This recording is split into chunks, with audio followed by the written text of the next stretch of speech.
stereophonic sound spectacular. All right, now to the important stuff. The next 4 hours are brought to you by the Tulalip Resort Casino Hotel, Put your head up now. We got a long day. where the action never stops. Are you writing this down? No, something completely different. This is Chuck in the Morning. Why, you people are beyond help. Let's go. Let's get the game on.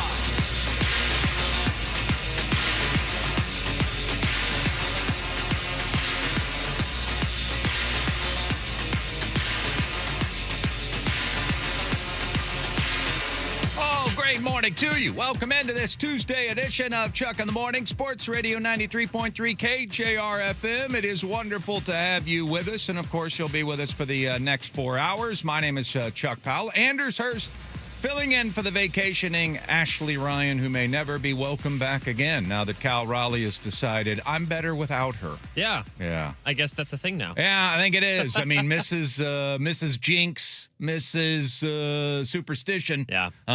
You know, she's married to these things. She's not even Miss Superstition. No. Mrs. She got married to Superstition. Yeah. They have three really nervous children. Her and Mr. Superstition, and they live in a really strange world, rent-free. Okay, cool. Yeah, rent-free. I mean, she's got her mortgage and her normal life with Five Iron and Palmer the Great and the Right. bunch. But no, her and Mr. Superstition have lived a separate life for a long time, and they are the ones that are deeply in love. No question about it. And so if you're going to marry yourself to that kind of lifestyle, people are going to judge. Oh, yeah. When Cal Raleigh hits 3 home runs without you and looks like he's fixed things while you're in Hawaii. Yeah, not to mention a Julio home run as well. Yeah, well, she's more of a Cal fan. Fair enough. Yeah, so I didn't know if it was considering all the Mariners or if it was just with Cal Raleigh. I think it's just Cal Raleigh. He's fixed, the key to everything. Here we go. Cal Raleigh's on board, and Ashley Superstition must stay her ass in Maui. Welcome into the radio show. Anders Hurst is here. My name is Chuck Powell, and thank you for not wearing your Kraken hat today, because I thought about that when I was putting mine on this morning. I love that hat. I'm just wearing a lot more hats these days. I think it's because I've grown out this crazy beard. Yeah. I don't have I want to put some of that, juice in it. The mane, like that gel in it. balm, What do you call it? beard balm. Beard balm. Yeah. In it, but I have yet to purchase it. But, I just need to clean it up one more time, I think. And That's then fair. I should be there at an official, silver beard. There you go. At this stage. But until I get it to the stage I want it in, it just looks better with a hat on. Yeah. And now we're on YouTube, so I got to worry about things like that. Yeah, you can't just show up and, have hairs coming out everywhere. Uh-huh. Yeah. Exactly. I know what you mean. Exactly. Not yet, you don't. But you will. It's inevitable. Yeah, that's fair. Because you do reach a certain age at one point where you do have hairs coming out of everything. And I don't know why that is, but it happens. Yeah. It's real. It's a real thing. Male anatomy. Let's go. Yeah. I don't know. I mean, it's got to have some sort of purpose. I just don't. I think that whatever that purpose was, it got lost. In evolution. And at some point they knew what the purpose was, Sure. and maybe they took their nose hair and their eyebrow hair and they made mittens for the kids. There you go. I don't know. During the cold winters, they needed some sort of heat source and they couldn't get their hands on sheep. That's true. So grown men just grew out hairs in other regions, and they decided to make woolens out of them. Yeah. Maybe it was assigned for the females. You never know. Baby, how do you like your new back hair blanket? Exactly. Yeah. Exactly. How's that? Snuggled up, I see, by the fire. Be careful.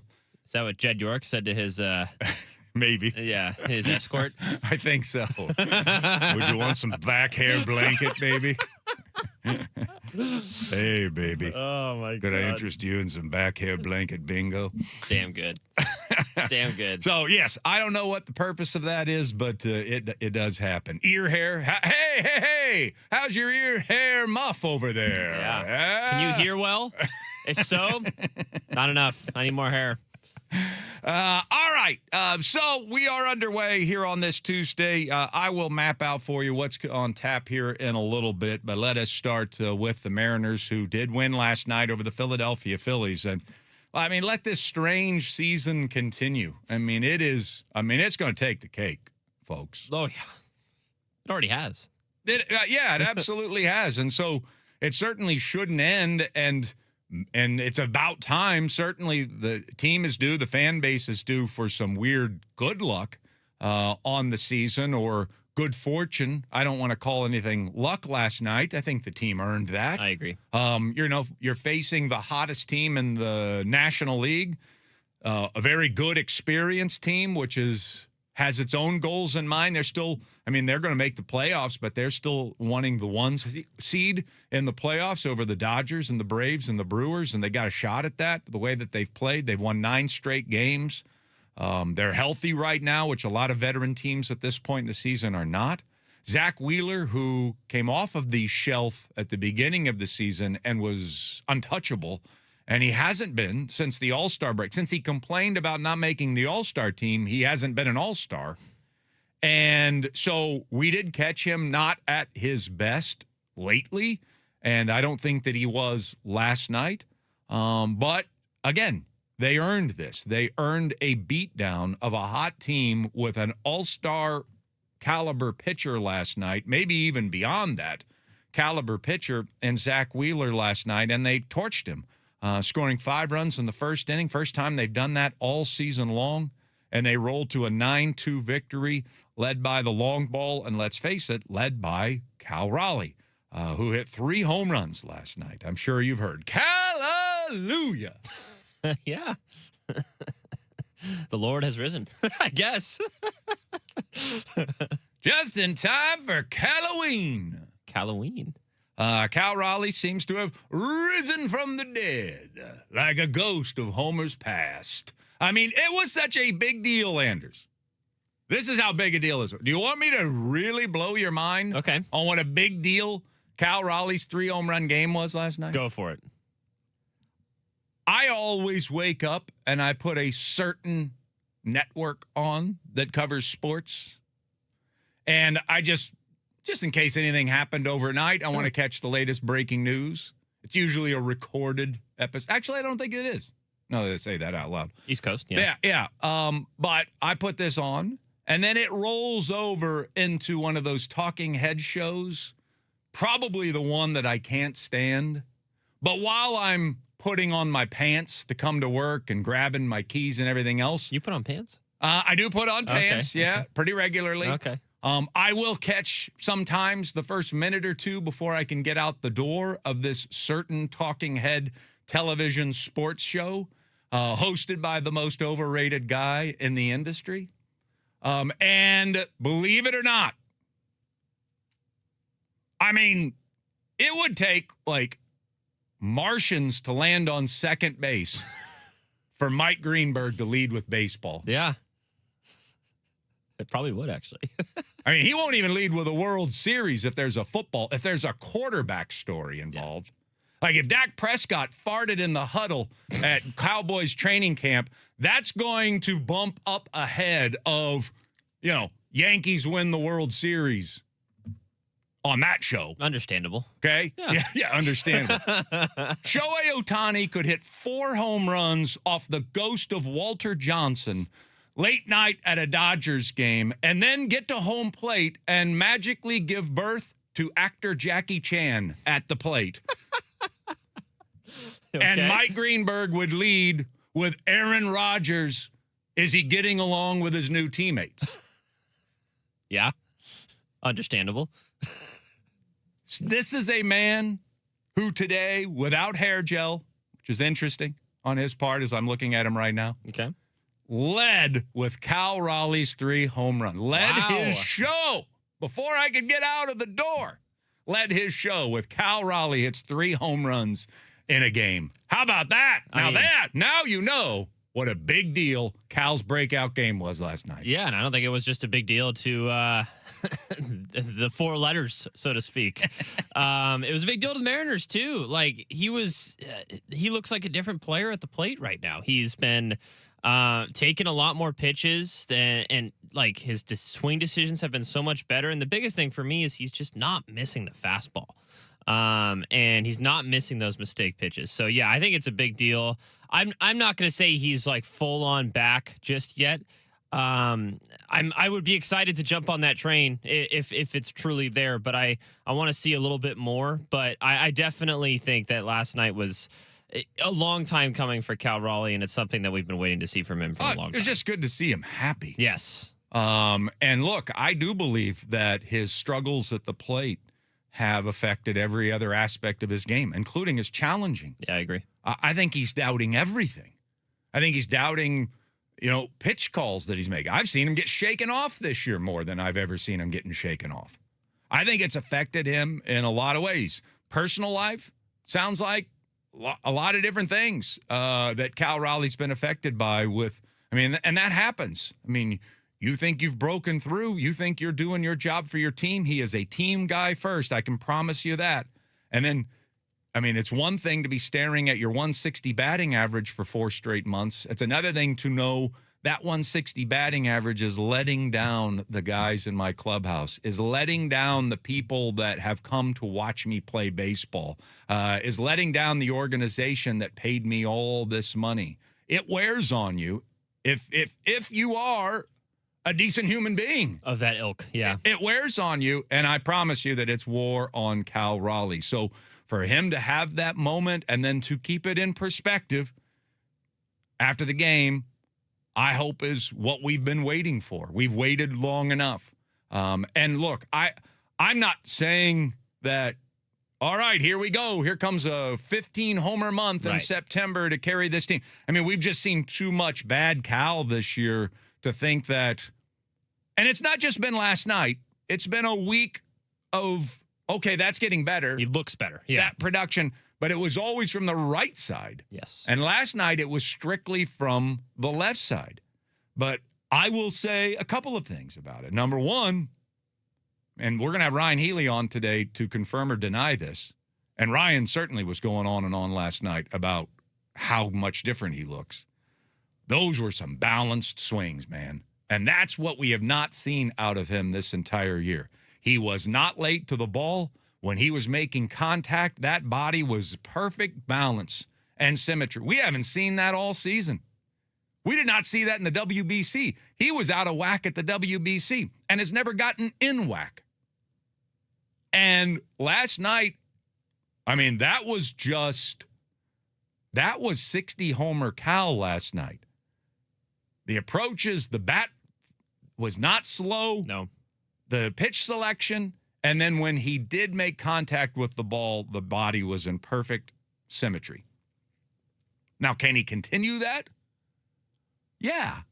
There is a chance that he can continue that. I was asked last week, at this stage, just last week, last Friday, at this stage, would you just play Pareda over Cal Raleigh? I was asked that on these airwaves.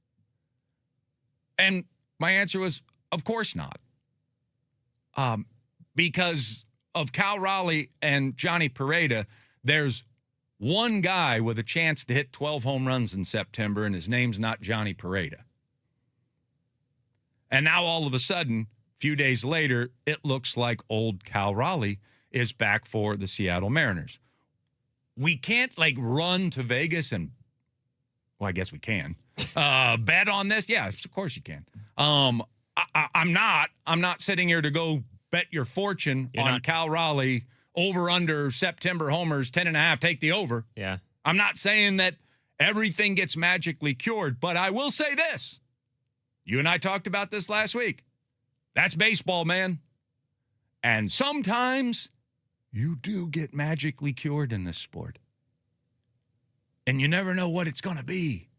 Who knows what it's going to be? Yeah.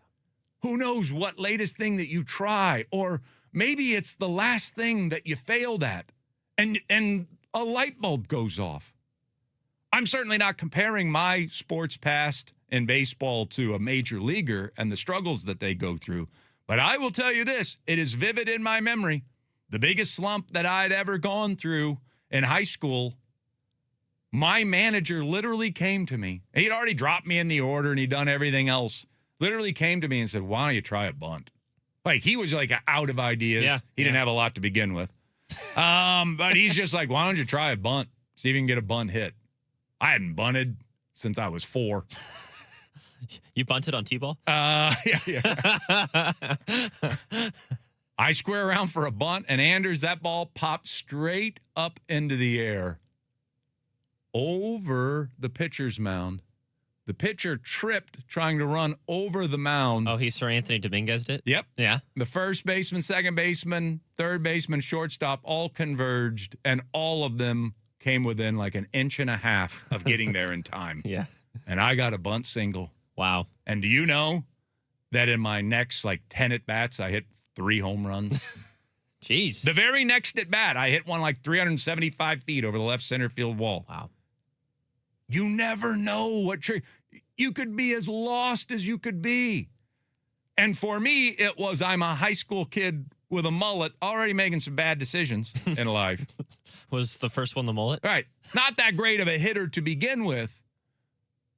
And completely lost at the art of hitting. I couldn't figure anything out. And that little bunt triggered something in me. Suddenly I could see the ball better. 4.5 months of bad Cal. I mean, can you bank on it? Having turned around last night? Probably not.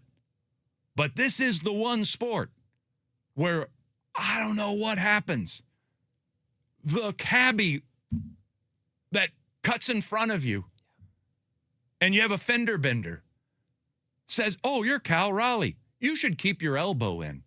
Who knows what it is that unlocks you? It can happen in this sport. And last night, that looked like, I mean, obviously by the results, he hit 3 home runs, but just the swings themselves just looked so confident and so pure. Almost like I'd forgotten how good he looked at the plate. Totally. And we got to see it last night. So I hope it does unlock him. And if it does unlock him, look out, Rangers, because here we come. Yeah, I think it can't be understated how important he is to the rest of the guys, too. I don't think it's a coincidence that in the same the game, Julio Rodriguez all of a sudden looks far better at the plate than he has in the last 2 weeks as well. Josh Naylor gets 3 hits, including actually, getting the ball in the air for the first time all year. Yeah. And even had 2 hits after wrenching his neck. Exactly. So I think it's one thing. You can't blame one guy for the struggles of an entire team, right? But you can see how much that guy means to the entire team, not just the hitters, but the pitching staff as well. So seeing him kind of break out of his funk almost like gave not just Cal Raleigh a sigh of relief, but everyone's like, oh, okay, the guy that we lean to when we need something is actually looking like he can, be a major league player at this point, a major league hitter. Let's all just do our own thing now, and we don't have to try and do more than we need to. So I think it has a huge effect on the rest of the team. Well, I just the high five line alone. Now, granted, Cal gets followed more than anybody. I don't think that the cameras followed Julio all the way. Maybe they did. I don't remember. Yeah.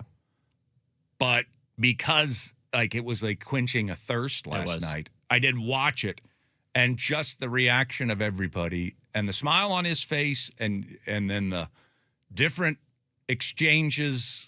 I mean, I think Pete Woodworth got a tummy tickle. And then he turned around and he came back, and then he got his Bryce Miller thing at the end, and then he came back, and there was Brian Wu again to greet him. Like Weston Wilson, this new thing where he rubs his forearm over his head. That's awesome. That's something that Ashley would come up with. Yeah, it would. So all of that spoke to how valuable he is to the team. And you're right. They know that. Even when the game was over, I stuck around long enough to watch the high five line again. And what I loved about it was that nobody hugged him or made a big deal out of it. There was this sly grin let's go. Let's go. But even the hitting coaches, I waited to see him pass Edgar and Kevin, and he passed Edgar and he passed Kevin, and it was just this sly little grin and just a high five. Yeah. There was no nothing beyond that. Right. I hope it's there. I hope it's there. I mean, he's so easy to root for, and it's been so long since we've been able to celebrate Cal Raleigh and his play. So hopefully this is it. Hopefully he's unlocked. If he is, man, it could be the difference between whether or not this disappointing season to this point ends in disappointment or actually ends in punching that ticket, get into the playoffs, and being a dangerous team in the playoffs. Great to see. Yeah. All right, let's find out what's on tap. May I have your attention, please? This is What's on Tap, brought to you by Emerald Queen Casino, bringing you the best in live music, entertainment, dining, and gaming. Emerald Queen Casino, always entertaining. For more info, visit emeraldqueen.com. All right, so 9-2 win last night over the Philadelphia Phillies. That means that this team has gone 4-2 in its last 6 games against arguably 3 of the 4 best teams in the National League. They've also scored 11, 16, 22, 26, 33 runs in those 6 games, so 5.5 runs per game. I'll tell you something about the Seattle Mariners. Whenever they lose by 17 runs or more, their offense is never better than the next day. 8 runs per game when they lose by 17 runs or more. What a stat. Let's just lose by 17 runs once every 3 days. Nobody's done that this year. I can promise you that. The M's are 63-69, still a gross record that if you think about it in its entirety, you want to vomit on the table. But 3 back of Texas now, who moved into first place last night. The Astros were idle last night. Rangers played, they won. So a 3-game deficit still in the American League West. They still chase both of those teams. It'll be George Kirby tonight against Aaron Nola of the Philadelphia Phillies. First pitch is at 6:40, and it does sound like Brian Wu will pitch on Wednesday to fill in that hole right now in the old TBD column. It's a good sign. Looks like Wu will play. J.P. Crawford might return tonight. We'll talk about that a little later in the show. Colt Emerson won't return at all. He had surgery. My goodness, I didn't realize it was to that degree, but he had surgery, so he's going to miss the rest of the season. We won't have Colt here to close out the year. We'll talk about that later in the show. Final preseason game for the Seahawks is coming up Friday against the Kansas City Chiefs. Greg Bell will join us at 7:05. We got Hard Knocks tonight, another episode that will air on HBO. 49ers, another embarrassing story. Their owner, he's been arrested for prostitution. Okay, there you go. Nice work, Jed. Deshaun Watson is chosen over Shedeur Sanders as the quarterback of the Cleveland Browns. College football, Huskies camp continues. We are 12 days from the Apple Cup. The Cougs named their starter for the upcoming season, at least game number 1. It's transfer Caden Pennick, who will get the start for the Cougs as their QB1. And so we'll talk about all of these things before the show comes to a close. But more on the Mariners' win last night over the Phillies. Mariners Morning After comes your way next on Sports Radio 93.3 KJR FM.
You're just blowing it all up. You're not even going to play the winning music anymore.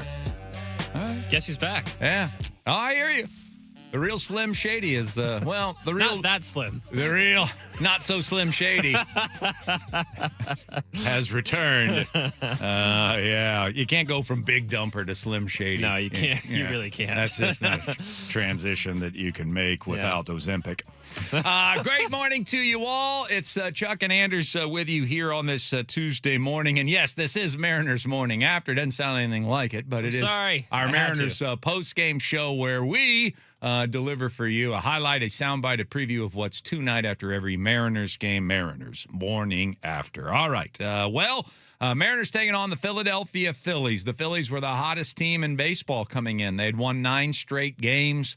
They're starting to secure their spot, their very comfortable spot in the Major League Baseball playoffs, a veteran team that had been winning in all sorts of ways, especially with the bats here as of late. Could you keep them in check last night with Logan Gilbert on the mound? You felt pretty good about that. What you might not have felt good about is facing Zach Wheeler, one of the better, if not one of the best, starting pitchers in all of Major League Baseball. But lo and behold, leave it to the weird-ass Mariners to fall behind 1-0. And don't tell me it didn't cross your mind. Oh, it did. Absolutely did. You were sitting there thinking, can we score 2? That's what crossed your mind. Yeah. Don't tell me. From the end of the first inning to the beginning of the second inning, it crossed your mind, can we scratch out 2 runs Well, tonight? when Logan struggled to get it out in that first inning and he got the bases loaded, but got the bases loaded with like 1 out, I believe it was at that point. I was like, are we going to use a position player pitch again? Well, that is really dark. Well, right he there. was like at 30 pitches almost in that first inning. It was like, You're right. You're right. Well, he wasn't real efficient last night, but it turns out that's the only thing that really went wrong for the Mariners, because within the first 3 batters of the bottom of the first inning, they had a 3-1 lead over Wheeler and the Phillies thanks to a Julio Rodriguez home run. And then, before the end of the inning, Cal Raleigh went deep to make it 5-1 Mariners at that point. And we could hardly believe our eyes. And so that was the tone setter for the game. That's how the game would go. And Cal Raleigh just kept hitting dingers. He had a second home run in the contest. And then in his last at-bat, his 4th at-bat of the night, guess what he did again? Fly ball. Right field. Harper can't make the catch. It's a 3-homer game. Cal Raleigh jumps his homer total to 17, getting on the verge of respectable, I guess. OPS soars above 600. Batting average is closing in on 170. In one night, the struggling dumper has sort of resurrected his aura to the point that national talk shows that never talked baseball led with Cal Raleigh's 2026 breakout game last night. He homered 3 times and walked in his 4th at-bat in the contest, and the Mariners roll to a 9-2 win over the Philadelphia Phillies. No doubt who the star of the game was afterwards. Here's Cal. Like I said, I've been feeling better in the box. I feel like I've been seeing the ball pretty well. I told you that like a week ago, and I think physically, trying to get my hands back, sooner, and I feel like I'm doing a better job of that. And then mentally, it's just been about like I said, that belief and just having that hope and that optimism every single day, and not getting too down, not getting too up, and trying to just be ready and prepared for the game. Do you have any idea how hard that must be to not get too down and not get too up? Especially the 2 down part. After a 60 home run season a year ago in which you overtook the city,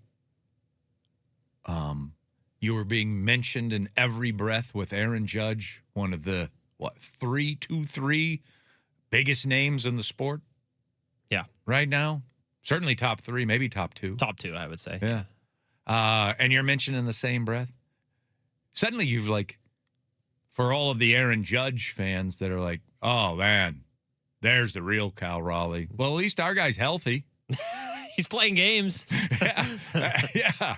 At least he stuck around long enough to hit a 3-run homer. Yeah. Last night in the middle of a pennant stretch. Yeah, take that, Yankees fans. Take that, whistle teeth.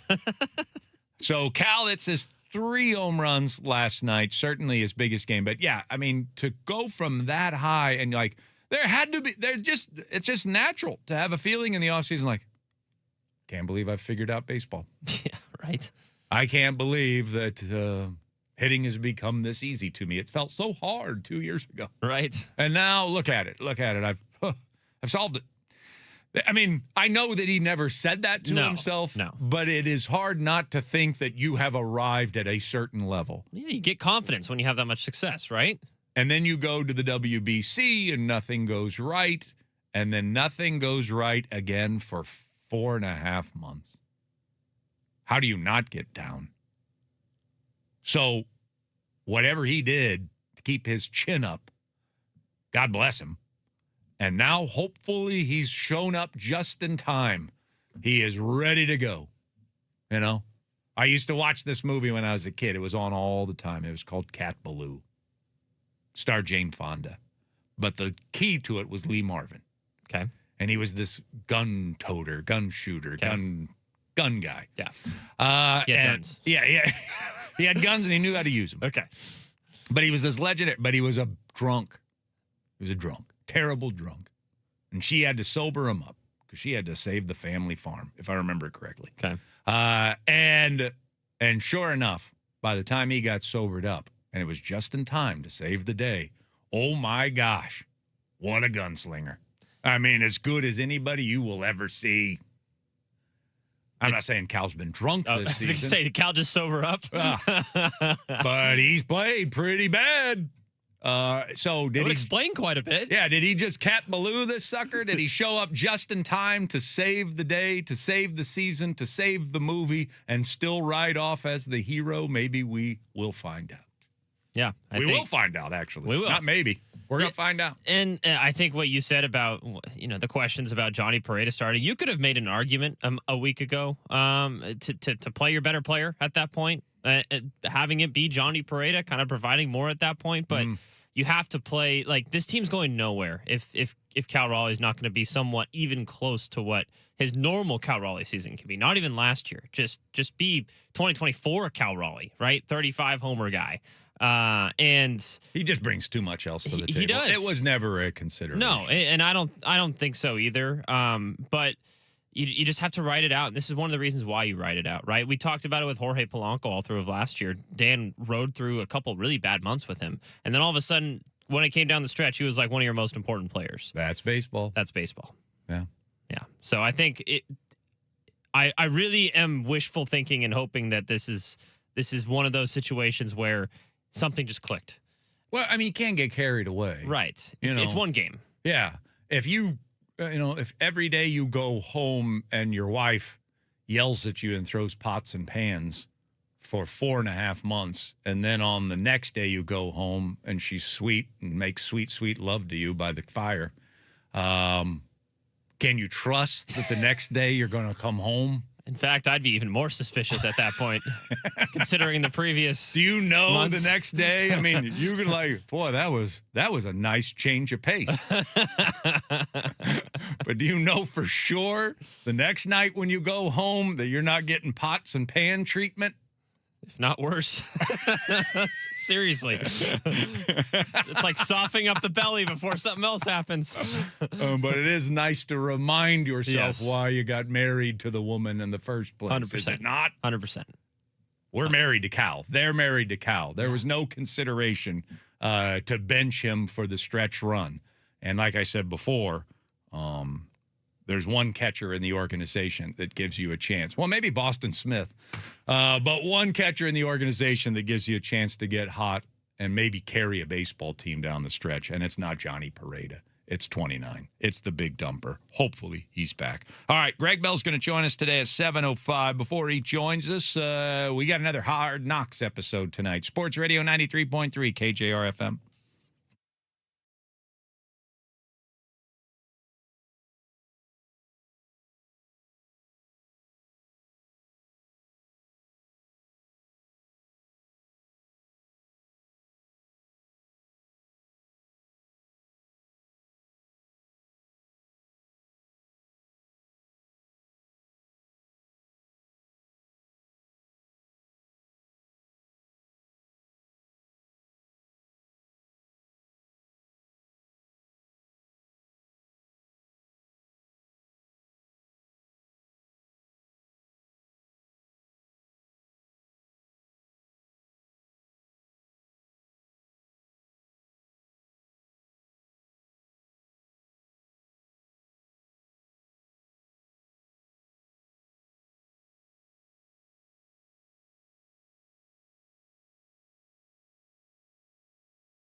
Now back to Chuck in the Morning.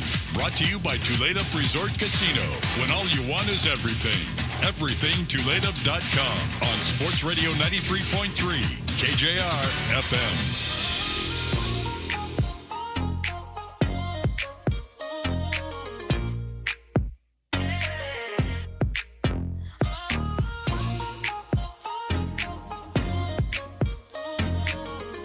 Anders Hurst is here. My name is Chuck Powell. Great to have you with us. If you're watching on YouTube, Anders is the young one. Is that what I am now? Well, compared to me. Yeah. Yeah. It is Chuck and Anders with you. Coming up, we got Greg Bell. Anders will still be the young one at 7:05. We also have your headlines at 7 o'clock as well. We'll talk, unfortunately, a lot of injuries with Greg Bell. And tonight, Hard Knocks, the next episode will air. And they're not short on content once again this week. We'll have the Trayvon Diggs. There's already some videos that have surfaced with John Schneider meeting with Trayvon Diggs, trying to get to the bottom of why he's been injured, how healthy he is right now. So those videos are already making around. So obviously that's going to be a story. Terrion Arnold probably gets touched upon, I would think. Again, in the episode tonight, you get another football game, which they have footage of in Nashville, an entire week in Nashville, a joint practice that took place, and potentially 3 season-ending injuries that the team is dealing with. And so certainly going to be worth checking out tonight here in the Pacific Northwest. So Jake Bobo, Bud Clark, Mason Richmond. We don't know for a fact that all 3 of them are out for the season, but we do know that they're going to be out for most, if not all, of the season this upcoming year. And we had Hugh on yesterday, and I give Hugh credit for this. I know it does sound cold and it's not calculated, but it sounds cold when it gets delivered so bluntly. But he sort of bottom-lined it for us yesterday with, hey, I like Jake Bobo, I like Bud Clark, and I told you that Mason Richmond stood out to me in preseason game number 1. He was one of the guys that I circled as having impressed me. But he did say, if you were to honestly rank who you could afford to lose, I'm not sure Jake Bobo's not in your bottom 5 of the guys that you would, hate to lose the most. Okay. He might be bottom 5 on the roster, bottom 10 if I'm being generous. This was from Hugh yesterday. And obviously Bud Clark, I know that Mike McDonald's really excited about him. And I've also heard that Mike McDonald's favorite player in the draft was Bud Clark going into the draft. So obviously he had a role planned for him, and that was something Bud was going to work his way into during the course of the year, not just be handed to him, but that role was going to be something that he worked his way into. But again, I don't know if it's somebody that you're necessarily counting on. So if, as cold as it sounds, I appreciate when Hugh does this sort of thing. He just sort of bottom lines it for you, and there's probably some truth to that, what he's saying. And I commend him for saying it. That said, when you lose 3 guys like that in one chunk in 72 hours, okay, you are going to need depth during the course of a football season.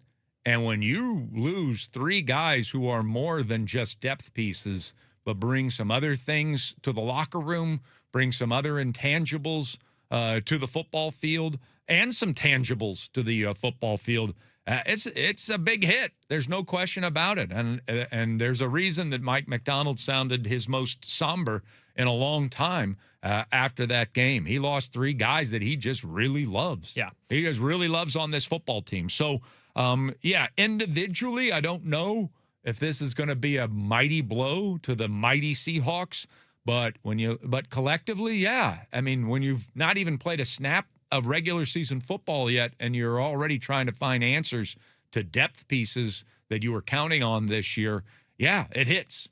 Yeah, I think for a team that relies on depth as much as the Seahawks do, they rotate a lot of guys. Mike McDonald has a lot of different players playing at different roles. It's not just the 11 guys go out there and do your job. It's not like that's kind of what the Rams do. That's what the Cowboys do. The Seahawks are more based on like, hey, we have guys that are really good at their job. We like to put them in the spots to succeed.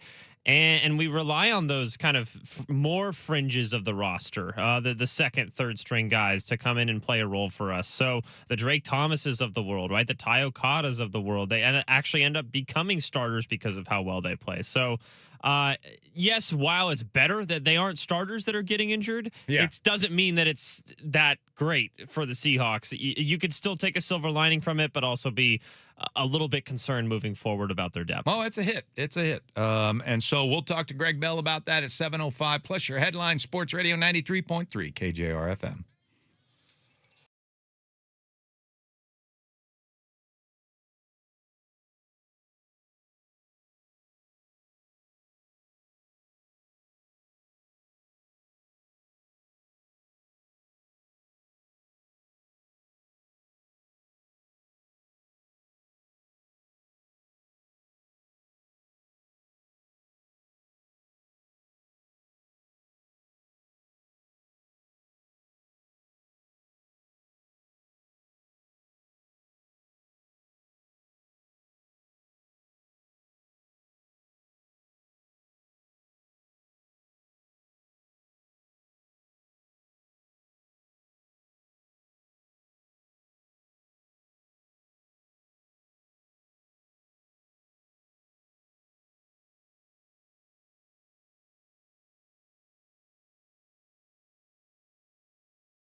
On a 3-2.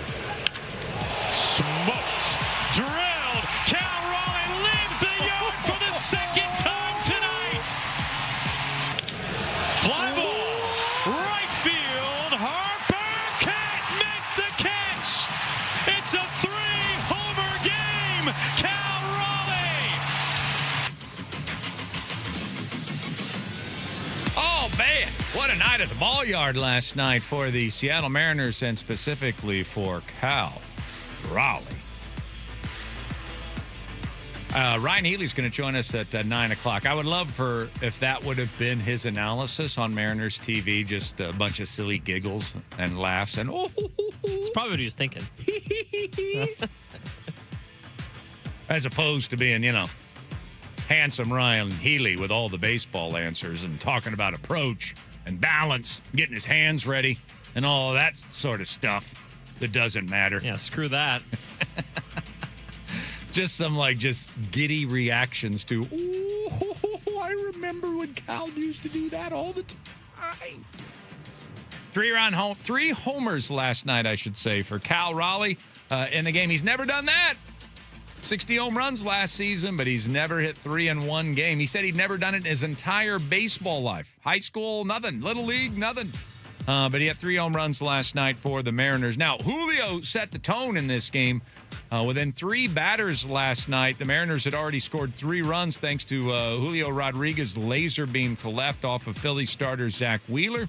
And then Cal tacked on a 2-run homer in the first. So 5 runs in the very first inning against one of the better, if not one of the best pitchers in all of Major League Baseball in Zach Wheeler. And the Mariners roll to a 9-2 win last night over the Philadelphia Phillies. More on that coming up with ABC's of the M's at 7:30.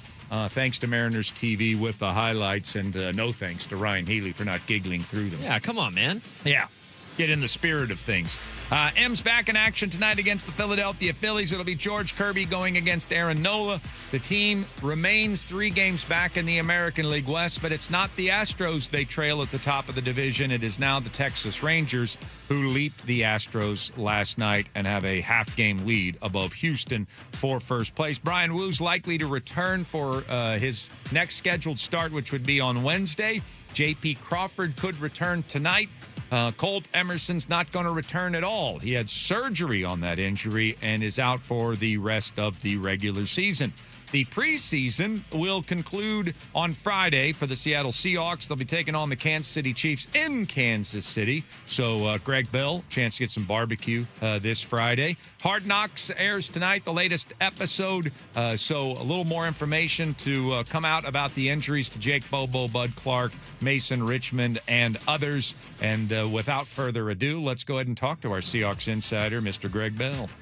As part of our continuing NFL coverage for the 12th Man, this is 12th Man News, part of Chuck's daily visit with our own Greg Bell. Brought to you by Emerald Queen Casino, bringing you the best in live music, entertainment, dining, and gaming. Emerald Queen Casino, always entertaining. For more info, visit emeraldqueen.com. Seahawks preseason schedule really was the barbecue tour of America. When do we play Memphis next? I'm really looking forward to that matchup, Greg. I mean, you had Nashville last week. You're going to have Kansas City on Friday. Don't take Wendy this time. I want you to eat your weight in ribs. No, Wendy's not coming on this one. I won't even be in Kansas City long enough probably to have barbecue. I'm flying in Friday, leaving Saturday, and maybe later. But yeah, you're right. Need a team in Memphis. Yeah, team in Memphis. DC underrated. DC is underrated very for much. Really? Very much, yes. I don't think I've ever heard them mentioned. Oh, I've gone to a couple places. Okay. When I went over to the East Coast a few years back. Yeah. When do we face Austin? Their expansion franchise. Yeah. Really like now that I could get behind an NFL team in Austin. That would be fun. Yeah. I've enjoyed my time there. By the way, I don't know if I've ever mentioned Seattle's a long way from everywhere. Yeah, I think you brought that up before. Yeah. I think I've mentioned that, but we live a long way from everywhere. Well, I mean, we've got some injury stuff to discuss, but since I brought up Austin, a college town, is there a chance that Anthony Hankerson is going to end up a Texas Longhorn before the end of the week? Sure. There's a chance he could be a Washington Husky. There's a chance that he could be a USC Trojan. There's a chance he could be anything any court and judge seems to, on a whim, want them to be. It's ridiculous how the lawyering and the judging is just, it's almost arbitrary that an NFL running back, a guy who played in an NFL preseason game Sunday, can be eligible for college football on Monday. And I hear people say, well, they should not be denied the opportunity to make the money. They already had that opportunity. They had NIL, they had the transfer portal, they had 5 years of eligibility in most cases, although the class of 2022 had 4, but they had a COVID year. What about the high school kids who were promised spots that are now being taken away? What about the college kids that are on rosters and have been in spring practice and preseason fall camp who suddenly lose their spot? Because there are roster size limits. I don't know if people realize they did away with scholarship limits, but they do have roster size limits. They don't just create these spots out of thin air. It comes at the expense of somebody else. And so when a guy is already in the NFL, I would think the guy who replaced the guy who's in the NFL felt, okay, at least he's now not going to come back from the NFL and take my spot. And that's what's happening in some of these cases, is the guys that have been in fall camp who have lockers and class schedules. Oh, yeah, class schedules. Remember those? Mm-hmm. They are suddenly done. They lose their spot. And, yeah, I could just go on and on about this. Hankerson, I mean, let's not even – there is such thing as school still. Does Hankerson just get to go to a school that's already in session and walk into a class where registration have already closed and just sit down and become eligible? Or do they not even go to class? Which I don't even think they go to class. Yeah. No, they don't. Of course they don't. They take some internship credit for 12 credits to stay eligible by NCAA rules, and then they watch the practice field, and that's their credits. It's beyond absurd, but lawyers are getting rich. College presidents are standing by doing nothing because they don't want to get sued, and they think that the Congress is going to come in and swoop in and magically fix all this. And as I keep saying, the Tommy Tubervilles of Congress are not about to legislate college sports, or they'll get voted out of office by their Alabama constituents. Yeah, and I think eventually they'll get their arms around this problem. But I 1,000% agree with you on the take, and it's just stunning. You just think that they've reached a certain level, and then there's another level that they can go that you never even imagined. I never even imagined that NFL players, after playing preseason games, could go back to college, and yet the loophole has been found. I mean, Anthony Richardson's 24 years old with the Indianapolis Colts, 3 years in the National Football League. Maybe he's got eligibility left, Greg. Hey, could you imagine him going back to a college campus right now? Well, Walter Jones only played 4 years of college football. I'm sure some judge and lawyer will find a year for him to go play somewhere else. LSU is signing a college basketball player who played 3 NBA games last year. Wow. I mean, where's it stop? It just doesn't until lawyers, and it's just ridiculous. College presidents are asleep at the switch, just watching it happen and letting it happen. Be interesting to see if the SEC follows through on their threat that they're not going to allow this. I guess the Big Ten did this morning. I guess we found out the Big Ten said they're not going to allow it in the conference. All the college presidents have to do is tell their athletic directors and coaches, no, you're not signing these players. Right. They're not playing for you. And if they play for you, you lose your job. Mm-hmm. That's all they have to do. That would get around the courts and the suing. You just threaten your own coaches. You can control that, and college presidents won't do that either. Yeah. But they'll take the TV money, and I'd be happy to do that. As an aside, just a quick little aside, and then we'll get into some Seahawks stuff. Like, where's the UFL in all of this? I mean, if ever there, I mean, isn't there like a minor league professional league right now that's trying to establish legitimacy? How are they not the option for an Anthony Hankerson as opposed to crossing a line and going back to college? Well, as I understand it, you make more money in most college programs than you will in the UFL. True. So why would a borderline college/NFL player go back to the UFL? He'd go to the college where there's unlimited amount of suitors. I mean, what is it? More 100, whatever it is, number of Division I FBS college programs. That's far more than are in the UFL, and they pay more. So a college player or an NFL player can go find a college. Somebody will take. There are a lot of Lane Kiffins in college football. Let's put it that way. Lane Kiffin's the most Lane Kiffin of them. But there are a lot of those guys. So somebody will pay them, and they'll get paid more than the UFL would. Yeah. Well, all right, let's talk some Seahawks stuff here. Let's talk about the quarterback room. I think I'm delaying talking about the injuries. I don't like talking necessarily about injuries. But let's talk about the quarterback room. How is Mike Macdonald feeling about his depth chart there? Well, I don't think that Jalen Milroe's progression from year one to year two has gone in the steady upward climb that they had hoped. And some of it is that he's had 5 offensive coordinators in 5 years dating back to Alabama. That can't help him. I talked to him briefly about that. But he still has decision-making, and I talked to him, I think it was your show too, but mine, I talked a lot about they don't practice what he's not good at, which is making decisions while he's getting hit. Nobody hits him in practice. So even when he should be sacked, they run right past him and he continues his throw, and he doesn't feel the physical effect or even the mental effect of being pressured because he's just throwing. And that's true across every NFL team, not just the Seahawks. He's having the same problem Drew Lock had and got run out of Denver for, is that when he's under pressure and getting hit, he makes mistakes. Drew Lock led the NFL in interceptions his second year as a starter there, 15 of them, and was benched after 13 games and never started for him again, and then got traded in the Russell Wilson deal to Seattle. And when I talked to Locke about that, he said, yeah, it was decision-making under pressure and getting hit. I'd look great in practice, and then when I get hit, I was throwing interceptions. And it took him a long time to get over that, as I think Milroe is in the same spot. And that's tough because they can't replicate it without game reps, and he's not getting any game reps during the season. I don't see any indication that they're going to do the running option. That was a cute little fancy toy and make defenses have to worry about it last year. And then McDonald saw him drop the ball against Tampa Bay, and they said, okay, we're done with that. And he was not active for the rest of the year from October on. And I haven't seen any package of that with the starting offense at all in training camp practices. So the thing, though, the caveat is it's not time to give up on Jalen Milroe. They don't need him to be an NFL-ready backup quarterback that could win games until next year and maybe even his final year of his rookie deal, because he's still got 2 years left on his rookie contract. The decision point, though, is that Drew Lock's contract is ending after this year. So these preseason games are the Seahawks' main evidence to say, are we ready to give the second job to Milroe? Right now, that answer is no. And right now, it would be Drew Lock re-signing again. The thing is, Lock's 29. And even he told me in the Super Bowl locker room when they're all celebrating the Patron and the cigars and the beer, he said, I want to play. He said, I love it here. It's great here. But of course he wants to play. He used to be a starting quarterback. He's now 29 going on 30. He wants another shot.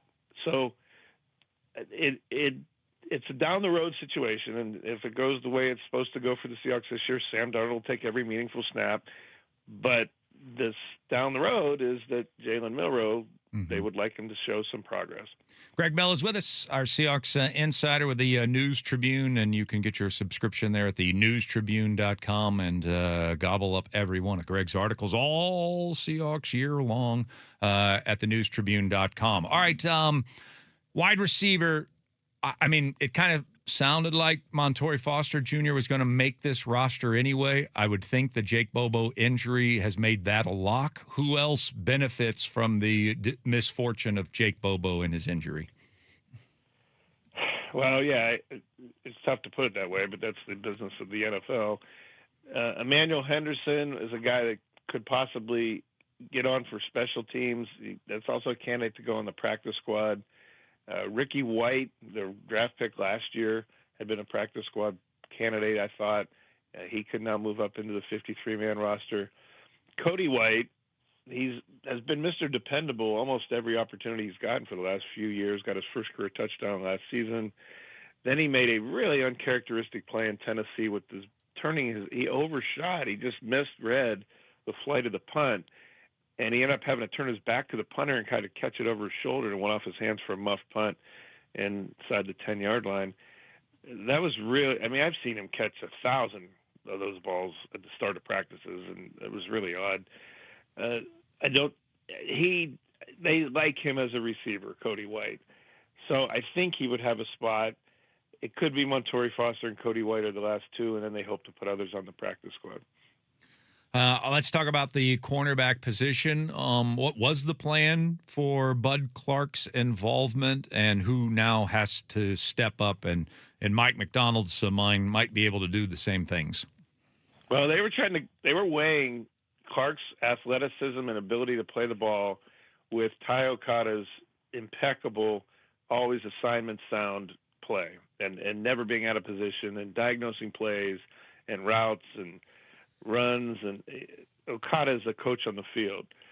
Clark was struggling with some of the scheme when they were throwing the Nick Eamon package of a little bit of everything, including hybrid, moving up a linebacker. It was too much for him. So they said, okay, let's just stick him back at deep safety. And they were considering perhaps even alternating Okada and Clark in the starting defense. So now that that's off the table, it appears that it will be Okada deep with Julian Love full-time as the starters. D'Anthony Bell early in training camp had gotten that Nick Eamon hybrid linebacker role. Haven't seen as much of that. I'm starting to think, Chuck, if Nick Eamon not ready to play September 9th, and right now it's about a 50-50 shot, if he's not ready for the opener, they may go more with three linebackers and a little less of the extra defensive backs. They don't trust their third cornerback, or else they wouldn't be shopping for Terrion Arnold and Trevon Diggs. Will Diggs be ready in time with only a couple practices before the roster cuts? Don't know. He may play Friday. It would probably benefit him to play Friday, but not many starters will. So they're waiting on a third cornerback emerging that they can trust. It hasn't been Nehemiah Pritchett. He had the job at the beginning of training camp, and then Noah Igbenogany had been doing it recently. They're still in flux there. For a Super Bowl champion team that's got all the starters returning, the third cornerback position is the one spot, and now safety depth is the other spot. Rodney Thomas had a hand injury, got a surgery for it. McDonald revealed that to us after the game on Sunday, so that's another on top of Clark that's down. And McDonald said they're reevaluating their plan at safety right now. This culture on this team is so strong. I think it's the key to their success in a short period of time. So I don't worry that if Terrion Arnold ends up being the worst teammate ever, and I'm not projecting that that's going to come anywhere close to happen, or Trevon Diggs, doesn't fit the culture. I'm not worried about that harming the overall strength of this culture whatsoever. I also don't think that Jake Bobo and Bud Clark and Mason Richmond, who add to this culture so well, not having them this year, I also don't think that's going to dent the culture. I think it's just way too strong from top to bottom. That said, how big of a blow was it to this group, to that clubhouse, to have gone through the 72 hours of losing three likable players off this roster? It's jarring because these guys are human, and it's a reminder that, man, I can lose a lot in one play. I can lose an entire season. I could lose my track to starting. I could lose my chance at a new contract. That the suddenness and the finality of football was front and center for the Seahawks times three. And they had to see it three different times, and that's like a whiplash effect of, whoa, whoa, whoa. This sport's brutal. And it's also cutting, and it's cold. And when you can't play, you don't get paid. And when you don't get paid and you can't play, they bring in someone else who can. It's just, that's how it is. It's not like baseball, where it's guaranteed contracts, and even if you get hurt, you're going to get paid. I mean, that's not how football works. And these guys live it, and then they had three different reminders of it at the same time. Not to mention Clark was becoming hugely popular in a quick way. And they loved his personality. He's kind of a trash-talking, swaggy type of almost Devin Witherspoon light on the field, and they're going to miss that too. Now he's got to grind through a long process of getting back, not to mention the pain and the shock of just, man, I was on one track and now I'm on this. It was telling, and McDonald even mentioned it, it wasn't every single player because I looked, but it was about 88 or 87 of the 91 guys got off the sideline to go onto that, by that card and pat him on the back and try to console him. And Clark looked stunned. I mean, you could see that his season was over, and he knew it. And while McDonald said it's multiple months out, broken ankle, late August, that'd be really tough to come back from in the same season. Yeah. It's a cold business, man. It really is. We watch it for the glamour and the points and the quarterbacks and the lights, but it's a cold, cold business. Yep. All right, what do we got at 10 o'clock today? We're going to talk about this Hankerson case and how I think that open roster spot, it was conspicuous that they waived Hankerson but didn't fill it with anything. I think Terrion Arnold's going to slide into that spot, and they're going to sign him. There's reasons to sign him before the cut date. There's reasons to sign him after. We'll talk a little bit about the Kozla family. Some of the Seahawk brass are heading to Atlanta, where tomorrow the NFL is going to have a special meeting to vote on the ownership. 24 to 32 yes votes needed. And it looks like it not only will pass, but maybe unanimous, and they will be the new owners. But it won't be official until the bank gets the $9.6 billion cleared, so they're not even in the building yet, operating yet. That might be, by the way, Chuck, a press conference day of or day before the opener at Lumen Field to formally announce the Kozlas as the new owners. All right. Sounds great. Thank you, sir. Have a great show, and we will talk to you again tomorrow. Thanks. Happy Tuesday. All right. Greg Bell, his segment brought to you by the Emerald Queen Casino. And, of course, if you want to follow Greg, do so at GBell Seattle on X and the newstribune.com. Coming up next on our radio program, it is time for the ABCs of the M Sports Radio 93.3 KJR FM.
do you say we dig into Mariners baseball in alphabetical order?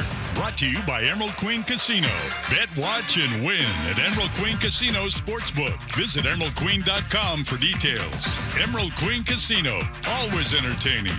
And by the Sunset Auto family in Sumner and Auburn. You just get more at Sunset, and people do like that.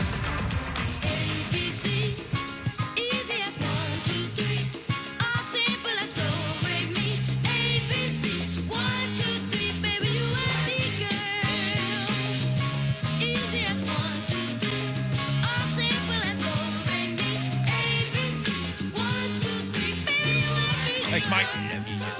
Time for the ABCs to the M's right here on the radio program. Chuck Powell and Anders Hurst with you here today. Ashley Ryan is still out on vacation, but you know what? We're closing out the alphabet today. Wouldn't surprise me if Ashley Ryan's name came up during the course of the ABCs. Interesting. I wonder what her name starts with. Well, if you're going down that road, you're going to be disappointed. Okay. Because we're at the very end of the alphabet. Okay. We are at XYZ here today. So, the usually difficult XYZ, but today it makes perfect sense. All right. X is for X-rays positive.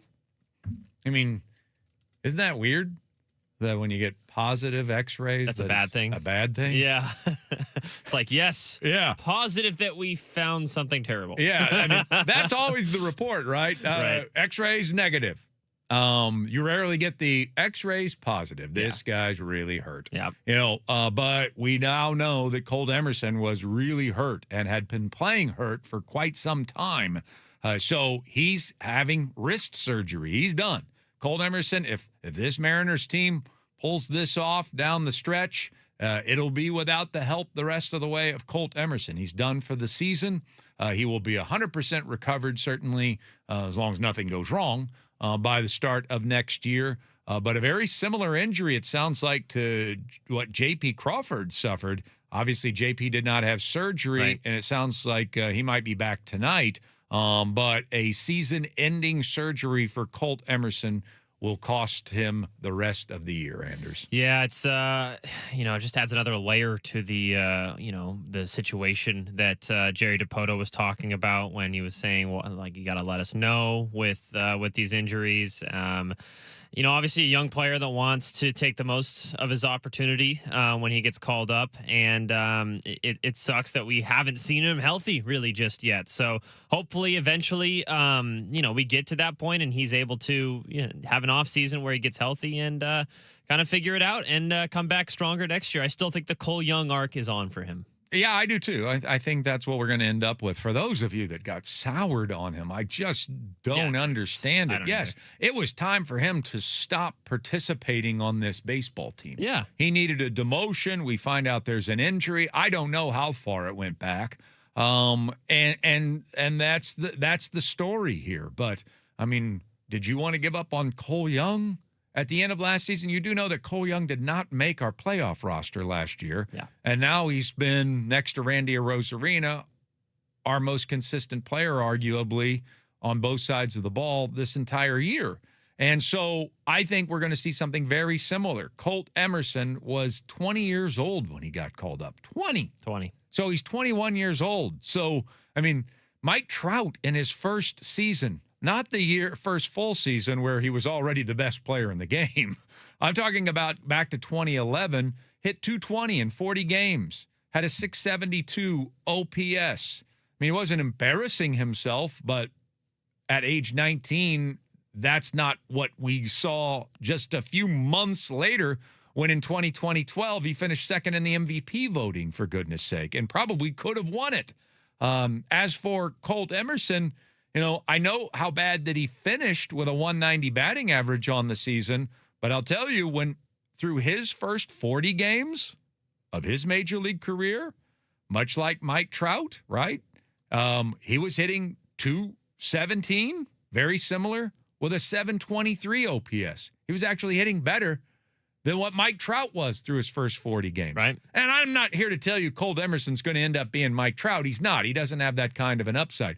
But he is going to be a fantastic player who is going to be really good floor and he does have the potential ceiling to scrape greatness. So I can't wait to see what Colt Emerson's about to become, and I think we are going to see a very similar arc, as you said, to what Cole Young did from his first year to his second year. Yeah, I think, and I wonder how much of that injury was affecting his defense too, because that was the one thing I was expecting a little bit more from him. I didn't think he was gonna, be great offensively right off the rip, but I did expect him to be a little bit better defensively than we saw. So hopefully that injury was the reason why that he was a little bit underperforming in that aspect as well. Y is for yours. So here we go, man.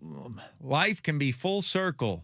Job's yours, JP. It's all yours. Yeah. All right. So JP's likely to get activated tonight, it sounds like, and not to play third base. Looks like he's going to play shortstop. So he's going to return to that position. And yes, I've had my issues. Anders has had his issues with JP's shortstop defense this year. And I don't think that's going to be better, down the stretch. But certainly when you are starting Brock Rodden and Weston Wilson in some really important games, to be able to put something a little surefire out on the field at one of those two positions until Brendan Donovan gets back, which hopefully is going to be in 7 days. 2080. Yeah. Then, and then we've got two guys that we feel a little better about to be able to fill one of those spots. I mean, Brock Rodden made a nice, great impression. Yeah. And he's a very likable player. Every time I hear his name, I think of Rock Lobster, Brock Rodden by the B-52s. Yeah. But yeah, I think that he'll be the decision to let go now that Leo Rivas is back to being a clutch player. Yeah. And Weston Wilson, they love. For whatever reason, they love them some Weston Wilson. So I think it's JP up today, Brock Rodden down today, and that's a good thing for the team to have a little more consistent of a product to finish out this season. Yeah, and I think lineup-wise, it helps. It helps because JP, while, like we said, we've had his issues with him, defensively, I still think offensively he's a tool. He gets on base. He's run into one a couple of times as well. And when he has the approach that we like to see from him, where it's like, take it the other way, don't try and hit a home run every single time, he can be a very valuable offensive player. And it was just time for Brock Rodden. Like, you saw the flashes of what he can be, but at this time we're in a stretch run, right? We need our guys experience. Exactly. And look, and in terms of like a storybook, like I think JP sees it on the wall. Oh yeah, writing on the wall. And last hurrah, right? Yeah, and if nobody else does, I'll make it clear for you. This is his last season with the Seattle Mariners, unless he wants to be a utility player making league minimum next year. This is going to be it for JP Crawford, and I give him credit for this. Like, he has remained loyal to his guys in that locker room. He still is the guy that comes out with the trident when he's healthy and available. He was there again last night. It was good to see him in that role again. So he has remained one of the leaders and one of the favorite players of everyone in that locker room, and that's a valuable thing. So the chance here, Anders, if Cal's going again, for JP and to finish it out and make a playoff run and get into the playoffs and be at shortstop where he wants to be. Yes.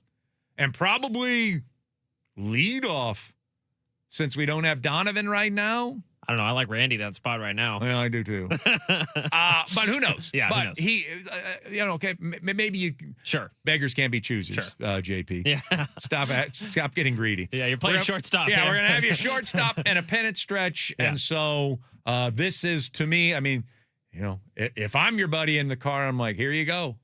This is your opportunity to just go out on the highest point that you could possibly go out on.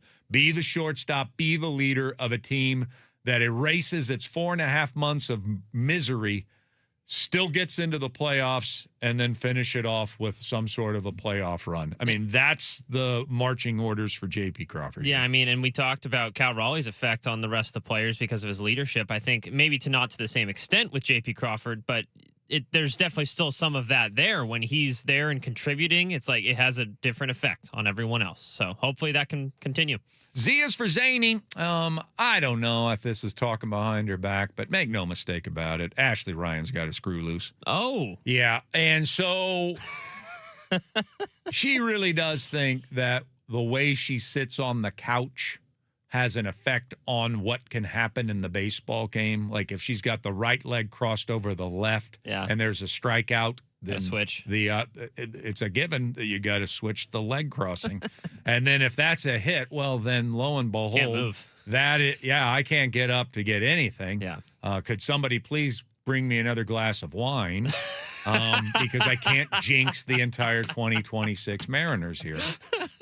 So that's the way she thinks. That's the way convenient. she operates. I mean, some of it's a little exaggerated, but not too overly exaggerated, I'm telling you.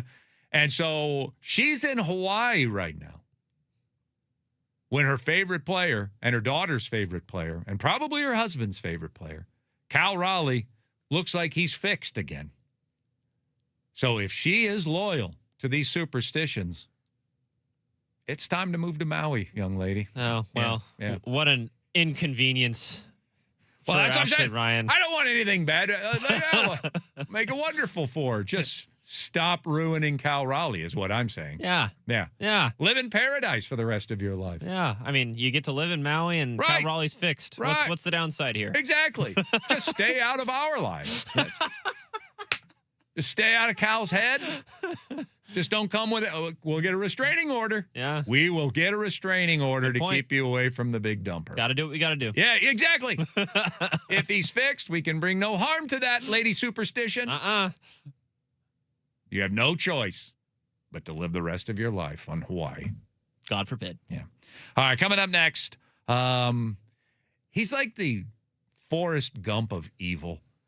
Why is Lane Kiffin involved in everything wrong with sports? We'll talk about it next. Sports Radio 93.3 KJR FM.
to Chuck in the Morning. Brought to you by Tulip Resort Casino. When all you want is everything. Everything Tulip.com on Sports Radio 93.3 KJR FM.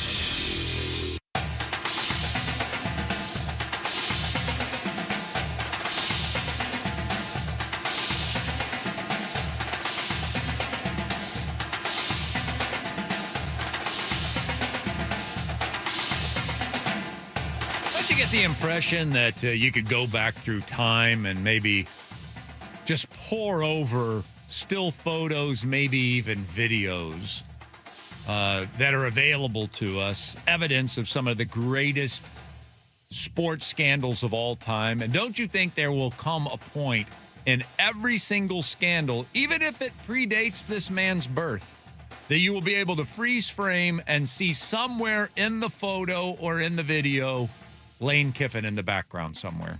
Yeah. Let's think of a scandal where he would be involved in. Let's think. Like Pete Rose betting scandal. Yeah. Don't you think you could go back to some old Pete Rose photos in Cincinnati with his mutton chops and everything else, and there will be little Lane Kiffin, like 7 years old, running bets for him?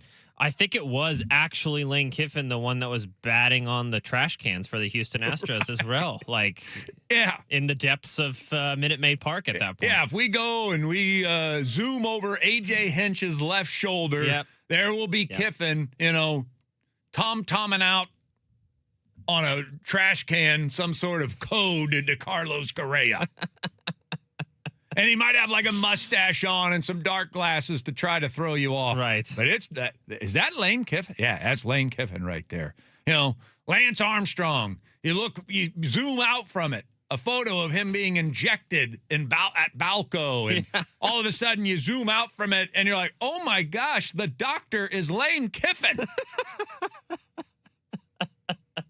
Yeah. Yeah. Are we sure it wasn't Galooly and Kiffin that hit Nancy Kerrigan across the knee?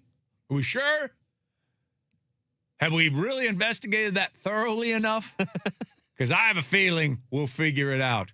And I know that this predates him by like 100 years, but Shoeless Joe would have never, ever bet on baseball. Something tells me Lane Kiffin talked him into it. He definitely did. Yeah. Wouldn't surprise me. He's just at the epicenter of all of this stuff. And, I mean, his press conferences just keep getting more pathetic. I mean, his statement yesterday was, if I don't do it, somebody else will. And I know that there is some truth to that. But do you think it's a coincidence that he was the first? He was right there. He was already on the precipice that he landed the first windfall of these guys? No. Inside the state that cleared it? Do you think that's a coincidence? Because I don't. That a Louisiana judge, or Louisiana as they like it to be pronounced, a Louisiana judge is the person that said, hey, I think this should be allowed. That pro football players who still are of the age still have eligibility now that we have this 5-and-5 rule in place. Yeah. And now that college players are getting paid, and there's nothing academic about it anymore, really at all, that since we have this window, why shouldn't somebody that failed in the NFL in their first training camp not be allowed to go? That was a Louisiana judge. And who the hell has already started to put things in place but Louisiana State's brand new head football coach, the guy that used to run bets for Pete Rose, as we've just figured out in this segment. Yeah. He hit the trash cans for the Astros. The guy that was the brain behind the trash can scandal in Houston. It's true. The guy that ejected Lance Armstrong. Yeah. He's the guy that happens to be the brand new head coach at LSU who magically has already locked up 3 guys before anybody else knows what hit him. I mean, he got that Xavier Harris guy who was like a projected first-round pick prior to last college football season, and then he had a bunch of injuries and some problems off the field, domestic violence stuff off the field, and so nobody wanted to draft him. He got him back to college. Possibly an all-SEC tight end back to college. Oh, that's Lane Kiffin for you. If there is mud, he'll be up to his elbows in it. Well, obviously, it's the latest thing we don't like that's happened in college athletics. I really do believe they are on the right track. They will get their arms around this stuff. I don't know what's taking so long because it's so freaking obvious of what needs to be done. And some of this stuff will go by the wayside. But certainly we have guys round the clock, Lane Kiffin primarily, that's looking for a loophole and everything to give themselves an advantage, and they don't care what they break or tarnish along the way. Yeah, he's the anti-Forrest Gump. All right, Baseball Brunch is next. Sports Radio 93.3 KJR FM.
kids. From the people that brought you Reckless at Breakfast, we introduce the Baseball Brunch. I'm Johnny Brench. You don't even laugh. See, Anders, you don't even know the joy of the baseball brunch. I don't know the reference. Oh, I don't. Saturday. See, we didn't have cable when I grew up, Anders. So you would get This Week in Baseball. You'd get a game of the week. But your access to other players that weren't St. Louis Cardinals on KPLR TV Channel 11, and you only got about 60 games back then. You didn't get all 162, even of that. You didn't have much access to other players around. So as a young baseball fan with dreams of being a baseball player and wearing a mullet in high school, I had to take advantage of all of these shows that actually showed national baseball. Johnny Bench was the host of the Baseball Bunch, and it was a bunch of little kids, and it was like going to baseball camp. There was a 30-minute show, and there was always like a featured guest. Davey Lopes from the Los Angeles Dodgers showed up to teach us how to slide. That's awesome. Tommy Lasorda would always wear this like wizard thing on his head, which Chris Berman stole, by the way. And he would answer questions that were sent in via mail. Literal mail? Literal mail. Not email. Not text, not Twitter. No. And then there would always be like there would always be like some regulars that would stop by and special guests. And it was just, it was everything that a little baseball fan from the Midwest dreamed about, the Baseball Bunch. Wow. And I've revived it. Well done. For the purpose of Mariner baseball. Johnny Brench? I'm Johnny Brench. Okay. And this is the Baseball Brunch. And so let's get to it. This is just a recap of the previous Mariners game. We don't do it every day, but there are certain games that, man, I know we do Mariners Morning After at 6:30, but not everybody's up at 6:30. So there are certain games that have to be recapped a couple of times on the morning show. And last night's game was one of them. The Philadelphia Phillies rolled into town, not just one of the best teams in Major League Baseball, the hottest team in Major League Baseball. They had won 9 straight games, including a Randy Arozarena-like Kyle Schwarber walk-off on Sunday to make it 9 in a row, where they were trailing 4-0 going into the 9th inning against the St. Louis Cardinals and came back and won 6-4 in order to stretch their winning streak to 9 games. They're throwing maybe not their best pitcher. That's Christopher Sanchez now, but certainly the one that is most Hall of Fame-like. Oh, yeah. And Zach Wheeler, who gets the ball. They're a veteran squad, but they're probably the healthiest they've been all season long. So things were really going great guns for the Philadelphia Phillies as they flew to the Pacific Northwest to take on the Mariners last night. The pitching matchup was a dream. It was Logan Gilbert for the good guys. It was Zach Wheeler for the bad guys. The bad guys scored a run in the very first inning. And yes, it's true, kids. It did cross my mind.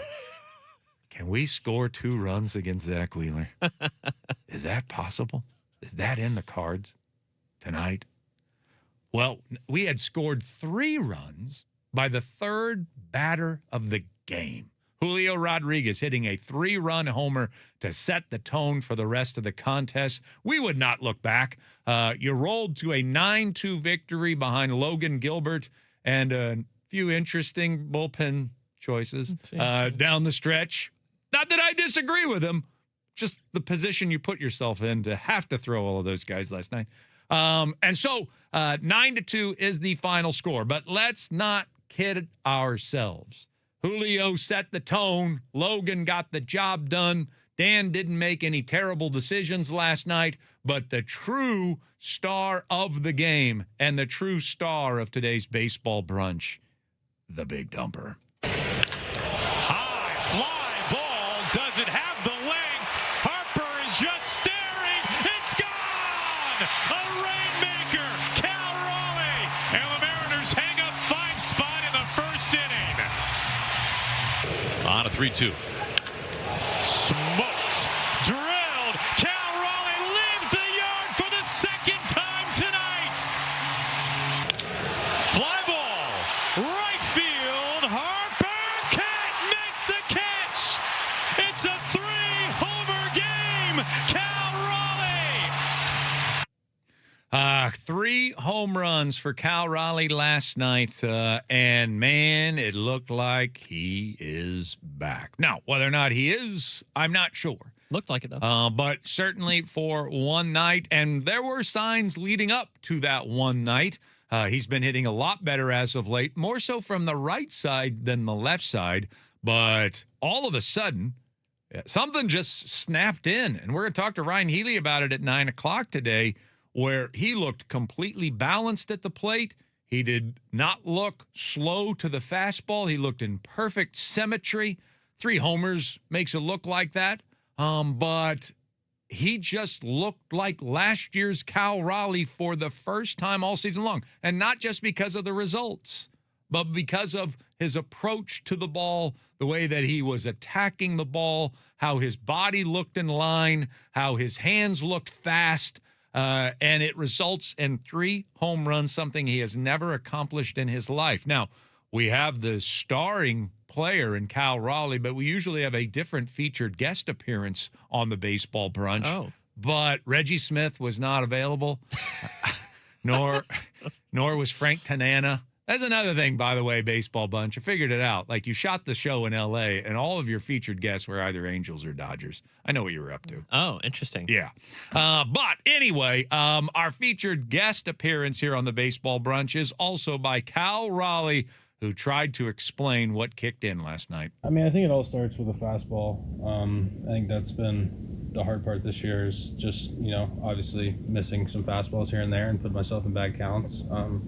I've said it before. I don't feel like, I lose. I don't feel like I lose at bats, when I pop up or strike out. I feel like it's, when you do get that mistake, and at this level in the big leagues, when they do make that mistake, it's about capitalizing on it and making sure that you are moving it forward and you are taking advantage because they're so good. And we talk about it all the time, from the pitching side to kind of control and dominate the zone, but it's kind of the same, from the hitter's perspective. You want to be ahead, you want to be in good hitter's counts so you can get your A swing off. And I think tonight it was a 1-0 and a 1-0 and a 3-1, and then there was a 3-2 mixed in there. But that makes a big difference when you're in the driver's seat. So I just know that when I was getting that pitch and in the middle, maybe up a little bit, and I was just missing it. And I was seeing it well, I wasn't able to take advantage of it. And then today I was able to obviously take advantage of that, so it felt good. And I just think being in a good position as early as possible is something that Edgar always talks about and has always been kind of a pillar of mine throughout my career, even down all the way to Little League and stuff like that. So it's a very simple thing, but it's sometimes harder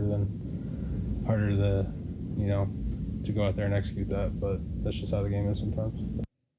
Cal Raleigh after the game last night, never too high either. Good perspective. Yeah, I mean, great, and he always does. Yeah. And we got to give him credit. I mean, he is for the first time not only taking criticism. I mean, we haven't had any choice. Nobody wanted to in this town be critical of Cal Raleigh, but when you're sitting there threatening to have the lowest batting average in the history of the sport by a good 10 percentage points, I mean, it doesn't come with praise. And I do believe that his struggles for 4.5 long months were affecting his defense. I think it was affecting his challenging. I think he was questioning everything. And so what has happened as we are now to the point in the season, and this is going to be a breath of fresh air to a lot of people, where it's no longer a long season ahead. We are now to a critical point where we damn near have to start treating every game like it's a playoff game. That's the position they've put themselves in. We're coming down to the stretch run. We're coming down to the final month of the year. And once you start realizing your reality and what went wrong, it's impossible not to point out the biggest factor in last season's success versus this season's failures. And that is that Cal Raleigh was arguably the best player in the American League a year ago. And this season, he has arguably been the worst everyday player in Major League Baseball this year. And to be able and to have to confront that and kind of know that and hear it whispered can't be easy to do. But to his credit, and you could see the love in the high five lines on all 3 home runs, and he'd come back and he'd get more high fives. You could see how happy everybody was, or at least maybe not everybody. Maybe somebody was sulking. Maybe somebody didn't like it. I don't know. I didn't see it. But for the most part, that team really was relieved last night to see Cal Raleigh back in 2025 form. And it might have been just for one magical night. But, Anders, it didn't look like that. It looks like some things have gotten figured out. And last night, he just was locked in. And Ryan Healy was talking about it in the broadcast. We'll talk to him about it more about 9 o'clock today. But it looked like last year's Cal Raleigh. I hope it wasn't for one night only, and I'm going to trust that it wasn't. Yeah, I feel like with this team, there's a lot of notions about momentum in baseball, and it kind of gets scoffed out with it being a long season, like around the league. This isn't just a Mariners thing. I think this team, more than almost any other team, rides the highs and rides the lows too. When things are going well, they go really well, and everyone seems to be clicking at the same time. But when it rains, it pours. When things aren't going well, it seems like you're making mental mistakes. It seems like Dan Wilson's going and making weird bullpen decisions. It feels like Cal can't do anything at the plate. It's either all or nothing with these guys. So having your leader who really carried you throughout the entirety of last season, who has been absolutely bogging you down throughout the entirety of this season, finally have a breakout game, I think is a huge weight off of all these players' shoulders. Yeah, I agree. Now, is it real? Okay, let's be honest about this. We've had a lot more evidence suggesting that it's not. Right. If this was another sport, I would certainly I guess Cinderella had her nice night at the ball. Right. She'll be back in rags tomorrow, scrubbing the floors of her ugly stepsisters. Tomorrow, riding a pumpkin to school instead of a beautiful coach, and probably dating, the shoe dealer, as opposed to a handsome prince. Yeah. Okay? Let's not slight the shoe dealers here. Okay. Yeah. I was just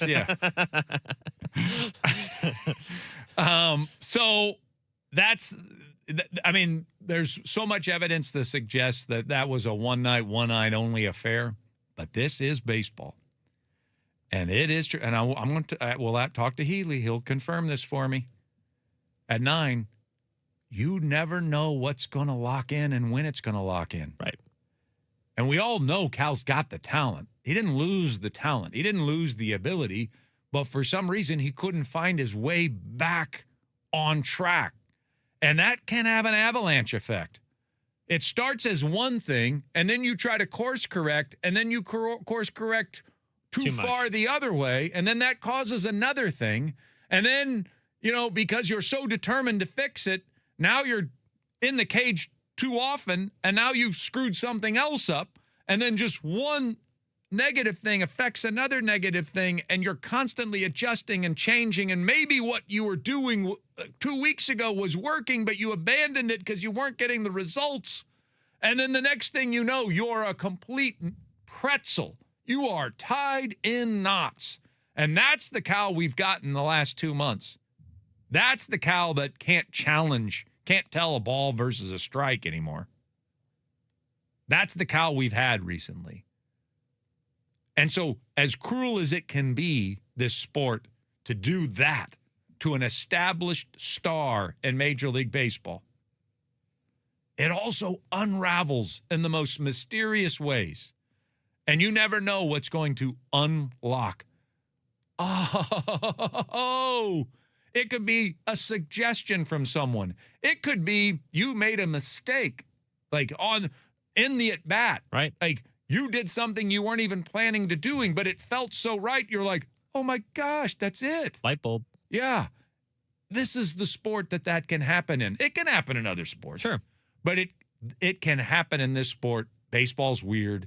Unlike anything else you've ever seen. So even though we should caution ourselves, there's a lot more evidence suggesting that Cal Raleigh's not fixed than fixed. There is a chance that he's fixed. And he could be finally ready just in time to go on a tear. Cat Ballou it, as I told you earlier. Yeah, exactly. Ready to go on a tear and carry this team for the rest of the month. It can happen. Yeah, and I think where Cal was explaining here in that clip that we just played, this is why hitting is a process more than anything else. We hear the word approach thrown around a bunch, but I think this is the reason why that's the case, right? It's so much of it is mental, where you're trying to attack, because the pitchers are too good to try and hit everything they throw to you, obviously, right?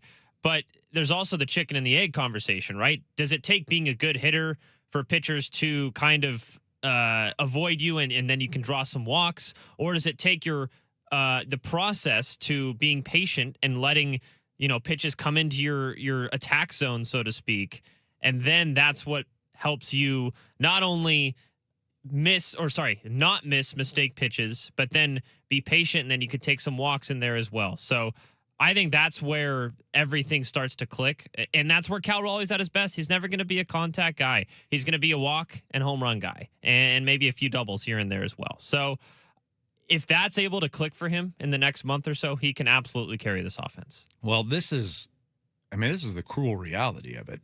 I mean, he knows what it is. He told you in that clip. Yeah. I couldn't catch up to the fastball. I wasn't in the fastball. If you can't hit the fastball, this is why Ryan Bliss is in the minors, even though everybody wants him back in the majors. And I love Ryan. Yeah, I do too. But you can't hit a fastball. You're not going to be a major leaguer if you can't hit a fastball. Cal Raleigh has not been able to catch up to the fastball, and we know that he can catch up to the fastball. We've seen it.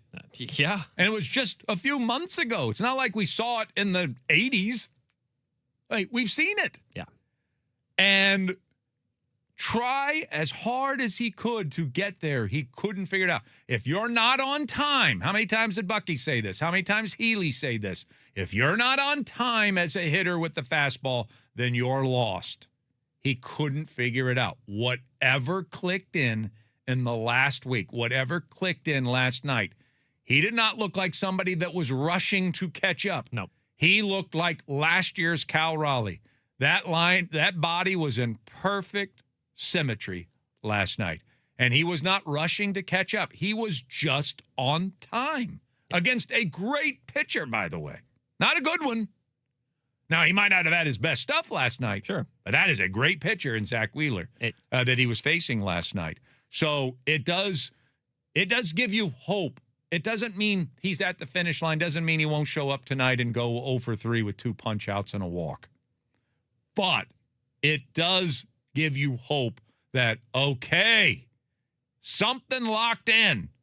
And it does happen in this sport. It happens all the time. It shouldn't take taken 4.5 months. No. But if it's happened now, it's happened in time, Anders. Yeah. I won't say all will be forgiven, because we'll never look back on this season no matter what he does in September. Oh, it'll be forgiven. If he goes on a run, gets you into the playoffs, and stays hot all the way through the playoffs, forgiven. Yeah. Well, I meant like forgotten. Forgotten, yes. Yeah. That's probably the term I was looking for more. We'll never look back on this whole season and see his numbers and be like, dang, that was a good season from Cal Raleigh. We won't do that, no matter what he does in September, right? But if the prevailing feeling of this season is, he sucked for the first 4 months and then found a way to carry this offense to the playoffs and hopefully a run in the playoffs, that will be the last thing we remember, and probably the biggest thing we remember from this season if he's able to do that. So what did we learn today, kids? This is how we close out the baseball brunch, Anders. We learned that Cal is back? Question mark? Yeah. We've learned that baseball is weird. We learned that Julio really is the guy that got it started. Yeah, that's He true. did start the fire. And Cal wasn't burning when the world was turning. He had to start the fire last night. Cal did give him credit for that, by the way, in a different clip in his post-game interview last night. He's like, big home run from Julio to get it started. The baseball brunch is going to give him credit, too. Yeah, let's do it. Nice work. Nice work, Julio. And no, I guess I didn't have any problem with the bullpen decisions last night of Dan Wilson, but past bullpen decisions affected you because you had to throw Gabe Spire last night. Dominguez had to go 2 innings. And I've liked what I've seen out of Dominguez here as of late. Totally agree. But he's not going to be available tonight. I got to believe Carlos Vargas is not going to be available tonight. But Gabe Spire better be available tonight. He better not have, we used him last night. We can't use. Nope, you need him. So you should have Spire, Bizzardo, Ferrer, and Munoz. We all know George is only going 5. Spire, Bizzardo, Ferrer, and Munoz. You should have them all. Yes. And by the way, think you use your lefties against Schwarber, Harper, and Arise. They don't care. They crush lefties just like they crush righties. Use your lefties against Marsh and Crawford at the bottom of the order. The more platoon-dependent guys. Yeah, not Schwarber. It doesn't matter. Right. Use Ferrer and Spire on the guys at the bottom of the order, and then use Bizzardo and Munoz, hopefully, against the others. And if that's in the 8th inning for Munoz, so be it. It doesn't have to be the 9th. Doesn't have to be. All right, coming up next, Seahawks fans, you worried, bro? Sports Radio 93.3 KJR FM.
you got in on my the thing I do with Shub. What's the thing you do on a with regular Shub? basis? Our sales guy, Shub. Yeah. Shubacabra, the Shubik's Cube. I started not long ago. I would ask him like a question a day. Okay. And it could be about just about anything. Literally anything. Well, I didn't ask him this when he just walked into a conversation about hugging in the office place. Oh, yeah. And whether or not that's like good camaraderie or frowned upon. And we had a difference of opinion. Somebody that's ran a radio station before that was like, no hugging. And then another person that is a hugger. And she thinks it helps her show. So it ended up being that's what ended up being a conversation. Okay. But I've asked him all sorts of great questions over the years. Like, should new car smell be a cologne? No. That's my answer. Your answer is no? Yeah, no. I kind of think it should be. Really? Yeah. Really? Yeah. Yeah. And then the question I'm going to ask him today, do you think it bothers mosquitoes that they haven't evolved beyond the point that a bite from them only gives us an itchy bump? Well, in some cases, it's a little more than that. Well, yeah. There is a thing called malaria, Chuck. Well, but they have to dip themselves in poison waters. Yeah, that's I don't true. know if they're intention. I don't know if they're like have murderous intent. Murderous intent. I'm not sure. Maybe they have evolved from that. Maybe they know. They Hey, are blood-sucking parasites. hey, quite literally. if we go suck on that river water, we can murder this fool. Yeah, not just this fool. Yeah. A large portion of specific populations in Well, I know. some I places. understand that. But but you're suggesting they're doing that intentionally. Oh, yeah. Like they're like, this is poison. This is a lot more effective than just making somebody's arm itchy. Right. Yeah. So let's do this. I mean, Yeah. you're suggesting that mosquitoes can be pure evil. Yeah. I'm just assuming that they have the ability to just land and bite, and they just happen to have landed in malaria earlier. Yeah. Fair enough. Or they see this guy. I'm not going to get into that. Never mind. All right, let's get into what we were originally planning to talk about, and that is the Seahawks. For the record, I'm not worried in the slightest about anything at all right now. Like nothing. Really? I think this is... If your confidence meter was 100 going like before everything, where is it now? 100. Nothing changed. I think this is going to be a better team than it was a year ago. Doesn't mean you're going to win the Super Bowl. Okay. A lot of things got to break your way, including health, which we're about to get into. But yeah, I've had nothing that shakes my confidence or soars my worry meter whatsoever to this season. Okay. That said, we're starting to get some things that are starting to build up a little bit before we've even taken a first snap. So I do want to ask, you worried, bro? Let's go one at a time. Bud Clark. You worried, bro? Anything about that worry you that Bud Clark is not available to this football team this season? Yeah, I think it is. Not like full on like panic mode or anything like that, but again, it's just a one less tool than Mike McDonald has, and we talked about this a little bit earlier on the show. This is a team that relies on depth, and he likes to kind of fill pieces in certain spots, and not just that, have the competition factor kind of drive people up a little bit, and that's how Ty Okada got his starting spot last year. And yeah, I was excited to see what he could do, possibly even become a starter in the second half of the year. But the fact that he's probably not going to play this season, especially considering the secondary depth as a whole. Now I know he's not playing corner, but just having certain spots to fill, it's one less guy for Mike McDonald. I'm not saying it's a good thing, right? But I do think that they'll come up with an answer. Okay. He's not somebody that you have an answer, on hand. You lose Byron Murphy, you've lost Byron Murphy. Yeah, that's a good point. Or, I don't see this as something that can't be worked around. Right. Now, it's if you lose another Clark type, and now, I watched the Detroit Lions play the last couple of years where they're down to like their fifth nickel and they're playing a kicker at safety and and they're doing all sorts. They're taking anybody off the waiver wire. They're so desperate last year they considered Jamal Adams, I think, for a while. You don't want to start taking one off after the other, but by itself, on its face, yeah, Bud Clark would have been nice. And I know that Mike McDonald would have found a role for him on this team, and I would imagine that role would have expanded with every week that passed as long as he stayed healthy. But I also believe, Nehemiah Pritchett right now is sort of like the one being most criticized, having the worst camp. I think even Hugh called him out as maybe he's got had the most damage done to his status so far in the preseason. I watched Nehemiah Pritchett play fairly well at the end of last season. I know it's in him, and it's not like age has crept up on him. So Ty Okada got better every single week. He did. And I had no hope for Ty Okada at the beginning of last year. And so, yeah, it's a hit, especially when you talk about the collective. But I'm not worried about it. I'm not worried that there's not an answer that between John and Mike that they can't come up with before the season comes to a close. Either strategic or development of a player or finding somebody else on a waiver wire or in a trade before the deadline. I think that by season's end, they'll have formed a solution. Not even by season's end. By season's beginning, I think they will have formed a solution. Yeah, and I know he probably wouldn't have played the exact role, but the Nicky Manwari injury also plays a factor in this for me as well. So that's, again, it's just bodies at this point. True. If Nicky Manwari is out for the season, okay, now we got something else. Well, yeah.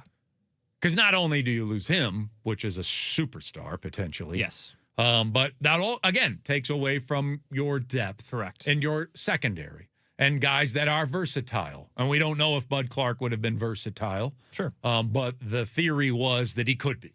Yeah. And could be used in different ways. But, yeah, at this stage, I'm not. I mean, when you get hit with 3 season-ending injuries in 72 hours and your depth takes a blow like that collectively, yeah, you feel that, but I don't even think anything individually worries me about it. Okay. And I don't even think collectively I'm worried about it.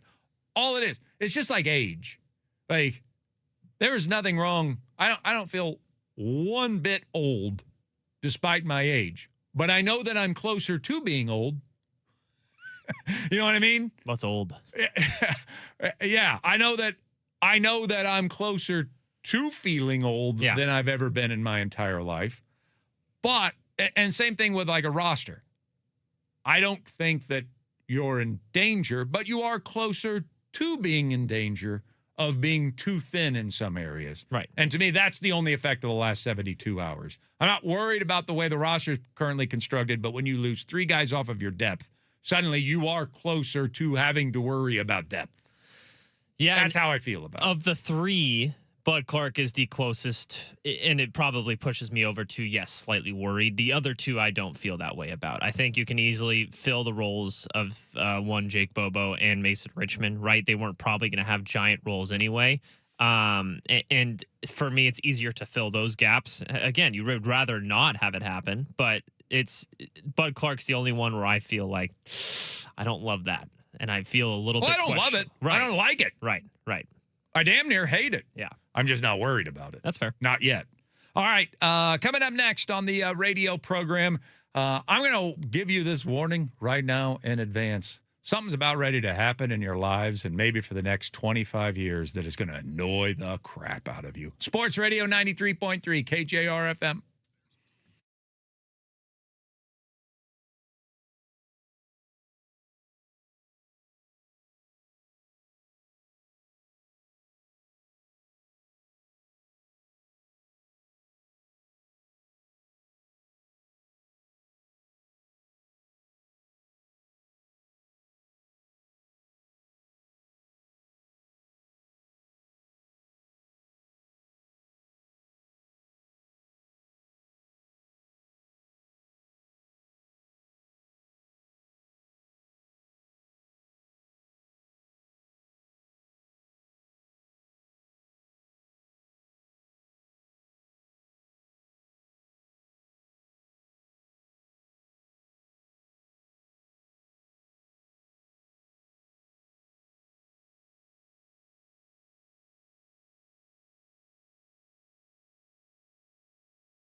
Now back to Chuck in the Morning. Brought to you by Tuleta Resort Casino. When all you want is everything. Everything Tuleta.com on Sports Radio 93.3 KJR FM.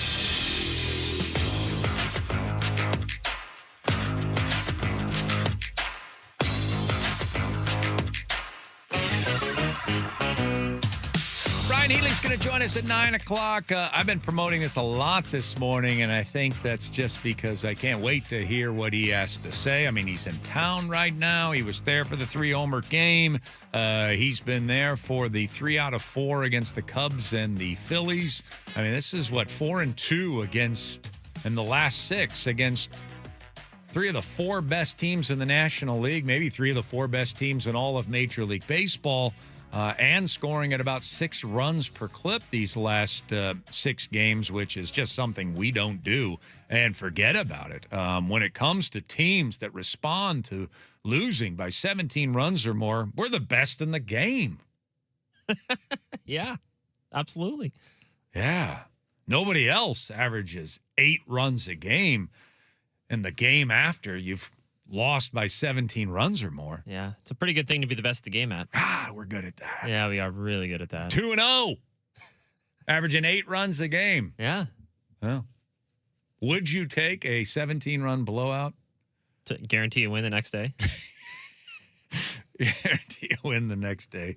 I don't think we get there that way. Probably not. Yeah. Yeah. So, no, we'll avoid that. All right. So, Ryan Healy will join us at 9 o'clock here this morning to talk about all things Mariners baseball. But I said I'm going to warn you about something because it's underway, and I have a feeling it's really going to annoy you over the course of the next, generation. Last night, Peyton Manning's son, Marshall Manning, made his debut as a high school football coach. He's a freshman, 15-year-old freshman. Those Mannings do not want you to play if you're the youngest guy out there. They really want you to be seasoned. So 15-year-old freshman, and he played 2 snaps. 2. Now, he plays on a really good team, apparently. Not 2 series. No, 2 snaps. 2 snaps. 2 snaps in the game last night. And yet, his game was nationally televised. I want that to soak in. Just a second. Yeah. High school freshman making his varsity debut as a backup quarterback, played 2 snaps, but his game was nationally televised. I mean, you know what big a deal they made out of Arch Manning, and that's Cooper's kid. That's the one that didn't make it. Imagine what they're going to do and how much hype is going to be surrounding young Marshall Manning, Peyton's son, as he starts this quest from it is the royal family of football, and I love them. I love them all. I love Cooper. I love Archie. I love Eli. They really do come across as not just terrific football players and a terrific football family, but they really come across as very likable people. I mean, it's hard not to like Peyton Manning. The Manning cast is awesome. Manning cast is awesome. Everything they do, they come off well, and so this is not any shot at all at the Mannings, but I have a feeling they might have to put their foot down on how much attention Marshall gets, because people got sick of how much attention Arch got. I mean, we called 2 football seasons ago Arch Madness. That's how the season began. The entire season was described as Arch Madness. Not 2 seasons ago. That was last year. Yeah. Arch Madness. That's what college football was called to start the season. Arch Madness. That's how they were promoting it. Right. And then he ends up underperforming. He wasn't bad. No, it wasn't awful, but and he still could end up being the number 1 pick, and maybe he leads the Longhorns to a national championship this year. But obviously the hype did not equal the performance. And now with Marshall, Peyton's kid, not Cooper's kid, Peyton's kid is already going to have a nationally televised high school game as a freshman backup quarterback. Woo! Mannings, you might want to draw a line in the sand on this. Like, no, we're not doing that. But they're doing that. Yeah, and you have and to. It's just starting. I What's it going to know. be like by the time he's a senior in high school? What's going to be like in college? You have to wonder how much of that is going to affect a 15-year-old. By the way, Right? 15. It usually does not affect them well. I'll tell you that. Yeah. There have been different.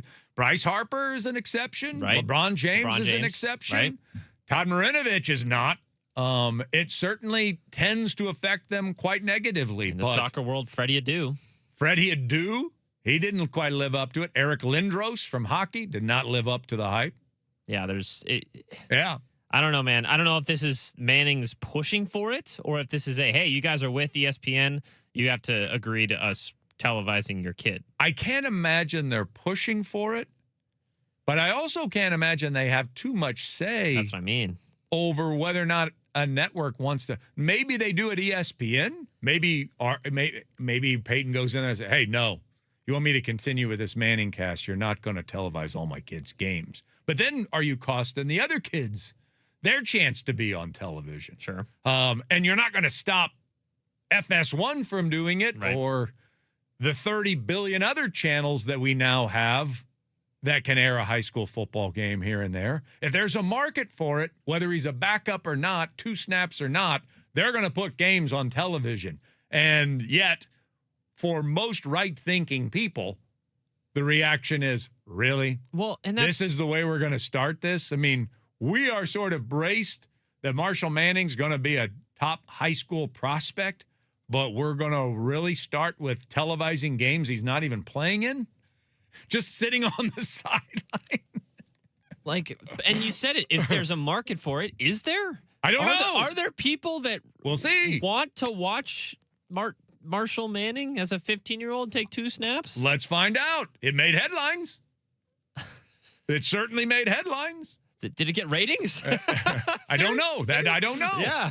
It's like one thing to say, ESPN televised a 15-year-old's games. It's another thing to have people watch it. Right?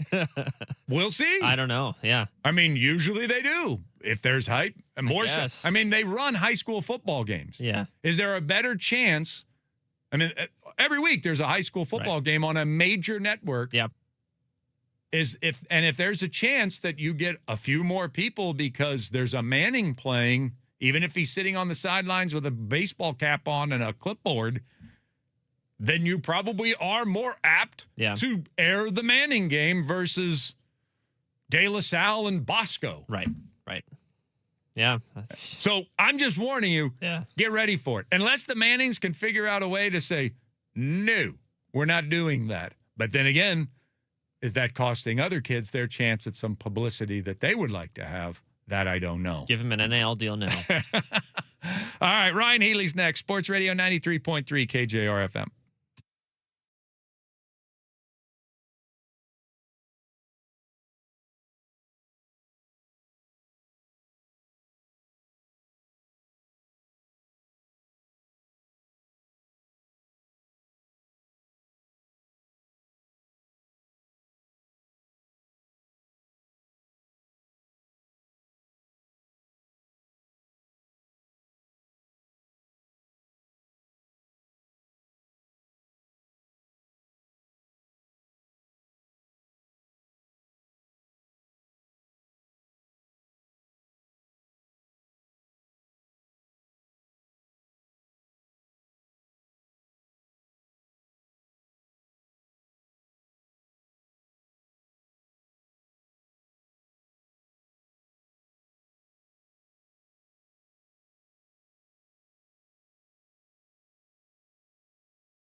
It depends who's around, to be honest with you. I'll just be blunt with you. It depends on who's around. Well, I'm going to tell you. I'm going to be honest with you. I realize that you and Goldie got a really great chemistry going right now. Of course, everybody listening's like, it's not as good as Chuck and Ryan's. I know that's the case. And I would never, ever, because I care about you as a human, point out the fact that you've never stolen a base in your career. I would have never done that to you. How did you like my couple pitches or batter of like play-by-play, just trying to deflect the obvious? I loved it. I thought it was fantastic. Yes. Yeah. Good. That's a Aaron good was pro. hoping I was going to take the bait, and I'm like, whoa, Seiya Suzuki's had 3 walks today, and there's strike one. Like, I just totally pivoted as fast as I could. It was a good pro-comedic, transition on your part. Yeah, I was impressed. I knew exactly what you were doing, and I loved it. He was just staring at me, waiting for me to look at him, and I refused. All right, well, let's get into it. Let's talk about what you witnessed firsthand last night. Cal Raleigh's 3-homer game last night. I mean, it's easy to just look at the results and say, oh, those went over the fences. Cal's fixed. You were sort of hinting at this before last night, that maybe something was coming together. And then last night, man, I suppose he could have lined out 3 times to right field and we could have drawn a conclusion that he's close. It helps that it goes over the fence, but he looked like last year's Cal last night. What is it that you were seeing, and then what is it that you saw last night that led to that kind of result? I saw it the moment I showed up here, honestly. Every at-bat that I saw on Friday Night Live, obviously the first at-bat, like he jumped on an 0-0 fastball for Matt Boyd for that 3-run home run that kick-started things. It wasn't that at-bat that validated it for me. Like, because Cal's run into some homers this year. I think he came in with 14, maybe 13 on the weekend. So, like, he's hit homers, and we know he can do it. He hit 60 last year. It was the second at-bat of Friday that did it for me. Matt Boyd threw a really good changeup, low and away, and Cal was able to kind of adjust and release the barrel a tick later, but he released it through the baseball as opposed to across the baseball. Like, that's a pitch that I've seen him end cap and like cue to the first baseman, or just swing and miss entirely at. And the fact that his eyes and body were synced up enough to adjust to the fastball and be on time first at bat and then barrel a ball that Alex Bregman unfortunately just made a tremendous play at third base on, that was a sign for me. And then there was, a couple balls that he just missed. Like, there was a 2-strike fastball that he hit a really high pop-up deep to the second baseman on behind second that I said, wow, he was on that. And then last night, I just felt like things were trending in the right direction for him to be able to jump on a fastball at his first at-bat. That's been the pitch that's been eating him up all season long. And for me as a hitter, there's a difference between thinking about my timing and feeling my timing. I related a lot to golf. Golf is a very rhythm-oriented, athletic movement. And if something is out of sync, you don't always know what it is. Unfortunately, though, in baseball, your swing so much and well because you've taken, at this point, hundreds of thousands, maybe millions of swings. Like, your swing well enough that when something's off, you normally know the problem, but when you can't solve it, the frustration multiplies. I digress to say that Cal Raleigh got on time for the fastball, was able to adjust to the off-speed pitches, and has strung together consistent bats Monday through Sunday, where all of a sudden the opportunity, Monday presented itself where he just went off. Everything just fell in order. The 3-2 count cutter he hit for a home run, his second one of the game off of Zach Wheeler, he spit on a couple really tough 2-strike pitches. And as a hitter, you have to earn the right to get a mistake from the pitcher. And he did that by taking those tough borderline pitches in a 1-2 and a 2-2 count. And then the 3-2 cutter shows up middle, whack, homer.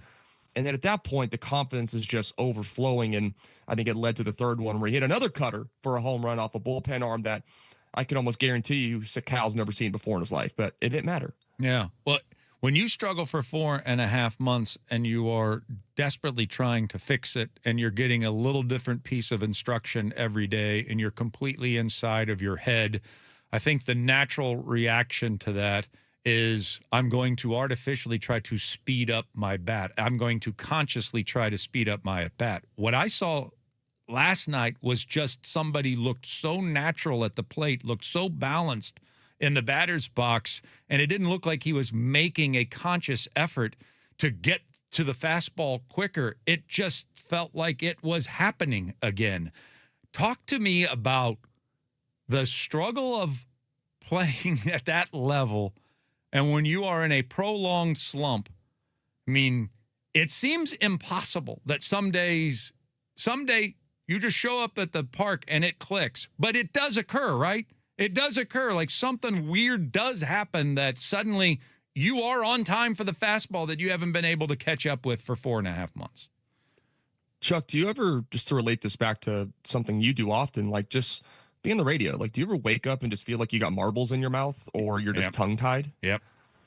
I had that yesterday during the open of the game for the first time and kind of through the first 3 innings where I just felt tongue-tied and I couldn't say the right word at the right time and I couldn't find the right word at the right time. Something was just like neurologically disconnected. I couldn't figure out why. And then as the game progressed, it started to click a little bit. But like that's what Cal went through for a large part of the season. Something that is completely normal to the everyday human being is what a high-level athlete like Cal Raleigh will battle. Unfortunately for Cal, like the baseball gods determine a lot of, what happens on the field. And the baseball gods determine 2025. Cal Raleigh, you are him.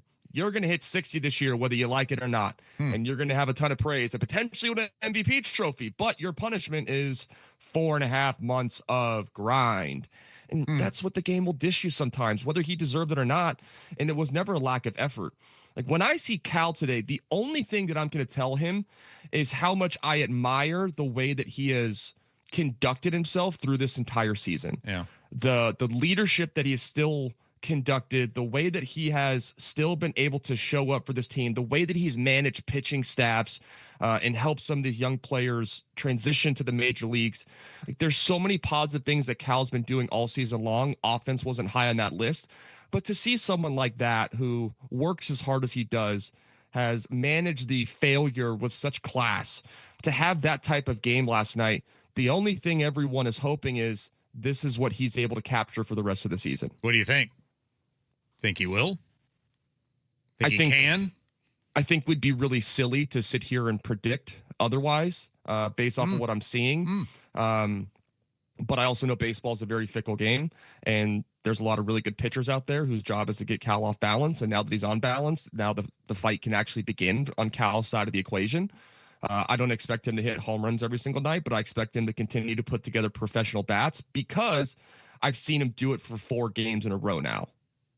Former Mariner Ryan Healy joins us every Tuesday at 9 o'clock to talk Mariners baseball. Of course, you can hear him on Mariners TV. He's in town and doing the games with Aaron Goldsmith right now and doing an excellent job, by the way. Nice work. Really good. Really good stuff. Getting better. Getting better, too. Like, you were good, like, right off the bat, and you just keep getting better every game. Let's talk about Randy Arozarena, because I don't know if he is ever going to be mistaken as, now there's a captain, there's a leader. I don't know if he's viewed that way in a locker room or has ever been viewed that way in a locker room. But I tell you what, in terms of who showed up to play good baseball this season, he's probably number 1 on the list. He and Emerson Hancock in terms of the most consistent producers from the beginning of the year till now. And tell me about what you saw Saturday, because that was one of the greatest games any individual's played this year. I'll give Randy a little bit of credit here on the leadership side, because it takes a lot of huevos to be able to leave your home country and defect and come over here, like, to better your lineage and not just your family that raised you, but your future family, and change the course of things. Like, there's some adversity that Randy Arozarena has overcome in his life that you and I will never understand and have to go through, thank goodness. But I give that man a lot of respect and credit. When it comes to the playing side, like, when Randy's in it, he changes the course of a game on either side of the ball. And that was, never displayed better than Saturday's game when he hit a leadoff home run, robbed a home run, and hit a walk-off home run. Like, when Randy is in it, he is one of the most infectious players in the major leagues and can change the course of a game so quickly. I haven't seen him hit many dead center home runs in his career. The power's there, but I've seen more fly out to the wall this year to dead center than balls that actually went over it. So that's why I was even more surprised when that ball left on the hanging slider. And not to mention, like, Jacob Weber from the Cubs, like, that was the first runs he's given up since June 26th. Like, that dude was on an all-time heater, and Little Leo Rivas decided I'm going to break this streak today. Yeah. Like, the fact that he came in, hit the walk-off on Friday, and then extended the inning in the 9th inning to present the opportunity for Randy to end it, it's pretty incredible. Randy does so many things well, and it's not surprising that he's a fan favorite because of how exciting of a player that he is. No player, no person is perfect, and I know Randy has some of his downfalls, but when he's into it and he can change the course of the game like that, it is fun to watch. Yeah, no doubt. I don't know where they'd be without Randy Rosarina this year. J.P. Crawford looks like he's getting ready to step on the field soon, maybe tonight. I don't know, maybe you could share some insight into that, but I know you did talk to him the other day. I mean, how big is this for the team to have one of their leaders back, especially with the Colt Emerson injury? And a need perhaps at shortstop right now, and he gets to return to his old position. I mean, if this is JP Swansong, Ryan Healy, I combined your first and your last name, Ryan, then man, he's got this opportunity to put together quite a stretch run here for himself as a Mariner. I think he's primed to do it. I think he's always been primed to do it. JP is the same guy every day, and I had a lot of fun catching up with JP yesterday on the field. D. Gordon was in town over the weekend as well. So the three of us, all former teammates, had a chance to just catch up and talk. And I'm laughing because Brad Adams trying to kind of probe JP, like, hey, what do you think? You can come back and play shortstop? You're going to be the guy? And JP's like, I'm just happy to be here. Whatever they want me to do, I'll do. Like, kind of being coy about it, but also understanding what this season has looked like, right, where JP's at in his career, last year of his contract. Obviously, the world has already seen Colt Emerson. Like, they know he's here and he's staying. JP, I think, is just excited to be healthy, get out there. I know he was excited to buy the AAA team some spread. He actually bought them probably more In-N-Out burgers than you've ever seen in your entire life. Took care of the boys down there. The SoCal boy was true to his roots. I just think JP's excited to be back, and that presence, in that locker room, presence on the field. We know what JP does really well. We know the things that JP maybe isn't as good at now. I take all of the good, all of the bad, and I want to put that veteran at shortstop and anchor him there for the rest of the season, in my opinion. Yeah. I think there's a chance he gets activated tonight. I'm not positive on that, so don't quote me on it. But I know he went through a full day of pregame work yesterday of on-field BP, ground balls, everything, and was looking and feeling good. So what they decide to do tonight, we'll find out. But definitely shortstop. He's working at shortstop. I think even Angie reported that last night. Yeah, that's what I saw. Yeah. Yep. Okay. As for Colt Emerson, I mean, we got a taste of him. I know that by the end of his first season in the major leagues, he wasn't hitting and he wasn't fielding well. But I watched Cole Young not put on the roster last year for the playoffs a year ago, and look at the season that he's having this year, and he looks like our second baseman for the next 15 years, for goodness sake, here in Seattle. I'm expecting the same thing out of Colt. What was your first impression of Colt Emerson now that we're not going to get to see him play again this year? I understand the hype. I understand the contract extension. I understand why he's climbed the minor league so quick, that being Colt Emerson. Like, I get it. I also understand the injury side of things from the player's perspective of not wanting to speak up and wanting to play through things. The Mariners general manager, Justin Hollander, was speaking yesterday on it and gave some great details to the media. He was saying that Colt actually went and saw Dr. Sheridan, which I believe is in Arizona, who's the hand, wrist, forearm specialist when it comes to these type of surgeries, and told Colt, you're going to need surgery on this at some point. And whether it's right now, you don't have to, it's up to you, or we can try and do this in the off season. So, like, there's been a problem existing from the jump. And that man still went out, banged in AAA, came to the big leagues, had a splash, had some really big moments. But it makes sense why he wasn't able to make the adjustment on the high fastball. It was the left forearm, the left wrist. And that is the exact movement that you need to have to get on top and be direct to that high fastball. If he doesn't have that strength and that comfort with that top hand, then he's not able to get really short to the baseball. The barrel's naturally going to get longer and drop underneath. So he's swinging at it, trying to get on time. And he had, meaning Colt, had the same progression that every major leaguer goes through when they first come up. They have some success. The league figures out your holes. They expose your holes. The big part is, what are you going to do about it? Colt didn't have the things healthy that he needed to be able to make the adjustment. So what I'm hoping is, I believe he's having surgery tomorrow. I don't know what the timeline is for recovery. So we'll find out what that looks like of when he can start his swinging progression. Once he's healthy, he's going to hammer fastballs in the top of the zone all offseason long. And I would expect him to come back with that same calm and poise that we saw for most of his debut this season. There was a little bit at the end in early August where I felt like things really sped up on him. But I do believe he'll come back more polished next season, 100% healthy, and be ready to contribute to this team in a big way. What was your first impression of the other prospect, Cade Anderson, on Saturday? That doesn't look like a fun at bat. No, as advertised. Also, the shadows that were kind of working in his favor. There was things that were helping. He's also not really a soft landing spot to come face a Cubs team that I think leads the major leagues in OPS. Like, hey, welcome to the show, kid. Here's the Chicago Cubs. Good luck. Like he mixed and matched. I think the most fascinating thing about Cade that I'll continue to watch is how he uses the entire rubber. Like for a left-handed pitcher, he's on the first base side of the rubber. The right-handed pitcher's on the third base side of the rubber. He's trying to create angles to promote the movement on his pitches, and also establishing the inside part of the plate on both hitters.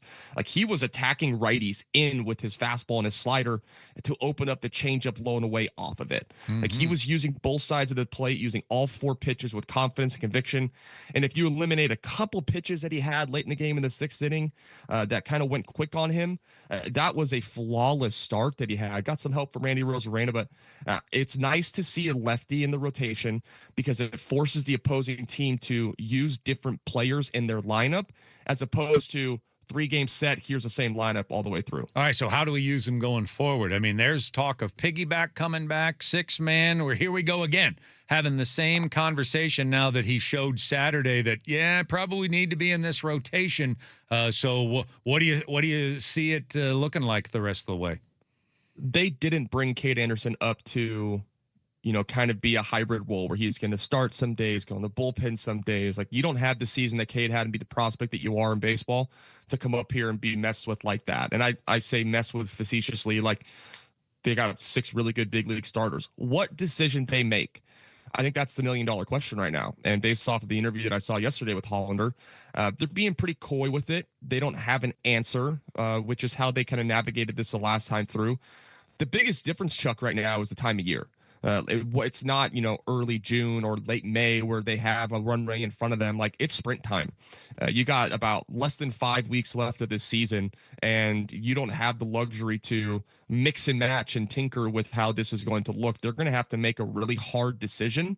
And whatever that hard decision looks like, I feel like whoever's affected by the decision will have to respond in the best way because this is a team first decision. Whatever decision's made is to help this team win, and they're starting to do a lot of it. And there's a schedule that's friendly for them in September that allows the opportunity for them to go on a run. You know what? You're right. You nailed me to the wall that sometimes I do wake up marble-mouthed, even though I'm supposed to be able to talk for a living. But, the one thing that's always pure is just my dance game. Like, no matter what, I could be woken up out of a dead sleep, and it's just perfect. Just my footwork, my execution. Yeah. I don't know if you knew that about me. I mean, talk about just a comment from left field right there. I'm not really sure where to go. Is our time up now? Is that why you said that? Well, yeah, I'm wrapping it up, but I was just trying to pull it full circle. I just didn't want it to go undiscussed. Like, yes, sometimes it doesn't come out the way I want, but not on the dance floor. Yeah, but instead of like owning the fact you make Yeah. mistakes, you're like, I'm the best dancer in all of Seattle. Everyone look at me on the radio. Maybe not the best in all of Seattle, but top 3, certainly. When do I get to see it? Hey, you pay attention That's to a good me. point. You welcome me as a friend tomorrow, no matter who's around, and I will dance for inspiration. Okay, I need to get the song, Anders. Is there like a song or something that I'll figure it out the rest of the really show. gets him going? I'll figure it out the rest of the show. When you find it, send me it and I'll have it queued up and ready to go. All right. Sounds good. All right, man. Well, great to have you on. We appreciate it. I hope to see you tomorrow and continued good work. It's been fun. Appreciate it. Go Mariners. Right, there he is. Ryan Ailey joining us right here on the radio program. I think he came across thinking that I sounded Thanks, Ryan. weird Have a for good one. admitting that. I don't know. That was odd. Like that he didn't think that was something that I should bring up. Like that came out of left field? Yeah. Really? That more came out of center field. We saw that coming. Exactly. I mean, I thought most people knew my reputation as the Caucasian usher. Caucusher. Caucusher. Yeah. There's a lot of people What call me. song would it be now that I'm because I probably will be there tomorrow as well. So. I don't know. If I do know my karaoke song. Okay. Like if I have to nail it, but I don't know singing. if I have a dancing song. Yeah, that's what I mean. It's a different song. Which does highlight that I'm full of crap. Yeah. Yeah. But everybody knew that. What would my go-to dance song? That's a good question. The baseball brunch song? I know it's Wicked Game by Chris Isaac in karaoke. Okay. That's what I go to. That'd be my first. Good call. But then when it comes to like a dance song, oh boy. You're a falsetto guy then, huh? It's a good question. Oh, it might be something Michael Jackson like. Okay. Yeah. Got to get the gyrating going. Yeah. Yeah. Well, I've got to get the moonwalk going. All right, coming up next. I know you're down with it. I mean, I'm a little bothered by it, frankly. I think that maybe you should talk to their spouses and be a little more honest. But if you're going to be down with OPQ, well, we're going to deliver for you next on KJR.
Oh, man. Oh, jeez. Seriously? You guys again? Okay. I mean, I'm not saying that I necessarily endorse it. But if you're down with OPQ, yeah, I know you, then I'm here to deliver. People just can't get enough of other people's quarterbacks. It's true. Yeah.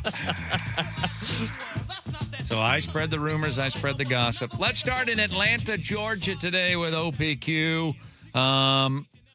Michael Penix, apparently the Falcons organization under Kevin Stefanski, back in love with Michael Penix Jr. Are we sure that they ever fell out of love? Wasn't it really just that he couldn't stay healthy? Yeah. I mean, I had to listen to a conversation this morning by somebody who's apparently a journalist that covers the National Football League that thought it was shocking that Tua was brought in to Atlanta to improve the quarterback room and might not be the starting quarterback because of Michael Penix Jr. Wait. Are you on goofers? Like, what are you talking about? They have far more invested in Michael Penix Jr. They invested a top 10 pick in the guy. Yeah. When they already had Kirk Cousins and they kicked him out of the... And they paid Kirk Cousins. Yes, organization. They are far more invested in the Michael Penix company than they are the Tua Tagovailoa company. So Tua was there to provide depth and competition and to raise the game. That's why he was there. And if he ended up being the better quarterback or the healthier quarterback, let's face it, then they would have gone with Tua. They feel good about the backup. But you know for a fact that they want Michael Penix Jr. to emerge from this competition. And I guess as he's trying to recover from his injury, he's really been blowing people away. He's still not even really truly like actively getting ready for the season, like full-scale practicing yet. But from what they've seen, and it's a new regime, by the way, seeing Michael Penix throw for the first time, apparently he's building a lot of hype behind the scenes, and it looks like he's getting ready to reestablish himself as the Falcons quarterback. Yeah, it's just weird. Every time people see him for the first time, it's like, wow, this guy's pretty good. Yeah. It's like, yes, we've been trying to tell you guys that for a long time now. Yeah. It just sucks he can't stay healthy. I still am really rooting for the guy. He might be my favorite non-Seahawk in the NFL, to be honest. Well, and why is that? Because I watched him here. Exactly. Yeah. He's just because he's your favorite Husky. I'm not even a Husky, but I just love watching him here. But you like the Huskies, don't you? I do, yeah. I didn't go there, though. Oh, okay. Yeah. All right, Seattle, I'm not bleeding purple and gold. Go Tarek Skubal. Yeah, it's true. All right, so yeah, it looks like he's going to end up being the starting quarterback, and that's the right move, Atlanta. Yeah. Browns quarterback position, they've gone with Deshaun Watson, and that's another thing. I can't believe it. I mean, it's everywhere. How on earth? You do realize that they're tanking, right? Everybody understands. And by the way, behind the scenes, their general manager's done a really good job of building like a pretty good roster. Like he's getting a lot of credit for his last couple of drafts. You know, the Myles Garrett trade, they lost Myles Garrett, but they also recouped quite a bit. Oh, yeah. In that deal. There are a lot of people that think that the Cleveland Browns could be pretty good this year if they have a quarterback, which they don't. But Jimmy Haslam has already made it known, foolishly as it is, that he wants Arch Manning, and he might have to have the number one pick in order to get that. So this is probably because that organization is stupid. They probably are worried they're going to win too many games this year because the plan is that this is the year to get their quarterback of the future. They'll be out from underneath the big, giant money of Deshaun Watson next season. If they can get the rest of the team ready and then add that final, crucial, most important piece in the draft next year, by next season, they're going to feel really good about where Cleveland Browns football is. So is there a chance here, Anders, that they're like, we need to play the worst quarterback that we have? Is there a chance of that? Yeah. We don't want to retard anybody else's progress on the roster, but if we play a bad quarterback, and it sounds like they don't have a choice, but if we can play a quarterback that is not good, and it may be losing optically the quarterback battle, then does that not help us get a higher draft pick next year? I don't think this season in Cleveland is about shocking the world. I think this season about Cleveland is getting everything ready for the king to arrive next year in the NFL draft. That's what I think it's about. Yeah, I don't think the choice in Deshaun Watson is playing the best quarterback, but I also don't think the choice in Deshaun Watson is playing the worst quarterback. I think both of them haven't shown anything as of late. You can't go wrong when you're choosing bad quarterbacks to tank for Arch Manning between Shedeur Sanders and Deshaun Watson. I think it's more just about... Go with Gabriel. Right? That's probably the best one out of all of them. And they're not playing the worst. him. And we don't know.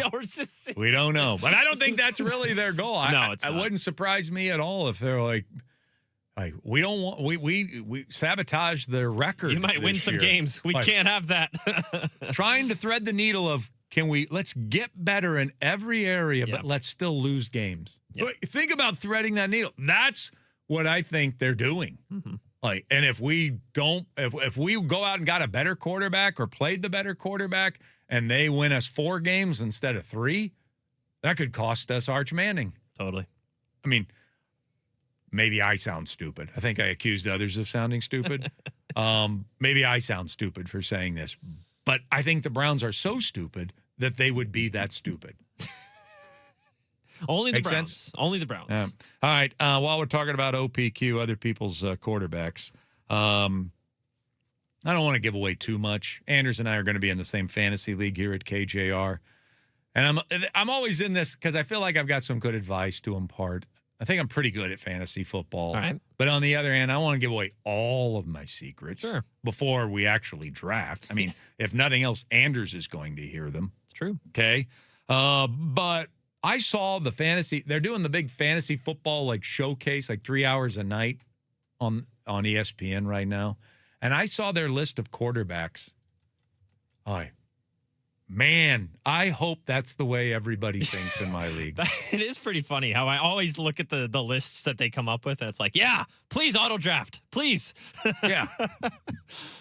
Jaden Daniels, number 2. Yeah, there's a world where Jaden Daniels is the second highest scoring. But there's also a world that skinny guy gets broken in half again by week 2, and you don't have anything for a third-round pick because you rated Jaden Daniels as your second-rated quarterback.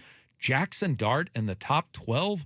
Can he get through a game without a concussion? You have Jackson Dart rated ahead of Matt Stafford and Justin Herbert and Trevor Lawrence right now? Because they can run, Chuck. Well, I get that. But you know what else happens to running quarterbacks who are injury-plagued? They get hurt. They get injured again. It's true.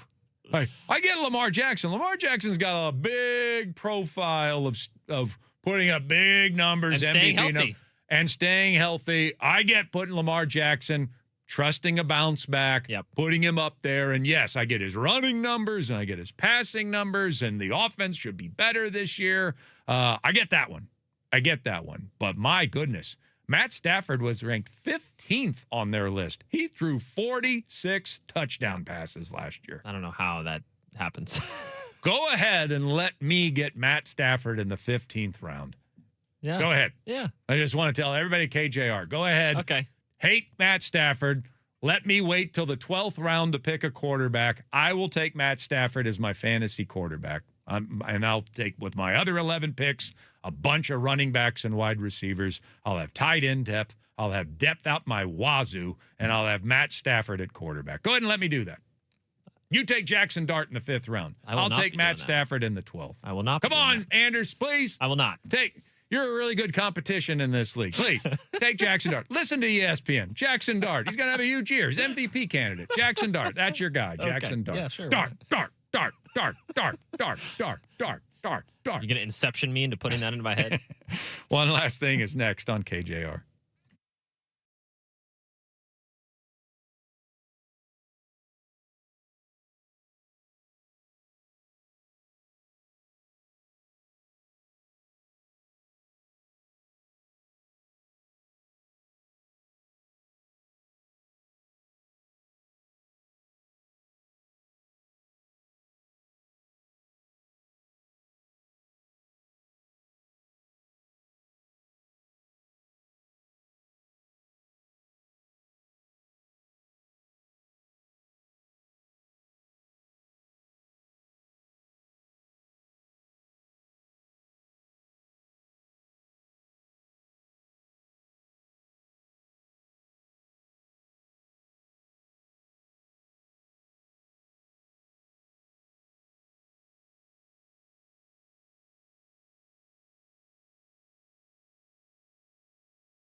Final segment of the radio show. Time for one last thing. As we close things out, hand it over to Greg Bell, who's back in town. Jessamine McIntyre as well. They're coming your way at 10 o'clock. So what's the last thing on your mind, your very busy mind, Anders Hurst? I mean, we haven't touched on it today, but this Jed York situation, my goodness. It's just been... every little bit of detail that comes out about it keeps getting kind of crazier than the last.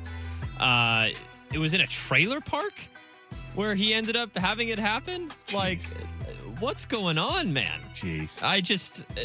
I don't know. But I have no strong feelings about it other than this is just one of the crazier stories that I've seen in a long time. What a dysfunctional organization that still seems to win football games. Yeah. And I think that is going to catch up to them. I thought it was going to last year. Right.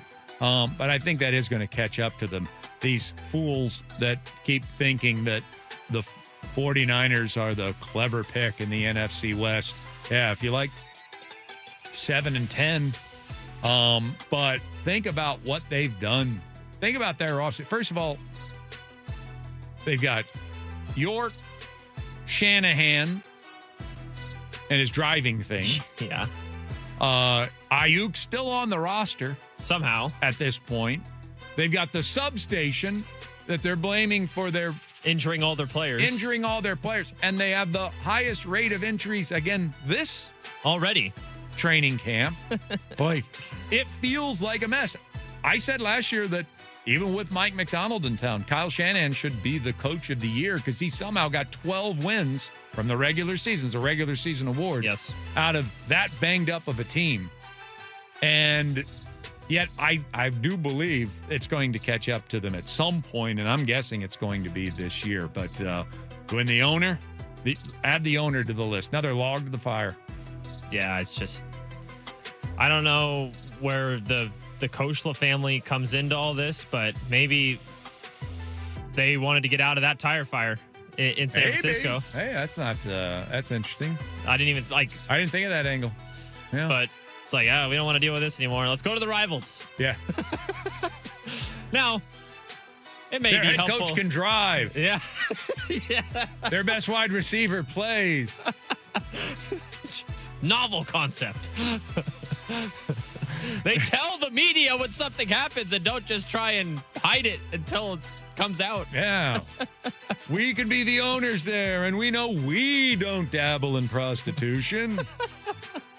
That's got to be the better place to go. They don't have a substation anywhere near Renton. It's true. They do not. Yeah. My one last thing, I'm also going to grab some low-hanging fruit. Oh, do it. Here today.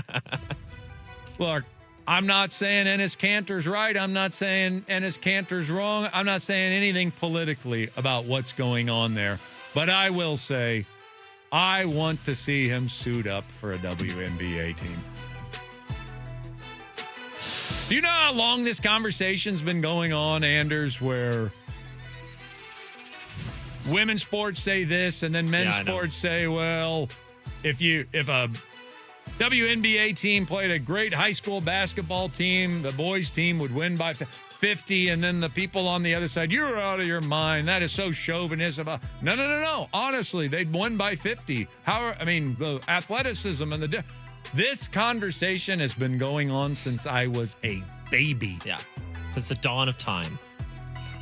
So maybe there's a loophole. Just put one guy. Let's just see. One retired NBA player who's 6'11" tall, was never that good in the NBA. No. He was okay. Yeah. He had a long career. Yeah. And just put him on a team. I want to see it. I'm not saying it should happen. I'm just saying I do want to see it. That'd be fun. I want to see it. Yeah. I want to see him in the WNBA. Yeah. And I want to see what would happen. I agree. I want that experiment to be conducted. It's not going to happen. No, it's not. And I'm not saying that it should happen. I'm just saying, selfishly, I want it to happen. I've heard this debate for 50 years. I want a motivated former NBA player to step on a field with the best female basketball players in the world, and let's see what happens. Who hasn't played since 2022? One guy. Let's see what happens. Yeah, I think it'd be interesting. Yeah. I'd be all in. I'd watch. Talk about ratings earlier with the Marshall Manning stuff. There's a market for that. I'm telling you that right now. I'd be tuning in. Just think if his name was Manning, he could do whatever he wanted. Exactly. If it was Ennis Manning, he'd already be on a team. That's true. They'd televise every one of his games. He would be the center for the Chicago Sky. That's what would happen. Screw Caitlin Clark. Ennis Manning's in here. All right. We'll talk to you tomorrow at 6 a.m. It's Jess and Greg Bell next on Sports Radio 93.3 KJR FM.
It's a 3-homer game. Cal Raleigh. Is he back?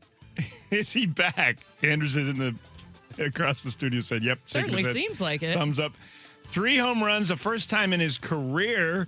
First time a Mariner's ever done that at the Yard in Soto. First 3 home run game of a Seattle home game since 1999. Edgar Martinez in the Kingdom.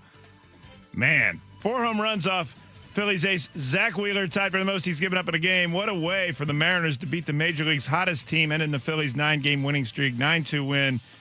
Texas moved into first place in the AL West over the Trash Cans, who fired their GM and told their manager he's done too. Mariners are now 3 games back of the Rangers, 3 out of a wild card race. 30 games remain. The Seahawks are back home from Nashville, so am I. We'll practice in Renton today, tomorrow, and Thursday. Then they'll fly to Kansas City. Final preseason game Friday night, 5 p.m. our time. Starters won't play again. Neither will top rookie Jadarian Price at running back 1. He's getting saved up for the opener for sure, as are the rest of the Seahawks starters. The team waived undrafted rookie running back Anthony Hankerson a week or so after signing him. He had 10 yards on 5 rushes Sunday night in the preseason game at Tennessee. So, of course, he's now going back to college football, right? I mean, it's not his fault that this rule is ridiculous. It's a ruling by a singular judge in Louisiana that's allowing him to do that. We'll talk more about that in a minute. Seahawks brass are flying to Atlanta for a special NFL owners meeting there tomorrow to vote on the sale agreement of the franchise of the Kozla family for $9.612 billion with a B dollars. Need 24 or 32 owners to vote yes. Not only is that yes vote expected, it may be unanimous. Then it'll take a week or so for the banks and lawyers to vet the money before the Kozlas can officially start running the team. But all indications are it's going to be seamless because they're going to keep everything status quo on the football operation side. Why wouldn't you? The Super Bowl champions. GM John Snyder, Coach Mike McDonald operating as normal 15 days from the season opener on the eve of the vote for the Seahawks sale approval. At least 1 in 4 NFL players who died between 2016 and 2021 had the degenerative brain disease known as CTE, a new medical study in the British Medical Journal found. The study was published today. It's centered on how common chronic traumatic encephalopathy, that's easy for me to say, CTE. Encephalopathy, I believe. Thank you, encephalopathy, that's what it is. The study is showing how common it is among NFL players. It found that 878 players who appeared in at least one NFL game and died in that 6-year period from 2016 to 21, at least 25% of those died of CTE, or at least had CTE when they died. Of course, you can only diagnose it after death currently. Man, that's chilling. Now on with the Tuesday show.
Good morning. Happy Tuesday. Greg Bell, the News Tribune, and Jessamine McIntyre. We are also here, always here, 10 a.m. to noon, every weekday on 93.3 KJR FM from Seattle, and it's nice to be with you again. Yeah, man. I know. I see your face. we can right actually, here in the studio. We can actually have nonverbal communications and read off each other. Feels like a month since I've been in here, back from Nashville last night. I've mentioned this to Chuck this morning at 7 o'clock when I was on. You know, Jessamine, because you fly to New York a lot to see your family. Mm-hmm. We live a long way from people. I mean, we are out here. Oh, yeah, we do. Every flight west seems like it takes forever. I mean, last night I was sitting on that plane. It's slower on the way back. It's quicker on the way of the east. Yeah. Into the headwind. Last night I was sitting on that plane for 5.5 hours from Nashville. By the time you got on the jet and sat on the runway and then took off and then sat on the runway at SeaTac. Mm-hmm. By the way, Is it like an FAA rule that once you land at SeaTac, you just sit there parked at the side of the runway? The gates are never available. Never. No, it is very rare that you would. I mean, I flew the last time I came in from New York. I landed around 11:35. I didn't get off the plane till 12:10. Right. 11:45 p.m. Right. Like how? Who? Yeah.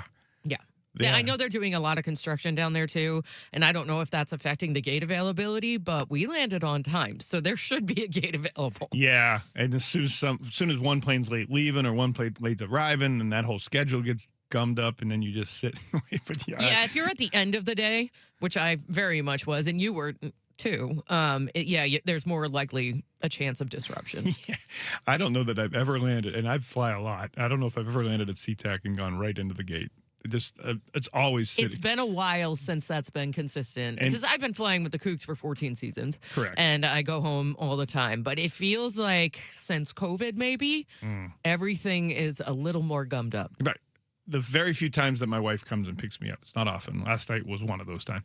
She knows not to even leave the house in Green Lake, Roosevelt, until after I land because it takes so long for me to get to the gate. Just don't bother trying to coordinate the landing time because it's just that those of you living in Seattle know exactly what I'm talking about. On the show today, we're going to talk about how there just are no rules in college football. Tomorrow, there'll be something else that someone just dreams up out of some lawyer or some judge will dream up. A running back who played with the Seahawks Sunday night in Tennessee is on his way back to college football on a Tuesday. Make that make sense. At 10:25, Cal Raleigh on Cal Raleigh. You'll hear from the guy the Mariners absolutely have to have back. Is he back? 3 home runs last night. We got some numbers to suggest over the month of August that he's coming back, but man, he's from way back, right? What's he at, 167, I think now? Yeah. This team, Jessamine, you saw it. We all know. If Julio Rodriguez and Cal Raleigh are hitting in the same game, they're a completely different franchise. 100%. And it changes everything.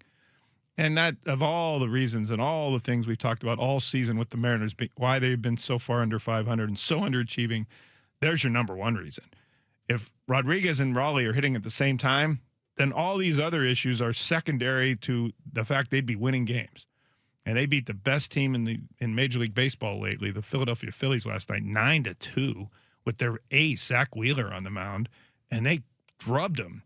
4 home runs, tied the most Wheeler has given up. Is Cal Raleigh back? You'll hear from the man himself at 10:25. 10:45, the Seahawks quarterback situation. Yeah, I know. Sam Darnold. He's entrenched. He's in year 2 of a 3-year deal. But what about beyond him? We saw Drew Lock. He's a proven NFL veteran, was a former starter at the Denver Broncos. He looked sharp the other night. Got away with an interception on a charitable illegal contact call beginning in the play. But other than that one poor throw, he completed his first 10, 12 of 14. Jalen Milroe, the opposite. Still not doing what he has himself said this camp he has to do, and that's be decisive. He was the opposite of decisive, as in indecisive, especially on 4th down for the second game in a row. The Seahawks have a decision to make at backup quarterback, which may not matter until you need him. And the longer-term decision is what they're really trying to decide right now. Friday is probably the last real test and real audition for the Seahawks' longer-term backup quarterback plan. And like I said, we don't think about it until you actually need one. Where's Jalen Milroe? We're going to talk about that at 10:45. At 11 o'clock, we'll hear from Sam Darnold himself.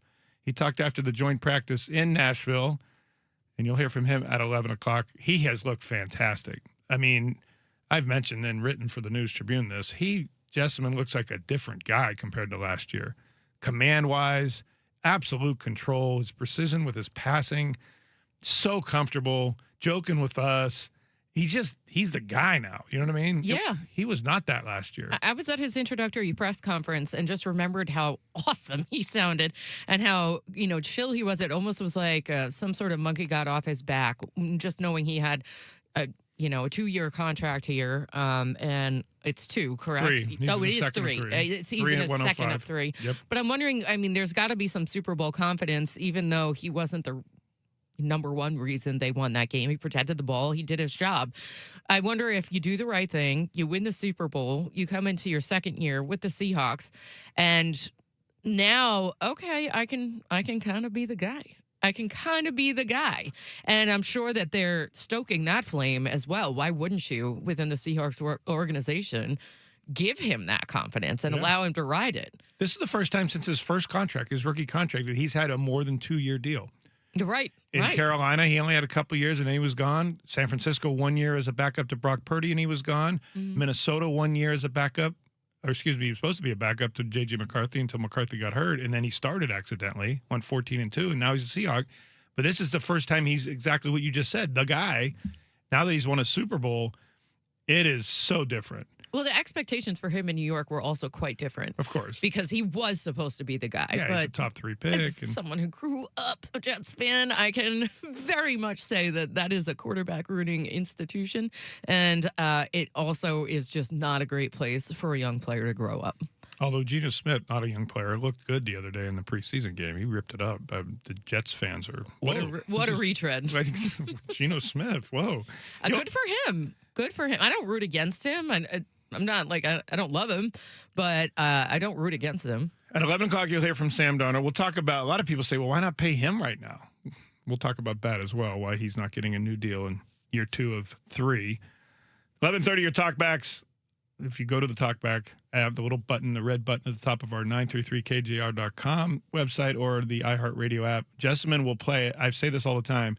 You could just spout what your mail listing was for today, all the mail you got. Well, you could maybe the recipes of what you're having for dinner, and she'd play it. Let's not tease that. But I do like the creativity that comes in. Don't send me your cookbook, but definitely some opinions because there's a lot of topics that we're covering today. The bar is low, is my point. And she'll put it on the air. Or the Tacoma Dodge text line, 49451, where I already see, I've seen a couple good things on there. It was left, I believe, from Chuck's show.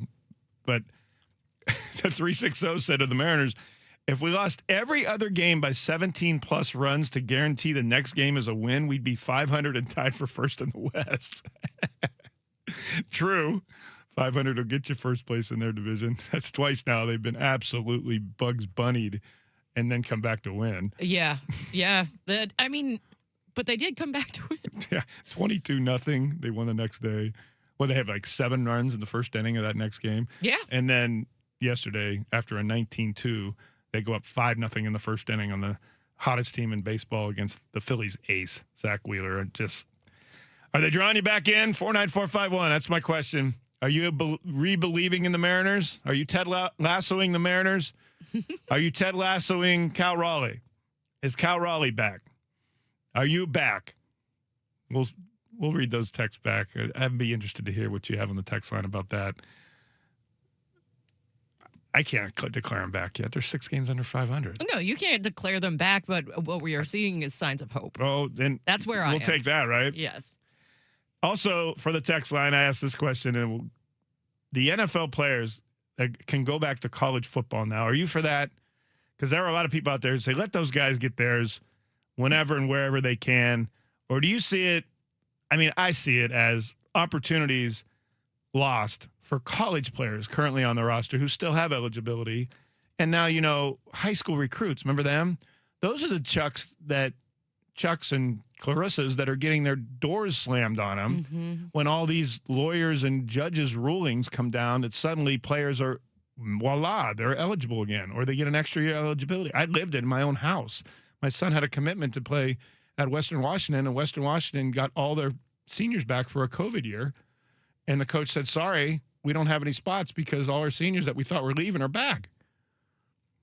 So go find another school. And he had been thinking for 2 years he was playing for Western. He already had his commitment. Yeah, he didn't. He quit. Yeah. He quit talking to coaches, and he said, sorry, I'm going to Western.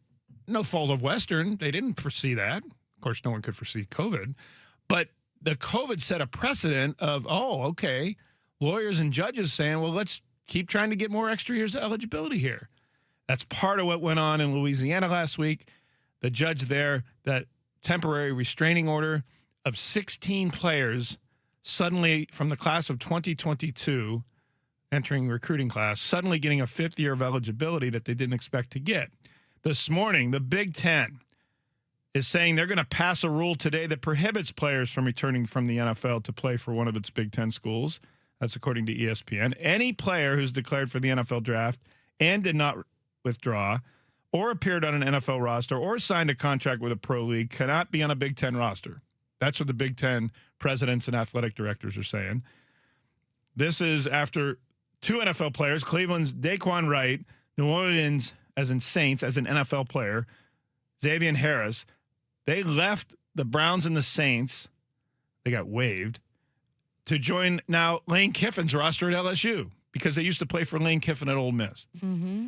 It's run afoul of the Southeastern Conference because the SEC has a rule that you can't transfer within the league except for a specified, very limited circumstances and dates. So the SEC is stepping in and saying, no, we're not going to do this. Ole Miss players are not going to go play for LSU after playing in NFL training camps. So what's happening here is the Big Ten and the SEC they are yet again coalescing together to agree on something. And this is yet another step toward those two being the haves and having their own rules and breaking off from everybody else and make their own rules and share all the revenue. Eventually, they're going to have their own playoff. It's coming.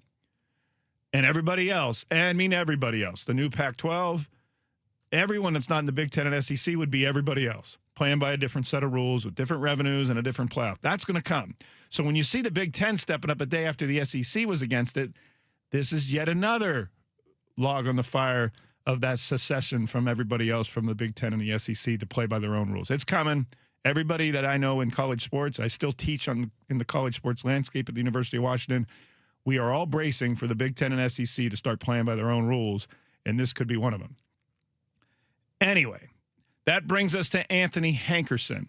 He was signed last week by the Seahawks. He used to be a Colorado running back who transferred to Oregon State. He used all of his college eligibility, which is why he went to the NFL. He was an undrafted rookie free agent, been in Miami's camp. He was with the Seahawks for about a week. He had 10 yards on 5 carries. I watched him, number 30 in white, in front of me on the field in Nashville, Tennessee on Sunday night. And I remember thinking to myself, they're going to cut Anthony Hankerson, and I wonder if he'll go back to college. Sure enough, he's one of those 16 players mentioned by the Louisiana judge in the temporary restraining order. Yesterday, reported Matt Zemetz and others reporting that if he clears waivers, Anthony Hankerson is going to go into the college transfer portal. There is no transfer portal in August. This is the judge's creation from Louisiana. He ordered in his temporary restraining order an immediate opening for 1 week of the transfer portal. Coaches, players, this was not supposed to happen. Nobody was prepared for this. My biggest gripe among many of this is the opportunities it's closing for everybody else. People don't understand, there are roster limits. There are no longer scholarship limits, but there are roster limits for sports. You can't just bring on 200 guys. Now, there are some exemptions for grandfathering in. They're called DSAs, designated walk-ons, who can stay on your roster, who were walk-ons before the rules on scholarships changed. And some school, like Clemson, has like 25 DSAs. They're loopholing that to get more players on their roster. Sure. So they have like 130 dudes on their roster. It's not doing Clemson any good lately, but LSU, for instance, has 112 players on their 105-man limit roster because of these DSA exceptions. But you just can't keep adding players from the NFL without having to cut somebody else's opportunity. Right. And there are stories across the country, not just in football, but in other sports, where players are just losing their spots after enrolling for the next semester of school. There's a story that I was reading from Ross Dellinger last night on the plane home from Nashville about a college soccer player who is now taking out a $30,000 loan because her financial aid and scholarship money just vanished because it went to another sport. Just gone. She'd been playing for like 3 years or whatever it was. And they said, your money's gone, sorry. And these kids got to come up with the money by themselves. So she's going to take out a loan as a college senior for $30,000. You think you're all set. Yeah. Yes. She's trying to be a med student. She's already going to have debt through her kazoo about med school, and now she's got to add $30,000 to it because her school cut her athletic funding? What are we doing? Then high school players. What are high school players doing? They think they have opportunities, then coaches call and say, you know what? Anthony Hankerson came back to our program. We don't have your spot anymore. Because someone's going to be the odd man out. Right. You just can't add players without somebody getting cut. That's not the way it works. It's the person scrapping from the bottom too, sure. right? That suffers. And these coaches, you can take this further, and this is on all sports as well. Because of this transfer portal proliferation, coaches would rather take and recruit seasoned veteran college players at 21, 22, 23 years old than an 18, 17-year-old high school player. Why? Because of the pressure to win. Now, I'm talking at the highest levels in basketball and football. This is what goes on. But it also happens at track. It also happens in crew. It happens in soccer. If a coach has an opportunity to get a third or fourth year senior or fifth year senior with 4 years of experience playing college and add them to the roster through the transfer portal, or sign a 17-year-old unproven high school recruit, who are they going to take? They're going to take the one they think can win games and win matches right away, the seasoned, proven college-level player who's already also physically and mentally matured 5 years beyond that high school kid. And the high school kid's got to go somewhere else. And AIA is flourishing. The enrollment and the numbers and the recruiting at NAIA is flourishing right now because that's where a lot of these players have to end up going. They've relaxed the rules on junior colleges. Used to be that if you played 2 years at a junior college, that counted toward your 4 years of eligibility. No more. You can go to junior college for 2 years and your 5-year clock. Remember, the NCAA changed the rule recently, 5 years to play 5 years, 5 seasons. Your 5 seasons don't start now until after you get out of junior college. They don't count against your eligibility in 4-year school. But that's where these kids have to then sometimes go, which is not a bad route when your athletic eligibility is not getting used up at the JC level. The point of me getting in the weeds on all this is I get a lot of people pushing back at me saying, why are you restricting the guy's ability to make money? If Hankerson wants to go back to college football, let him. That comes at a cost. They had their chance. They had their 4 or 5 years of eligibility in college. They had their NIL money. Now other people are supposed to be doing that. He has NFL money on top of NIL money. I know it's not much as an undrafted rookie, but he got something. He had his shot. Those 16 players that are in the NFL or they had their chance at the college level. And they had eligibility, so they could have gone back instead of going to the league. That's the other thing. Well, yes, in some. But, they made that choice. And that used to just nullify your ability to go once you take a professional choice. We've seen it in the NBA over the years as well. Right. And I know there's some buffer zone for them now. They can not, as long as they don't enter the draft, they can go back. They can test the waters, but and listen to agents and stuff, and that's a little different. But once you're on an NFL field or in an NFL facility, you made your choice. Right. You made it. And I'm going to sound like I'm 55 years old here because I am 55 years old. But if you're a college senior making that choice, isn't that part of college? Yes, you move on. You're a young adult that you make your choices and then you live with them. Mm-hmm. And you learn from them. And sometimes they work and sometimes they don't. And sometimes it didn't work out the way you wanted, so you got to go another way. I have 2 23-year-olds. I'm living right through that, parenting through. By the way, parenting doesn't stop when their kids are 23. I'm living. I still call my mom for advice. Of course. That's what parents are. So that's the point here that's getting lost. Sure, let's just pay everybody and let anyone from any level. I mean, Walter Jones has college eligibility left from Florida State probably under whatever rules. If he found a judge, he can come back and play college football next week, apparently.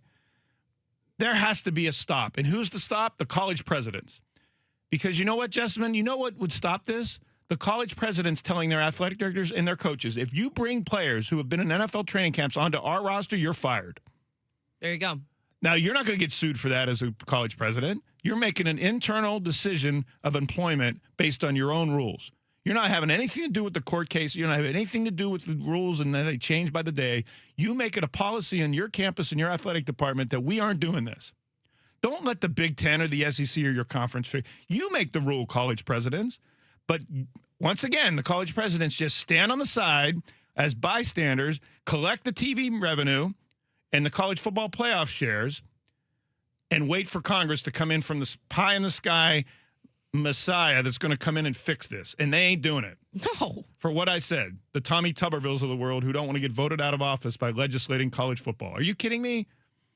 There's a whole block in the Big Ten, the SEC, everywhere. USC people. Those politicians aren't going to want to do that. Meanwhile, the college presidents sit by afraid of getting sued and do nothing. Get a college president to say, we ain't doing this. Jed Fish, we're not doing this. That's what it'll take. And none of them are doing it. The college presidents are standing by collecting money and watching it go all to hell without doing anything. They are doing absolutely nothing. They don't care. The money's coming in. Once again, a failure of leadership that we talk about all the time on this show from all walks of sports. That's where college sports is found. Don't blame the NCAA because the NCAA are the member schools. They are the college presidents who decide the NCAA's rules. Another soapbox I have to climb back down. You have to give me a ladder. Yeah, are we stacking the soapboxes or are we making like a nice little wide line for you? I can't even step down from them. Yeah, get off my lawn. I can hear it now. Sure. Up next, something more positive. Cal Raleigh, 3 home runs last night. You'll hear from the big dumper dumping last night. He's up next on 93.3 KJR FM.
Welcome back. Greg Bell and Jessamine McIntyre with you from Seattle and Elliott Band, 93.3 KJR FM, where last night Cal Raleigh did what we've been waiting Cal Raleigh to do since last September.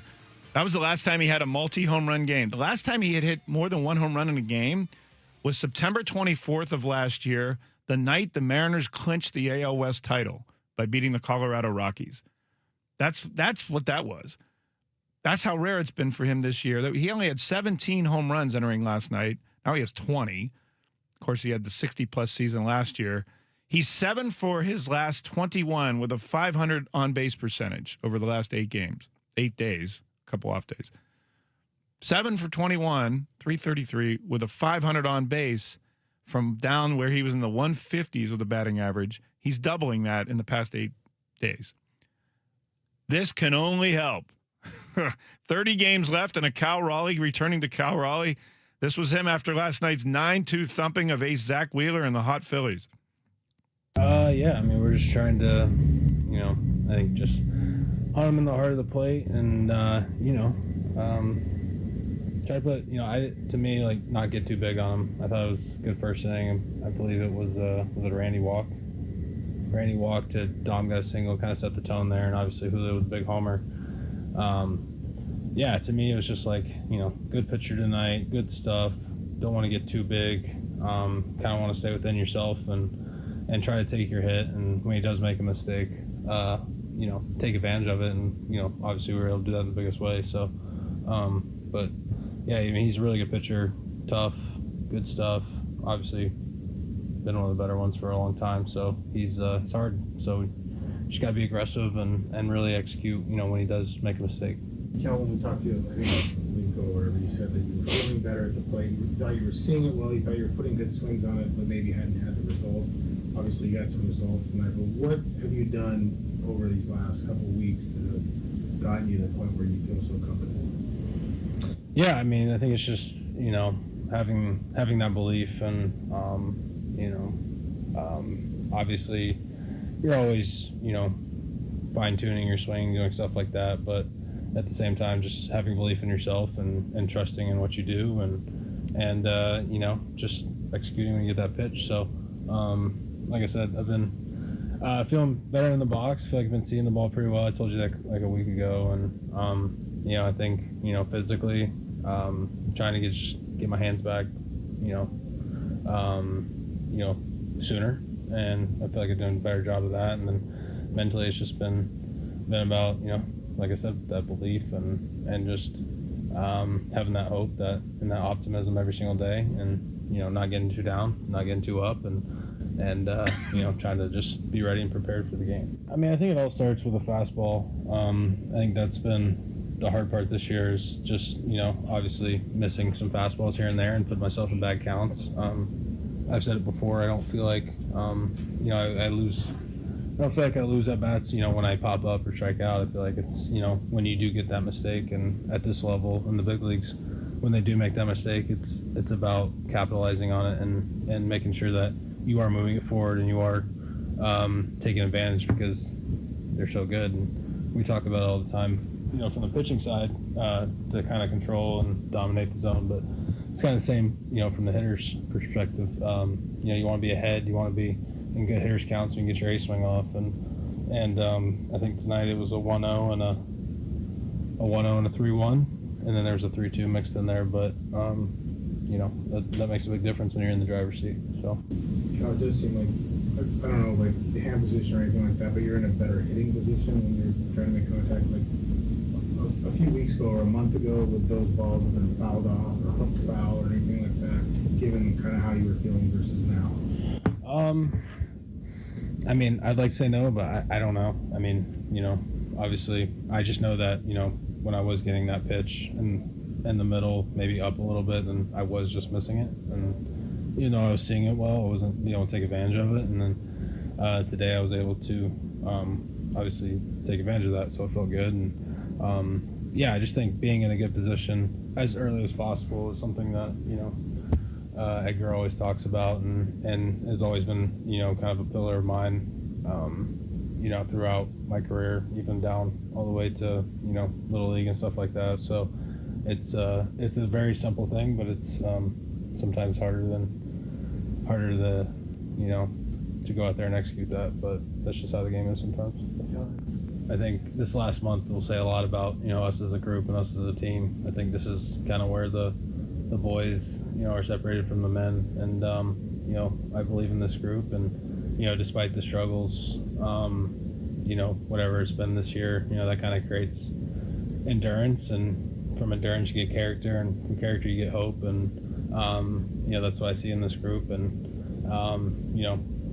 if it doesn't kill you, it makes you stronger. Kind of having that mentality. And we've endured a lot this year. And, we're fighting with everything we got right now. And, I like where the club's at, but that being said, obviously the job's not finished, and we got some work to do, and this last month will tell us a lot. So I thought we got off to a good start this series, and obviously the Cubs series as well. So it's a good start.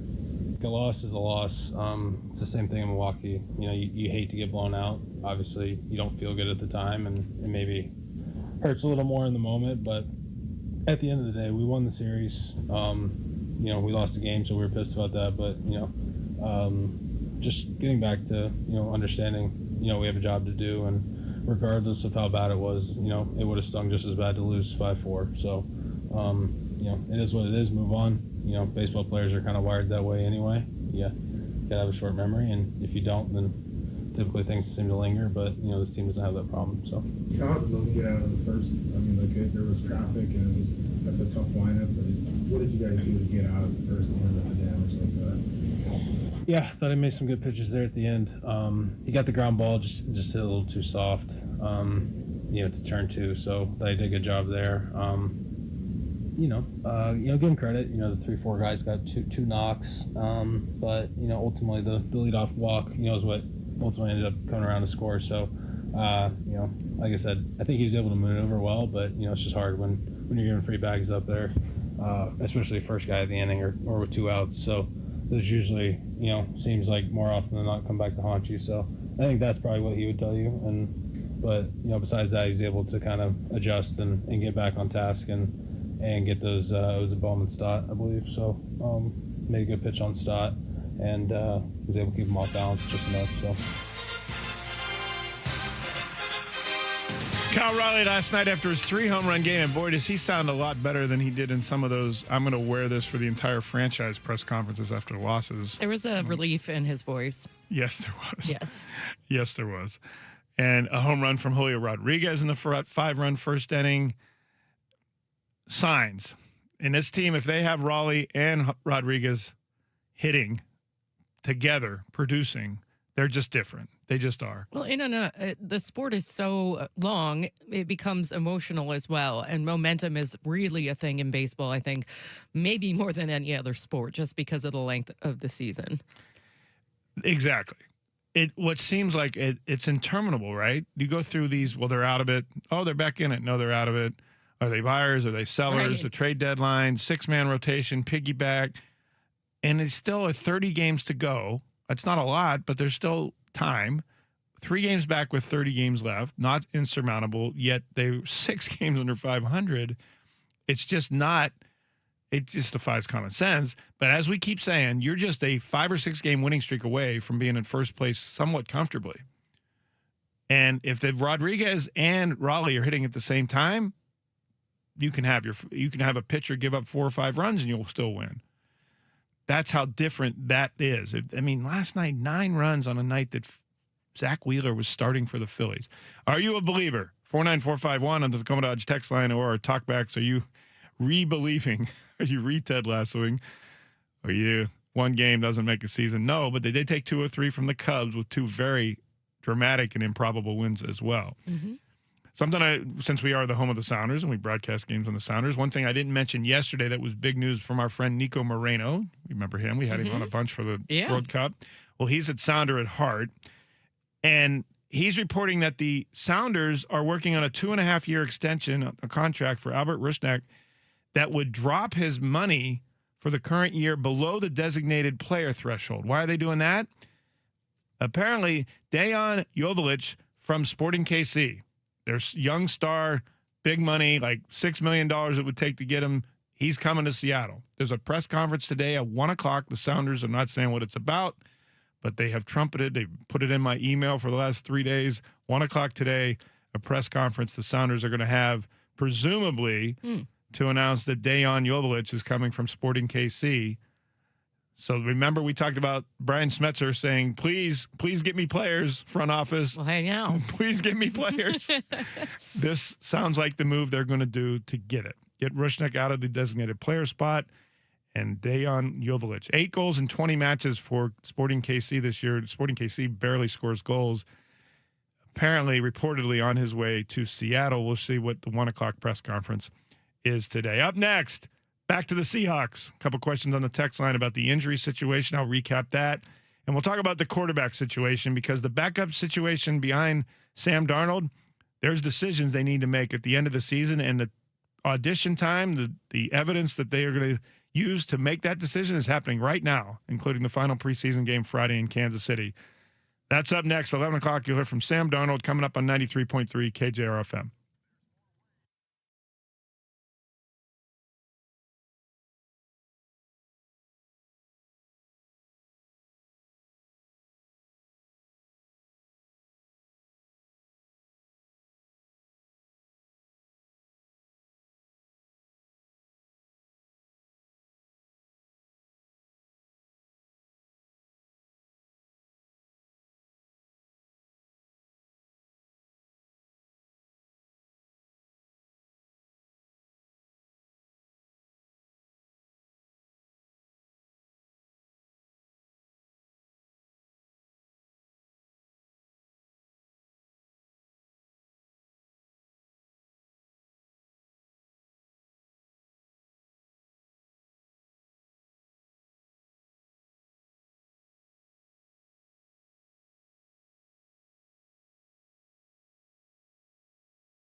Welcome back. Greg Bell, Jessamine McIntyre with you on 93.3 KJR FM. Right outside my door is a window washer just hanging from a wire. I was like, Spider-Man? We're on the, fourth floor here in Elliott Bay. Yeah. Yesterday, I was walking through downtown Nashville after the show. It was about a 10-minute walk from the studios to my hotel. And it had to have been a 50-story building, one of the tallest in downtown Nashville. And I was walking across the street, and a guy looked up and said to me, check this out. It's 2026, and we don't have robots that can do that. And he pointed up to this building. And these guys were up there at about floor 48 of a 50-story building, outside the windows washing them on wires. It's going to be a nope for me. Yeah, no thanks. That's what he said. He's like, come on. Not to mention it was like 90 degrees, and they're in the direct sunlight, baking reflected the sun off the windows right into them. That looked those guys get paid well. I know a guy who owns a business here in Seattle. I do too, actually. A girl, yeah. And it's such a specialty niche thing that it's like lucrative business to do that. Well, look at our city. There's plenty that need it. Yes. And yes. For a while, Seattle was leading the nation in cranes. Mm-hmm. I know that's gone off a little bit in our downtown building. The Seahawks, they're not building a quarterback. They've got Sam Darnold. He's entrenched. He's a Super Bowl winning quarterback. 2 years in a row now of sterling results. Yes, he threw too many interceptions and had too many turnovers, led the league in it. I've said it before. If he cuts his turnovers from 20-plus down to even 15, how much more efficient this offense is going to be this year. They won the Super Bowl with a quarterback who led the league in turnovers. That's unusual. That's how good their defense was. But he's entrenched. He's in year 2 of a 3-year deal. He will probably get his before next season. Remember the whole Devin Witherspoon watch this summer? That's going to be Sam Darnold next year. Maybe before that, maybe it'll be like a Smith and Jigba spring deal. But his deal is now a bargain at 3 years, $105 million. He's in the middle of the pack of NFL starters at $30+ million a year. Does he push 40 or 50 million? Perhaps. He just won a Super Bowl. If he has another season approaching that, then he's in the conversation for that money, yes. But he's only 28 going on 29, so he's got time. The Seahawks can re-sign him for another 3-4 years, and they've got their guy. That's what it sure appears like right now. But behind him, Drew Lock is in the final year of his contract. He's 29 years old. After the Super Bowl, amid all the champagne and the beer and the Patron and Jessamine and I getting drenched in the locker room in Santa Clara in February, Drew Lock said, man, I love it here. This is great, but I want to play. Of course he does. He used to be a starting quarterback in the NFL with the Denver Broncos to begin his career, led the NFL in interceptions his second season, and then they pretty much gave up on him, made him part of the Russell Wilson trade in 2022 to Seattle. That's how he got here, and he's been Geno Smith and now Sam Darnold's backup since. He wants a chance before he gets too old. His contract ends after this year. Jalen Milroe, of course, just in the second year of his 4-year rookie contract, he got as a third-round pick from Alabama. Last year was a novelty piece. 3 games, came in as a running sub package for Clint Kubiak. It didn't go well, especially the third time. He lost a fumble on a read option play against Tampa Bay in early October, and that was it. They were done with him. He wasn't not active for the rest of the season. There are no signs, I get questions about this all the time. There are no signs that Brian Fleury, the new offensive coordinator, have any special packages for him. I haven't seen it at all in any of the practices in training camp or OTAs or mini camps like I did last year at this time under Clint Kubiak. So, although they have that threat because he could do it, there's no sign that they're going to do that. So they want him to be a passer. They want him to be decisive. They want him when he thinks he can beat the edge guy with his speed to just take off and go like he did for 16 yards the other night against Tennessee. But they also want him to make good decisions while under pressure.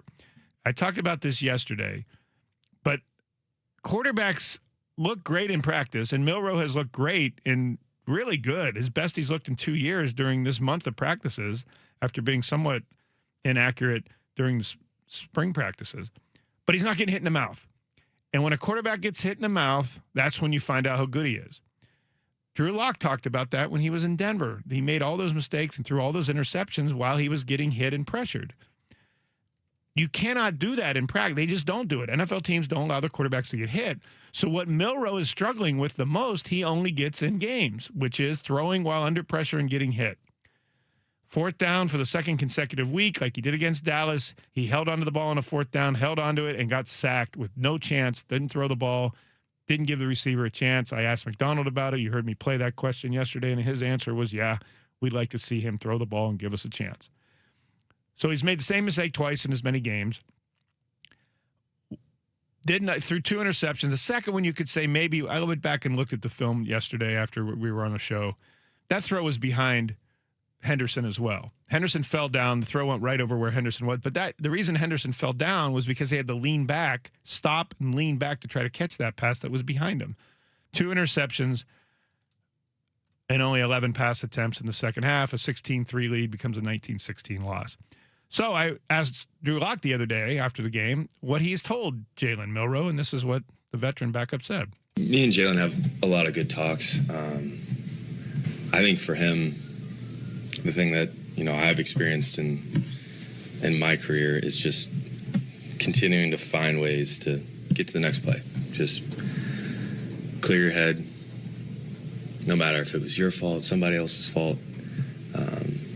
And he does a great job of that. I think that's just the constant reminder that, we play a special position where we always have the ball in our hands, so everybody's looking at us.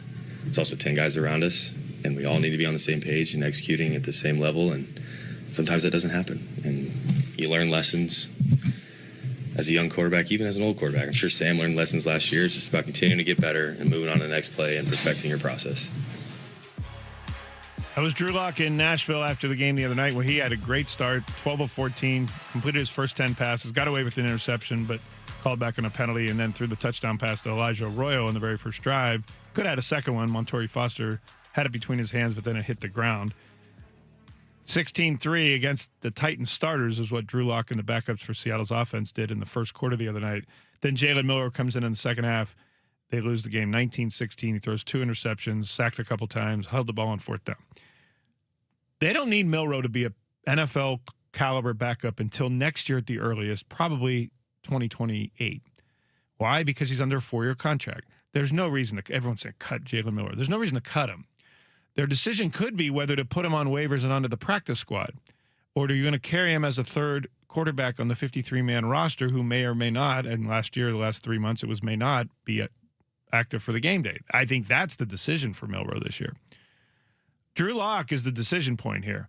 Does Lock want a chance to play somewhere else as a starter? And we've seen guys who've gotten second chances after starting years and being backups.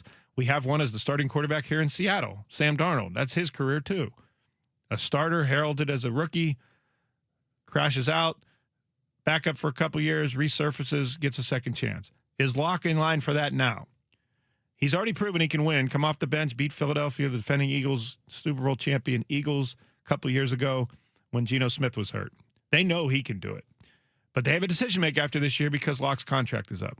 1, do they want to re-up Lock? And 2, does Lock want to re-up? Does he want to go get another chance to start somewhere else because it ain't happening here in Seattle?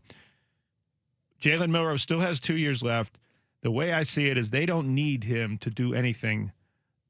They don't have to do anything with him because they get 2 more years. So the cutting, it doesn't make sense to cut an asset that you're developing. He's also under the 5th offensive coordinator he's had in 5 years going back to Alabama. That probably doesn't help him either. You always have to take that into account, yes. Exactly.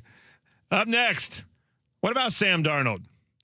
You'll hear from him, what he thought of the joint practice, what he's thought of his preseason, his contract situation. We'll talk about Sam Darnold next. Your texts are rolling in about the Mariners, about the Seahawks, about college eligibility, about NFL players now becoming college players.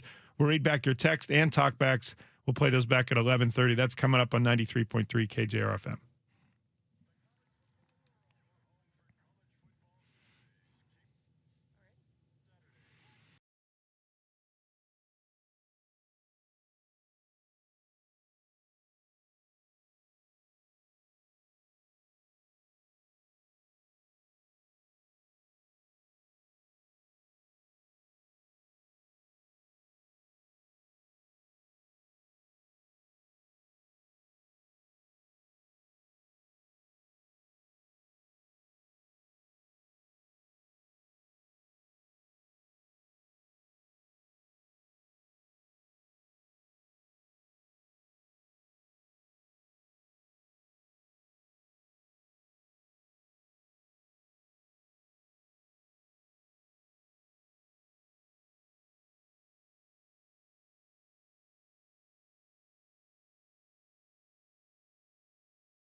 from the Star Reynolds Sports Desk, your 93.3 KJR FM sports headlines. Hi, good morning. Thanks for listening. Headlines are brought to you by Frost Brewed Coors Light Chew Chill.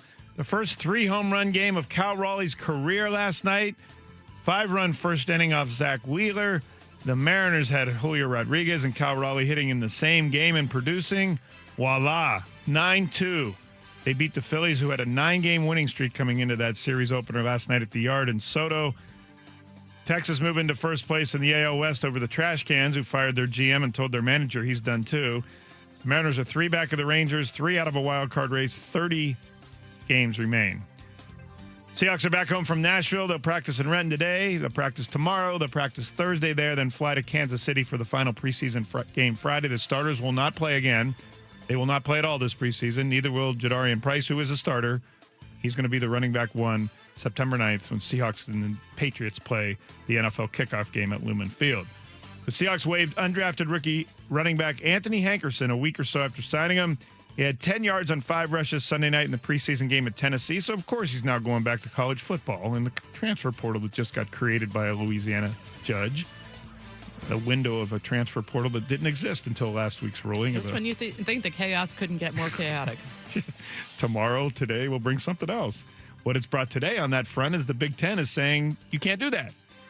They're trying to say you players that have played in the NFL or signed an NFL contract cannot play in the Big Ten or any Big Ten school. That's according to ESPN. Elsewhere, the Seahawks are flying. Some of the brass is flying to Atlanta. There's a special NFL owners meeting tomorrow there to vote on the sale agreement of the franchise of the Kozla family for $9.612 billion. Need 24 of 32 owners to vote yes. Not only is that expected, the vote may be unanimous. It's going to take a week or so for the banks and lawyers to vet the money before the Kozlas can officially start running the team. All indications are they're going to be doing it status quo on the football side, and why not? Just won the Super Bowl. I'm told there may be a press conference the day before or the day of the opener, formally announcing the Kozlas here in Seattle as the new owners. And a study in the new British Medical Journal out today says at least 1 in 4 NFL players who died between 2016 and 21 had the degenerative brain disease known as CTE. The study focused on how prevalent CTE may be among NFL players and found that of 878 players who appeared in at least one NFL game and died between 2016 and 21, at least 25% of them had CTE. Of course, CTE cannot be diagnosed until after death in current science. Sam Darnold, the most action he did for the Seahawks this preseason and will do was on Friday in Nashville, Tennessee. I was there for the joint practice. We broadcast live from it. You heard a Byron Murphy tribute from Jaron Reed. If you missed that yesterday, it's on the iHeartRadio. It's on the podcast. Or on the podcast page on 93.3KJR.com, the Greg Bell Show. But as Jaron Reed was talking to us on the radio live from Nashville, Sam Darnold was at the podium talking as well, and this is what he had to say both about the joint practice, the roster, the offense, the new coordinator, and the preseason. We met up with the quarterbacks during special teams, and before I could say, oh, it's hot out here, they were like, oh, it's a beautiful day. You brought the cool weather with you. I was like, good God. So, no, it was honestly really good for us to be able to come out here and, have different weather, have a different defense out here. I talked to some of the defensive guys, like for them to see a little bit of a different offense. So it's just really good to go up against a different team. Mike told us, unfortunately, it sounds like Bobo's knee injury is serious. Yeah. I know he meant a lot to this team as long as you've been here and longer. Like, what is it like for you guys to see that? It hurts, man. He's one of those guys that just, he works, talks a lot of stuff. And, he's just one of the, kind of like Spoon in a way, offensively. He brings the juice every single day, and he just does his job. So it sucks to lose Bobo, but I know he's going to attack it and be better whenever he comes back. Did you get a chance to say anything to him? I know it's the middle of practice. What is? Both teams came over when that happened. What the NFL game? What is that a reminder of, or just how precious this might be? Yeah, I mean, it's just like any sport, right? I mean, injuries happen, but it's just it just puts everything in perspective. he's, like I said, he's going to come back better than ever, but you just never know when stuff like that's going to happen. So, you just, every single play, you just continue to push and give it all you can. And, I know that's all he does. And, that's why it's such a shame that it happened to him. But, like I said, I know he'll be back. Sam, you have the touchdown to Helani, you had along with Price earlier in practice. What do you see on the running backs, Ellis, Jones, also? What do you see out of that group as pass catchers? Yeah, they're doing a great job out of the backfield. Even when they're not out of the backfield in the slot, being able to catch and do all the things that we ask them to do. Obviously in camp, some things happen. Receivers go down, tight ends go down, fullbacks go down, and those running backs have been able to just step up in whatever position we ask them to play. So they've been very versatile all camp and really, really good catching the ball out of the backfield and even in the slot or out wide. Where do you feel like the offense is right now, sort of in adapting to Brian Fleury and some of the tweaks he's made? Yeah, we're continuing to find our identity.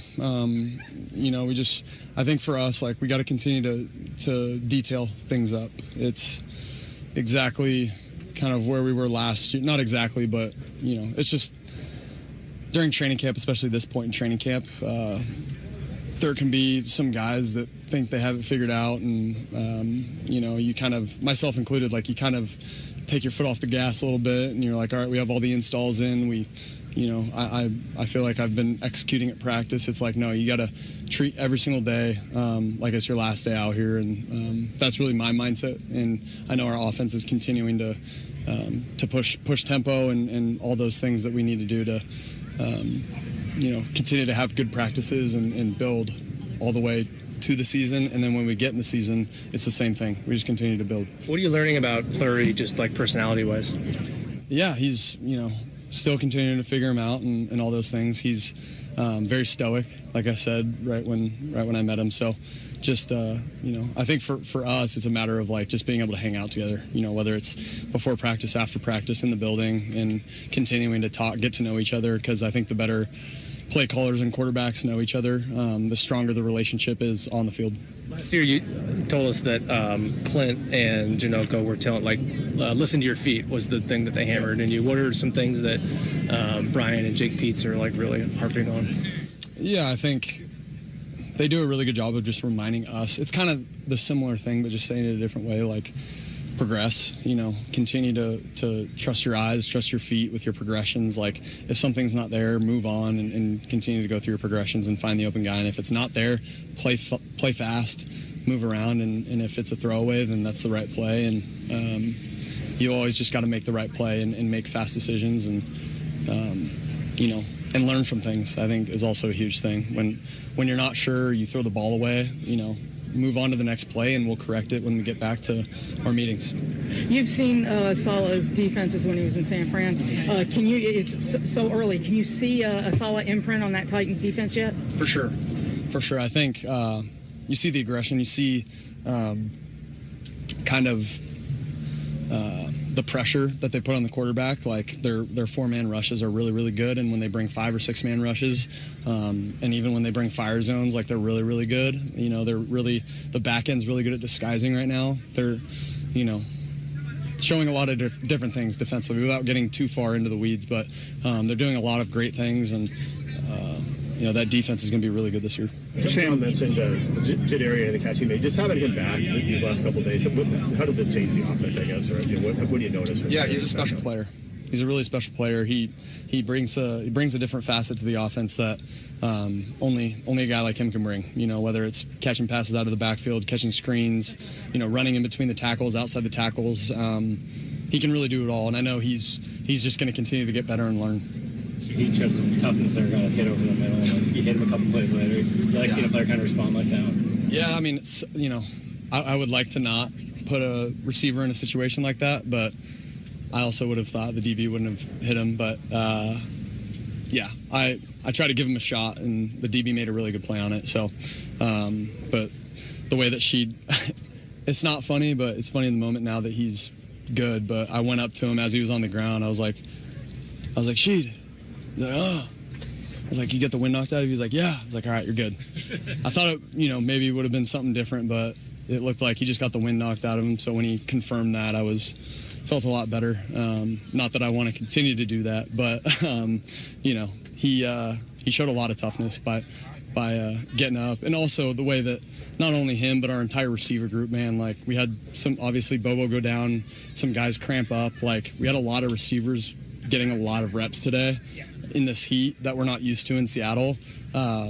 Those guys stepped up in a huge way, and they were playing really, really tired and showed a lot of grit today. I'm sorry if it's repetitive. Their DBs had a tough time last week against the 49ers. They're really looking to bounce back. What did you think of that group today? Yeah. And how much had you looked at maybe Flott and Taylor coming into this, or not at all? No, yeah, I've known that they've been really good players in the league, and Taylor made a really good play on me in the 2-minute drill, so kudos to them, man. They have really good defensive players, especially in the back end. So, yeah, we just got to continue to, for us as an offense, like we just got to continue to do what we do. But, yeah, defensively, you guys look really good. Sam, bigger picture, how do you feel like you guys have dealt with all the stuff that comes with being Super Bowl champions and the extra attention and all the just the stuff that comes with that? Yeah, I think our guys have been good. We got really good leadership to be able to handle stuff like that in every single position room. So, and then again, like I think Coach Mike, his message to the team has been very, very good, and just the way that we're attacking the whole thing. But again, to what we say with Mike is like we want to run it forward, and so that's kind of been our mindset. And obviously learn from last year, but we're not going to live in last year. We got a lot of work to do to continue to put in the work that we need to have a good season this season. That was Sam Darnold on Friday in Nashville after the joint practice where it was 100 degrees on the field. You heard him talk about that.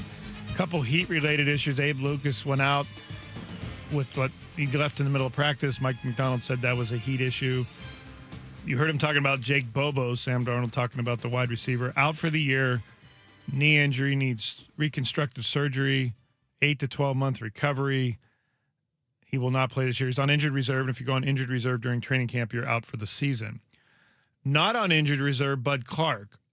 Not yet anyway, but if they put him on now, he'd be out for the season. And when he broke his ankle on the first defensive play on a running play in Tennessee Sunday night, and after the game, Mike McDonald conspicuously said it would be multiple months. He didn't say out for the season. Still, broken ankle, not exactly easy to come back from. But a tell will be whether the Seahawks put him on injured reserve before August 30th, Sunday, or after, or on the day, because now you can put 2 injured reserve designated to return guys on the cutdown day. That's NFL rules that have changed recently. So they could put him on IR and designate him to return. He could return within a minimum of 4 weeks, although in his case it'd be a lot longer than that. But if they put him on before Sunday, that means he's out for the year, and I don't know that there's an indication they're going to do that. Mason Richmond, you saw leave the guard tackle center. He's played all. Drew Lock was praising him for jumping in a tackle in the joint practice on a pinch on Friday. Mason Richmond had a right leg injury. Ed Calfan, the team doctor, was trying to stretch and straighten his right leg while he was on his back. I don't know how much they showed of that on the television broadcast. Mm-hmm. But he couldn't straighten the leg, and Mike McDonald said after the game that was a major injury. He didn't specify what it was. Major injury. Don't know if he goes on injury reserve, then he's out for the year before Sunday. Mason Richmond, the backup swing guard tackle center. So that's the injuries, the latest injury situation. Torrey Horton hasn't practiced in more than a week. And every time I ask about Horton, it's vague. He's dealing with things. It's a leg issue that is not related, I'm told, to his surgery in February to have a metal rod placed in his broken shin, his cracked shin, that cost him the end of his rookie season, the injury that finally put him on IR early November last year. So Bud Clark was emerging to potentially be a starting rotational, alternating with Ty Okada deep safety. That was where he was trending in the latter half of training camp after starting in a Nick Eamon-Wari type role and being overwhelmed. They simplified it for him. They put him in the back, and he was thriving in his athleticism. For now, Okada will stay starting next to Julian Love. The candidates to replace Bud Clark as a second-team deeper safety option include DeAnthony Bell, who came in for him right away, the veteran, former part-time starter for the Cleveland Browns they got a couple seasons ago. D'Anthony Bell likes it here so much that he turned down more money from the Browns to sign with the Seahawks. Seems to be a trend we're seeing with the Seahawks. Yes. Maxon Hook has been impressive. He's gotten some one time even before Bud Clark got hurt. It's not a name we haven't said on this show. He's a 6 foot, 205 pound, second year, Toledo, Ohio, University of Toledo. And he's an Indiana native. They signed him as a free agent last year. He's been in the practice squad. He has gotten some ones time, alternating in, maybe some veteran rest days or veteran rest scrimmages off. But Maxon Hook is a possibility to make the roster because of the injury, the broken leg for Bud Clark, broken ankle. And then A.J. Finley. We've talked about A.J. Finley coming back off of a knee reconstructive surgery 12 months ago, and the big splash he made with a pick six of Sam Darnold in the FanFest game at the stadium the first Saturday of August. Finley, there's a soft spot in Mike McDonald's heart for A.J. Finley, for what he's gone through and how popular he is with teammates, for grinding through last year, for staying here at the facility. We talked about that all off season.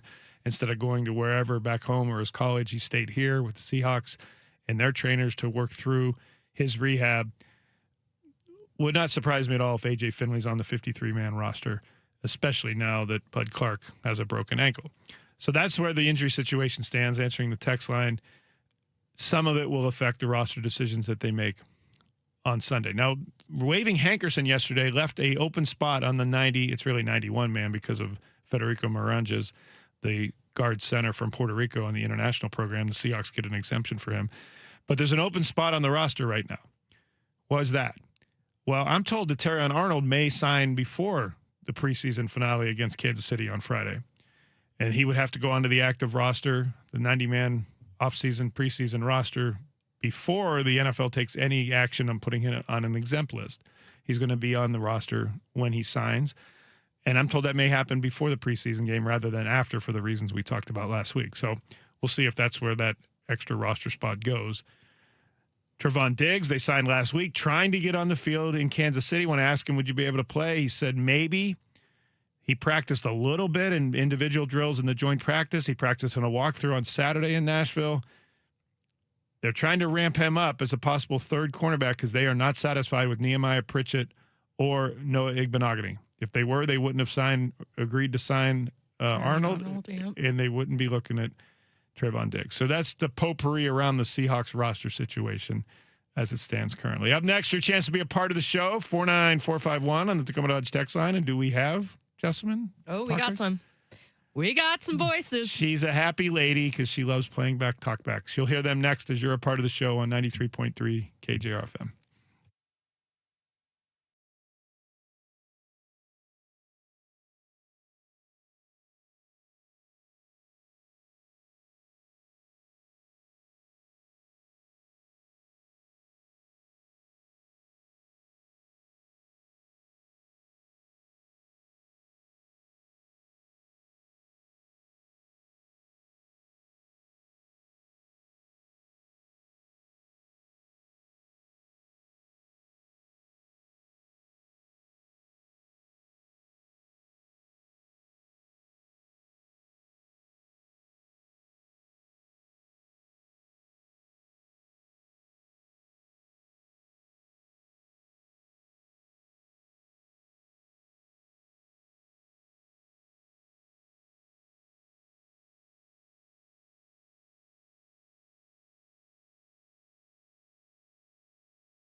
Hi, welcome back. Jessamine McIntyre and Greg Bell are with you. Greg Bell Show on 93.3 KJR FM. Remember last about half hour ago, we were talking about the Sounders in their press conference at 1 o'clock today amid reports that Dejan Joveljic from Sporting KC was coming. Well, they just announced that is true.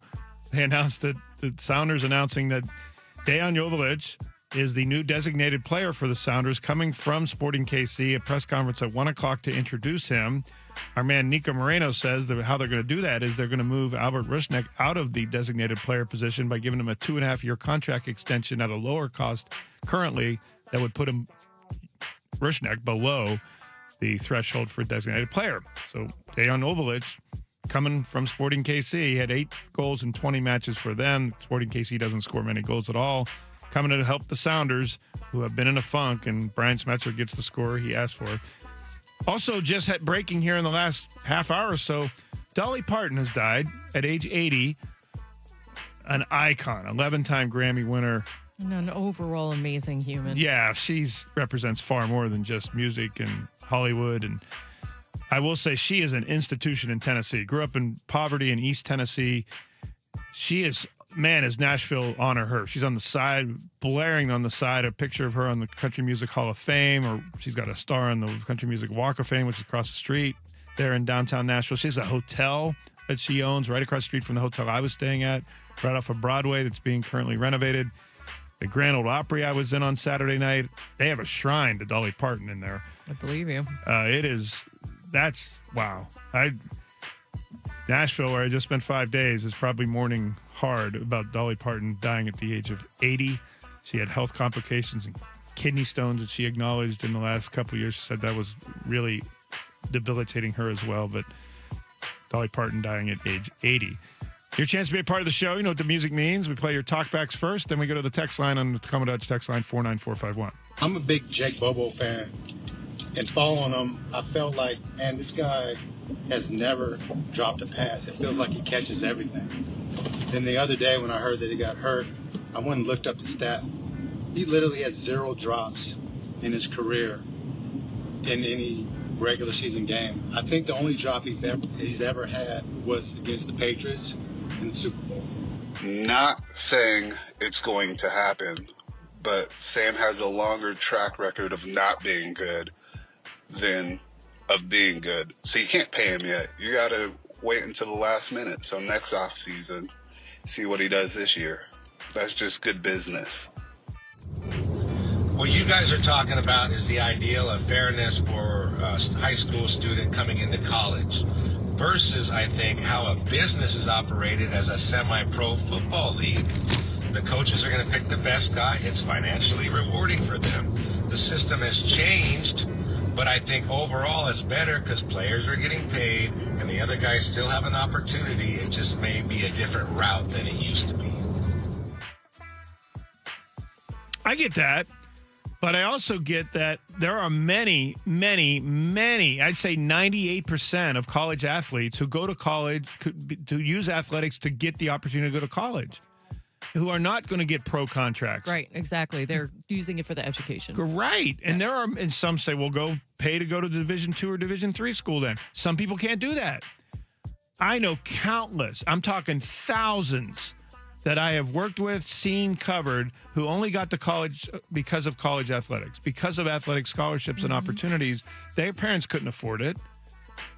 I mean, starting quarterbacks for Washington. I can go on and on from my time at being at the Huskies. Kids that I teach are kids. They're now young men and women of 23, 24 years old, who are only sitting in my graduate school class at Washington because they got to be college student athletes somewhere else, and they only got to be in college student athletes because they were good at sports and they got money to go to school. Those are the people that are losing out with this. The soccer player, the gymnast, the crew, the rower, those are the people that lose out. When they start shrinking those rosters to pay for football, a lot of kids who had the opportunity to go to college because of sports lose that. That's what I'm talking about.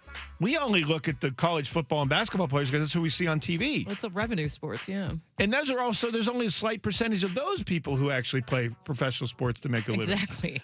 So what about those who aren't on TV? What about those who aren't going to the NFL or the NBA or the WNBA? That's what I'm thinking about. That's what's getting ruined here. Believe it or not, there are still college athletes who go to school and study and get degrees. There are. In fact, almost all of them do. We're spending all this time, money, legalese, television time, sports talk, radio time, talking about the 2% that aren't doing that, that are there to try to get pro scholarships and pro opportunities because they had athletic scholarships. That's such a small percentage of what college is supposed to be representing and be about. Break off college football and basketball, make them their own private entities, and get out of this charade. If you want to be in the Big Ten and SEC, go be some private entity off campus and quit messing around with college athletics as an entity of college sports and a college institution for academics. Washington's stuck in the middle there. They want to be both. Yeah. They want to be with the halves of the Big Ten, running with the big boys and making all the revenue, which are only getting half shares now to the end of the decade. But they also want to be what they are, one of the best public institutions for academics in the country. They're straddling both those lines. And I see it every day when I go to teach there, that the problem was straddling both of those lines. That's my whole point. No red, 425, no Ted Lasso for the Mariners. I do not believe. I want to know what AFC Richmond would ask to get for Roy Kent as a manager for the Mariners. That's a good one. Roy Kent wouldn't. He'd tell Dipoto and Tollander where to shove the iPad. Some of them would be beaten with a rope covered in red paint. Good reference. Thank you. I got that. 360. Drew Lock looked great in Tennessee. I'd be surprised if he stays with us next year as a backup. Maybe. And one of the other texters brought up that he did go to New York to the Giants and failed as a starter. Said he's comfortable being a backup now. Well, yes and no. He still wants to play. So that was from the 425. You're right. He went to the Giants. It didn't go well. If I remember, though, he only got that opportunity because was that Jackson Dart's rookie year, 2024? 23 or 24. That I think it was because Dart or whoever was the starter at the time got hurt that Locke got his opportunity there. 731. This is interesting. College sports are broken as a direct result of the unconstitutional non-decision against Maurice Clarett, the former Ohio State running back who wanted to go to the pros early. If football and basketball prospects could go pro instead of being forced to college or sit out for 1 to 3 years like every other sport, this quasi-minor league against the NCAA never would have happened. They could fix it tomorrow by allowing those players to play professionally, which would create more needed incentive for developmental NFL teams, or they can continue down this path of colleges becoming de facto semi-pro leagues. Yeah, their money is too rich to not give that up. Dart's rookie year was last year, by the way. Okay, yeah. So who was the starter in the Giants that they didn't sign Drew Lock to be the starter? He took that job hoping to start, but they had a veteran that they were going to, I can't remember who it was at the top of my head. Anyway, the 731 says, if we want college to be college, we have to change the condition that forces elite athletes to go to college against their will. That's an interesting point. If you're that good to play in the NBA or the NFL, just go. But then there are kids that are good enough to go to the NBA and the NFL, especially the NFL I know of, who are glad they have their college degrees because their career ends within 2 or 3 years and they're still 25, 26, 27 years old. And then they're out of football and their earning potential has stopped. Wait, were you being facetious about the Giants 2025? 24. Oh, 24. No, because Russell was with them in 2025. Right. So I thought you were joking around. No, 2024. 2024, they had Daniel Jones. Right. Yes. And if I remember, that injury to Jones is why Drew Lock got his chance that year. Just I see. Connecting the dots there. Thank you for that. You're welcome. I thought you were. No, I was. I thought you were being like, who is that guy? No. Ian does that sarcastic stuff every once in a while. 425 on Cal Raleigh. One good game doesn't mean he's back. That's true, though we mentioned he's 7 for 21, which for him is double his season average, and a 500 on base percentage the last 8 days. 360 said he's just landed at SeaTac. Exact same thing, sitting on the tarmac. Yep. Day or night, morning, afternoon, evening, doesn't matter. It does not matter what time. 360 Lorenzo from Redmond. If the running back goes back to college, meaning Hankerson, should not be eligible for NIL money. Pay for the college on his own. Well, that'd be interesting. How could they do that? Because some school would break that rule or break that agreement of not paying him NIL and then pay NIL, and that's where he'd go. Right, exactly. Yeah. Yeah. 425, M's have 20 more blown saves than Houston on the same number of attempts. They'd have the second best record in the AL if they had the same number. Is that right? 20 blown. Do they mean blown leads? Because blown saves means a save opportunity. I know. I cannot imagine they have 20 blown saves. I get the point. The bullpen has blown 20 games. It feels like 60. Yeah, the way we've been talking about it. 360, it seems like we have to let go of how we thought college football used to be. Whatever romanticism we had seems to be gone. That is so true. Uh-huh. It's just not what it used to be. You see it. I mean, you're on the sidelines with these players. Oh, I used to know them all. Yeah, now you don't because they're gone in 6 months. Yeah, exactly. Yeah. I know, it's kind of sad. I used to have all these relationships, and through Washington State's tenure, my tenure there, I don't even know the coaches anymore. That's crazy, too. In, out, in, out, in, out.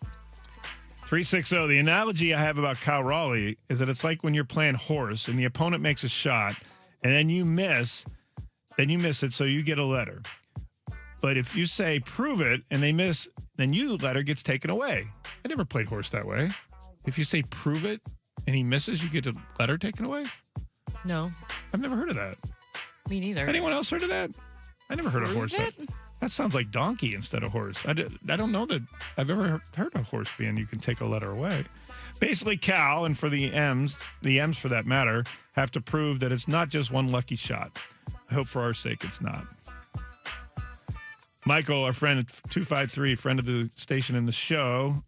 Good morning. Are they drawing me back in? ? I never left. I still stand on that unless we win the whole freaking thing, except I don't say freaking, Dan and his staff has to go along with Jerry and, sad to say, Justin as well.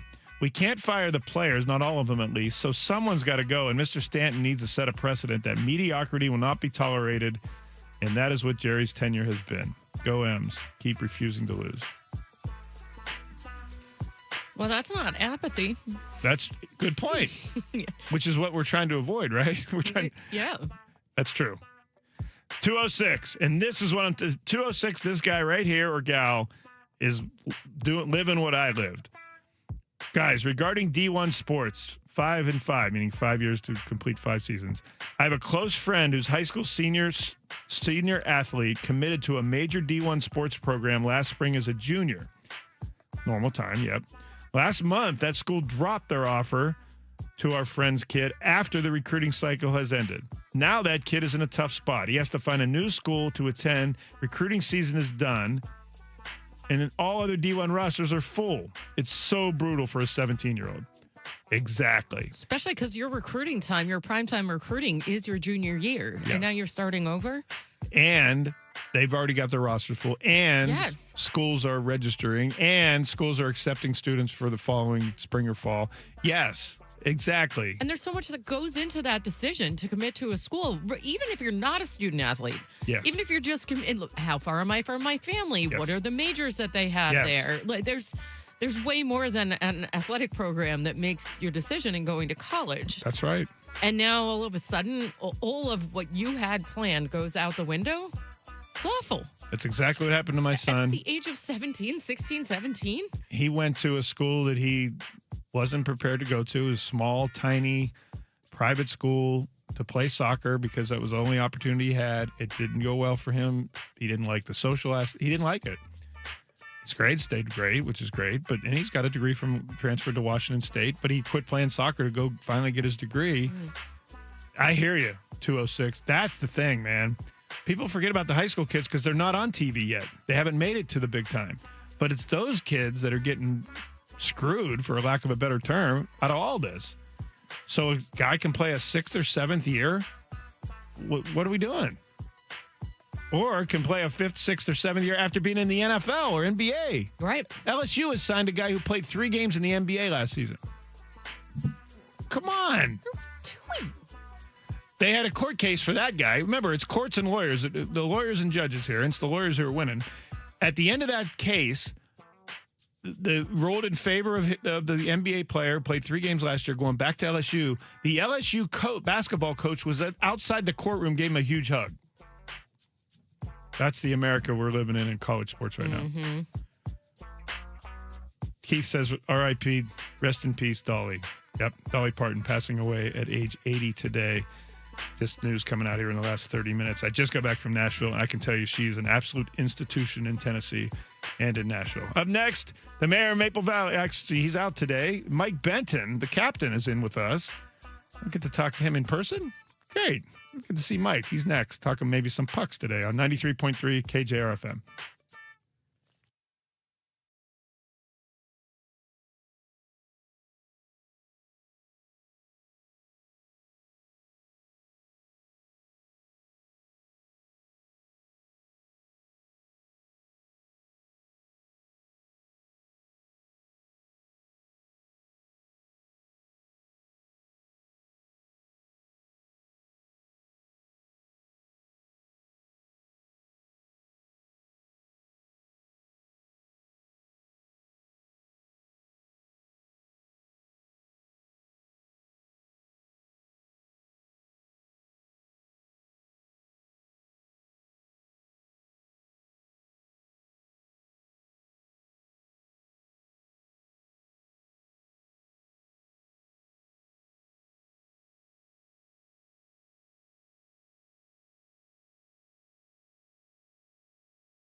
Hi, welcome back. Greg Bell and Jessamine McIntyre on with you here from Seattle on 93.3 KJR FM. We're joined by the captain, Mike Benton.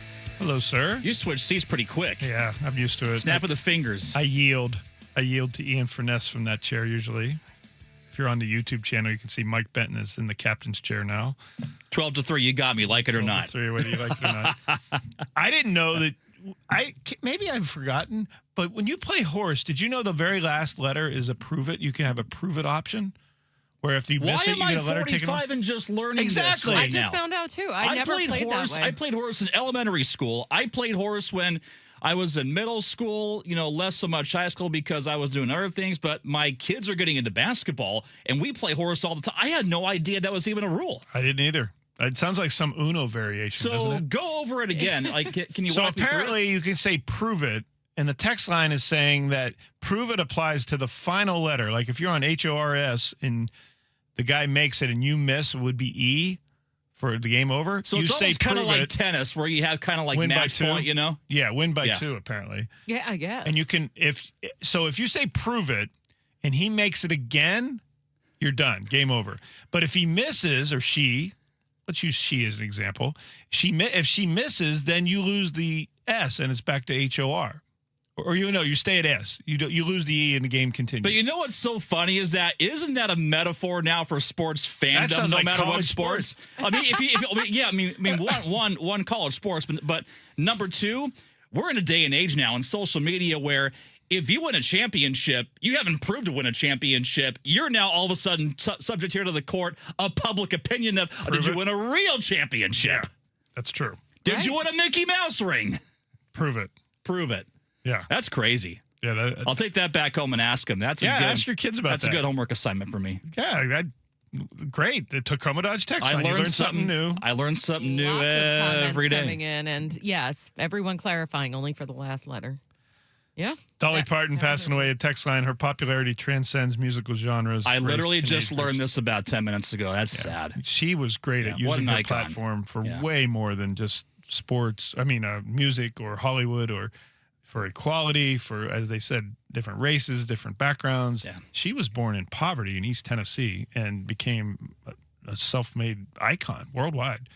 What do you have going today? What are you dropping in on us? You got a Kraken hat on. We talking pucks? We are getting awfully close now to the starting blocks. And there was a story last night on NHL.com written by Kevin Woodley previewing the Kraken. And something that really popped my eye on what Jason Botterill said.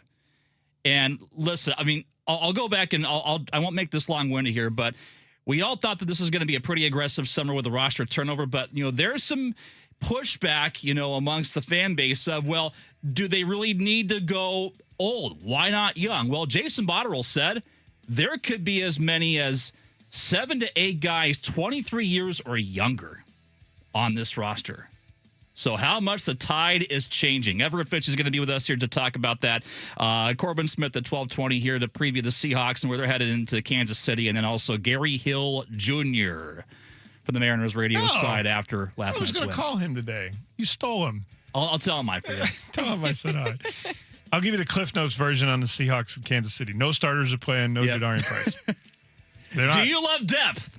You want depth. You got depth. There may only be 6 or 7 roster spots even available on this team right now. So that's really what Friday game's about. Mike Ben's on the air from 12 until 3 for Ian Furness, Greg Bell, and Jessamine McIntyre. Thanking you for listening. Thanks for all the texts and talkbacks and the ode to Dolly Parton and teaching me about horse and prove it. We'll do it again tomorrow, 10 to noon. Mike's up next on 93.3 KJR FM.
from the Star Reynolds Sports Desk, your 93.3 KJR FM sports headlines. All right, here we go. Headlines are brought to you by Frost Brewed Coors Light. Like we all expected, Cal Raleigh. Took a while. Where have you been? 3 home run game last night. Career high 3 bombs. The Mariners putting up 8. Count them, 8 runs on Zach Wheeler and the Red Hot Phillies. Julio went deep. Cole Young went deep. Logan Gilbert, good enough. 5 innings, 2-run ball. Mariners rout the Phillies 9-2. And tonight, George Kirby against the guy turning it around lately, Aaron Nola. They'll be on the mound in Game 2 of the series at T-Mobile Park. Additionally, Mariners rookie shortstop Colt Emerson will have season-ending surgery on Wednesday. That's tomorrow. That's to repair a partially dislocated tendon, left wrist. The expectation, he'll be ready for the start of this next season, according to GM Justin Hollander, who spoke with the media last evening before the game. Emerson has been battling the injury since spring training as well. The Seahawks back home from Nashville. They'll practice in Renton today, tomorrow, and Thursday. Quick turnaround after that. They'll take on the Kansas City Chiefs. Final preseason game coming up on Friday. Starters, in case you're looking, don't bother. They're not playing again. And neither is rookie running back Jadarian Price. In soccer news, Sounders FC acquiring Dejan Uvelic. Dejan Uvelic from Sporting Kansas City in exchange for $6 million in cash. The Serbian international bringing much-needed firepower here to the Sounders with 107 career goals in all competitions, 3 league championships, over 11 pro seasons, by the way, on his resume in Europe. And in the U.S., no big deal. The Sounders got a big one. Out of the show we go. The Ian Furness Show is presented by Snoqualmie Casino. Text us at 49451 and hit the talkback mic on the iHeartRadio app. This is the new Sports Radio 93.3 KJR FM. All right, here we go. Mike Benton in for the mayor of Maple Valley here for today. Ian Furness is off doing day off things. The most valuable producer, the MVP, is on the other side of the glass. We call him Ogre the Moger, I think, or Moger the Ogre. Softy does. Oh, yeah, he does. He's after this show. He's on. It's a different show. Names. I never heard that one before. I've done work with you, of course, for about roughly a year, at least on the Kraken side. We may have to use that, by the way, down the road. But I'll go with MVP, most valuable producer. Thank you. Travis Moger's on the other side of the glass. We had a bit of a shuffle and then some here for today. Again, 49451 Tacoma Dodge text line. We're going to be covering it all today, and I mean covering it all, from Mariners and the implications and the fallout of last night to the final preseason game for the Seahawks against the Chiefs. Again, the starters on the shelf, Jadarian Price on the shelf. It's going to be a depth game, and as Greg Bell mentioned about a few moments ago, there's not much depth as far as open spots, but yet there is still more conversation on this as far as where the Seahawks are moving. We're going to get to this in a bit. Also, something very curious caught my eye on the Kraken. We're not into hockey season yet. We will be in about 1 month with preseason games. Training camp will be opening in less than a month. But for several weeks, we have been sitting back wondering what's happening next with this roster. We heard the word aggressive that was used as late as development camp. That was back in early July about the overturn of this roster. And whether that might mean to you, you're bringing in a big name. The Kraken tried their swing at this. No Jason Robertson. He preferred to go elsewhere and then eventually stay in Dallas. Yet, here we are on August 25th, one day after a story comes out on NHL.com. Jason Botterill telling Kevin Woodley there could be as many, get this, as 7 to 8 guys on this roster who are forwards at 23 years of age or younger. Wow. You do the math. For so long, we have heard about potentially, where do they go again? After a big fork in the road that they just moved on from with no playoffs for the 4th time in 5 seasons. Do you want to go aggressive and overturn the roster again and lean into proven talent that you bring in via free agency and trades? Or do you just want to say, forget it, there are young kids coming, make room for them this year?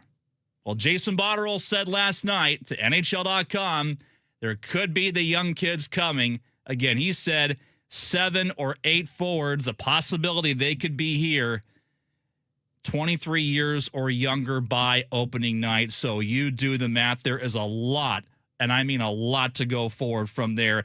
Everett Fitch is going to be joining us, by the way, to talk about this at 1:20. On the Seahawks side, Corbin Smith, our good friend of the program, jumping in right back again at 12:20, coming up shortly. And at 2 p.m., Gary Hill Jr. on the Mariners as they get set for Game 2 of this series. And I mean, it is a gigantic one. It is a massive one against the Phillies.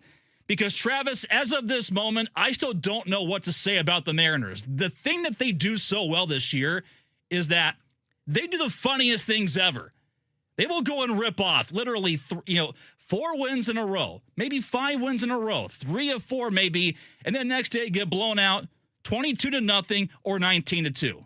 This is the most unpredictable season I can remember. It's a roller coaster ride. Yes. They get blown out 19-2 and then turn things around, and Cal has 3 bombs. They destroy Zach Wheeler, one of the best pitchers in the National League. What is happening? It's crazy. I saw a graphic last night watching the Mariners broadcast, and it just, to me, I had to chuckle with Aaron Goldsmith bringing this up. It's the most Mariner thing ever. Before last night's win, they were 6-10 or 6-4 last 10 days. Best in the AL West. But their run differential in that 10-day span, a whopping -34, baby. Yeah. A whopping -34. So Cal Raleigh has a multi-home run game, and not just a multi-home run game, the first Mariner to have 3 home runs in a game in that ballpark ever, and the first on home turf since Edgar Martinez in the Kingdome back in 1999. Wow. When I was getting ready to walk away from the podium of Glendora High School onto the colleges as well. That's how long it's been. 49451. Has Cal turned this around? It's late in the year, but are we seeing something? 49451. But back to what you're talking about, Travis, about how roller coaster-ish this season has been. Greg Bell brought up such a remarkable and I think spot-on comparison for what this baseball team has been acting like here for much of this season. Mm-hmm. And I thought at times when they're at their worst, it's kind of like walking into a fancy car dealership and you walk in and see no cars. There's all the bells and whistles. There's the glitz. There's the shine on the walls and the windows. Premium coffee right here for you. But where are the cars? To me, Travis, this team is like I-5 traffic. You hit the gas for 5 miles. You slam to a screeching halt. You look around at just a remarkable flaming wreckage wherever it is, or a 3-car pileup along the way. Then you get out of it and hit the gas right again. Then who knows, about roughly 15 miles, 20 miles, you're hitting the brakes once again. Lather, rinse, repeat. This team right now feels like I-5 traffic. Oh, man. I mean, I'm drawing comparisons to having young children where 1 minute they're the sweetest thing imaginable. They're saying please and thank you. And you can ask me. I've got 2 kids also. Yeah. Mine are 5 and 8. Yeah. And 1 second they're, oh, daddy, you're the best. I love you so much. And then the next second they're screaming like a terrorist, getting whatever they, trying to get whatever they want, crying and throwing things across the room. It just feels like up and down, back and forth. It's crazy. And then you learn about the value of patience. And maybe patience maybe applies most, I think, with just not just this baseball team, but for what was really, I think, the craziest season in American League history, as far as at least from what I remember. Mm-hmm. Somebody could legitimately win this division with a sub-500 record. Oh, yeah. I remember a couple of bad teams back in the 2Ks. Remember, I think at one point how bad the St. Louis Cardinals were, and they won the World Series. How bad the San Diego Padres, I believe, were also one year, and they made the playoffs as like an 80-ish win team. Mm-hmm. It just kind of feels like how bad that was, but it's worse. With this baseball team, My thing is, you win one, you lose one. You win one, you lose one. You win two, you lose 22-0. You win two more, you lose 19-2, and then you bust out a 5-homer game the very next day, and Cal hits 3 bombs. So I think for me, there are two sides of this. The glass half full side, the optimistic side, is Cal's figuring it out. Julio is now turning it around. This offense finally is showing up. They're putting some consistent wins together. There is a chance for this baseball team to make the postseason. Yeah. And to some credit, it's absolutely true. They're only 3 games back of first place in the American League West. You put yourself on a 5-6 game heater, you could easily find yourself not just in first place, but also comfortably in first place. Because it's mind-boggling how much they've hung around with their record as of today, 63-69, and yet they are trailing one of the teams who not just didn't just fire their GM, but told their manager, hit the road, Jack, after this season. Neither the Rangers nor the Astros are scary right now. The Mariners, they're not. They should take this opportunity and win the division. That's what we all predicted from the beginning.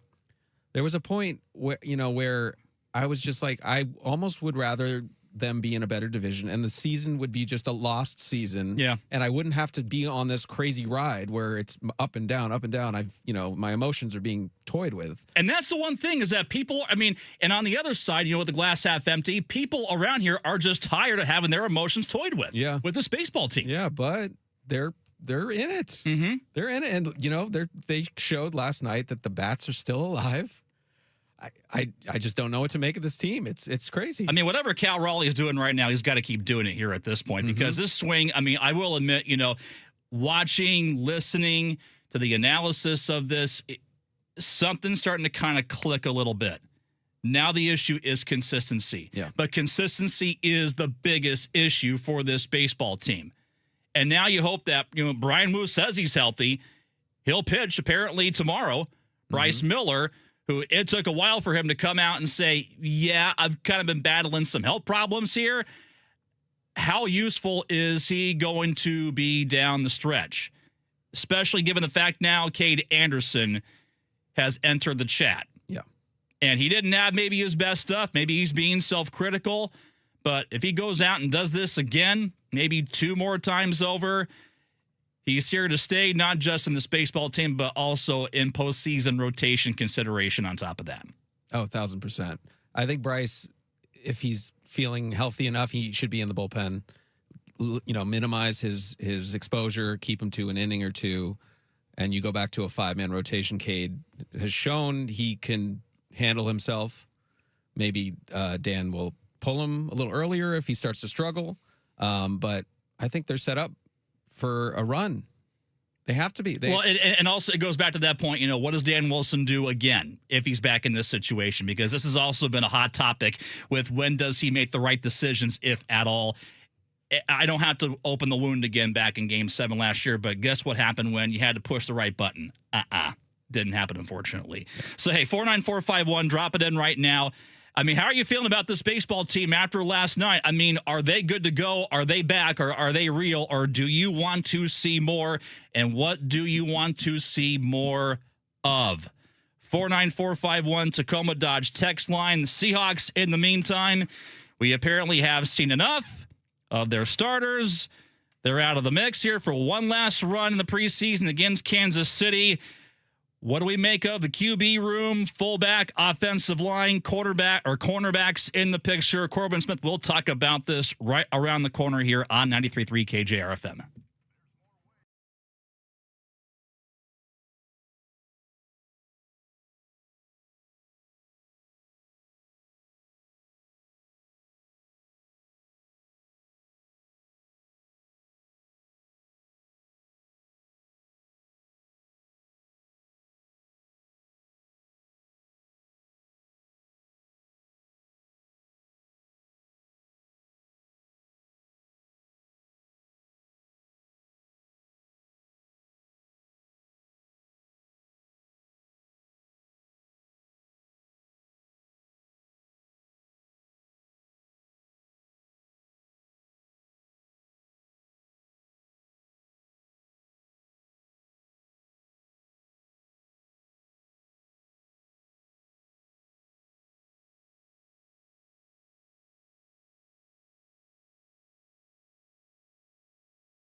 One more preseason matchup to go, and then finally it is for real for the defending champs. Seahawks in Kansas City coming up on Friday for a 5 p.m. kickoff. We have basically answered every question across the board with who will be here on this roster. I think maybe the one hang up on that is, will Nick Eamon-Warry be ready here for week number 1? And I'll just go ahead and throw this line out there, 49451, Tacoma Dodge text line. Are you convinced that Nick Eamon-Warry plays in week 1? After all the chatter, after all the fuss, the surgeries, do you see him playing here in week 1? 49451. We're expecting to get to Corbin Smith here in just a little bit from Emerald City Spectrum. But a lot to go over despite a game that will basically feature everything out of the picture from your starters. Do not get anybody else banged up here in this game. If there is one thing I think that sticks out to me, Travis, in that you're playing a game trying to outline your depth, because depth can certainly matter. Just look at what the Seahawks are doing here in their secondary and the loss of Eamon-Warry. Can you at least find something to line everybody up and everything up so that you're not caught, say, if you have another catastrophic injury? Just ask how those guys in Santa Clara are dealing with all of this right now, especially in this preseason. Oh, yeah. But if there's any front office that I trust to find the guys, it's this front office. I believe in John Schneider. I believe in McDonald. I believe that they will find the right fits to back up the players and fill the holes on the team. So, injuries suck.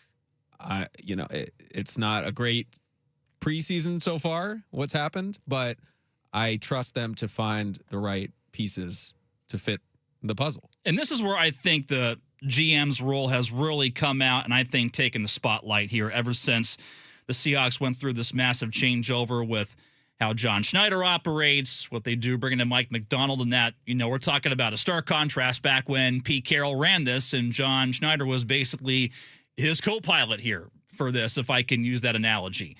But again, I think it has peeled back the curtain on just how much of a great talent evaluator John Schneider has been to put all this together.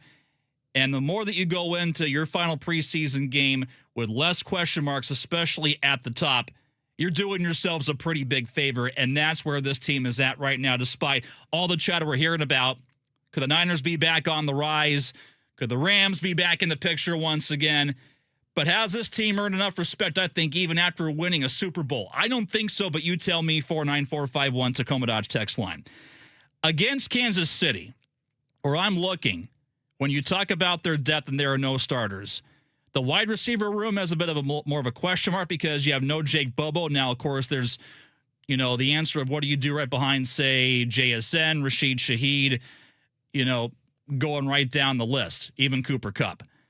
You have your cornerback depth maybe jumbled a little bit with no Bud Clark. So the greatest battle to me might be, I think, looking at that depth and plus also the offensive line. But don't take my opinion here for it. Let's bring this guy's valuable opinion into this right now on the Beacon Plumbing Hotline, the one and only Corbin Smith of Emerald City Spectrum. Corbin, hi, hello, how are you? Have you had enough of training camp here? Well, whatever they call it now, since camp, they say camp was over a few weeks ago. Right. But I guess we can call these preseason practices. When you look at the joint practices thing with Jake Bobo going down, and then the injuries that have been piled up here for preseason training camp as well, I think at least there's, a sliver of, I think solace in that you're looking at less question marks here at the top and you're looking more so here at depth. But, we've had this topic thrown around a lot here on these radio airwaves about joint practices. How much do preseason games matter? I go back and think after the joint practice here in Tennessee, where do you lie on how useful they are? Look, I think at this point, these guys have got to have a way to get ready for week 1. I don't think that just going in with a bunch of training camp practices, especially now that they are much more restrictive in terms of contact and tackling, I don't think you can go into the regular season without any game type scenarios. So if you're not going to play guys in the preseason, I think the joint practices are still the best way to go about it, because you do get the control of the elements to an extent. You know, in a preseason game, it's a true football game. Guys are tackling, they're being brought to the ground. But in a joint practice, you can change the pacing and you can make it that it's thud tempo instead, where they're rapping, but they're not bringing guys down, and you can get quicker whistles.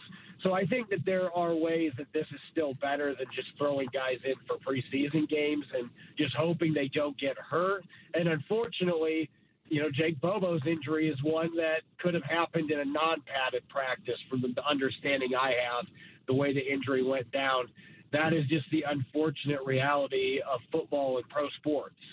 With Jake Bobo out of the picture, I mean, we talk a little bit about depth and how much this is, you know, kind of all mattering here in this last game against Kansas City, because there's going to be no starters here in this game. But, I mean, for as well-rounded that the wide receiver room is here for this football team, you look at maybe cornerback depth, maybe if you want to call that jumbled or not, the offensive line as well. I think to you, going into this last preseason game, Corbin, where's the greatest battle going to be waged with this roster? I think that the two spots I'm still looking at are the back end of the cornerback group. And I'm really curious how running back plays out at this point, because Emmanuel Wilson, we'll see if he's out there this week for practice, but he's been sidelined for multiple weeks with a hamstring injury. And if he's not going to be ready for week one, you have to believe that either Jacardier Wright or Velus Jones Jr., one or the other, is going to be on this roster in week one. At least they're going to be practice squad guys that are called up. So I think those two guys, seeing where they potentially fit in for the start of the season, and the quarterback position, where I don't know that we're going to get to see Trayvon Diggs. My prediction is that Seattle's going to hold him out and just make sure he's ready for the regular season, being a vet. But it's a big game for Michael Dansby and Andre Fuller, and to a lesser extent, Noah Igbenogany, who I expect all three are going to play quite a bit of snaps in Kansas City. Yeah, I love the fact that you brought Diggs up here as Corbin Smith joins us right now on the Beacon Plumbing Hotline, and I'll get to the backfield here, fullbacks as well in just a bit. But with Diggs in the picture and the possibility that the Seahawks could put him, so to speak, on the shelf, how long do you see this playing out with him before they may need him? I think that they're going to probably open the season with Nehemiah Pritchett as the number 3, and they're going to go into this process with the belief, hey, let's see where he's at, and if Trayvon Diggs gets his legs underneath him and they're happy with where he's at in the system, there are coaches on this staff that have worked with him in the past. That relationship may end up paving the way for him to play within the first few weeks, but I would anticipate that this is more of an insurance policy at this point. Yeah, a player who already seems pretty comfortable with his surroundings right now, just based on the relationship factor. We heard him talk about this here from this last week.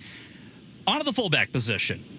No Robbie Utes, obviously, and it looks like Brady Russell is the guy, and he yet is not a traditional fullback. So I think, speaking to that, do you think, Corbin, that this points them in the direction to go after another fullback on the market?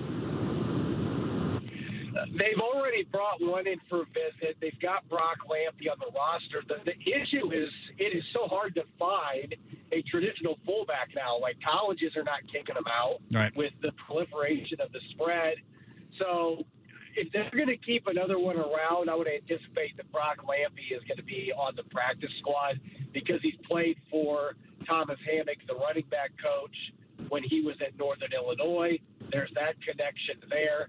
And look, I'm not saying Brady Russell is Kyle Juszczyk, because he's not, but he's much more closely aligned to what Juszczyk's strengths are than what Robbie Utes was. So I think that they're still going to be able to make that work with him as the fullback. They can move some of their tight ends to the backfield occasionally. I think they're going to find ways to work around it without having to go out and try to sign somebody else, unless a true fullback gets released by somebody else at the waiver wire. Then maybe they'll look at potentially bringing him on board in that case. Yeah, we'll see if they can maybe clone Mike Allstott or something like that here in this case. But, hey, I kid. But on As far as the quarterback room, we're not going to spend, much time on this for obvious reasons. I mean, when you have stability like this, it really says a lot about where your football team is positioned, especially coming off of this last year with Sam Darnold and then Drew Lock as well.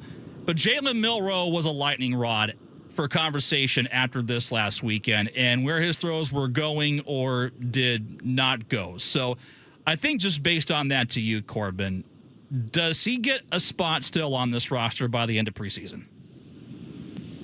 I think he's going to be on the roster. I don't think Seattle is in give-up mode yet there, and they like having that emergency quarterback that they can utilize without him being active, so to speak. They're going to continue to develop him, but it's not been ideal because we've seen him. You've been out of the practice field for some of these camp practices. Yep. I thought he really had turned the corner this training camp, but it hasn't translated to these two games. It's unfortunate, but we just haven't seen him play with the decisiveness, the decision-making, reading his progressions, the accuracy. All that stuff has not been there that we have seen consistently on the practice field. So I think he needs every snap on Friday against Kansas City. I wouldn't play Drew Lock, and obviously they're going to play Sam Darnold. I would say, look, Jalen, this is your game. We're going to treat this like a regular season game for you.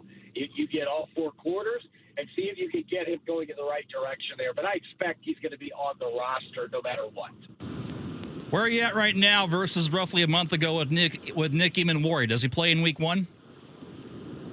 I still think he plays. We'll see what happens here over the next week, but I would be somewhat surprised if he's not out there against the New England Patriots. All right, Corbin Smith joining us right now on the Beacon Plumbing Hotline. I'll keep you around here for about a few more minutes, and then we'll cut you loose, my friend. But I want to also get back to some discussion from yesterday, and I know that you chimed in on this on social media, and I think to me it really means a lot as far as my core values with college football. Ian spoke to this yesterday. Greg Bell spoke to this heavily about a couple of hours ago, just on the Anthony Hankerson situation. And it just seems like now the transfer portal is basically a meme of itself right now. And for him, Operation Van Wilder is back underway and he's going to college. So, I mean, I'll first get to the legal fallout here potentially on this in just a bit. But for you, scale of 1 to 10, 11 for me, it's there as far as ridiculousness. Where are you right now with the transfer portal? Hey, look, if I could go into the hundreds, I would. I don't think ridiculous is the right word. I've seen things that are ridiculous, and I'm like, yeah, that could probably be fixed. I see this, and I'm like, although, hey, I'll give the Big Ten credit. Like, the Big Ten today is trying to pass it in conference that their teams are not allowed to recruit and sign guys that jumped into the NFL are now trying to come back to college. Like, this would be like a college kid saying, you know what, I'm going back to high school. Like, it's ridiculous, doesn't even sum it up. It's Billy Madison stuff, man. Absolute joke. It's a joke. It's a travesty. And I just keep thinking, well, they can't make college sports any worse, and they just keep finding ways. It's unfortunate.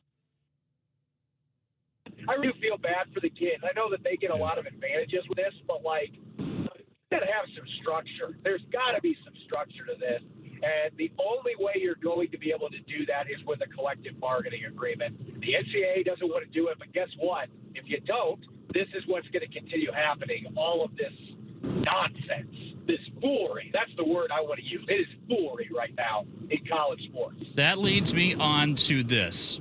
Would it surprise you that in 10 years, we speak of the SEC and the Big Ten not as a conference for student athletes, but full-blown minor leagues with a CBA, with a players' union, and a feel where it is no longer college football, but it is the minor leagues, and you're having rosters just using the college name, the branding, the uniform, and the stadium as all part of the package? Yeah, it's going to happen in less than 5 years, is my prediction. What about the fallout here with the... Yeah, go ahead. Yeah. Yeah, I think, to me, it's not a matter of if, it is a matter of when. These conferences, those two conferences have already talked about this, and there's already been individual schools that have been talking about, well, we're going to privatize our football program. It's coming. That's the way this is going because the NCAA hasn't been willing to do something like that themselves. And I think that's where we're headed. We've been complaining all these years about not having a developmental league that would last. Well, the NCAA and college football, as we know it, that's what we're going to have now. Those schools are going to be that developmental pipeline for real. Man, you can file that in the sad but true category. We've been talking about stability. I've been talking about stability, something that maybe we haven't seen here in college football, even college basketball, on a smaller degree in about roughly 10, 15 years. And it just kind of feels like we have, hit tip of iceberg status at this point where this is all shaken out here on the football scale. Corbin, before I let you go, I did have someone reach out to me over the Tacoma Dodge text line. I will always back up a friend in the business for his apparel choices. You brought the suit game to level 100 on Fox, I believe, earlier in this town about a couple days ago. Red colored also. Where'd you get it, man? It was awesome. It was awesome. I just got it off Amazon, to be honest with you.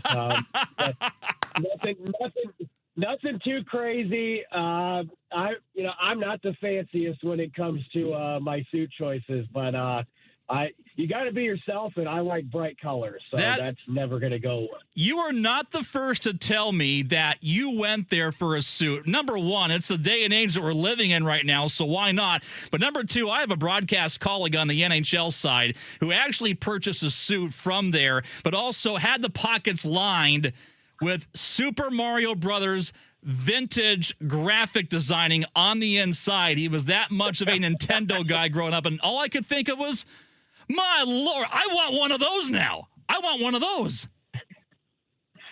Now I'm wanting one of those. I've never customized the pockets, but if I could customize the inside of the pockets, I'll probably have a critter or a gremlin from 1980s horror comedy movies. I'll see what I would do. I can't wait. We still have time before week one finally hits us in the face, man. Make it happen. And again, do it for Instagram. Get my computer open. I gotta get Amazon open right now and see what's out there. Do it for Instagram. do it for X. Do it for any of the social media accounts, as the kiddos say here for these days. But hey, Corbin, appreciate this, my man. We'll get you back on soon. Thank you. Thanks, Mike. Take care. I appreciate that. Corbin Smith joining us again from Emerald City Spectrum again. Go to X, find his work right there. Find Emerald City Spectrum also on the interwebs, and great stuff that he shared with us. And I thought, again, revealing with where we could be headed with the college sports landscape, especially with football. And I'm going to get to that here coming up in just a bit. But again, Corbin Smith joining us here from Emerald City Spectrum. Are we closer to the deathbed of college football and its roots? We'll talk more about that next here, 93.3 KJR FM.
your home for the Huskies, Kraken, and the 12th Man. Brought to you by Seattle's closest Snoqualmie Casino and Hotel on Sports Radio 93.3 KJR FM. Said host of this program is off today. Mayor of Maple Valley is doing day off things, so I'm Mike, filling in for him. Shout out YouTube followers as well. Thank you for hanging out with us.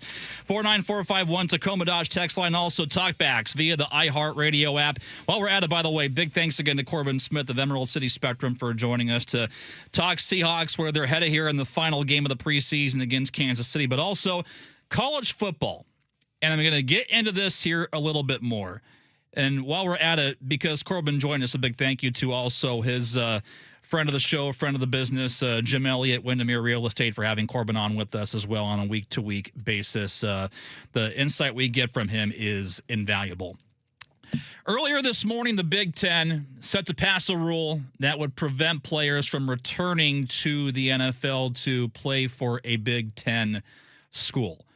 And this set off a firestorm of reaction just hours ago, because any player who has declared for the NFL draft and did not withdraw, appeared on an NFL roster, or signed a contract with a pro league will not be eligible to join a Big Ten roster. And there are so many ways we can go with this here. And this is, again, what I think is turning into maybe a solution that, yes, works in the vacuum, but there's also something called legal fallout, which could easily play out here from this, not just in the next few weeks, Travis, but also in years. Because what happens if there's a lawsuit filed? This is going to get tied up in the courts for a long, long time. Not only that, but you also ask, well, what kind of pressure does this put on the SEC? They're talking about this as well. What does this put on the ACC? For those schools? Are they going to be pressured here to follow suit? So the SEC is saying, hey, we're cool with this. We want to do this. And then, you talk about the poster child of trying to find loophole after loophole after loophole in LSU. And guess who's running the show at LSU? Lane Kiffin. First name Lane, last name Kiffin. There was one report that suggested that he portrayed LSU as kind of like an innocent bystander amongst a wider movement, and maybe taken, I think, a bit of a grandstanding approach here for this. A report, though, from CBS Sports today suggested LSU proactively recruited multiple NFL hopefuls to sue the NCAA in hopes of winning a right to return to college football if and when they were cut from NFL training camp. Does it all make sense now to you? Yes. 49451. I'm just teeing up for all of you. 49451 Tacoma Dodge text line. Because right now, it just seems like as if, we're putting this rule out there, if I'm speaking for the Big Ten or the SEC, that we're making progress at 75 miles an hour, but yet we could be on a 100-mile-an-hour course going right back here to the courtroom. Corbin pointed this out a few minutes ago, and there's just too much chaos and too much lane changing here as far as where we're headed in college football, all because of the transfer portal. And the Anthony Hankerson situation is only one of several examples of this, and could be one of more several examples coming down the road. You are no longer looking at college football as a protected amateur sport. And to some degree, I agree with Corbin, Travis. Too much chaos has, I think, really begun to strip college football of its identity, if I can go further with this. It's not like the way it was about 20, 25 years ago. I wish it was. It's not. I loved Ian pointing this out the other day. His example was going to, school at Washington State and getting a chance to sit in the classroom with a guy who just ripped off 5 tackles in a game previously, or a guy who ran for 100 yards, the QB who threw for over 300, 4 touchdowns as well. On a smaller scale, I had that going to an NAI school at Azusa Pacific. Game has changed for them. I'm not going to get into that here, but there's that feeling of camaraderie and of community that you had that you no longer have and will no longer have. Because for me, with Corbin Smith and what he talked about, 10 years down the road, you're looking at the SEC and the Big Ten maybe breaking away from the NCAA and establishing their own rules. They're effectively ripping out the Band-Aid here from this and just saying, all right, we're done pretending. We're done pretending this is college football. Yeah. This is just another offshoot of the pros, and we're using the college name, the college branding, the college stadium. Here's your roster. Go enjoy the game for 3.5 hours. Well, we went from players having very little say in where they go and what they can do and not making any money to now making more money in college than they would in the NFL, which I can't blame these players from going back to college and being able to transfer left and right, go to schools here and there, and then play for 6, 7, 8 seasons. We've swung too far in the opposite direction. We need a middle ground. I don't know how that happens, but we need a middle ground. And you're going to see every fight from every school of every big nature here if you're looking to keep this within the NCAA boundaries. Yeah. LSU, example, Exhibit A. Example number 1 here. I love reading a tweet last night. It said, quote, "You need a paramilitary force to protect college football from Lane Kiffin." End quote. But it's an example here of coaches they don't care. They really don't care. No. Their one sole job is to fill out a roster that gives them the biggest competitive advantage. And this is what LSU's after. This is what Lane Kiffin's after. They're exposing a massive loophole in all of this. Yeah. But it's going to continue going down that direction. And here's one thing that I think that this got to be considered. Not just of where the Big Ten, the SEC could be 10 years down the road. Where's it going to force the ACC as far as who's in their conference and who's not in about 10 years? Greg pointed this out. What about other small schools as well? Or what the Pac-12, what about them? The NAI, what about them? Heck, I'll go there and say Division III for me. What about them? There's going to be a lot of movement here just because of where we're at and how this thing is moving at about 85 miles an hour because of college football and where they're at right now with the transfer portals. So 49451, Tacoma Dodge text line. You tell me where we're going to be at, say, 5 to 10 years down the road. What are Huskies games? What are Oregon Ducks games going to be looking like from that stage? Oh, boy. One more time, 49451. We got more to come here. We'll get to the Mariners tonight. Game 2 of a massive series against the Phillies. And how far did they go with answering long-term questions about their viability here in this playoff race? And could there be any landmines here maybe in the schedule that we're not thinking of? They have the easiest schedule in baseball, but are you on the lookout for any landmines? We'll get to that in just a bit. Much more to come right here. Mike Benton in for Ian on 93.3 KJR FM.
From the Star Reynolds Sports Desk, your 93.3 KJR FM sports headlines. Moving right along here. Headlines are brought to you by Frost Brewed Coors Light. And of course, as we all predicted, Cal Raleigh, breakout night in historical proportions, 3 homers. Last evening, that helped the Mariners put up 8 runs on Zach Wheeler against red-hot Phillies. Julio went deep. Cole Young went deep. Logan Gilbert good enough in 5 innings of 2-run ball, and the Mariners routing Philadelphia 9-2. George Kirby, Aaron Nola come on down. They take the mound in Game 2 of the series tonight at T-Mobile Park. Bad news here for Colt Emerson, their rookie shortstop. Season-ending surgery on the menu for him on Wednesday to repair a partially dislocated tendon in his left wrist, yet expected to be ready for the start of this next season. That's according to Mariners GM Justin Hollander. Emerson has been bothered, of course, by the injury ever since spring training. Seahawks are back home from Nashville. Quick turnaround for them. Before that, practicing in Renton today, tomorrow, Thursday. They'll fly to KC and face the Chiefs in the preseason finale on Friday. No starters in that game. Jadari and Price also will not play in that game. So if you want depth, you love depth, you got depth. In soccer news, big one here. Sounders FC acquiring forward Dejan Juvelic from Sporting KC in exchange for $6 million in cash. He brings much needed firepower to the Sounders. 107 career goals in all competitions, 3 league titles over 11 pro seasons. That's spanning Europe and the U.S.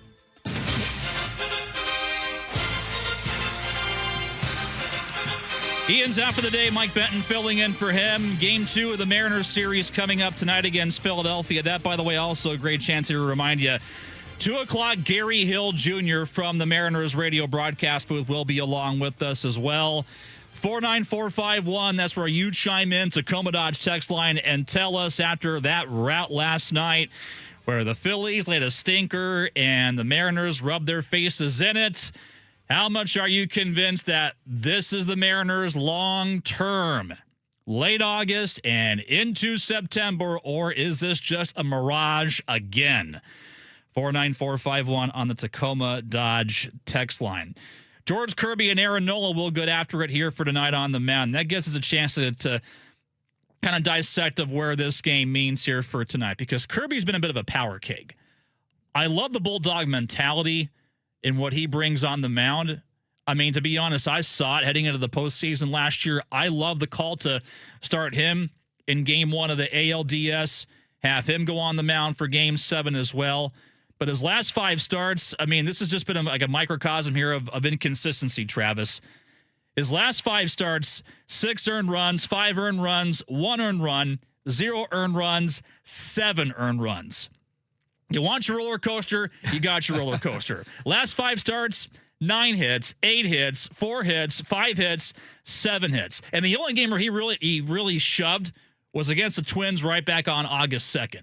So helpful, yeah, you get that from George Kirby, but consistency has been a massive issue, and he's got a big challenge tonight against a guy who's kind of turning it around now in Aaron Nola for Philadelphia. Guess which games he gave up 6 earned runs, 5 earned runs, 7 earned runs. Those were on the road. Mm-hmm. He gave up 1 earned run, 0 earned runs, 0 earned runs his last 3 home games. So hopefully we get... Isn't that another Brian Wu comparison? Yeah. It feels like Brian Wu 2.0. Yeah. With George Kirby. But again, with George Kirby, I think for me, you've got the Bulldog mentality. He knows how to locate. But again, the strikeouts, or the lack thereof here in strikeouts, and they've gone down over the years. That, to me, is one of the biggest concerns heading into August, heading into September, is finding a put-away pitch. Because he's so good at command. He is so good with control. He's proven that over the years. But the put-away pitch is so critical. And against this Phillies lineup, that's got Kyle Schwarber. That's got Alec Boehm. That's got Bryce Harper. That's got JT Realmuto. We saw what he did last night as well, despite swinging a bit of an inconsistent bat this season. Oh, boy. Dangerous. Locate your pitches. Yeah. Locate your pitches. The thing is for the Mariners, once they get past this Philadelphia series, this is where you can begin to look at the schedule getting a lot lighter. And we used a traffic comparison about roughly an hour ago. Well, you're almost right out of that I-5 gridlock, and you're almost hitting cruise control once you get past this Phillies series and then what is up next here for on the road, which is Toronto and which is also Boston. The big question is, can the Mariners actually level up with their competition and not level down to what they are playing against? Because we said the same thing. I remember doing this right back in July when I was in the studio. Coming out of the All-Star break, you had San Francisco, you had Cincinnati on that schedule where we were right in the middle of, big home run for Cole Young. The spark, it's here, it's coming. Here's your turnaround. Yeah. Oh, Cal Raleigh. Big bomb into the second deck. There's your spark. Nope. Ever since then, from the All-Star break, this baseball team's record, Travis, is 13-19. That should get you buried. It should. At this time of year in Major League Baseball. But this is a season unlike any other because the Astros have been, to quote a good friend of our program on Mondays, 10 pounds of crap in a 5-pound bag. Texas as well. The Astros record since the All-Star break, only 18-15. The Rangers record, 17-19. You're getting every door possible open right now to just blow through this thing. Yeah. And you got through Texas. You got through the Dodgers. You got through the Twins, the Tigers, Tampa Bay, which was a stinker, the Yankee series, which was a stinker, the Brewers series, which had plenty of stinkers. And then you finally find a rebound with the Cubs and the Phillies here. So this is a game of survival right now in the American League. And to be quite honest, if you were to ask me to predict what's going to happen here in this American League West 1 month down the road, it's a fool's errand. Because it feels like you have better chances of guessing right if you were to go on the Price is Right and spin the wheel and guess where you're landing on. Yeah. That's what it feels like right now in this AL West race. It has been absolutely horrific, but yet it has still given the Mariners a chance. It's still anybody's game. So after last night against the Phillies, where are you at right now? Do you see promise or do you see a mirage? 49451. Are there remaining landmines here on this schedule after you get past the Red Sox and Toronto? I don't want to overlook Toronto. Yes, they're out of the playoff picture, but they're 13-9 since August 1. The Red Sox, their turnaround, it's gone national as far as the headlines. 14-8 since August 1. What you have right now at home, you have the A's, you have Texas, you have the Astros, which the Mariners have owned this season. As Cal Raleigh said, always good when the Astros lose. They get 2 more times here to do it to them here in this ballpark, in this city, this next month. And then you have the Angels on the road. Your massive climb uphill is at maybe a solid 5 miles an hour.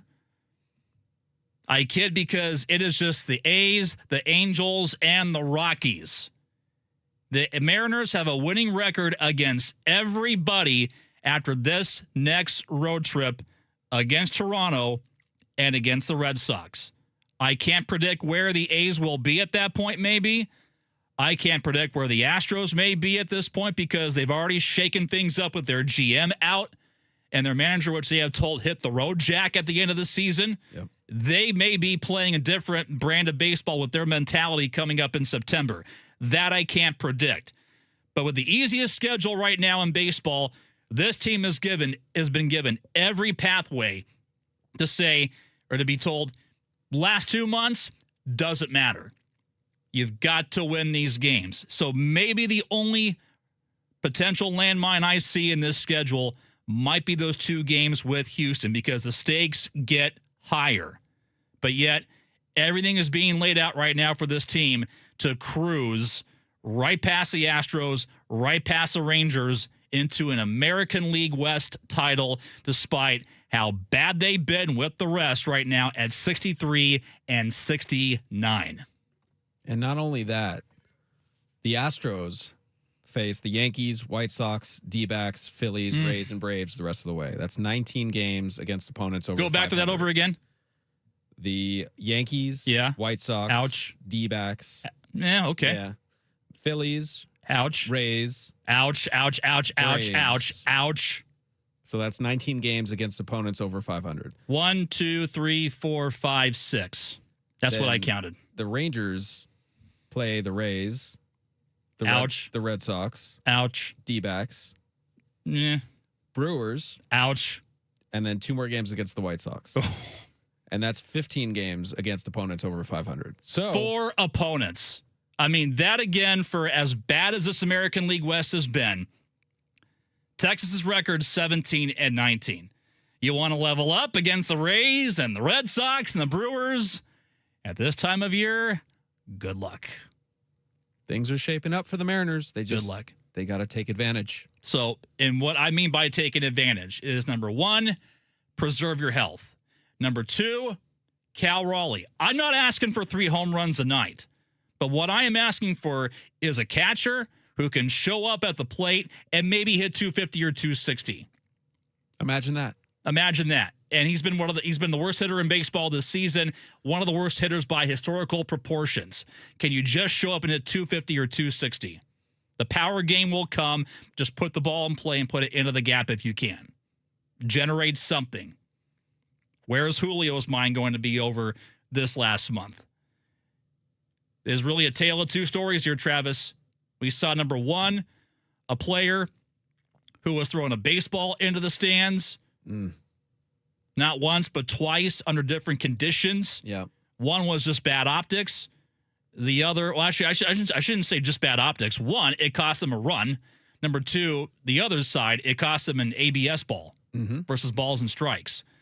But on the other side, don't forget, you've got a center fielder in Julio where if you challenge, how much does he care? Do you remember what the clubhouse sounded like after Game 7 last year in Toronto and what his primal screams of frustration sounded like? You can't tell me that's a player who does not care. Can he get his mind in gear in game? That's a more appropriate question, I think. But late August and September, this is what being a professional is all about. You would assume, and I would hope that you assume, that this is not even a question here with him. You would hope. I mean, he has shown us in the past that he can be that guy.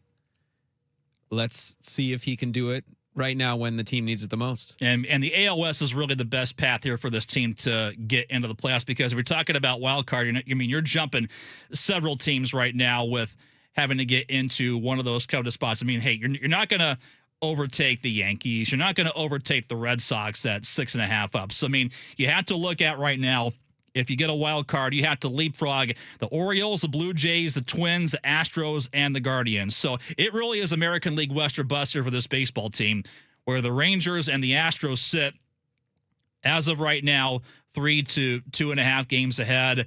That would put the Mariners likely in an AL wild card showdown, maybe at home as of right now. And this could change a lot, but at home with the Cleveland Guardians. And the question bears, do you have enough to square off with them for 3 games head-to-head here at T-Mobile Park? So you tell us, you optimistic, or is this just a mirage after last night? 49451 Tacoma Dodge text line. Because baseball season is into the stretch drive, it means hockey season is not too far away. And we have some developments here on this Kraken roster that Jason Botterill, the Kraken GM, maybe pulled the curtain back a little bit on to give us a sense of who might be making this team, but also potentially expectations. Who better than to talk about this than Everett Fitzhugh, my partner, one of many here on this broadcast team on the Kraken side. He joins us coming up in just a bit right here on 93.3 KJR FM.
Let the music breathe. Let the music breathe.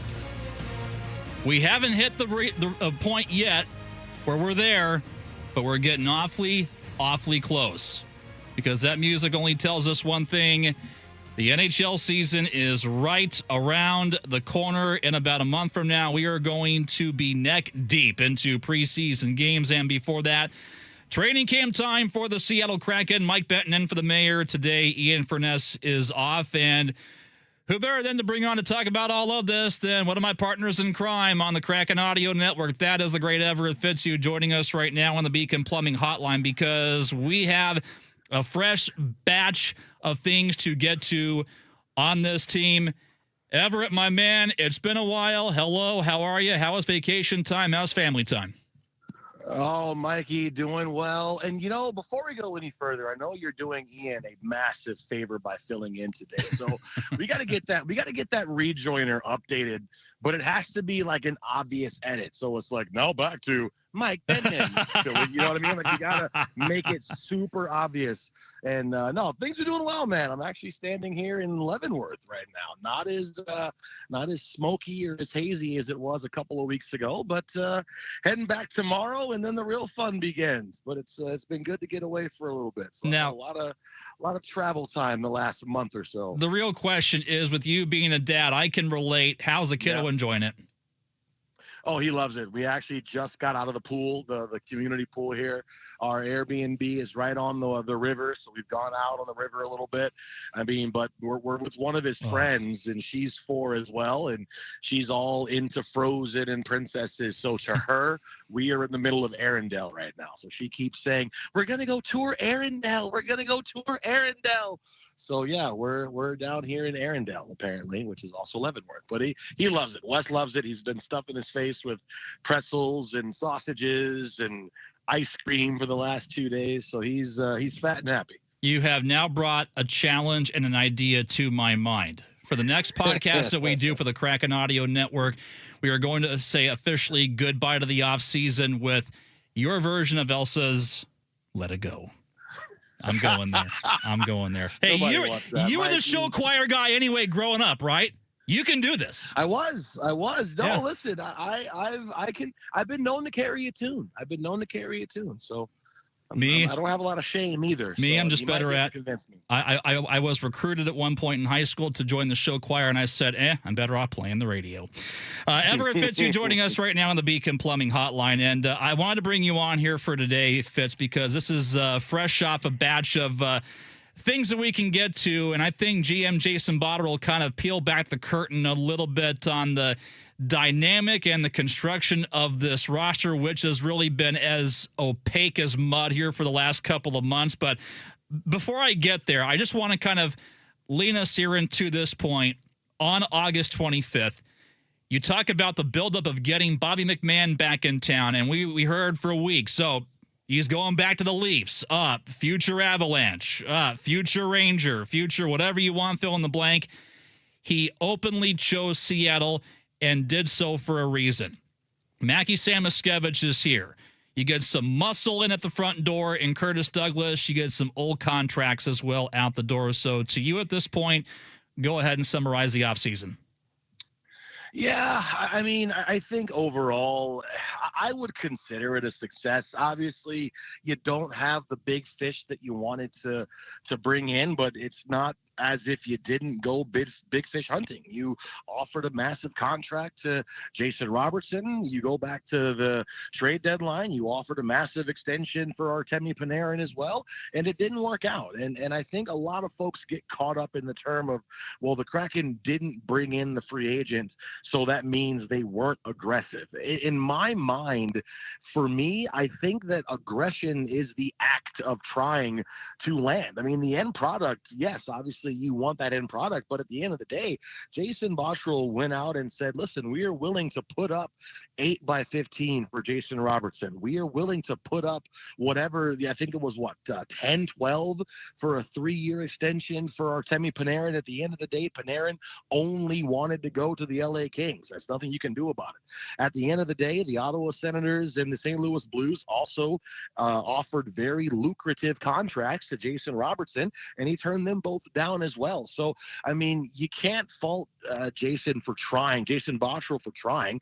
I do think that if you go back to his words earlier this summer, the big thing is he wants there to be some growth and development. He wants to see what we have in these prospects, and he's not going to make a move for the sake of making a move. There are some RFA or some UFAs right now that haven't been signed, but you could go out there and make a panic move, but you're not doing your team a service by doing that. It has to be the right player. I know yesterday he came out and said we could see upwards of 7-8 under 23 forwards in that opening lineup, and I think that's going to be good for the future of this team. We've talked for the last 4 years of this Kraken experience that, you know, the kids are coming. We have a lot of prospects. We have a top 5, top 7 prospect pool, depending on what expert you read, what article you read. Well, now it's time to see what you have in those prospects. So for me, you bring in a player like Bobby McMahon, who wants to be here, Mackie Samoskevich, who is playing behind some very strong players in Florida. Now he has an opportunity to showcase the speed and his willingness to get to the net that he's known for. He's coming off of back-to-back career high seasons, 30-plus points each of his last 2 years. What can he do now in a bona fide top 6 role? And now you bring in Curtis Douglas. This team has lacked some grit. They've lacked some sandpaper historically, and now you bring in a guy that's going to be able to add some of that. So I like the moves. Obviously, I think you would have liked to have gotten that big offensive piece, but at the end of the day, there's still time. You never know what could flush out between now and the start of the season, now and November 1st. But for where this team is right now, I don't mind the direction that this team is going in. And I'll get to those names as far as the 7 and 8 that we could maybe speculate on as Everett Fitzhugh joining us again right now on the Beacon Plumbing Hotline. But I did want to get to kind of the fallout where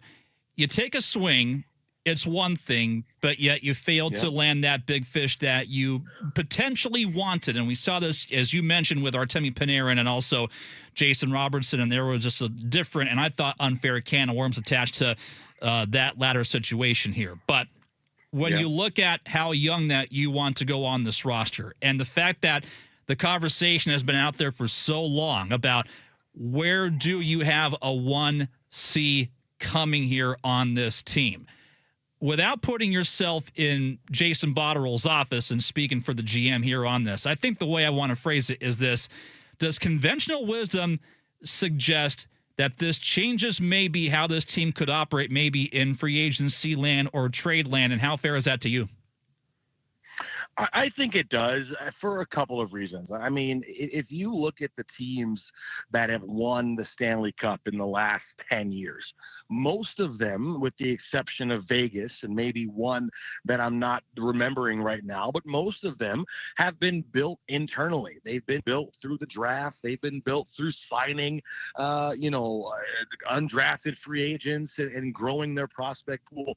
Very rarely, I mean, there are no more Yankees of the 90s where you can just go and buy everybody and win championships. If you want to have sustained success, if you want to have some longevity, you want to make the playoffs. You look at the Capitals and the Pittsburgh Penguins. Obviously, they have Ovechkin and Crosby, but this is a team that those teams developed internally. They've made the playoffs, 16 of the last 20 some odd years? Yeah. That's what you want. The Colorado Avalanche, they've grown internally. Dallas, they've grown internally. And these are teams that are perennial playoff teams. They are teams that routinely are getting into the second, third round, the finals, winning championships, things like that.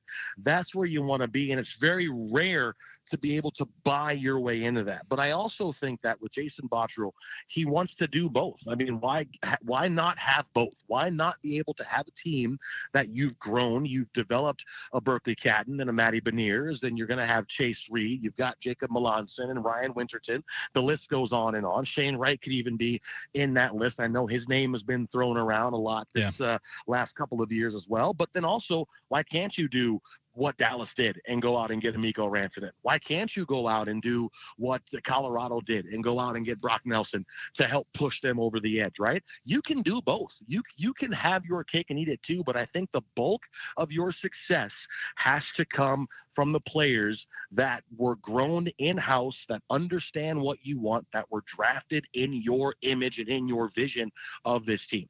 Again, Jason Botterill's words to Kevin Woodley of NHL.com last night said, quote, "There's a possibility we could have 7 or 8 forwards 23 and under on opening night," end quote. You threw a few names out there to me, and I think to me they make sense. And I'll just kind of, go down the list as far as maybe who we're looking at, coming up in about roughly a month from now. There's Matty Beniers. There's Mackie Samoskevich. Jacob Melanson makes 3. Ryan Winterton makes 4, Berkeley Catton 5, Oscar Fisker Molgaard 6, Yanni Newman 7, and depending on where this goes, and you hinted at this, maybe Shane Wright makes 8. My goodness, how much of a plot twist that would be after the news cycle that spun wildly about roughly 2 months ago. So I think ultimately where I want to get at here, Fitz, is when you look at a crop this young, where Matty Beniers has firmly established, in my opinion, himself as a solid number 2 center in the NHL. Where you fill 1C from there, where do these guys play, factoring in that you still got guys like Chandler Stevenson and Jared McCann here to consider? Well, I mean, I think, listen, again, Jason has said from day one, he does not want to get in the way of the growth and development of these younger players. So I'll use Berkeley Catton as an example, and this is just one broadcaster's opinion. Last season, we saw him on a consistent basis get better. He made a lot smarter decisions. Every game, he did something that left you, me, Al, other folks in the press box saying, yep, this kid is ready for bigger minutes. He rarely made the same mistake twice, and if he didn't make it a third time. That's the kind of player that a Berkeley Catton, I think, could be with more confidence, another summer under his belt. If you want to put him and try him out, if you see him as a potential franchise player, why not try Berkeley Catton at the first line center to start preseason, to start the year? Who knows, right? I mean, Matty Beniers is going to be, I think, your number 1 center moving forward, de facto number 1 center, but why not try it? He's also looked good on the wing as well.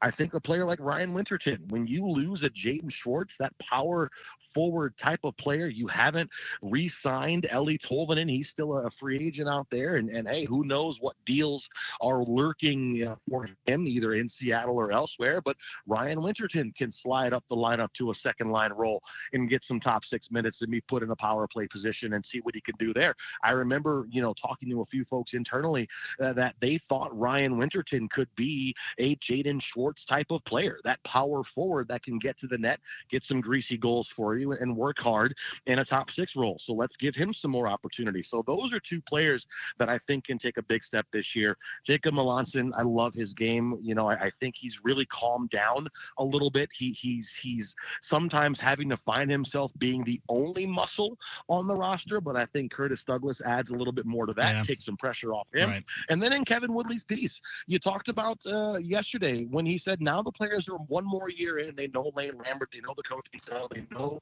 what his expectations are. So now you don't have to spend the first month of the season essentially as extended training camp trying to get to know what your coach expects.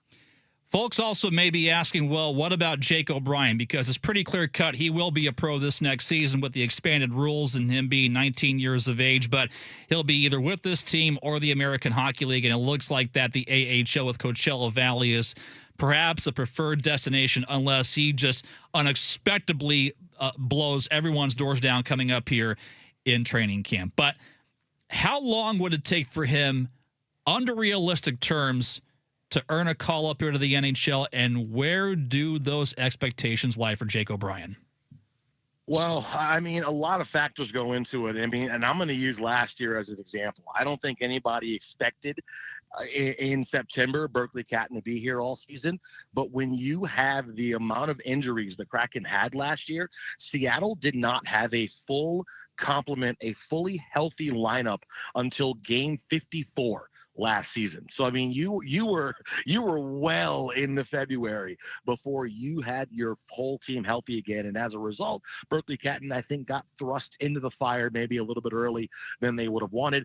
Hopefully, you don't have that with Jake O'Brien. I think in a perfect world, Jake O'Brien spends the entire year down in Coachella Valley. He gets used to playing against men, faster competition, professional competition, and then maybe at the end of the season, depending on where Seattle is, he's earned an opportunity in those last 5-10 games to get some NHL time. But I think for O'Brien, he plays a year. He's in your top 5, hopefully, in scoring down in the American Hockey League. And then he's penciled into a roster spot next fall coming in the 27-28. And I think the expectations on him are to do exactly what he's been doing in the Ontario Hockey League. He's an offensive player. He is going to be one of those players you throw in with a Berkeley Catton, a Matty Beniers, a guy that you're expecting to get 70-plus points out of in a consistent basis. You're expecting to get 35-plus goals consistently from a player like that. And that's what I go back to, that homegrown talent, right? Those are the type of players, all the superstars, the McKinnons, the Kucherovs, the McDavids of the world, right?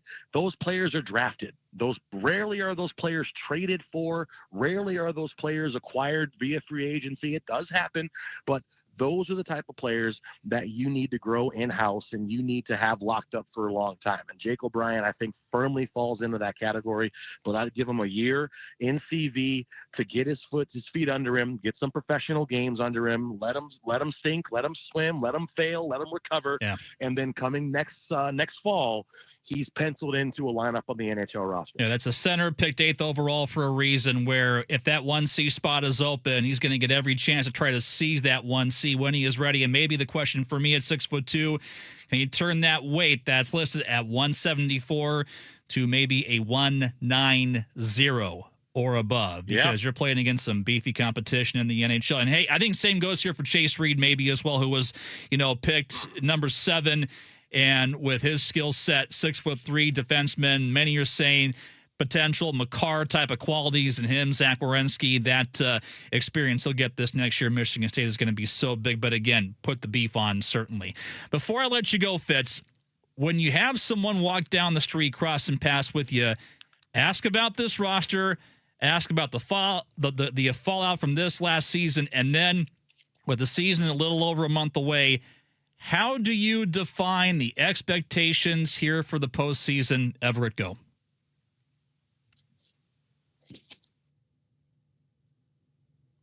I think we lost Everett. Lost him. You there? Oh, I think we lost Everett. Right as we get it here to the crescendo of all of this. The climax. Oh, boy. Let's try to get him back here on the line, Travis. Appreciate you. But Everett Fitz, you joining us again here from the Beacon Plumbing Hotline. I hope that Leavenworth didn't knock him out as far as cell phone reception, but I think many of you can certainly relate to that kind of experience and going through the mountains, the trees, and you sometimes just have cell quality dropping out. I think we got him here. I think we do. Back now. We're good. Everett Fitz is back here. I know that you didn't ditch me here for the climax of this conversation, but Never. I'll go back and rephrase it once again before I let you go. Say you cross somebody down the street, meet them, hockey fan, they're getting past what was a year where they missed the playoffs here for the 4th time in 5 seasons. They've got questions on this roster, the overturn. It appears to lean toward youth. When they ask, how do you define the expectations when you bring in the word playoffs? Everett, your answer, go ahead. My answer would be last season, the Seattle Kraken were in a playoff spot until roughly game 70, 75, right?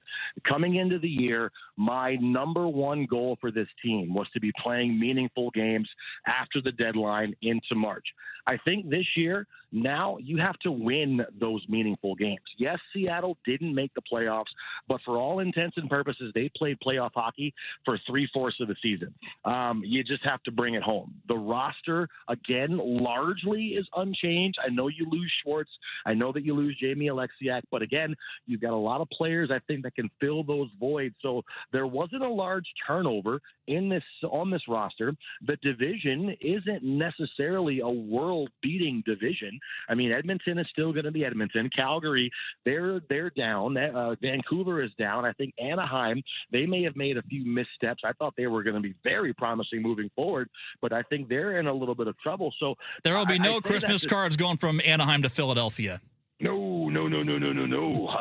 But LA, I think they're in trouble. How long can Vegas continue to Vegas their way into every postseason, right? The bill's going to have to come collect here pretty soon. And I think for Seattle, the playoffs is not a question that is out of the realm of possibility. I think this team can be a wild card team. I mean, this team last year at one point was 3 points out of first place in the division as late as February. So I do think that there needs to be some changes just in terms of, this team, they have to score more goals. You have to find a way. I know you didn't do a whole lot in terms of getting that goal scorer this summer. That's fine. Every team's got excuses. Your power play's got to get better. Your PK's got to get better. Defensively, you were fine, but you can always improve there. But I do think that this team can make the playoffs. But it's not going to be an easy road. But I do think that a lot of the flack that the Kraken are getting, I don't feel a lot of it is fair. A lot of folks are comparing this team to some of the worst teams in the history of the NHL, and you forget they were in a playoff spot until roughly March 25th, I want to say, maybe even into early April, when they were officially eliminated. Yeah. They had a bad run down the stretch, 1-8-2 out of the trade deadline, out of the Olympic break. That's going to do it for you. So for Seattle, avoid the downfall, avoid the pitfalls, but the way that they played last year, there's no reason to believe that this team cannot challenge for a playoff spot. They have to win those games down the stretch, and we could be sitting here in April talking about a first-round matchup. Well, you, me, a microphone, Al Kaniski, good times. Not going to be too far away, my man, but in the meantime, enjoy Leavenworth and hi to the family, man. Appreciate you. All right, I'm going back to my sausage. I'll see you later. Jump right back into it. Great to talk to you. Everett Fitzy here in the Beacon Plumbing Hotline. We'll have more reaction on this here right around the corner on 93.3 KJR FM.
For the Huskies, Kraken, and the 12th Man. Brought to you by Seattle's closest Snoqualmie Casino and Hotel on Sports Radio 93.3 KJR FM. All right, with the mayor out today, Mike in for Ian, and a big thanks once again to Everett Fitzhugh joining us here from the reaches of Leavenworth. He is diving right back into that sausage. Why am I hungry again? All of a sudden? I had lunch about 3 hours ago. All the bratwurst talk. Oh. Onions, peppers. Sauerkraut? Sauerkraut, yeah. I mean, I'm not that big of a sauerkraut fan. I've kind of turned the corner with sauerkraut because of pastrami.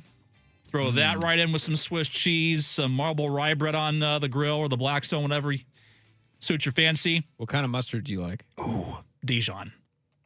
I like spicy. Yeah. I like spicy. I don't do plain mustard. It doesn't do much for me. My only use for plain mustard is if I use like a big slab of meat, I'm talking brisket, ribs, whatever. If you want to, kind of slather it up before it goes on the grill. But yeah, I want some spice. Not even like a hot dog. Hot dog? Hot dog yellow mustard? Nah. I'm way too complicated. That's just me and how I'm wired. On so many big levels. Seattle dog guy. Big Seattle dog. Cream cheese, onions, you name it. Yeah. Oh. I'll throw the Kraken out there as far as how they do it world class with the pressed food. Sometimes if you're there on the right night, they have a spread at the very top of the press gondola that serves a build your own Seattle dog bar. Thank you. Good night. Sausages, cream cheese, onions, the whole thing. Did they have the preview day yet? The food coming preview up day? in about a month. Okay. Oh, in a month. Coming up in about a month. In this I think mid-September. Okay. If I'm not mistaken. Yeah, that's exciting though. We're going to have a lot of food rolled out, and I will plan to eat and consume nothing but a protein shake for breakfast. Just to kind of keep the gut ready. Big thanks again to Everett Fitzhugh. Very quick, we had a great chat again. That's going to be up on the Ian Furness Show via the iHeartRadio app. But again, 49451, Tacoma Dodge text line. Where do your expectations lie with a hockey team that maybe some of you have said has got to lean young, but as Jason Botterill said, potentially 7 to 8 forwards at 23 years of age or younger on opening night for this team? That could be the reality you are looking at. What's your expectation? 49451. Shane Wright, that thing has not been solved just yet. It is still a thing, and he could very much well be in the mix when training camp opens up this next month. So remember, I go back to Philip Grubauer about a year ago, and we were talking about his numbers, where his game was at, maybe his career was at, and he had a great turnaround season.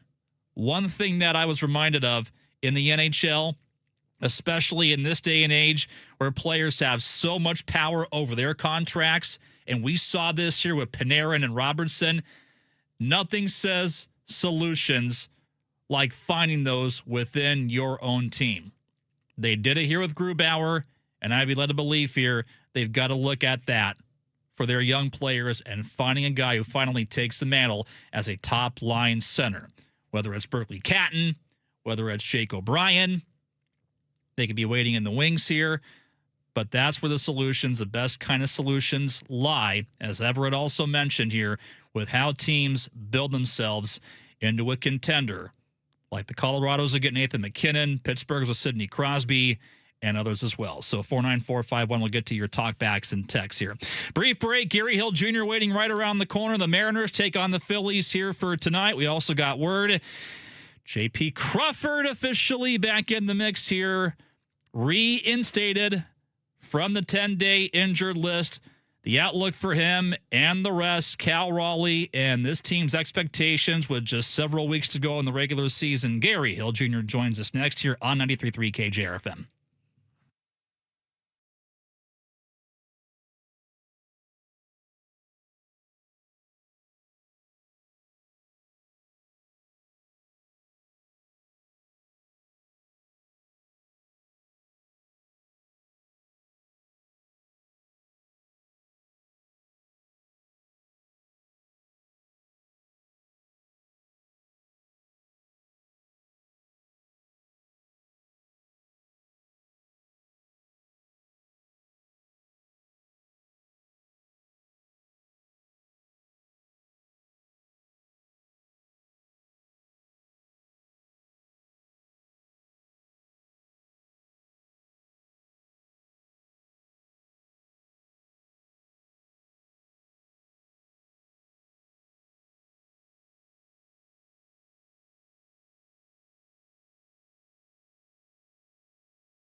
from the Star Reynolds Sports Desk, your 93.3 KJR FM sports headlines. All right, moving right along. Headlines are brought to you by Frost Brewed Coors Light. Breaking news on the Mariners side. The Mariners have reinstated J.P. Crawford from the 10-day injured list. Leo Rivas was optioned to AAA Tacoma.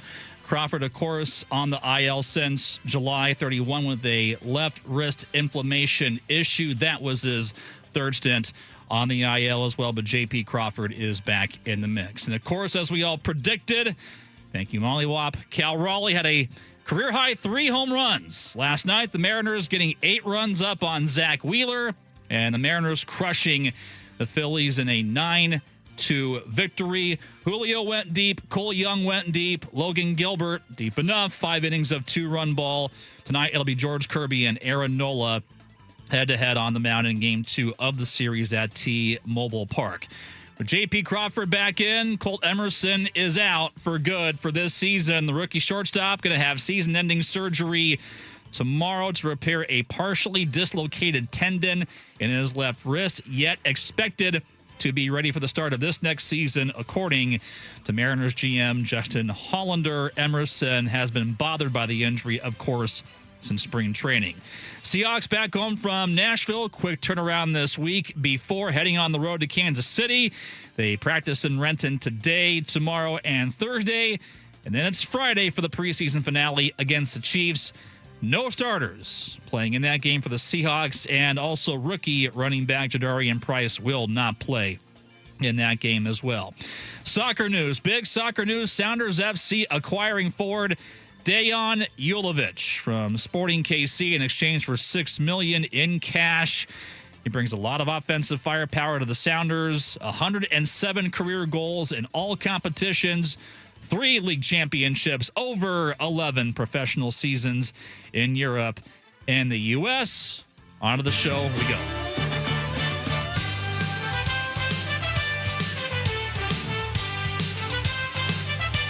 Well, you should feel hyped hearing that music. Do you feel hyped after last evening? Against Zach Wheeler and against a lot of odds, the Mariners come out and don't just win, but they crushed the Phillies 9-2. After last night, plus they get more reinforcements along the way. J.P. Crawford, come on down. We just talked about this fresh off the injured list here, and it's going to be George Kirby and Aaron Nola tonight with the Mariners going for the series win against the hottest team in baseball over this last month. How do we put this here into perspective over these next several weeks? Joining us right now on the Beacon Plumbing Hotline is Gary Hill Jr., the one and only from the Mariners radio broadcast booth. Gary, good afternoon. How are you, my man? I'm doing great. How are you doing? Good to be on. Doing just fine, thank you. I kind of want to keep the conversation, first off, going from one big league broadcast booth here to the next, and we had Everett Fitzhugh on with me about roughly an hour ago here for the Kraken side of things, but we talked about his trip here into Leavenworth, and that led into some discussions on press box food. And I've seen this here on the NHL side. The Seattle Dog is big with me. The Mariners do this well, but, you know, to you, spicy or non-spicy mustard on a hot dog, what's your take? I'm not a big mustard guy, so Same. I'm out. Same. Yeah, I'm out. Just No give yourself mustard. a plain Yeah. one. You're all good to go. That's You're right. all good to go. Okay, good. All right, Good. I'm with you. Well, Gary Hill joins us right now, and Gary, first off, I want to go back and dive into last night's win, because when we've, gone through this whole stretch of this last month, I mean, it just felt like landmine after landmine here with the Mariners' schedule that was supposed to really bury them, but here they still are right now, 3 games out of first place, and if they find a way tonight, again, they will clinch a season or a series win against the hottest team in baseball in the Phillies. So given the facts of last night and what transpired, the offensive outburst early on, Cal Raleigh's historic 3-run bomb night, let's rate last night's win over the hottest team in baseball, scale of 1 to 10. Go ahead, Gary. Oh, I mean, in the context of this year, that's a 10, man. I mean, because of how it happened. Cal going deep 3 times. And, I think we're all asking the same question after, is this it? Is this the start of the power Cal emerging here for the final stretch? Because as we all know, he is a difference maker for the Mariners when he's got that power back going. So given the context coming into the game, it's funny. It's Gilbert, it's Wheeler. Like, oh, this is going to be a pitcher's duel. This is going to be a close one. And the Mariners erupt for 5 in the first inning. So it was great because you referenced this stretch. And this was the concern for me, as the Mariners, because I've always thought heading into this last road trip that the key for the Mariners is to stay in touch, stay in striking distance when September hits. And I thought that was going to be difficult when you looked at the schedule because it was a really tough road trip. This stretch, the Brewers, the Cubs, the Phillies, all red hot, all playoff teams, right? At the same time, the Astros they're taking on the Angels and the A's. I mean, there was a chance the Mariners could lose 3 or 4 games just in this stretch because of schedule. And instead, it's been the opposite. They've gained on Houston. Mm-hmm. They're holding with Texas. And I still feel like if they can get into September, because the schedule it turns so dramatically, it's so much softer than it is now. And it's tough to win the games, obviously. But they're in pretty good position with the way they're playing right now. I mean, it really does give you some optimism heading into September, I think. It's wild to take a look at this schedule and see just how many times the A's pop up. The Angels, one of the worst teams in baseball, pop up. The Rockies, even though you're on the road, still one of the worst teams in baseball as well. And you've got that 2-game series against Houston standing out. The Mariners have admittedly owned them, but the Astros are the Astros. And I'll kind of get onto more of this as far as a surprise in a bit, but to you at least in what the Astros did, Gary, with their GM change, managerial as well coming, how surprised are you with the Astros getting to this point? Being there a couple of times and just being around, talking to people and whatnot, I guess I wasn't that surprised. His contract was up at the end of the year. Same with the manager. Things have not gone well in Houston. And I'm talking about not just this season, but kind of big picture. They've been trending down the last couple of years. And I think the concern for them, and especially comparison to the Mariners and big picture, talking about, okay, what is this going to look like next year and the year after that? Their farm system is pretty dry. They've had difficulty growing their own guys, which is what made them so good for all those years. And they would let free agents walk and they'd replace them, right? There was always an Alvarez waiting or whoever was next up. That hasn't happened the last few years. So they have some big questions to answer. They thought Dana Brown was going to be that because he had done that with Atlanta, but it hasn't happened with Houston. And so, I wasn't that surprised. It's kind of weird timing though, with just a month to go. It feels like, well, why not just wait till the end of the year? I guess if anything surprised me about it, it was the timing of it. But it's funny. You kind of look at how Houston was built, and all of a sudden, that was 3 regimes ago. They've really churned through some GMs here, and they've had some instability. And I think, they're ahead of the Mariners in the division. But I'm talking big picture here. They just don't have a lot of stability, not the same stability they had for so many years. Gary Hill Jr. joining us right now on the Beacon Plumbing Hotline. And we mentioned a few minutes ago the breaking news with J.P. Crawford back off the injured list. And it's kind of funny how it all works out because Colt Emerson's done for the season, and J.P. Crawford moving from shortstop to third base was kind of a move to not just get Emerson more reps, but also manage Crawford's arm with him getting up there in age. But it just kind of feels like all of a sudden now with Emerson out, the game has changed. But on top of that, I also go back here to the clubhouse component because I remember being in the clubhouse, Gary, last year after Game 5 of the American League Division Series, not just seeing how J.P. Crawford ran up the ramp, but just how much guys just flocked right to him. It's only one of many examples, I think, of how much of a clubhouse guy that he is here at this point.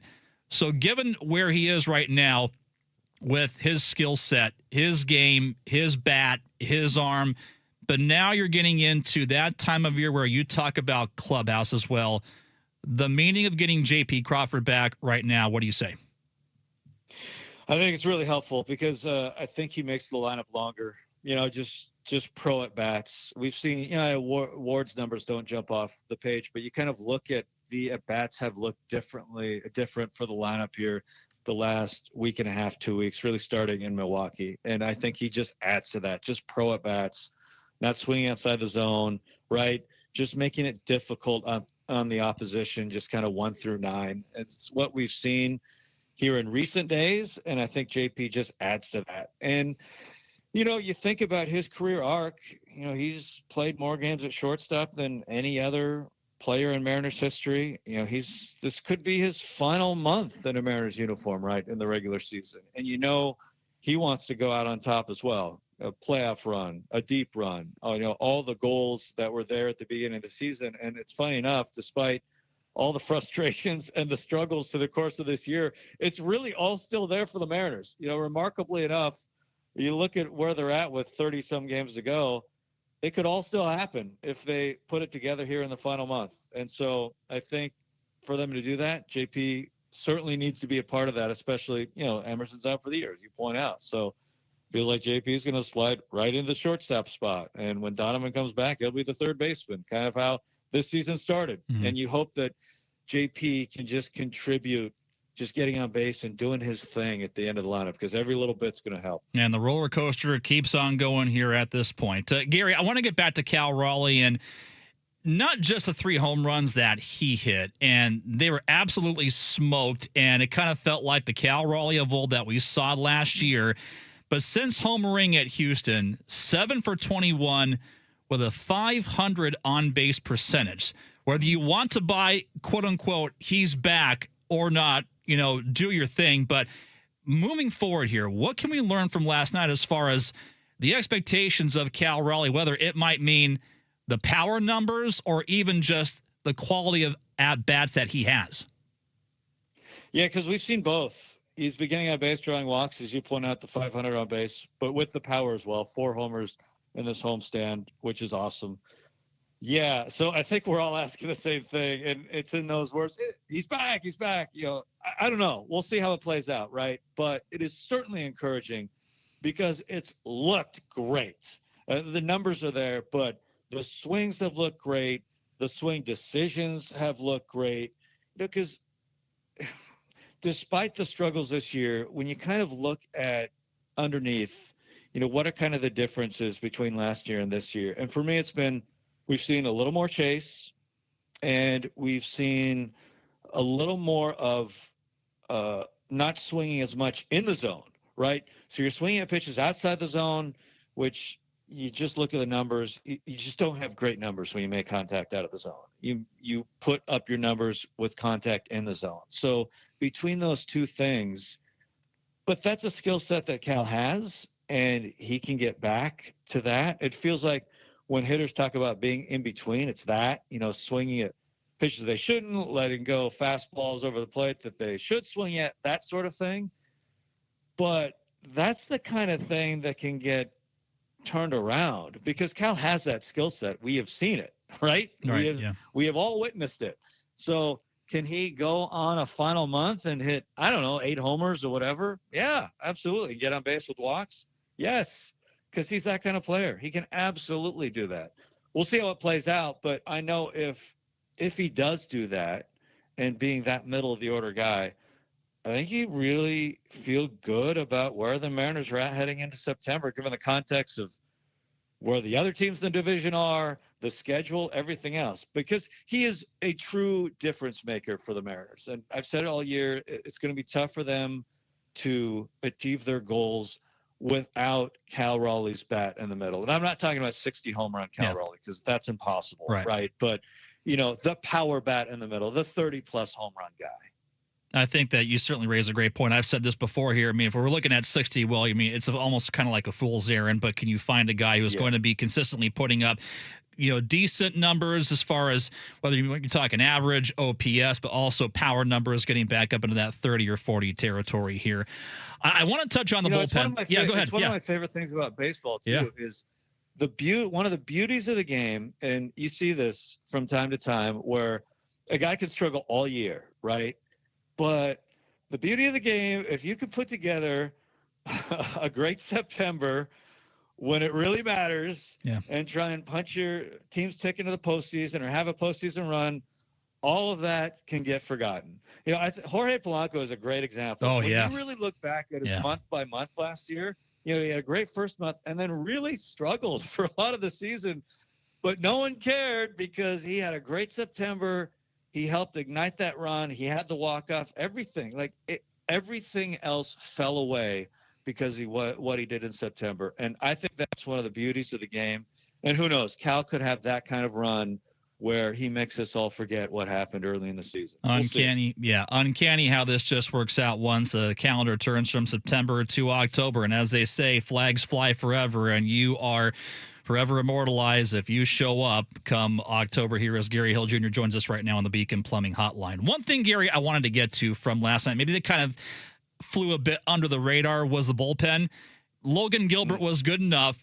5 innings you get out of him, but even with no Andres Munoz, you get a completely scoreless run around the track with Sir Anthony Dominguez, Gabe Spire, and Carlos Vargas as well. Again, no Andres Munoz. So where does this set the M's bullpen up eventually when they can get Matt Brash back in there? Yeah, that was a good outing, I thought, especially from Dominguez, who has had a couple of really good ones. He was heroic the other day in extra innings, but that's got to feel especially great against his former team. Yeah. So that was good because, as we all know, the Phillies have a lot of pop, and they've been red hot. And even in a 6-run game, it's like, well, you get Schwarber up with a couple guys, one swing, the game can change. So you're right to point them out. They were really good. I think adding Brash back would be enormous because, as we know, he is a game changer, and there's just no way to replace what he does. His stuff is so wicked, and when there's guys aboard and you call on him with his swing and miss, there's a good chance he's going to get out of it. He's such a unique weapon that you just can't replace that. So he's a real game changer if he comes back healthy. When they are right, what I mean by that is when they are rested and ready. Now, it's been more difficult to manage recently because they've had some starter blowups, and I think that's going to be a key down the stretch. Is they need more consistency, especially on the road from their rotation. But when they are rested and ready, it's a good back end. It's a quality back end, especially with Brash, because you get the ball to Munoz, who's been nails for the most part the last couple of months. You have kind of everything you need. A couple of really good lefties, a couple of really good righties. You can really shorten games. But I think part of that is making sure they're in a good spot by getting consistent starts. And to Logan's credit, he's been phenomenal really since the end of May. He has been the head of the rotation. He's been really consistent. We've seen him a number of times take the ball after a really tough loss or in a game where they don't have much in the bullpen and they need some innings. He's been nails for them. He's been really good. So they need more consistency, a little more like Logan here down the stretch. I vividly remember taking the family and the kiddos and the seats to the 4th of July and just seeing Logan Gilbert deal in a game that had some potential historical buildup, but he was dealing at an elite level like that, which is certainly, I think, a sight to see. But in comparison here with George Kirby, who will get Aaron Nola for tonight, Gary. Kirby, we all know about the bulldog in him, but now we're getting into the phase of this where we talk about also the recent stretches where I think it matters given the fact that you're facing a Phillies lineup that can absolutely feast on misplaced pitches. I brought this up earlier. Kirby's last 5 starts, 9 hits, 8 hits, 4 hits, 5 hits, 7 hits, and you got a few 6 earned runs and 7 earned runs also sprinkled in there. So given the numbers, but yet what we've seen when he's dialed in with his command, the biggest key for George Kirby this evening against the Phillies is what? Yeah, command is it. And what I mean by that is he can't leave balls over the plate to the Phillies. And I think part of that, when you all those numbers you just read, when you're talking about hits and talking about runs, I think that's it, is leaving balls over the plate against good teams. And the Phillies, you've got to make sure you're on the corners. You got to make sure you're hitting the spots. You got to make sure you're ahead, because the Phillies will punish you with the way they're playing right now. And especially, you get guys on for Schwarber, right? That's not a good place to be. You get guys on for Harper. That's not where you want to be.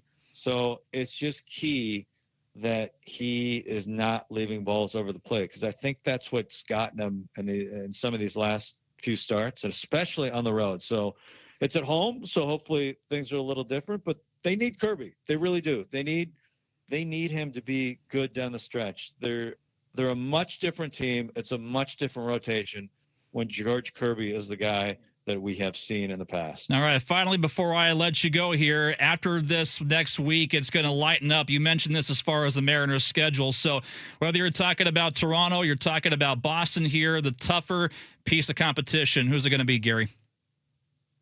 Ooh, I think that's a great question. I think that's going to be a tough trip for both, because Toronto, I feel like Toronto, you never really know what you're going to get at this point. Like they're fighting. They're in the wild card mix with just about everyone else. But they've had a similar season to the Mariners in that they had high expectations coming in. They should have won the World Series last year and didn't. They felt like they were going back, and they've just not been able to put it together this year at all. And so I think it's going to be tricky from that aspect. And as we've seen with the Red Sox, they've been excellent. Yeah. This second half of the season, they've won 4 in a row coming into today. So I don't think either is going to be easy. And I still feel the same. It's just a big series, because when they get back home, then 4 games against the A's, 3 games against the Rangers. So circle that one at home, because right now the Rangers are the team in first place. But, as the Rangers have a series with the White Sox now, the Brewers after that. So it's a tough stretch for them. But, man, it's a good question. I don't have a good answer, because I think both are going to be tough. And wouldn't it be funny with this whole roller coaster season? We finally see a way where both the Mariners and the Blue Jays wind up in the postseason and they square off again. Would that not be the creme de la creme of a topsy-turvy season, Gary? I gotta be honest. I would not put anything past this American League this year. I have no idea what to expect from anyone. And wait till the playoffs hit. That's why, if you can just get in, who knows, man? Because this thing is wide open. There is not a team in the American League that you look at and say, "Oh no, can't beat them in a 5-game series, or can't beat them in a 7-game series." And every team is saying that about everyone else. Like, I think the American League is wide open. It's just, you got to get in. That's the thing. You got to get in. Nothing is certain in this league right now in this day and age, but one thing for certain, you're going to have a bang-up call here for tonight, my man. Hey, appreciate you, Gary. Thank you. We'll talk to you down the road again. Sounds good. Anytime. I appreciate you. Gary Hill Jr. joining us here from T-Mobile Park on the Beacon Plumbing Hotline. Text, talkbacks, the whole package right around the corner here on 93.3 KJR FM.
Lane Kiffin, for your program, you better know what you're signing up for.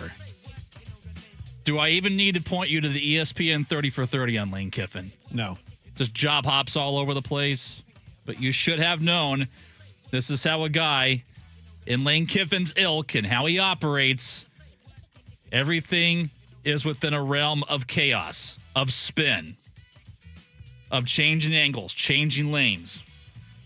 This is what you get with Lane Kiffin. And yep, wouldn't be surprised if we're looking at a total teardown of the SEC and the Big Ten and moving out to their own private entity within 5 years. I said 10, but hey, Corbin Smith said maybe 5. Mike in for Ian, Travis Moger, the MVP, the most valuable producer on the other side of the glass here, by the way. 49451 Tacoma Dodge text line. Got one here from Rod. When do you think the Seahawks may extend Mike McDonald's contract? Rod in the 206. I still think that we're years away from that right now. Yeah. I mean, I do think that Sean Payton's extension back in June kind of gave us some direction on that. But McDonald got a contract out of the gate that was already up there with historic proportions and what coaches were being paid, something around like $9 million, I want to say, if I'm correct. But you get one ring in the bag, you get another, and when that 6-year contract ends, I mean, let's put it this way. The Seahawks got to be thankful here that there is no salary cap on contract coaches. Yeah. Because you're looking at maybe paying Dodgers-like sum to keep a guy like Mike McDonald and keep him happy. Do it. Whatever it takes. And Mike McDonald is presumably worth every penny. If you're a 12. 49451. Is there a limit to what you pay Mike McDonald years down the road? I know that we're talking about something that's way, way, way down the road. But when you get there, is it worth it? Is there a price tag on Mike McDonald's contract? 49451. 206 saying JP is a liability here on the field. Yes, I agree. And I look at this from every time you have a ground ball to shortstop, where is it going to land? Because we may have the same questions of, will so-and-so be swinging at a slider about 3 feet outside of the zone, which this baseball team can kind of fall into the bad habit of doing. It's a lot of swing for the fences, Travis, and a lot of home runs, but a lot of Ks and a lot of ugly Ks also. Yeah, I mean, that's kind of what you get with him. You got to keep JP, let's put it this way, insulated. Maybe expect, I think, a few thrown balls 5 feet wide of the bag. Josh Naylor, have yourself an adventure. Choose your own adventure. This is what you get, though. Hoping that just you're not getting too many ground balls over the shortstop. Quinn, 253. Some sick part of me is rooting here for the Rangers against the White Sox, purely for the thought that we can still run down number 2 in the American League with what's ahead of them in September. And they choose to pull their collective heads out of you-know-what. For some reason, I still love this team, and I still believe. That from Quinn in the 253. So you root for the Rangers against the White Sox.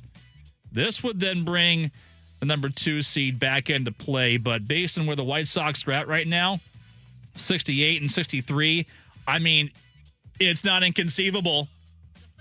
We've said this before, 5 wins in a row, 6 wins in a row. You haven't had it much here in the American League and what has been one of the most volatile leagues in years. But again, I've been conditioned here to expect the unexpected this year with this team and with this American League. 5 wins in a row, 6 games in a row, and with the right kind of combination, look at the White Sox and Rangers, you still could be in play. That would go a long way with resting your arms and resting your veterans to skip the wild card. Jumping down here. 253, expectation, the Kraken this season. All the talk about going out and getting a player, making this team a playoff contender. They're still going to be terrible, even if they're rolling out 7 or 8 players at 23 years of age. You just got to get used to a tough season again. That from the 253. Here's where I'm curious about where your mindset goes now versus back in May or June. I lost count at how many people said enough We've seen too much of the old guard hang around. Nothing is happening. It is time for them to move on.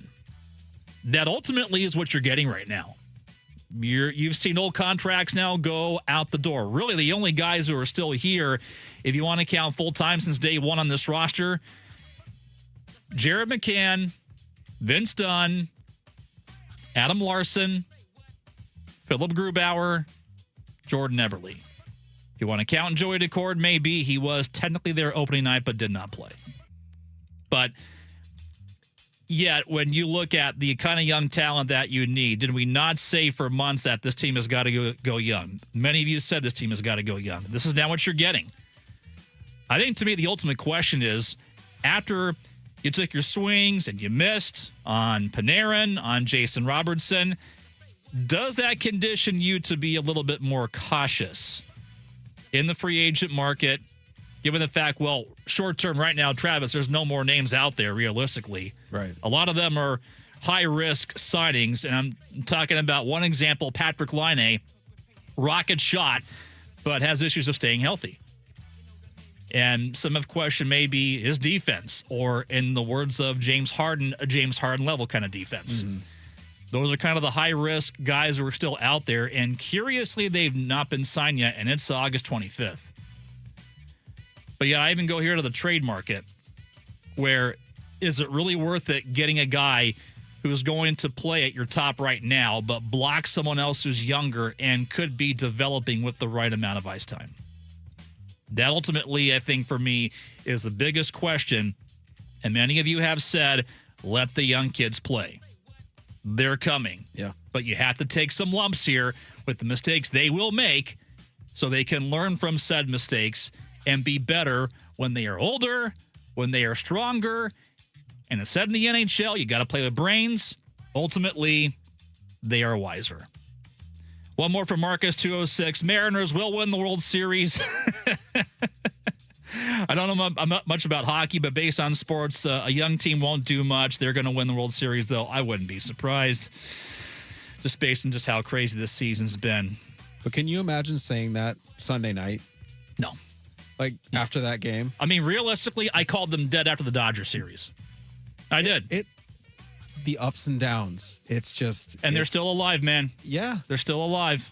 It's so much. You're getting handed every opportunity here to be competitive, in which they're doing right now, and they're still only 3 games back. That's how crazy this is, and one more win against them, a series win against Philadelphia. I think Captain Positivity, is that Softy? We call him that still, Captain Positivity? One was Captain Positivity, and one was Sergeant Doom.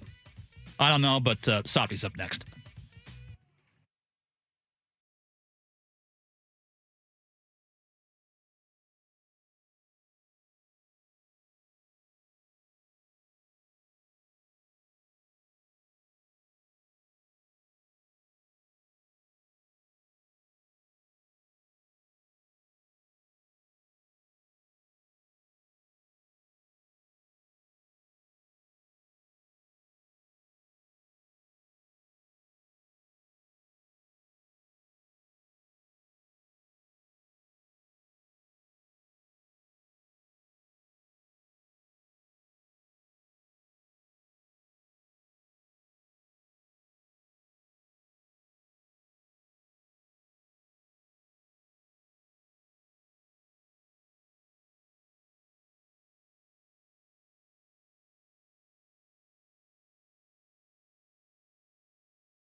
You know, I'm kind of surprised that we didn't get more traction here on the Tacoma Dodge text line with Corbin Smith explaining the details behind his red suit he wore on TV. Yeah, I thought he was working at a movie theater part-time. When's the last time you ever owned a suit, by the way? Well, come on, man. Like now? I own a suit now. Now, the question is, how often do I wear the damn thing? That's the question. I don't think you've worn a suit since prom.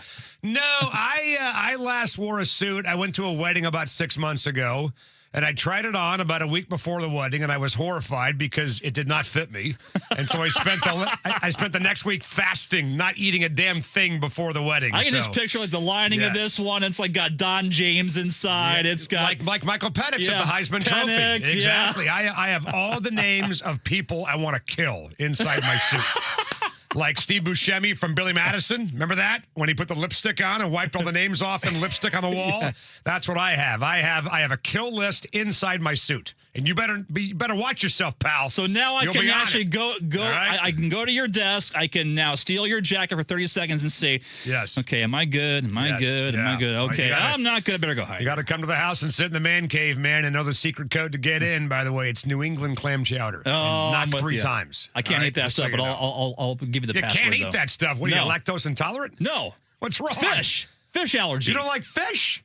I've known you for about 6 years. You had no I had idea about this? What's your name again? Who are you? I have no idea. I don't know who this guy is. I'm an avatar now. I didn't know you had AI a is real in 2026. I didn't know Softy. you had a seafood allergy. God, that sucks, man. I Jeez. can't have fish. No. Terrible. So what would happen if you had like a scallop or a prawn? I need to go to the hospital. Okay. The closest thing I ever had, though, when I had a reaction and I survived it, like meaning I didn't have to leave, my job was about 10 years ago with the Everett Silvertips. Mm-hmm. I grabbed the press meal. We didn't have signs on there. I thought it was chicken Alfredo. I sit down and a coworker goes, "How's the salmon Alfredo?" And I go, no. "Are you kidding me?" So do you carry like a pen with you or something like that? No, I didn't at that time. So I dropped everything. I ran down the hall at Angel of the Winds Arena. It might have set an Olympic record. Wow. Bust right into the locker room with the guys getting ready. And there was like probably about 8 future NHLers in that room. Right. And they look at me like, what the heck is the radio guy doing in here at like 5:45? Yeah. And I go right in the trainer's room and I say, get me an EpiPen now. But you carry one now, is that right? Yes. Okay, good. So, All right. That might be a hell of a party trick, by the way. God, what's wrong with Benton's face? How it's much would- expanding by the second, like Will Smith and Hitch. Remember that? When his face got all swelled I can up? just see you right now, like, Do you guys I not just can't wait to stab Benton right now Do you with guys something. not watch movies? What the hell's going on? I watch in good here? movies. Unbelievable. I've watched Hitch like 5 different times. I love Hitch it. is a phenomenal movie. What's wrong with you, Trav? Come on, buddy. Will Smith, I think Eva Mendes is in it too, by the way. Who's the King sir. of Queens guy? Kevin James, right? He's in it, man. Come on, Moger. Kevin James Get with the just program. cycles over and over and over. His stuff never All right, gets well, old. I was gonna get you a gift card for your birthday to Duke's Seafood Restaurant. I love Duke's. No, you're not. Great- You're not getting it. Great Can't have burger. it. Great Nope, burger. Can't have it, man. Oh, come on Can't now. have it. No, I don't want you anywhere near No seafood. takesy backsies now. Nope, I don't want you anywhere near seafood. If you Oh, die, I don't goodness. want that on my conscience, by the way, at all. So I'll get you something else. At least I'll live here to see postseason baseball. So- are the Mariners back, by the way? Are they back? back? I don't know if they're back, but they're making the playoffs. I said that 2 days ago. Oh, did you ever? I mean, dude, have you seen the difference in their schedule versus the Rangers and Astros schedule in September? It's absurd. We talked about this. How it's many like- ouchies do the Rangers and the Astros have on that schedule right now? We've It's got, crazy. after today, we've got, I believe, 5 more games left against teams that are above 500. Starting September 3rd, their schedule is made up of teams that are a combined 88 games under 500. The Astros have 19 games left, starting with the Yankees tonight. And the Rangers have 15 games left with the White Sox series right now. So, I mean, again, you're being given every opportunity in the book, every break in the book. We're going to let you make the playoffs when it's easier than ever to make the playoffs because half the damn league makes the playoffs. We're going to put you in the worst division possible. And if that's not enough, by the way, if you're getting greedy, okay, fine. We'll give you the easiest schedule in baseball the rest of the way. Not just the easiest schedule in the division, Mike, the easiest schedule in baseball. You know what the rest made- of the way. you know, So if I- they don't make it, shame on them. I'll tell you what, if the Mariners don't make the playoffs, you're having a halibut for dinner tonight. Yeah. Okay? Benton's the death life march is on the line. and they'll That's start right. with me. But They'll honestly, start with me. like, would you, like Dick and I had this conversation the other day on the air because I wanted to do a bet with Dick on the air about the M's making the playoffs. Dick proclaimed about a week ago that they're done. All So right? he's Sergeant Doom still. Which, yes, correct. You are Captain Positivity. Which a lot of people have done that, right? He's not the only one that have said the M's are done. I said, all right, let's have a little wager on the air. I'll throw in like $500 to Dukes, whatever. You could have a great meal for $500, if not 2 great meals for $500. All the wine, booze you want, appetizers, whatever. What you need to do, and I saw this online on Twitter, a guy lost a fantasy football bet, and he played a round of golf wearing a dog shock collar on his neck. Oh, no. And his buddies got to zap him whenever they wanted to. All right? Lining up for a putt, lining up for a tee shot, whatever. They'll dunk my face in like a whole vat of like salmon. Dick Fain on the air. Well, I tell you what's up. And I get this, and he wouldn't do it because he's got like an irregular heartbeat, and he would die. Can you take another Mariners Blue Jays playoff series though? If we beat him, Yeah. Are you actually talking about like you could die from this thing? That's how bad it is. If I don't go to the hospital, yes. Okay, so as long as there's a hospital within how many minutes? 5 minutes away? 10 5 minutes away? yeah. Great, 5 minutes. So if the Mariners make the World Series, would you be willing to have a plate of shrimp scampi as long as there's a hospital within 5 minutes away? If you give a piece of paper and color it on there, and I'll eat the paper, sure. Would you do that for me? Maybe. Is it worth the 5-minute ride to the ER Maybe. for a trip to the World Series? Maybe. I don't know. The Maybe answer yes. is absolutely, Maybe Mike. so. Okay. Maybe absolutely. so. What you All got going on? What's today? Tuesday. John Wilder will join us at 5 o'clock. Aaron Goldsmith, who called not 1, not 2, but 3 Cal Raleigh home runs. He'll join us at 4 o'clock today. Brian Schmetzer, after their big signing, right? Their big trade today with Kansas City this afternoon. He'll join us at 5:45. A little fun with audio, testimonials, the whole thing coming up, man. So I'm just making sure that Softy's suit says I'm still in good graces. Good to here. see you, pal. Big thank Don't you eat to any seafood. Big We don't want you thanks, dying. Corbin Smith, Everett, Gary Hill Jr. Big thanks also Trav, Softy, Dick Fain up next for Ian. I'm Mike. See ya.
from the Star Reynolds Sports Desk, your 93.3 KJR FM Sports Headlines. All right, boys and girls, here we go on a beautiful Tuesday afternoon right here on 93.3 KJR FM. Headlines are brought to you by our friends at Frost Brewed Coors Light, as cold as the Rockies. Might as well win the whole thing. You know what? I thought for a second last night during his post-game interview with Angie on Mariners TV that he was going to say that just for giggles again.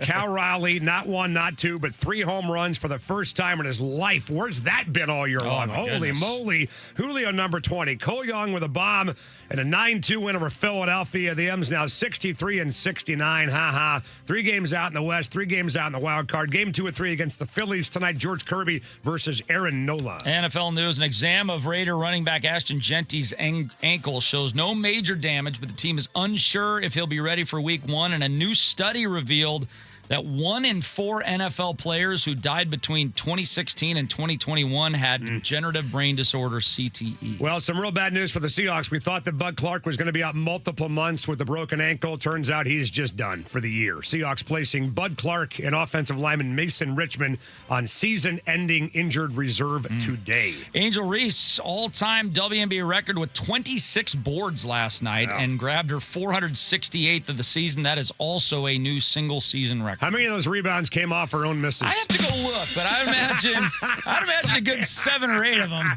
What else we got? Sounders making a big move, literally sending a briefcase of cash with $6 million. They sent Guido to Kansas City with $6 million in exchange. The Sporting Kansas City franchise sending striker Dejan Joveljic to the Sounders, who Brian Schmetzer says will start against Chicago on Saturday. He will join us to talk about that at 5:45 tonight, right here on 93.3 KJR FM. And here we go. And now, 2 goofy, wacko, out-of-touch homers. Just brutal radio. Just horrible. Live 41 yards. from Elliott Bay. Can you feel it now? This is Softy and Dick. All right, here we go on a beautiful Tuesday afternoon right here on 93.3 KJR FM. A lot to get to between now and 7 o'clock. Aaron Goldsmith is going to join us, by the way, at 4 o'clock today and talk about which one of the 3 home runs, Aaron, was your favorite last night at 4 p.m. We'll hear all 3 home runs from Mariners TV, get Goldie on the air, and get his thoughts on last night's win. We got some big news in college football. You mentioned that in the Big Ten, passing a rule that basically says, look, ma'am, if you go to the NFL draft and you don't excuse yourself within the appropriate amount of time, if you appear on an NFL roster or if you sign a contract with any pro league, you're done. Like, you're not coming back to the Big Ten to play college football. They passed that today. We'll talk to Wilner Dick about this at 5 o'clock tonight, because my question is, okay, we've had plenty of rules passed before. Right. By conferences in college football, and they haven't meant bupkis, because all these guys go out and do is find a friendly judge to overturn the damn thing. And in this situation, unless they get all the conferences to pass the same rule, then they don't even need a friendly judge. They just say, okay, I'm going to go to BYU instead of Texas. Right. Well, we're all waiting for the SEC to follow suit, but we'll talk to John about all that today, coming up at 5 o'clock tonight. Brian Schmetzer will join us, but we got to talk about this game last night, boys. Yeah. I'm telling you, I'm starting to feel it. You never didn't feel a little itch in my belly. Are they sucking you back in? Because I will just say this, and I don't blame you at all. I don't blame you, Jackson, at all. I don't blame anybody in this fan base for thinking anything. Right? Like, I saw somebody put this on X or whatever the hell it is the other day. Like, oh, if they make the playoffs, a lot of people are going to have to apologize. Bull crap. Bull crap. There is no fan base in baseball that deserves to feel whatever they want, whenever they want, however they want, more than us. Okay? We've earned that right. When you are the last team in baseball to make a World Series, when you are a bottom-of-the-barrel franchise, when you are a downtrodden franchise, when you have not tasted the fruits of any labor really that absolutely resonate with anybody around Major League Baseball, you've earned the right to say and do whatever the hell you want. And keep in mind, the only reason why I remain slightly optimistic about this baseball team is because of the division they play in. That's it. That's it, all right? It really has got nothing to do, well, it's got a little bit to do with them underperforming all year long, and I'm thinking that at some point in time the numbers will turn and they'll start to play better baseball. But if they were in any other division, I'd be right there with you. Of course I would be. And we'd be having a funeral for these guys on the air. We'd be saying they're done, let's read their last rites and move on, blah, blah, blah. But my God, man, they've got 5 more games to go the rest of the way after today against teams that are above 500. The Rangers have, 15, and I believe the Astros have 19 the rest of the way. We talked about this yesterday. And if Cal Raleigh, and it's a big if, right? I mean, look, 3 home runs is awesome. It was fun last night to see that. Oh, that was great. But he needs to do it day in and day out, right? You don't get to carry this over. I wish that you could. It'd be great. Can I save one of those home runs for tomorrow? That'd be awesome. But if Cal Raleigh is indeed finding his stride here just a little bit, and I'm looking at some numbers for him, and Dick, it's amazing what a 3-homer night can do. And I realize that these numbers are still not great, but his WAR for the first time all year long is now positive. Unbelievable. It took until August 25th for Cal Raleigh to have a positive WAR. His OPS is over 600, which is terrible, obviously. But it's over 600 for the first time since the 6th of May. Did you see how much it went up by yesterday? His OPS, like 20 points, 39 right? points in one game. Unbelievable, right? His OPS the last 8 games is 1548. Obviously, the 3 bombs helps with that a lot. But here's what I like, and this is what we talked about yesterday a little bit, that he's making better contact. He's not striking out as much. He's only got 6 Ks in the last 10 games, Dick. He had 13 in the previous 10 before that. So he has cut his strikeouts in more than half in the last 10 games versus the previous 10. If that is a sign that Cal Raleigh is starting to be a little more selective, that he's being a little more patient, that he's being maybe a little smarter about when he takes the bat off his shoulder, he's making better contact, he's not striking out, as much as he was. If he gets hot and he puts together a September like even he put together last year with the schedule they've got and the division they play in, look, I get it's 3 bums fighting over a nickel, all right? I totally understand that. But to say that this team is done and they're out of it, I think is crazy. And it's got nothing to do with them. It's got everything to do with this division that they play in. And honestly, I wonder if they do make the playoffs, is anybody really going to care how they got there if they do make the playoffs? Now, maybe you can argue, hey, they should have been good enough to get the number 2 seed or maybe the number 1 seed in the playoffs. And if they lose in the wild card round, then we can have that conversation when the year's over. Because I don't want the standards to all of a sudden drop because the Mariners dilly-dallied around for 5.5 months or 4.5 months. So in the end, I still think that at the end of the season, this team should be and will be judged on what they do in October. And if they don't make it, that's a problem. If they make it and lose in the wild card round, that's a problem. But you also know just as well as me, Dick, that that's kind of baseball. You could have had a great year, won 92 games, and still lost a 3-game series. So do we really care at this point how they get there? Yeah, I'll start with your last question there. And I think my answer is it depends. Do they get there by default going 80 and 82? And winning the division by 1, where they just stumble across the finish line, then I think it matters. If they actually go on a run and win 84, 85 games, which means they go to win 85, they got to go 22-7 the rest of the way. So if they do that, I mean, then you're like, okay, they have enough of a body of work that they have shown me that they can win in the playoffs. If you win 22 of 30, 23 of 30, I mean, that shows me you can win in the playoffs. Now, to the Cal thing, the one thing that jumped out at me about yesterday's game, and I went and checked this as soon as the game was over, because to my eyes, it seemed like it, and I wanted to see if the numbers were confirming it. Cal Raleigh saw 18 pitches in that game yesterday. Now, he hit the first one out in just 2 pitches. After that, a walk, got to 3 balls before he hit his next home run, got to 3 balls before he hit his 3rd home run. Cal Raleigh went up there a patient hitter, and it paid off, and I want to see more of that from Cal the rest of the season. Well, I mean, look, it's like, you're asking a guy to just show up and just put in an hour's worth of work in an 8-hour day. Really. I mean, if we look at the season as a 9-to-5 job, right? Little ode to Dolly Parton, who passed away today, by the way.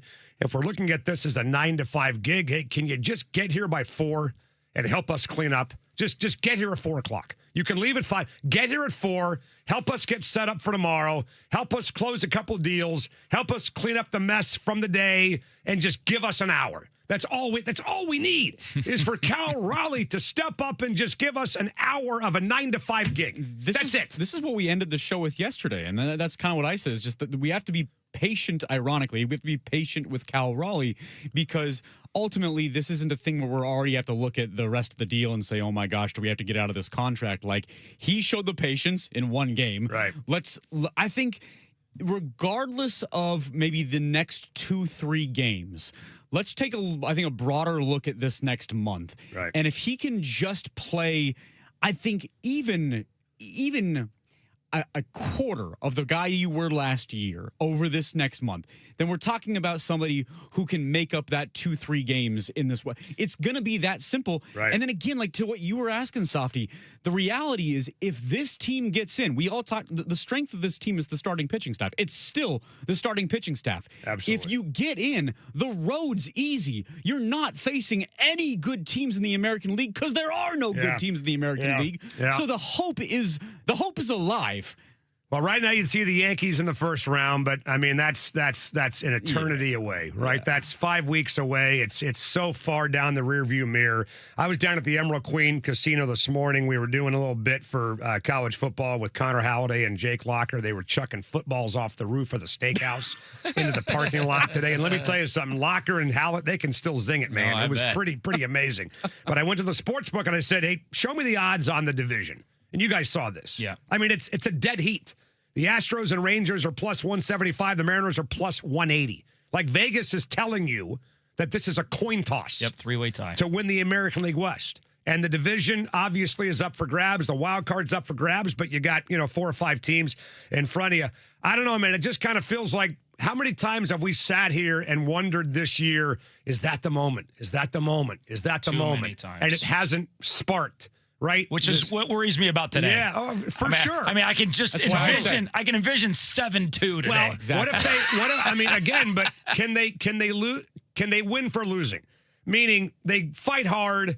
It's a great game. Yeah. They just get beat by a better team, and then they win the series tomorrow. Yes, and they take 2 out of 3. So I think what we're all asking for is what you just said there, Dick. Can you not roll over today? Yes. Let's not roll over, right? Go out there with a set of balls, put them on display, and fight. All I'm asking for is good baseball. And we all know what good baseball looks like, right? Can you just go out each and every day? You're not going to win them all. Can you go out every day and look like a well-polished baseball team? Because that is something that we have seen very, very few and far between this year. We're talking about just yesterday, but let's look back to the Cubs series too. Friday and Saturday, right? And then Sunday, okay, whatever happens Sunday happens Sunday. You already won the series, right? Do the same thing in this series. If they come out and win tonight, suddenly Wednesday becomes, all right, great. We won the series. Right.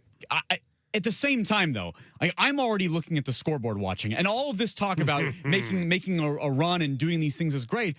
The other team's got to play ball too, right? And the Rangers have to lose a couple more, and the Astros need to lose a couple more. And we aren't seeing that yet. It feels like every time we win a game, Texas wins a game, and it feels like whenever they lose, we lose. So we gotta look for them too at the same time, and we aren't getting that right now. Well, you gotta get rid of somebody, and the Astros are starting to fall off. I'm telling you, I think they might finish the year 3 or 4 games under.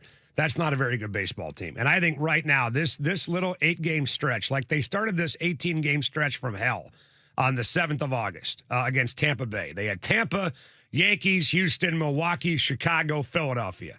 And so far in those 18, they're 7-9, right? Can they go 8-10 in those 18? Because I think in that stretch, in any normal circumstance, you'd probably say, okay, I can stomach 8-10 because they're pretty damn good baseball teams, but it's hard to stomach that because of where the Mariners were when that run began, 4 games under 500. You thought maybe they'd be 5 or 6 games over when you looked at this stretch, but they're 7-9 right now. I mean, they're going to Toronto on Friday. Then they go to Fenway on Monday, where wonky, crazy things happen at both those stadiums in Toronto and Boston. If they can just, I'm telling you, man, if we can wake up on Tuesday, September 3rd, which is the Tuesday of the Apple Cup, which is next Tuesday, a week from today. If we can wake up today in the same position that we're in right now, within a couple of 2-3 games of the division, that's when things really start to open up, and the M's finish with nobody, and the Rangers and the Astros have a much tougher go in the final 23, 22 games of the year. So I'm asking them to just hold serve for now, get us to next Tuesday, get through this crazy stretch, at minimum no worse than where you are today. That's can we get the middle of the lineup like we got last night? Now, we don't need 8 of 12 with 4 bombs from J-Rod, Cal, and Naylor, but can we get at least a hit apiece from them where they are all 3 productive members of the offense every single night? Because last night that was the greatest night the 3 have had by far, no doubt, all season long. Right. It felt like it. I mean, look, you got a guy in Austin Nola who's, not great. I mean, he's got an Aaron Nola has an ERA over 5, and you got a couple of guys on this team that have faced him before. Nobody's had any real success against him, but he's not going to be a surprise to a lot of people. This guy's got a 4.5 ERA on the road, by the way, 14 bombs allowed away from Philadelphia. He's allowed 31 home runs on the year, this dude, that you're going to see tonight. Okay. And it's not even frickin' September. This guy's on pace to give up like 40 bombs. So let's do it. Let's run his ass out of there. And let's get the team believing, right? Like, I mean, the fan base is one thing. The fans, we're Mariner fans. We're born skeptical. Yeah, we're born pessimists. It's what we're going to do, and you can't change it until you prove us otherwise. I want that team believing. I want that team to look at themselves and think, you know what? We have underachieved the whole year. We're better than this. Cal Raleigh talked about that last night. They're better than what they've shown. Is this really how you want this year to end? Do you want to go to the ALCS and have the deepest run in Mariner baseball history and then come back and lay a frickin' turd in the worst division that we've seen in 31 years in the AL West? Do you really want to be that team that goes out and brings almost everybody back of significance? Maybe the one move you should have made was Eugenio, but he's not very good. Letting Polanco go was the right call because he stinks and now he's hurt now for the rest of the year.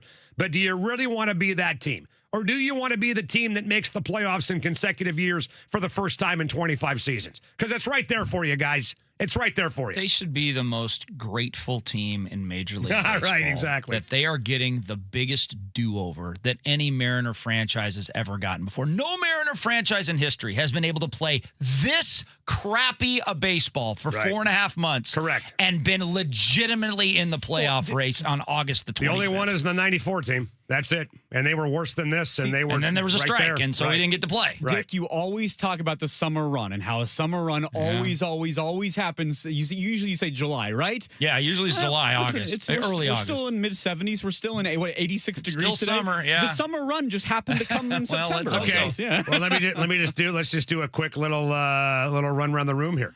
You said about a week ago you thought they were done. I think you were kind of trending that way too. Yep. Do you guys believe now? What's up, Bones? You believe now? Well, I think there's a difference between being done and will they make the playoffs. I do not think they will make the playoffs. But it would be stupid for anybody to say that they're done. They're 2.5 games out, for God's sake. And that's why emotionally we say we're done, right? Because we don't want to give ourselves it was most emotionally that you're getting sucked back in.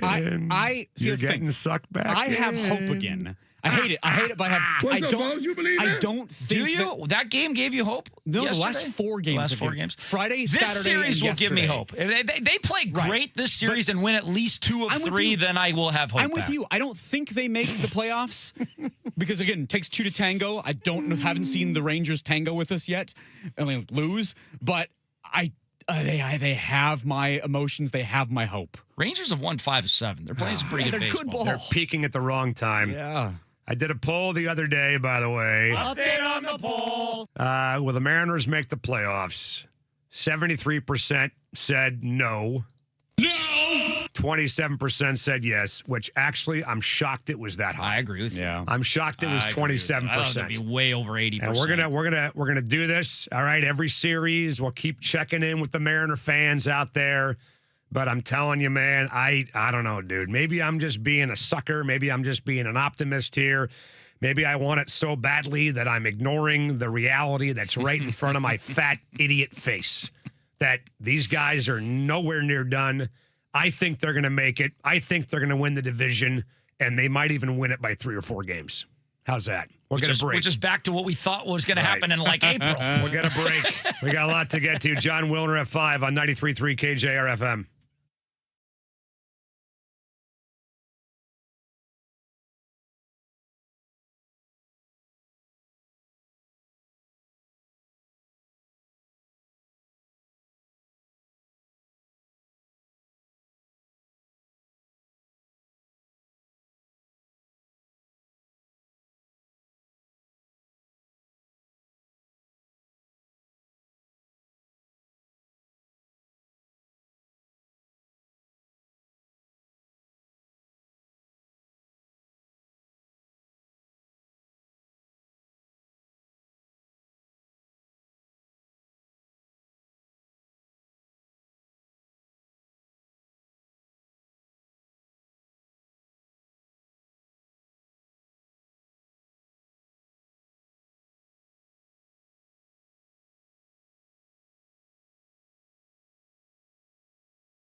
Now back to Softy and Dick, brought to you by Emerald Queen Casino, bringing you the best in live music, entertainment, dining, and gaming.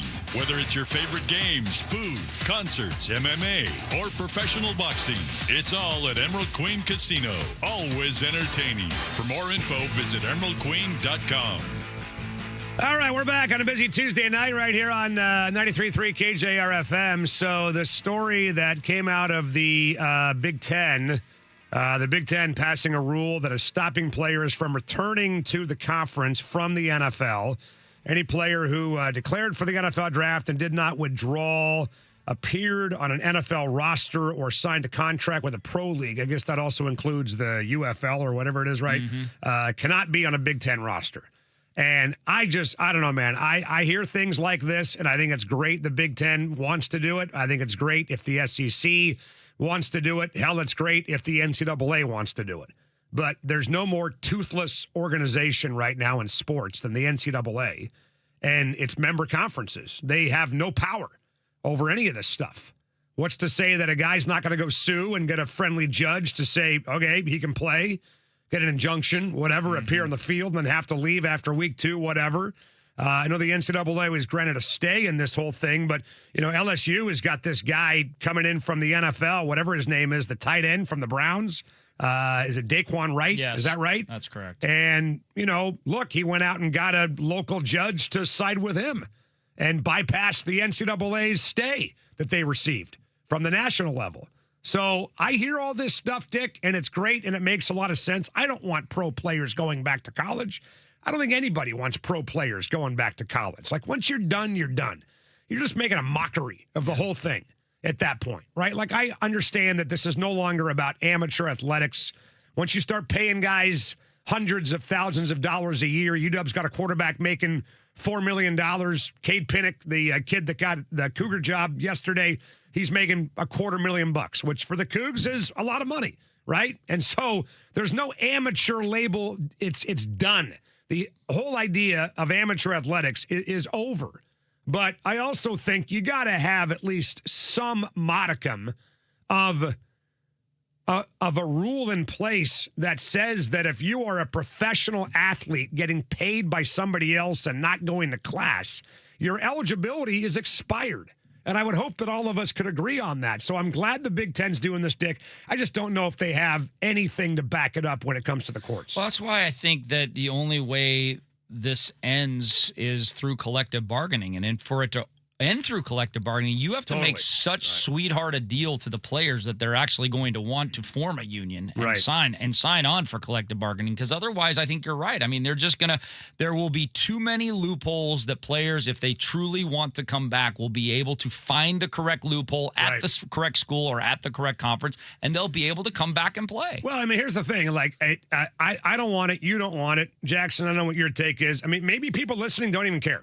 Right? Like, hey, you know what? Once guys started making money, then so what? Yeah. I mean, I care less than I would have 5 years ago. That's for sure. I do think, though, what bothers me, there's a couple things about it. The idea of a pro player in the month of August or the month of September coming back to school.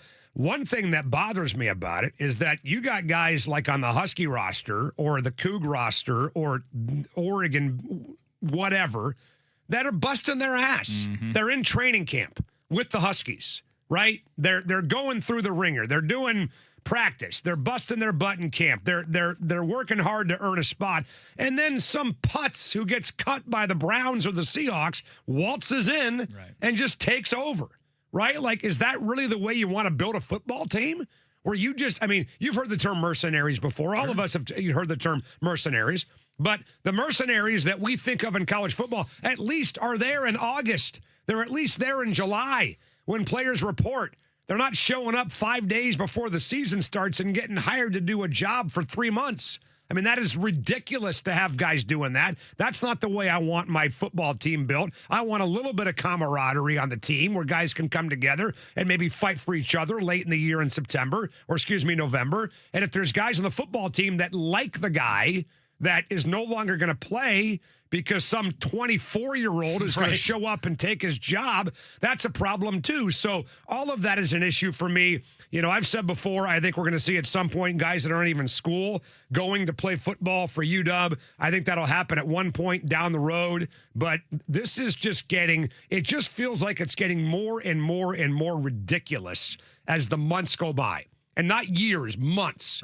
Right? Like we're letting guys transfer after a year. We're letting guys transfer to a different team before the previous team's season is even over.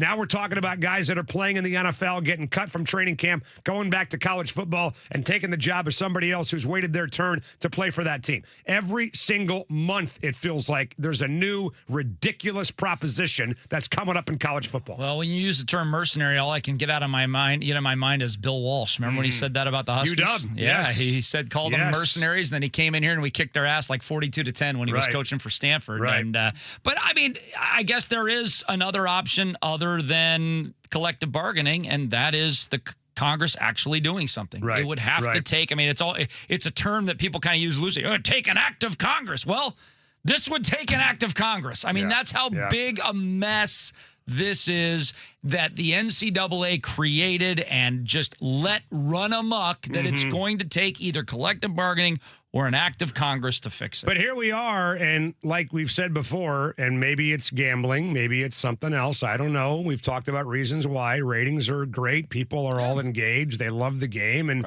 again, maybe the complaining is part of why the ratings are so high, because people love to bitch. Right? I mean, they're bitching about what's happening in the WNBA, but they're all watching. That's right. Right? They're throwing sex toys on the court again. You see that the other day? Yeah, but that's not going to be. Watching. They came down hard on that this time. I mean, that's you not got going to happen NBA again. players acting like idiots in Canner and Royce White, right? Yeah. Complete bozos, but people are watching. There's controversy, and they're watching. Well, and I don't also, know. Maybe it's another reminder that America loves a train wreck. It's also because that's probably what instigated it, but it's also because you want to use the WNBA and college football example. It's because the WNBA and college football has never been better.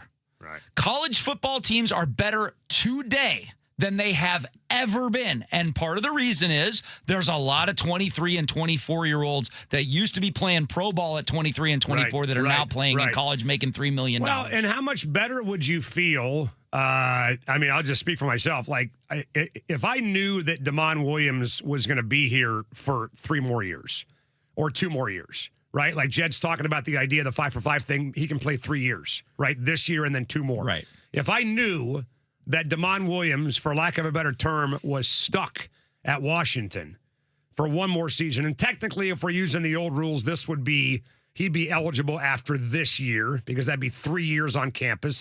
This is his redshirt sophomore year, right? He had the freshman year when he played with Will he can leave last after year, this year and this year. So he could leave after this year. But if I knew that guys had minimum 3 years. Like, I mean, I don't think I'm speaking out of turn here. I talked about the event we did this morning with Connor Halliday and Jake Locker, and we're sitting there at the bar at the Queen, at the sports book, doing a little video, and Jake is like, so you're not a fan of NIL? And I'm like, no, I actually like NIL. I just don't like all the movement. And if guys want to get paid, then I want a commitment from you. Yes. I want 4 years. I want 4-year contracts, not 2-year contracts. I want 4-year contracts. What did he say? And he agreed. Totally agreed. Okay. It's like if guys are going to ask for millions of dollars a year, and if they're going to come in and start making millions of dollars a year before they even are ready to play college football, then I want to make sure that the fruits of my labor, which is my money I'm giving you, and the coaching they're getting when they're 18 and 19 years are old, going to be realized. And he totally agreed with me that it's time for these guys to start committing. So, look, I've said what you just said there for years about the CBA. You got to have guys, that come together and agree on this stuff. Who the leaders would be? Maybe they hire an attorney to represent him as a player.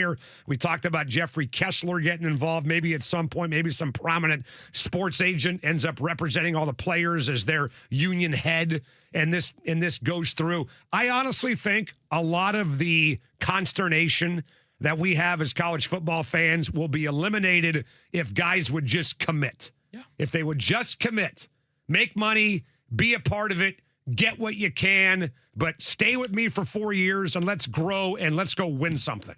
That would make everything feel a lot different to me. I think a lot of people that have left college football would come back because I don't think it's the paying of the players that bothers as much people as it is like, who is this guy and where did this guy go and where did that guy go? Right. Well, you look at like UW's running back room, and the average fan has never heard of any of these guys. I mean, I know Jordan Washington's hurt, but Quade Carr, Brian Bonner, Trey Cooley, Jaden Lamar, these are guys the average fan's got no clue who these dudes are. And they'll find out fast. I know that. We're going to break. A little fun with audio coming up on 93.3 KJR FM.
It's time for Fun with Audio, brought to you by Emerald Queen Casino. Bet, watch, and win at the EQC Sportsbook. Visit emeraldqueen.com for details. Emerald Queen Casino, always entertaining. And by Bloometry Experts, trusted and certified pros specializing in tree pruning and tree removal. Contact one of their arborists today at 206-714-9835 or bloometry.com. Now, Fun with Audio. All right. Happy Tuesday, everybody. Softy Dick Jackson with you until 7 o'clock tonight. A little Fun with Audio / Hey, did you hear that? A tradition here on the radio program every single day because, quite frankly, we don't have anything better planned. Hey, Dick, did you happen to hear that? What's that, Dave? What's that, Dick? After Cleveland fans booed Deshaun Watson during last week's preseason game, he called the booing disrespectful and personal. So, at a press conference yesterday, after being named the Browns' starting quarterback, he attempted to walk back that criticism and apologize for his comments. First off, I want to address the comments from Saturday after the game. You know, human nature, just myself being very emotional, putting a lot of time these last 2 years to, get back and, spend time in this facility, in the city, meeting a lot of different people in the community. I thought I was going to get, a little different response, but, I think, my emotions got the best of me, and, my comments wasn't intending to go at any of the fans around in the city. I understand the frustration. I understand everything that kind of goes into that. And moving forward, I just want to focus on football. And again, my emotions got the best of me. I'm human. I take full responsibility of that. And, just moving forward, I want to make sure that I put the best part up for the team, for the organization, and for this city. I got to tell you, I had no problem with that. He said, look, I'm sorry. I'm an emotional guy, and it sucked. It sucked going out there getting booed. I thought he was raw, honest, frank with all that. Took responsibility for it. If we're just looking at it in a vacuum, those comments right there, I have no problem with that at all. That's right. The problem is what he said the other day, right? What you do is you say, look, I get it, man. I've been through a lot. I've made a lot of mistakes. I've not played well. I've acted like a clown off the field. I'm making a lot of money. They have every right to boo me, and it's my job to now change their mind about me. If he just would have said that from the open, we'd have no problem with any of this stuff, right? And then you can start to play the sympathy card, honestly. And maybe the fans start to kind of, hey, you know what? Maybe this guy does have a soul. And maybe he is a guy that we can get behind. By the way, you realize that Deshaun Watson has not thrown for 200 yards in an NFL football game since November of 2023. That's how long it's been, almost 3 years ago. Wow. Well, the schedule is manageable as far as who they play. It's where they play. I mean, they start with back-to-back road games at Jacksonville and Tampa Bay in the heat. They've got six of their first 9 games are on the road. Right. That is brutal. Maybe for him, that's a better deal. And it probably is. Right. But it'll be interesting to see. I do not believe Deshaun Watson will be the starting quarterback the entire season. It's just my question is, after which one of these brutal road losses when they're coming home will they replace Deshaun Watson with Shedeur Sanders? Well, the other question is, have you looked at the NFL Comeback Player of the Year odds? I have not. And is it worth throwing maybe a $5 bill on Deshaun Watson? Honestly, he's up for it. The odds might be ridiculous. I don't know. Just something to think about, Dick.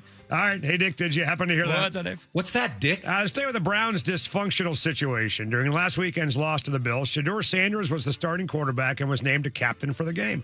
But in a sideline interview with ABC News 5 in Cleveland, Sanders owned up to a mistake he made before kickoff. Overall, today was a pretty good day. But I messed up before I got on the field. What happened? I didn't go out for the coin toss. You were supposed to be the game captain. No, I know I was the captain, but I just thought I was like the captain of the team for the week, I didn't know I was captain of the coin toss. Okay, well, you got past that, clearly. It was a laughing moment with Coach Munkin and everybody. It was funny. I'm like, my fault, Coach. I thought we were just being situational aware.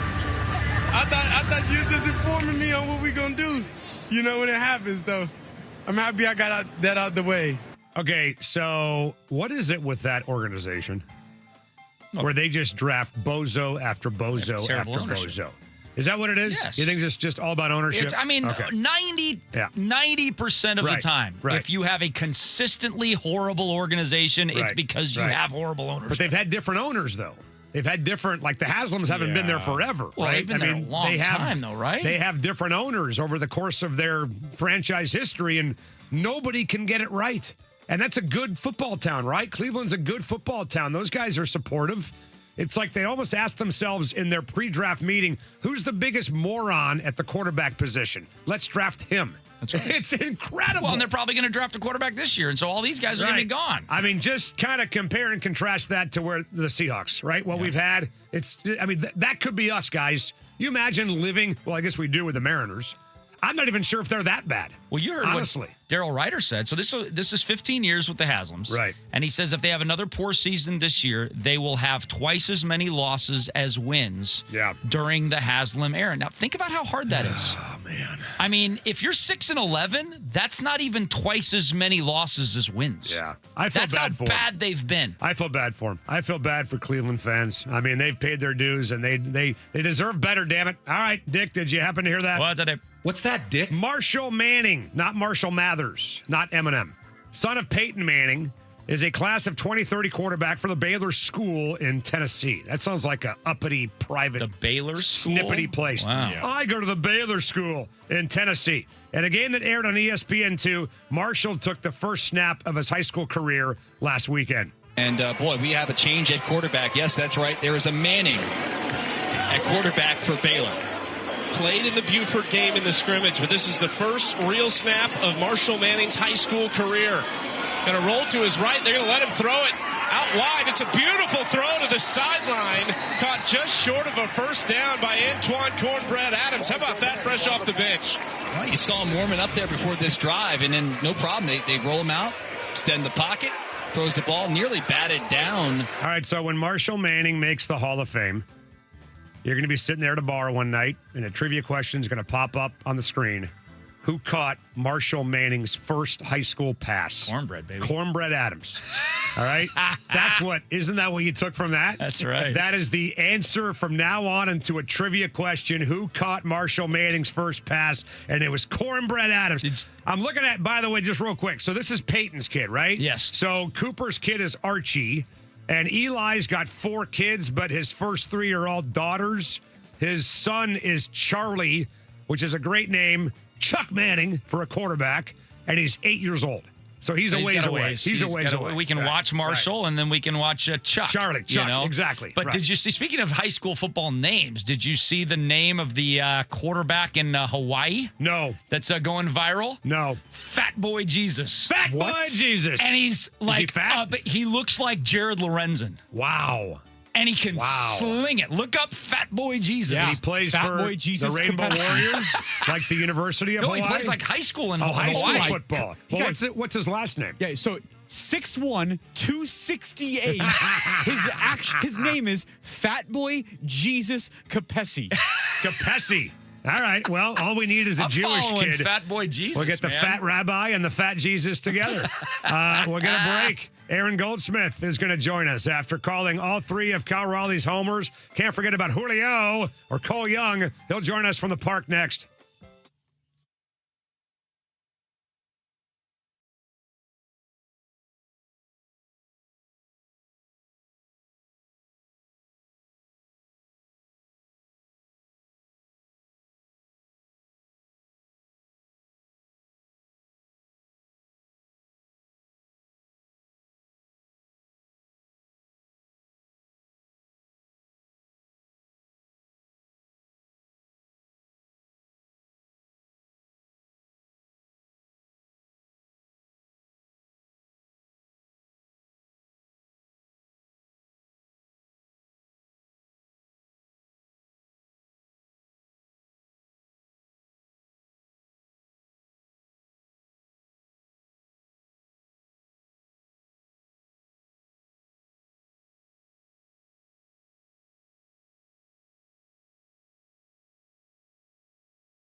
from the Star Reynolds Sports Desk, your 93.3 KJR FM Sports Headlines. Boys and girls, here we go. Headlines on South Dick with Jackson, brought to you by our friends at Frost Brewed Coors Light, as cold as the Rockies.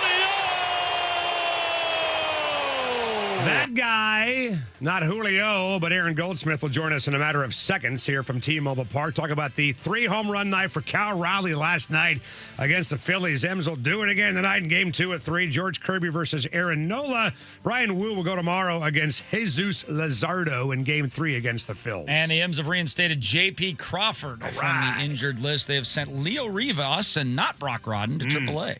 What else? Seahawks placing safety Bud Clark and offensive lineman Mason Richmond on the season-ending IR today. There was a thought after the Titans game that maybe Bud Clark could come back after a couple of months, and that's not going to happen. NFL owners will convene in a special league meeting tomorrow to approve the transfer of ownership of the Seahawks to the group led by the Kosla family. And by the way, J.P. Crawford, you mentioned Dick back. He is in the lineup hitting 8th, starting at third base tonight with Brock Rodden at shortstop. Sounders making a big move, sending $6 million in cash to Kansas City for striker Dejan Joveljic, who Brian Schmetzer says will start against Chicago on Saturday. High fly ball doesn't have the length. Harper is just staring. It's gone! A rainmaker, Cal Raleigh, and the Mariners hang up 5 spot in the first inning. On a 3-2. Smoked, drilled. Cal Raleigh leaves the yard for the second time tonight. Fly ball, right field. Harper can't make the catch. It's a 3-homer game. Well, there you go, man. It's just, it's something special to behold when a guy like Aaron Goldsmith can deliver greatness on not 1, not 2, not 3, really, but 4, 5 home run calls last night. It was Cole Young and Julio. All getting the job done last night, and days like that, I'm assuming, make this guy's job very fun. Aaron Goldsmith joining us right now from Mariners TV. How are you, pal? What's going on? Don't you think you guys have the ability to create a soundboard of just things that I say on the air? Yes. And you could just do a full interview with just highlight clip Aaron, and you could have me whenever you want. Yeah, Something, daily. which I know is something you think about all the time. I do That'd be think great. about that all the time. First of all, I want credit for remembering to call you today as opposed to a couple of months Oh, yeah, ago. good work. Yeah, Really. thank you. Well, you're a pro's pro. You're a pro's pro. And I agree that I think what we'll do, Jackson and Dick, is just take this interview, chop it up, and then just create our own answers to our own stupid questions next time. So Goldie wouldn't even need to agree to He come can on. be a weekly guest. He can just daily, for God's sakes. Well, Aaron, talk about, first of all, take us behind the scenes a little bit. And I'm assuming that plane rides, hotel trips, road trips, you've had some conversations with Cal, about how this year has gone for him. You could see it on his face last night on your broadcast with Angie, how big that was to him yesterday. Give us kind of a take on what has been going on with him behind the scenes and how exhilarating, how relieved you think he was to have that performance last night.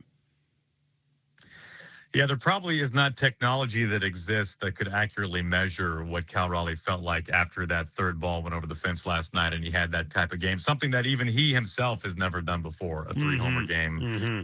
The thing that stands out to me the most about Cal this year is just how well he has taken this season. And I mean that obviously you don't want to be the guy who handles failure well because it means that you failed.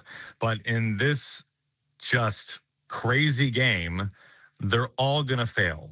It's just a matter of when and for how long. And unfortunately for Cal, it's been for more of the season than he would like. And I'll tell you, he has interacted with others that I've been a part of and held himself in the exact same way as he did last year when he was nearly the MVP. And I would have said that to you before last night. I would have said it to you on the first day of August, on the first day of July. It's just, he's had an amazing ability to flush it and move on. And you have to be able to do that in this game because there's still time, right? There's still time in this season for Cal Raleigh to be Cal Raleigh and to help carry the Mariners into the postseason. So Obviously, you'd much rather see how a guy carries himself when he hits 60 homers than when he's one of the most struggling hitters in baseball. Certainly. But the great players find a way to bounce back from it and to not be an absolute anchor in a negative way when it's not going good. And so tip of the cap to Cal Raleigh for that. And if he does get out of this long term for the rest of the year, in my mind, it will be because of that mindset and that ability and how he has carried himself that will be the biggest charge in him getting back to some version of Cal Raleigh that we all recognize. Well, Goldie, the thing that impressed me the most last night about Cal's ABs was how deep he went. He saw 18 pitches. I mean, his patience was incredible, much different than what we've seen the rest of the year, going deep into the count in every AB other than the first one where he hit it on the second pitch. How instrumental is just that simple fact going forward for him? Well, I don't want to rain on your how many pitches seen parade, because I think there is value to that to a degree, but it's not everything. Like Cal had a stretch in April before he went on the injured list where he was seeing more pitches than almost every hitter in baseball, but nothing was happening. It'd be a 6, 7, 8, 9 pitch at bat, and he'd hit a lazy fly ball to center field, or he'd strike out. So I think the great hitters, and by great, I really maybe we should specify the impactful hitters, whether it's Jordan or Judge or Ohtani or what we've seen in recent years from Cal Raleigh. Nobody's driving home saying, man, did you see how many pitches Aaron Judge saw tonight? Like all anybody cares about, and by anybody, I mean the guys in that dugout, is Cal Raleigh doing damage? Is he a difference maker? Now, there's going to be some nights where you don't get anything over the plate, right? Where they're pitching around you, and it's up to you to not expand and chase. So there's no question. But I asked Cal to his face in the first month or two of the season when that stretch of time that I just referenced was going on. And I said, hey, do you feel better when you're seeing these many pitches? And he just shook his head. Because he knows that part of the reason why he's seeing pitches is because he's fouling pitches off that he should be hitting to the gap or hitting over the wall. So there, but I say all that, I don't mean to be too far on one side of the aisle here. Sure. There is something about, hey man, you're just going up there hacking with no plan. Yeah. And you're flying out on the second pitch. You're striking out on 3 pitches. Like there's a happy medium there, but Cal Raleigh is not the type of player where line 2 or 3 on what we're bragging about is how many pitches he sees. Yeah. Like we need some slug. We need doubles and homers. And you need to walk. That's the bottom line. And whether you do that on the first pitch or the 10th pitch of the at bat, don't miss your pitch. That's the bottom line for a player like Cal Raleigh. Right. Well, Aaron Goldsmith is with us, and I mean the strikeouts are coming down. Right. He's only got 6 in his last 10 games. He had 13 the previous 10, Goldie. So he's cut those in half in this little 10-game stretch here. And do these guys? I mean, look, they're not blind. I for most of us, the number one reason for optimism is the division. I mean, I don't care what your record is. You're 3 games out. You're not done. Doesn't matter how good or bad you are. You're not done when you're 3 games out. Do these guys kind of feel that way, that, you know what, they dodged a bullet here and they dodged a huge one with the division they play in? And then do you think they know? You think they know after they play Boston that they don't play a team with a winning record the rest of the way? Is that something on their mind at all? I don't know if they know that specific nugget of not a winning record the rest of the way, but these guys know. They're professionals. Now, some of them are at different, obviously, stages of their career. And if you're Brock Rodden, all you're thinking is, how do I get Aaron Nola tonight? I got to focus on this guy because I've been in the show for less than 2 weeks. For sure. Right? Obviously. But if you're, this is a team with a lot of experience to it. You got the big 4, right? You got P. Crawford, got a lot of very veteran starting pitchers as well. Those guys have been through it. They've been through the cycles of August and September into October. They know what's going on in the division. And I think that they know what lies ahead to a certain degree. I don't think any of them get too caught up in what's next, because they have to prioritize what is today. But I think they're very aware of what's going on in the West.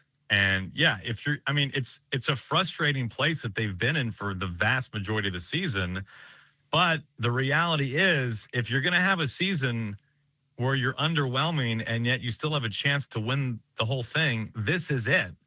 And the most on-brand Mariners thing imaginable is you look at the calendar sometime in late August, early September, and you say, hey, guys, let's go win 12 of 15. What do you say? Mm-hmm. And for me, not for me, I mean, I'm not the guy who came up with this. It's pretty obvious. When you look at the Mariners schedule and the calendar coming up, you have to be in arm's reach of first place when September 1 rolls around to make September worth anything. I mean, what that number is, I can't tell you because I don't know what the other teams are going to do. But to me, it feels like be within 5 games of first place. You'd rather be last, but if you're 6, 7, 8, it starts to get tough on you, especially since you only have 2 games left head-to-head against the Astros. But can you get back home for that next road trip and be 3 to 4, possibly 5 outside of first place? Get on a heater. You got to beat the teams you're supposed to beat. And yeah, there's absolutely a path where the Mariners can steamroll their way into first place. Now, they've had great wins this season before, and they have not been able to sustain the momentum. So what's your level of confidence that the Mariners can use the series win over Chicago? They had the 2 dramatic wins and that complete win last night over Philly as a catalyst. Does this feel any different than the 6 or 7 other times this year where we came on the radio the next day and said, well, this could be the win that turns the season around? You know, if you were to write a book of baseball cliches, probably somewhere in the first 50 pages would be the quote, momentum is only as good as your next day's starting pitcher. And it's 100% true. And what the Mariners must demonstrate, they must demonstrate the ability to pitch on the road. Mm-hmm. The rotation since, you pick your date, start of July. The rotation on the road hasn't just been struggling. It's been, in effect, the worst rotation on the road in the last month and a half. They have been the best rotation at home, the worst on the road. Now, we always are going to expect some difference there because of where they play. But I don't think there's any clear explanation for how you go from first to 30th, depending on what ballpark you're in. It's too talented of a rotation to have that big of a swing. Now, obviously, Brian Woo's struggles for a lot of this season on the road contributes to that, although he's been much better his last couple of times out on the road. But it's not just Woo. It's been Logan Gilbert's been the one guy who's, in particular, for the full season, if you're looking at the full duration of the year, that's been essentially the same guy home and road. So if you want to know how do you parlay this potential homestand, assuming they can get a series win, and who knows, maybe they even get a sweep against the Phillies and take it on the road. Right. Hey, starting rotation, you got to get it done. Now, as we've seen, you still have to score. Even if the starters are great, even if the pitching is great, you still got to get a run across. But the Mariners have found themselves down and out of far too many games on the road over the last month and a half because the starter just gets blitzed and the Mariners offense just doesn't have the ability to catch up to it. And you're going to a hot Red Sox team in a ballpark where the Mariners have not had great success over recent years that is a very hitter-friendly ballpark.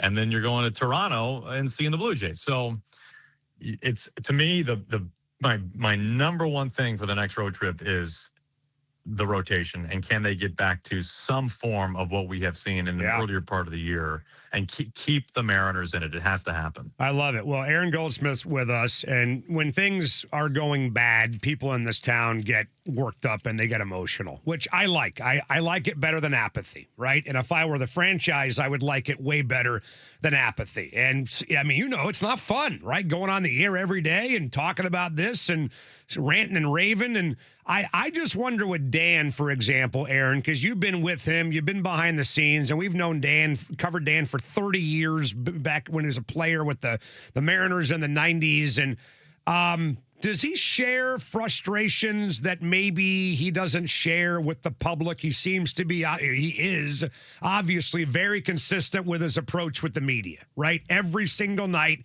it's the same thing. Whether for good or for bad, it's the same.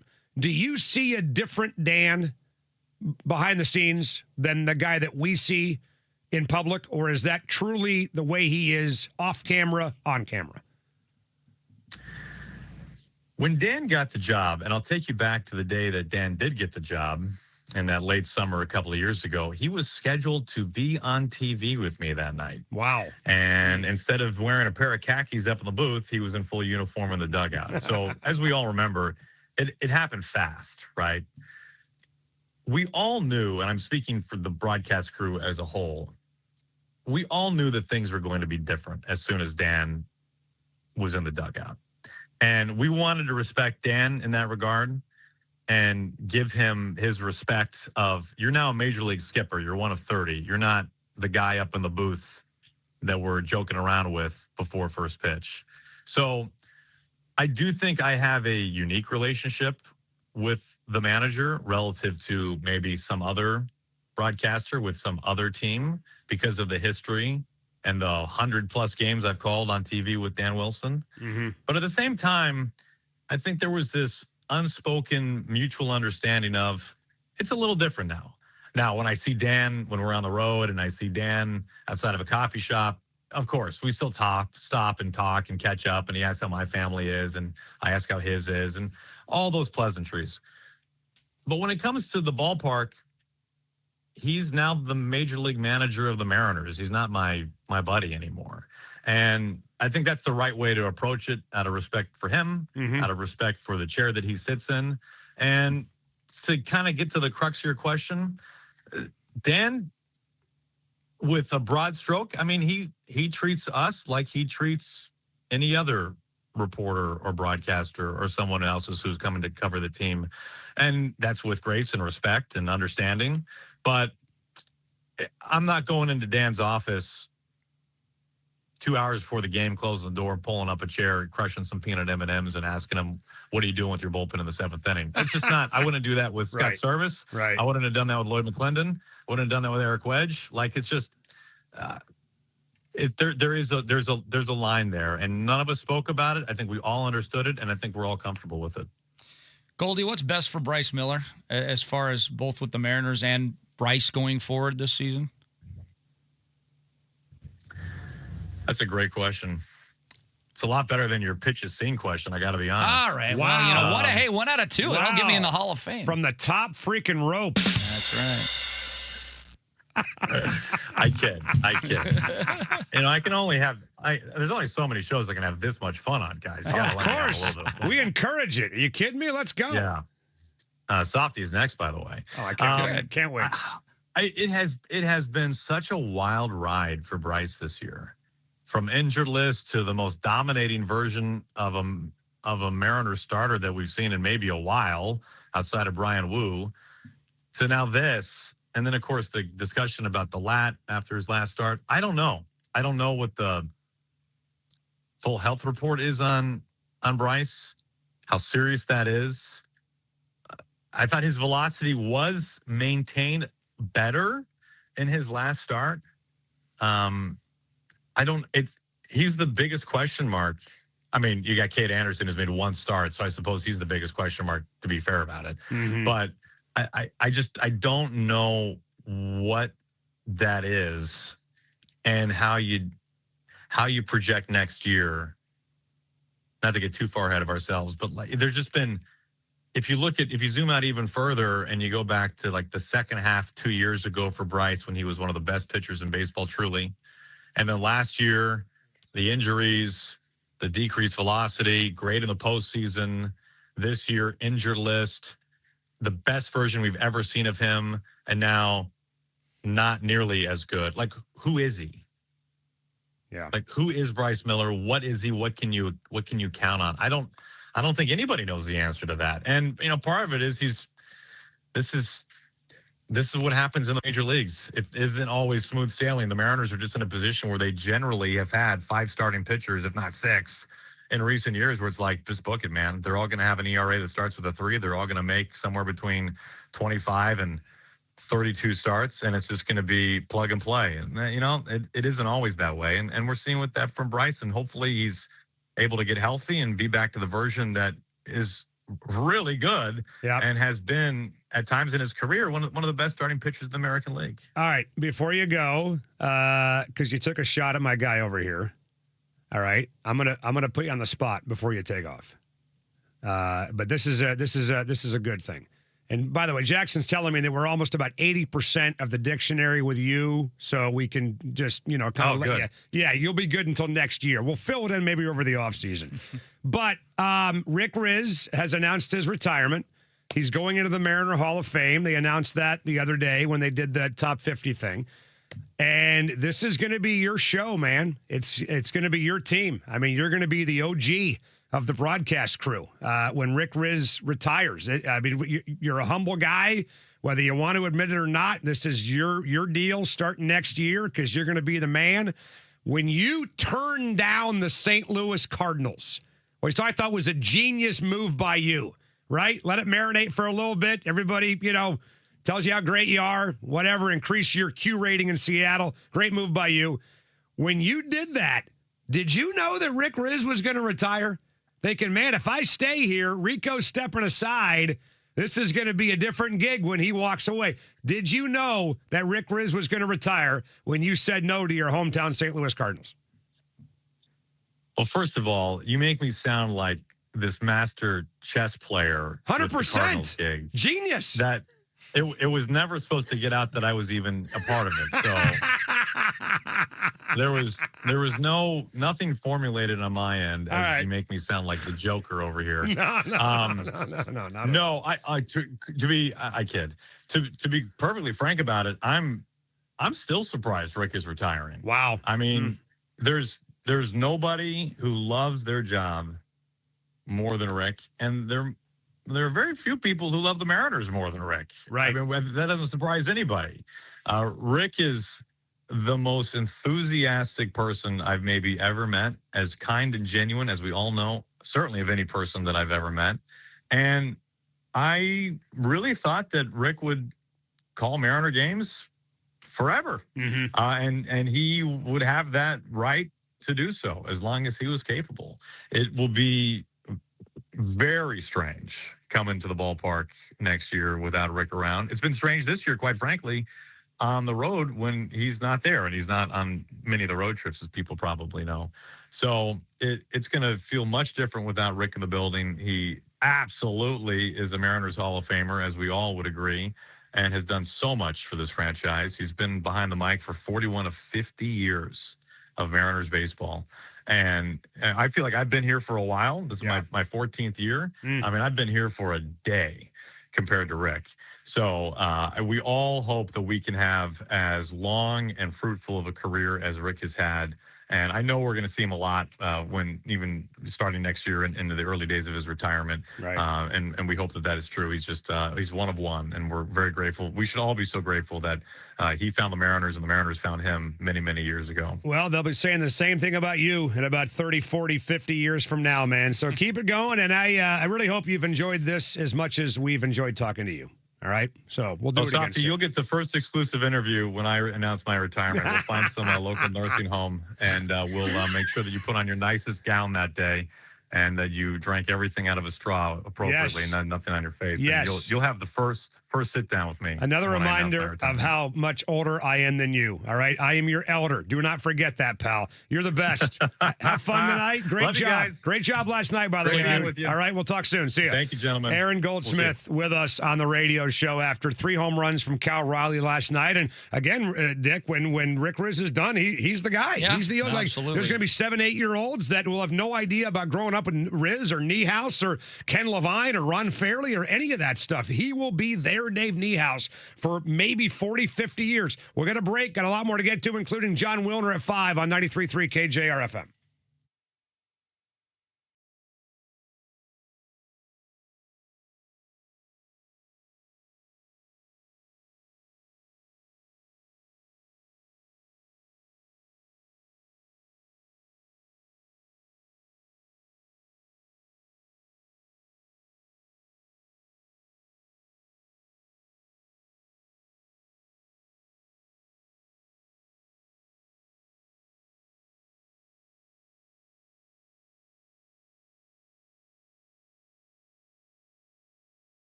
Lefty and Dick, brought to you by Emerald Queen Casino, bringing you the best in live music, entertainment, dining, and gaming.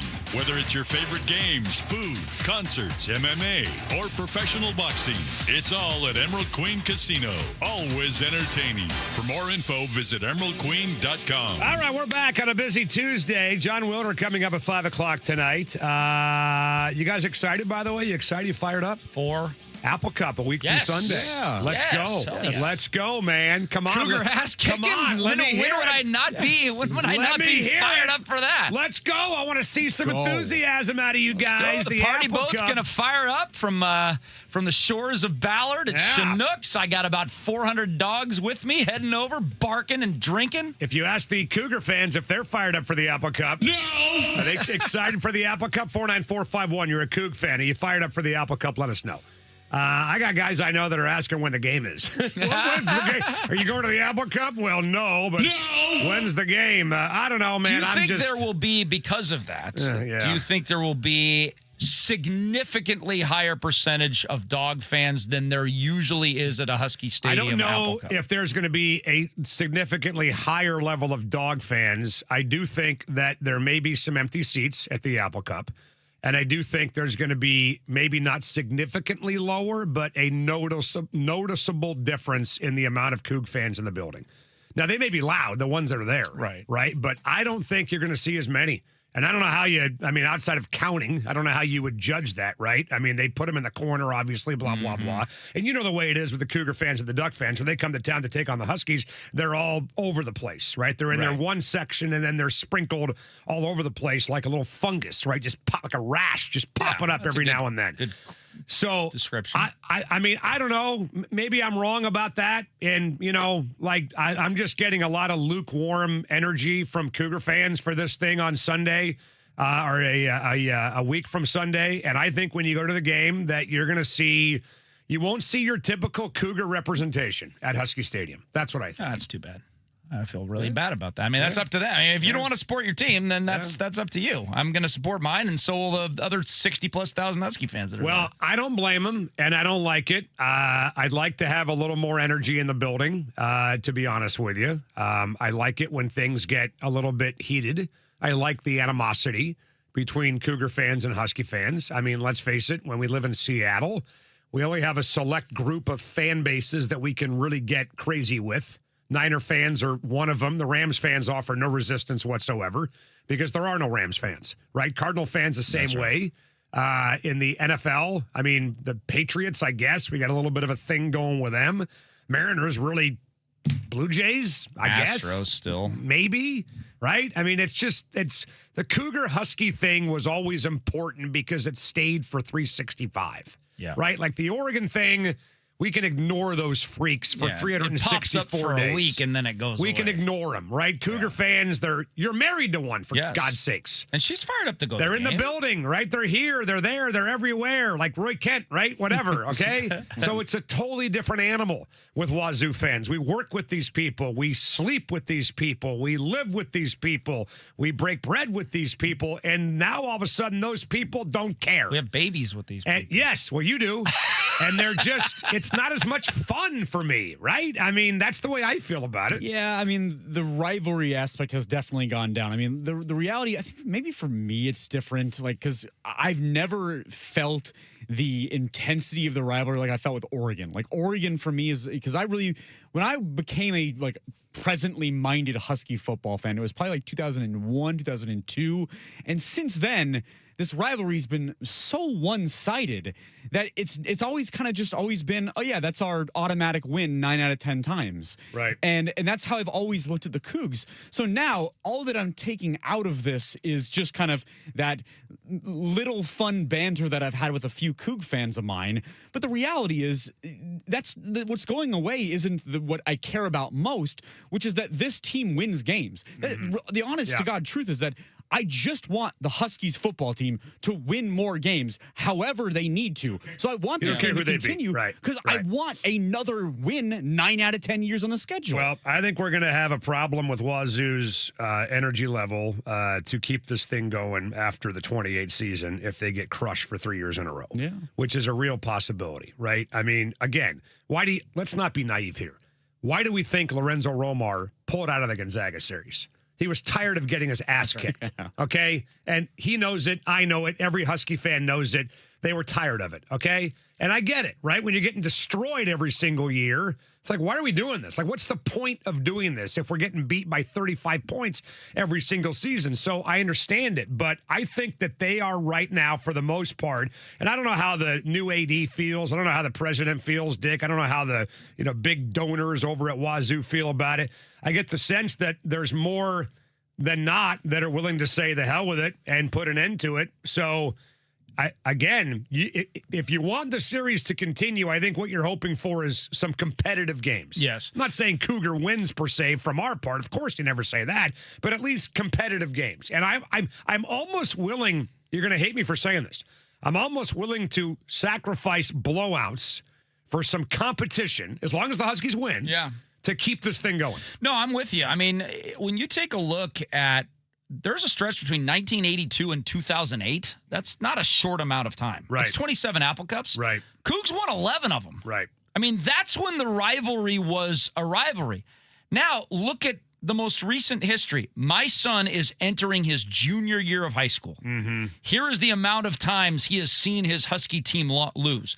He saw him lose because Keith Price fumbled in overtime, right, and we lost 31-28. We had no coach in 2021, and Sam Heward at starting quarterback in his first game. Hey, Bob, what's his nuts? Bob Gregory, interim coach. for God's sake. Right. And then we ran an option on the goal line with a team that was totally stripped down by Kalen DeBoer. Those are the 3 times. That's the situation that it took in my son's lifetime for the Cougars to win an Apple Cup game. Well, I would also take the blame off Keith Price and put it on our kicker that missed a chip shot field goal to win the game in regulation. That's true, too. But you're right. I mean, that's going back to 2008. I mean, it's the Willingham year in 08 when they went 0-12 in the Crapple Cup. The chip shot miss in 2012. Jimmy getting fired and Bob Gregory taking over and starting a freshman in 2021. And then last year, 2 years ago, with the roster being turned over. So you're 100% correct.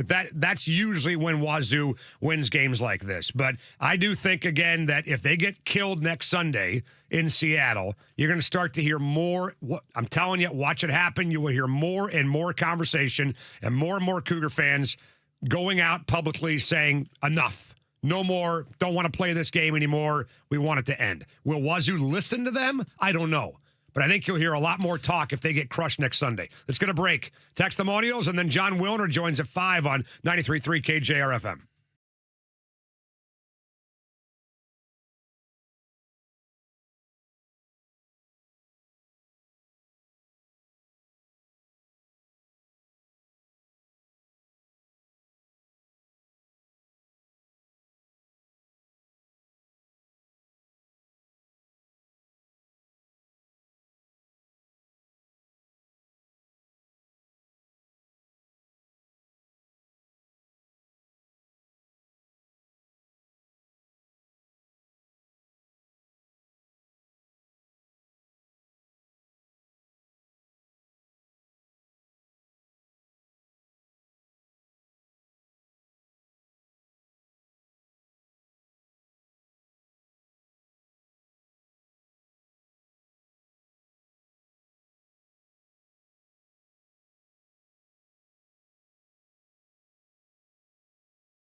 Time now for Textimonials, brought to you by Emerald Queen Casino. Bringing you the best in live music, entertainment, dining, and gaming. Emerald Queen Casino, always entertaining. For more info, visit emeraldqueen.com. All right, big thanks to the Emerald Queen Casino. We spent this morning videotaping or recording, I guess. I don't know if that's the proper whatever. I mean, nobody uses video recorders anymore, right? Like, what do you guys say? The handy cam. Handy cam.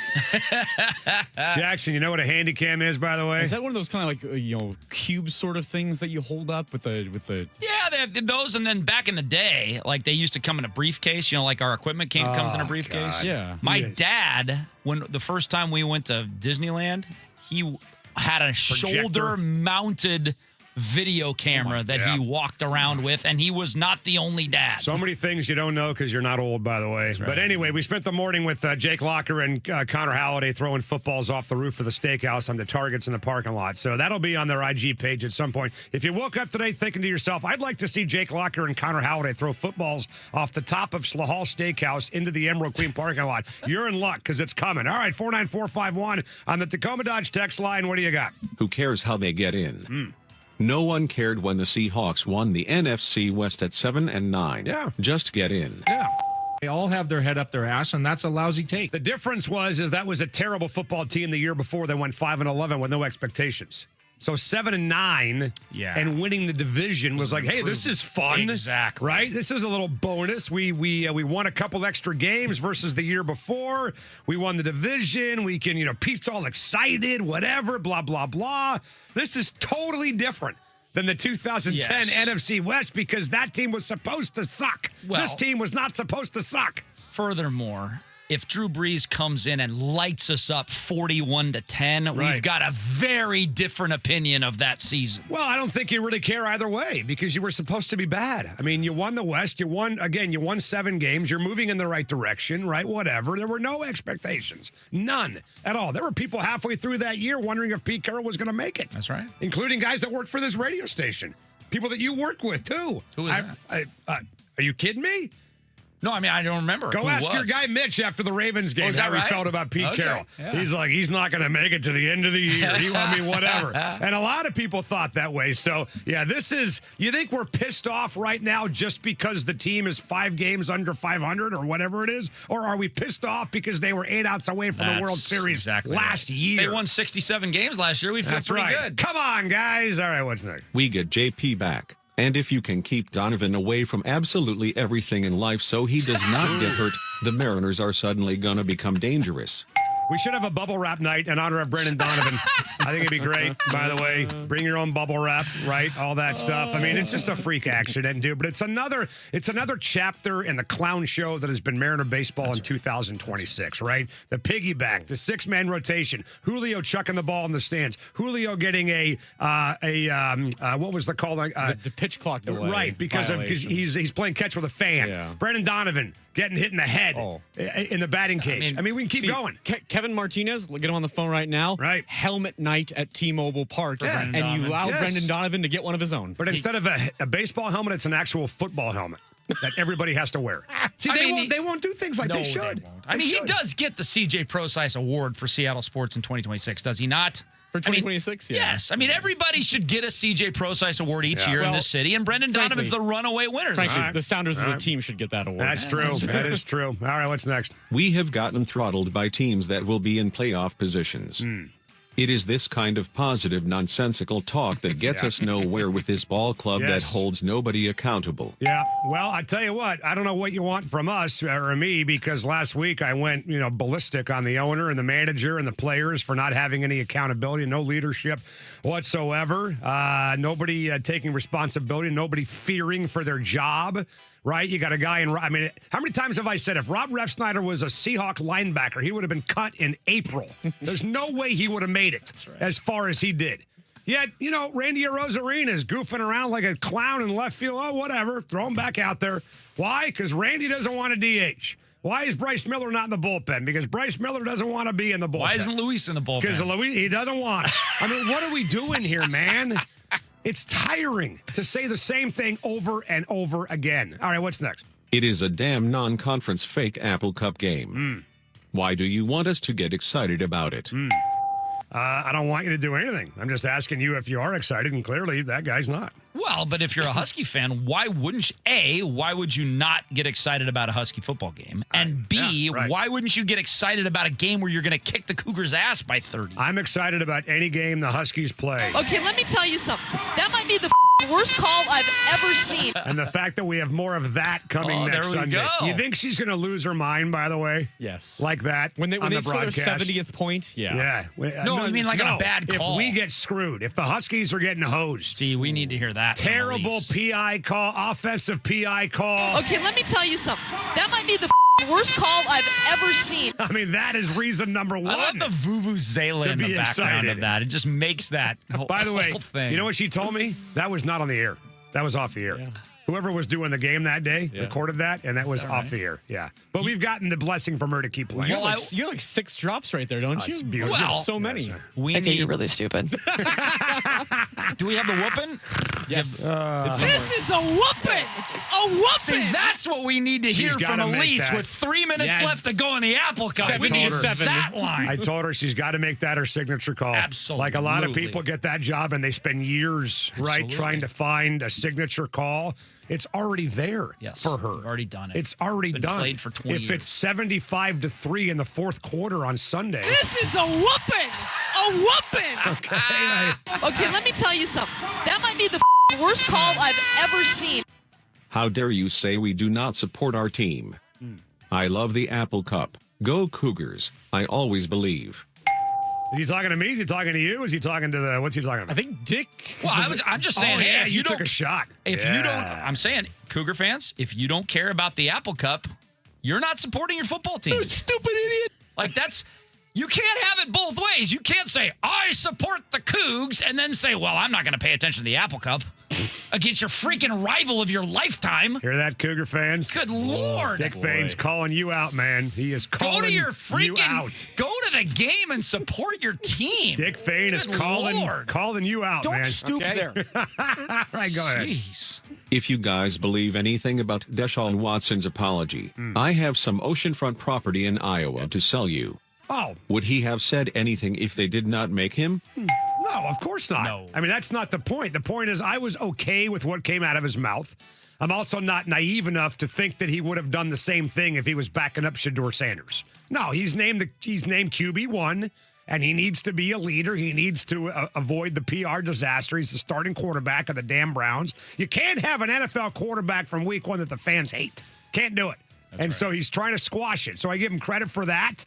I also give him credit for acknowledging the emotion that it got the best of him. And you know what? For as creepy as he's been, for as bad as he's been, Dick, for as much money as he's robbed from the Browns, I don't blame the guy for being a little bit butthurt about getting booed by his own fans. I reacted totally different than most people did when I first heard his little. Yeah, I thought it was whiny, but I didn't think it was egregious, horrible, out of left field. I was like, Right. yeah, I kind of commiserate with him. Right, no question, man. Hey, just because I love hearing it again. Okay, let me tell you something. That might be the worst call I've ever seen. I think we need to do maybe next summer a bracket of our top 8 drops we have.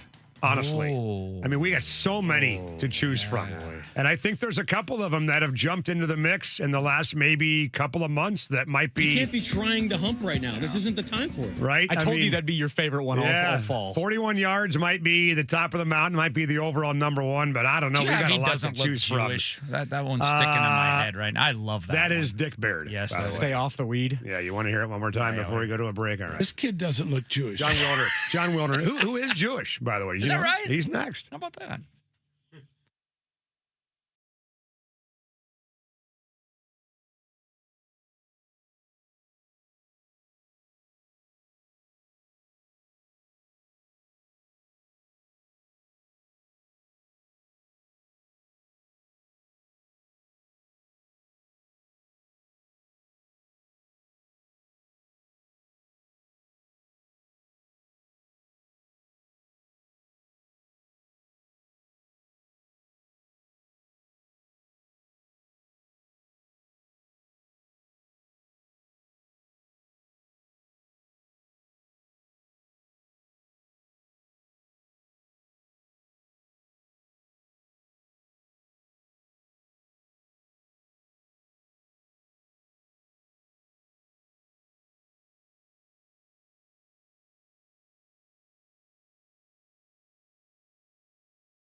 This is Duke of Duke Seafood, letting you know that this hour of Softy and Dick on your home for the Huskies and Kraken is proudly brought to you by Duke Seafood. Why not make it a Duke's night tonight? Reserve your table today at dukeseafood.com on Sports Radio 93.3 KJR FM. Now, from the Star Reynolds Sports Desk, your 93.3 KJR FM Sports Headlines. Boys and girls, here we go. Headlines on Sunday. Diego Jackson, right here on 93.3 KJR FM. Brought to you and you only by our friends at Frostbrewed Coors Light, as cold as the Rockies. The thing with the Cougar fan base, it's minor league football now. Mariners, 3 games out in the West after a win over the Phillies last night. Cal Raleigh, 3 home runs, first time in his career. He said last night, first time in his career at any level he's ever hit 3 home runs in one game. Julio with his 20th. Cole Young with a bomb. George Kirby versus Aaron Nola tonight as the M's look for the series win against the Phillies. How about that? Big Ten passing a rule to prohibit any player who declared for the draft and did not withdraw prior to the deadline to play in the conference. Schools that violate the Big Ten's NFL rule will result in a coach being suspended for 50% of those contests and a fine. The SEC is following suit with similar legislation. Seahawks placing Bud Clark and offensive lineman Mason Richmond on the season-ending IR. There's a thought after the Titans game that maybe Bud Clark could come back after a couple months, but that's not going to happen. His season is over before it starts. PGA Tour announcing that in 2028, a 90-man stroke play event will crown the season-long points winner, followed by a 2-week match play competition between the top 32 players at rotating venues for the Tour Championship. And how about this? You like the ABS system in the major leagues? Yes, What's coming to college baseball? 2027, they will adopt the ABS system in NCAA baseball. Let's get to John Wilner right now. It's time for our weekly Pac-12 conversation with San Jose Mercury News reporter John Wilner. Brought to you by Simply Seattle. Our friends at SimplySeattle.com have the most amazing collection of all things Seattle. Seahawks gear, UW hats, and the largest selection of Sonics gear anywhere in the world. Learn more at SimplySeattle.com. All right, I got a text from my gal Addie over at Simply Seattle. They have an event coming up, I believe, on August 30th. Which is in 5 days. AJ Barner, Gray Zabel, the ultimate kickoff party at Lowlander Brewery. Hawk Blogger is going to be there. You can buy tickets at the website at simplyseattle.com. Use code HawksFan25, by the way, for 25% off the entire thing. 6 p.m., August 30th. Beer, wine for sale. Every ticket includes one of their Run It Forward t-shirts and a Super Bowl parade hat. You want to go see A.J. Barner, Gray Zabel, and the greatest podcaster of all time, Brian Nemhauser. Lowlander Brewing, August 30th at 6 p.m. Jump on the website, Simply Seattle. And again, use that code HawksFan25 for 25% off your ticket at simplyseattle.com. Here he is, our friend from the San Jose Mercury News, John Wilner. How are you, pal? I'm good, thanks. How you guys? Good. We're good. So Big Ten says you go to the NFL, you play in a preseason game, you sign to a roster, you go to the UFL, you're done. None of these shenanigans of guys coming back from the NFL. Lane Kiffin's got a guy from the Browns coming in, but then the SEC adopted the same thing today. What's keeping these players from going out and finding a friendly judge to say, nope, we're going to side with you and not the SEC and the Big Ten? How much teeth is there, you think, to these things that were passed today by the Big Ten and the SEC? I think that there's actually some teeth, way more teeth than anything the NCAA has. So, but we'll see. That's the big question. Can conference rules prevent, the walls from toppling down? And the legal reason that legal experts think that these rules will have some teeth is that the conferences are independent entities, right? The NCAA is everybody. So, it's a kind of an antitrust thing that would prevent athletes from going back anywhere. But on a conference by conference basis, you can set your own rules. At least that's the legal argument. And we'll see if it holds up. But I think it's got a much better chance than anything the NCAA does. The problem is, right, the two things that everybody would agree on, right? You can't bet on your own team, and you can't play pro and then go back to college, right? I mean, I feel like fans don't care if these guys are getting money, and they don't care that much if they transfer 4 or 5 times. But nobody wants to see a former pro playing in college. And so the weight of public opinion, I think, actually will matter in this case, the way it mattered in the Brendan Sorsby case. So, John, the coaches voted unanimously for this in the conference, but do they really want it, or are they just voting for it because they know it's the right thing to do? Good question. I think some coaches want it. I think Lane Kiffin probably does not. And there might be some others that don't. The thing is that it was not just the coaches. This was like sweeping, governing authority here. That was the coaches, it's the athletic directors, it's the faculty reps, and most importantly, it is the presidents. And the presidents have given and are giving the commissioners the authority to impose penalties on coaches who accept a kid that has turned pro. Well, and I saw where the Pete Nakos reported the SEC vote in favor of this was 16-0. That's significant because that means that Lane Kiffin's president voted for it. That's right. And doesn't want his head coach to be bringing a guy on that was playing tight end for the Browns or wherever he was just a couple weeks ago. So, I mean, you're right. Things like this make absolute total sense to never have a professional player come back and enter college football. I was hanging out this morning, John. I told the guys with Jake Locker and Connor Halliday at an event at the Emerald Queen Casino. And, you know, Jake's all for NIL. Connor's all for NIL. But both of them said, you know what? We got to have some commitment here. We got to have guys signing long-term contracts, not one-year deals, not two-year deals, 4-year deals. Do you think we'll ever get to a point where that's commonplace, where high school players and transfers, if they do transfer, will sign 4-year deals with people and give fans a reason for hope that they'll stick around? Well, I think the only environment in which that could happen is if there's collective bargaining. Anything short of that, I don't see why the athletes would lock themselves in that unless they had to, right? And I think that what we're seeing with the biggest thing with what's happened today with the conferences, you know, creating their own rules about these NFL and NBA guys is it is the first tangible step toward the era of self-governance by the SEC and Big Ten. This is the SEC and Big Ten saying, all right, we're setting our own rule about this. And if it holds up in court, because we know it'll get challenged, then that will pave the way for them to set up their own rules about other things, and including collective bargaining. And so to me, we'll look in 3 or 5 years, we're going to look back on today as the first tangible step on the road to self-governance, where the NCAA has no authority on this stuff, and the Big Ten, the SEC, the ACC, the Big 12 have set their own rules, and those rules have enough teeth to hold up in court because it's a conference-specific determination.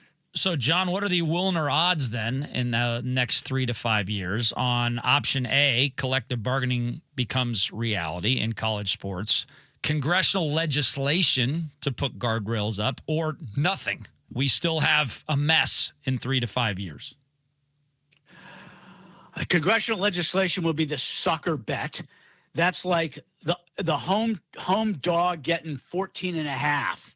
That's a sucker bet. Okay. I think that the collective bargaining is the value play. That's the Huskies, you know, at home by 2.5 against somebody, you know, not very good, right? You love seeing that 2.5. So to me, it's going to end up with collective bargaining, and I think we're seeing it right now. The presidents are stubbornly realizing that that's the only way, because the congressional legislation, I just don't think it's going to happen. I don't think that bill is going to get through the House with the Congressional Black Caucus, the AFL-CIO, and the NAACP all against it. Yeah, well, John Wilner's with us, all courtesy of our friends at Simply Seattle. You got your eyes on something on the website, getting ready for the Hawk season, Husky season. Use code KJR15 at checkout for 15% off anything, anytime at simplyseattle.com. And, John, we'll talk more about this next week, but the Apple Cup is a week from Sunday, right? I mean, it's getting close. We got college football, North Carolina and TCU from Ireland on Saturday morning in the Aer Lingus Classic. So we do have football this weekend, but we get going a week from Sunday. And, you know, Dick and I were talking, Jackson, on the air about the Apple Cup. And I don't know, man, if the Cougars continue to get their ass kicked in this game, I got a feeling they may just want to bag the whole damn thing. And then Dick's asked don't they need the game? You've said before on the show that it may not be the financial boon that people think. And then my idea was, hey, look, if I'm a Coug fan and I'm going to get destroyed in a non-conference game, why not just sign up to be a sacrificial lamb for the SEC or another Big Ten team and not have to at least, cause myself the embarrassment of getting run by my arch rival and taking heat from them all year long? I just think if you're Washington State, you need to play the game because it's your link to, being on the same field as a power conference opponent. Right. I don't think that they can count on getting games against SEC teams or other Big Ten teams because, the number of opportunities are dwindling with the SEC and the ACC. Both are going to 9 conference games, right? So they have far fewer non-conference windows. They're going to want to play either each other in a crossover series, which I think that could happen. Big Ten, SEC crossover series if the playoff goes to 24. And then they're just going to want to play their regional teams that they don't have to deal with the travel costs and all that. I don't think Washington State's going to have that many opportunities. They got to play the Huskies for as long as they can. I think that crossover weekend is the greatest thing that could happen to college football in the regular season. I think it would be absolutely awesome if every single Big Ten team was playing an SEC team in the same week. John Wilner joining us. What is the one? Well, the big thing about that, though, is they have to go to 24 for playoff. Right. And the other thing is that would allow them to open up their TV media rights deals to get more money. That's why they want to do it. Okay, but let me jump in for a second, guys. So if they do that Big Ten SEC crossover, which I agree with Dick would be awesome, and then the Apple Cup is your second non-conference game. That means UW is only scheduling one non-conference game a year. If they do the Big Ten SEC, what's the motivation for UW to keep playing the Apple Cup? Besides the rivalry and the history. And you're going to get a win. All that you talked about. Right, but you can get a win against anybody. Why do you need it to be Wazoo? Well, but why would, if you're Washington, how does having the crossover series with the SEC matter in that calculation? Because I wonder if they would rather keep that as a home game when the other game is on the road potentially. And then number 2, does UW actually need to go to Pullman? Do they lose money going to Pullman to play that game? Is that something that is really financially beneficial for them? Yeah, that's a good question. I do think that they would want to keep playing it. Partly because they think it's going to be a win. Yeah. They would certainly have to arrange, and this will be the case for all the components of the crossover series. They'd have to make it work with the home road split so that all the teams would have enough home games for that season to make their budgets work. So it's complicated and it may not happen. And it's also possible that there'll be a crossover series and maybe one year it's 8 or 9 teams from the Big Ten, and the next year it's a different 8 or 9 teams. Yeah. I don't know for sure that it would be all the way up and down both conferences every year, but they want to do something that will allow them to open up their TV deals and get premium inventory for their partners to get more cash. John, we got a 1 bye week season in the Big Ten. How does that kind of complicate things and make things different?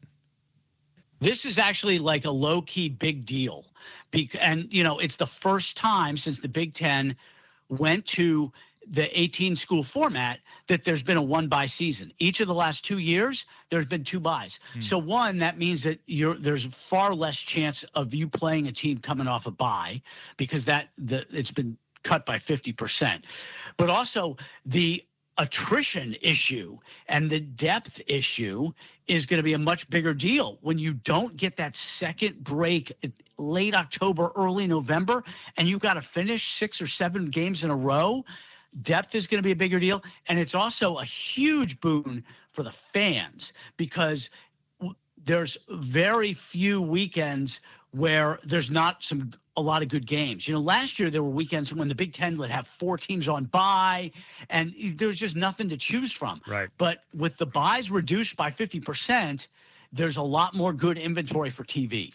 John, we'll maybe get an official pick from you next week, but as of right now at the Emerald Queen Casino this morning, where, by the way, you can gamble and bet on college games now, local college games. You can bet on the Huskies now? Yes, you can. Huskies are given 21.5 Really? in the Apple Cup next Sunday at the Emerald Queen. What is your early take on that? Do you see a blowout by UW next Sunday?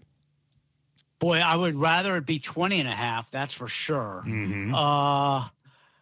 I would probably pick the Huskies even with 21.5, though, to be honest with you. They're so good at home, and I have no idea what to make of the Cougars. You know, new coach, new quarterback. He's from UC Davis. He at least has faith. I know he wasn't very good against the Huskies last year, but at least he's been in Husky Stadium, right? Kinnick. So, gave up 70 you points, know, but... yeah, I mean, I don't know what to make of Washington State. I could see them having a good year in the Pac-12 or a bad year. I would right now. I would certainly take or give the 21.5 rather than take it. That's for sure. John, what was the final score of Pac-12 versus Mountain West financially? I mean, I think the Pac-12 did very well in those lawsuits. And again, there were two different lawsuits, but they were settled in a combined fashion. And there was $155 million at stake. And we don't know the exact number because the Pac-12 lawsuit has not been made public, and I don't think it ever will. But we do know that the Pac-12 is paying the Mountain West less than half. So from that perspective, I think the Pac-12 came out ahead. But here's the thing. I don't think that means UNLV is going to go run into the Pac-12 to become that ninth football team. I don't think the Rebels want to be in the Pac-12. I think they view being the big fish in the small pond that is the Mountain West as a better future for themselves. I think that's wrong, but that seems to be their approach. John Wilner with us. And John, before you go, I don't want to put you on the spot here. You can decide if you want to start next week or not with Wilner's winner. Hit me. But, well, we've got games. We got games this weekend. Now, I will tell you this, guys, okay, because we expect greatness out of you. Not only were you 15-5 a year ago on the air, but, Dick, I went back and looked at John's last 5 picks of 2024. Ohio State, Notre Dame, Ohio State, Texas, Notre Dame, Penn State. These are all playoff games, by the way. He ended the year 5-0. That means he's 20-5 against the spread in his last 25 picks on this show. So would you like to give us a winner this weekend, or do you want to settle in, get your homework done, and start officially next Tuesday? It's your call. I'm happy to start. The issue is I have not looked at the lines. Yeah, what is the number on USC Fresno? 38.5. Oh, never mind. How about TCU North Carolina? TCU minus 7.5. Oh, I was thinking it'd be more. You know what? Frog should cover. I will go with the fighting Belichick's. Oh, wow. All right, we're getting going. Bill Belichick, that grumpy bastard going to Ireland, man. How much damage is he going to do at an Irish bar the night before that game, huh? Gosh. Lock up the women. As much as his girlfriend lets him. Yeah. North Carolina getting 7.5 against TCU is our first official Wilner's winner pick of the year. All right, big boy. Great stuff. Love it. And get ready to talk Apple Cup next week, all right? Sounds good. Thanks, guys. All right. Yeah, dude, he was 15-5 a year ago and then ended 24 by winning 5 in a row. He actually went 3-2 in the previous 5, so he's 23-7 in his last 30 picks against the spread on the air. That's pretty good. That is incredible. But you know what that means, by the way? He's due for a fall. I know. I just hope he play the dip. I just hope he put those 25 games on there in the casino. He could have paid for his kids' college. Play the dip, boys. This might be the year where Wilner's winner drives off a cliff and explodes into flames. I mean, you can't keep that going. That's ridiculous. That's 80%. We'll get a break. Brian Schmetzer. They got a new player, and he's really good. We'll talk about that at 5:45 on 93.3 KJR FM.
This is Duke of Duke's Seafood, and this hour is brought to you by Duke's Seafood. Why don't you make it a Duke's night tonight? Reserve your table today at dukeseafood.com. Now, back to Softy and Dick on Sports Radio 93.3 KJR FM. High fly ball doesn't have the length. Harper is just staring. It's gone! A rainmaker, Cal Raleigh, and the Mariners hang a 5-spot in the first inning. On a 3-2. Smoked, drilled. Cal Raleigh leaves the yard for the second time tonight. Fly ball, right field. Harper can't make the catch. It's a 3-homer game. Play ball. Welcome to Softy and Dick's Hardball Pregame Show, presented by Pemco, the insurance you get. Learn more at pemco.com on Sports Radio 93.3 KJR FM. We heard him right there. Not one, not two, but 3 home runs for Cal Raleigh last night. Mariners will try and do it again and win the series against the Phillies. Big thanks to our friends at Pemco Insurance, helping make insurance less challenging. Get a quote today at pemco.com or give them a call, 800-GO-PEMCO. Pemco, the insurance you get.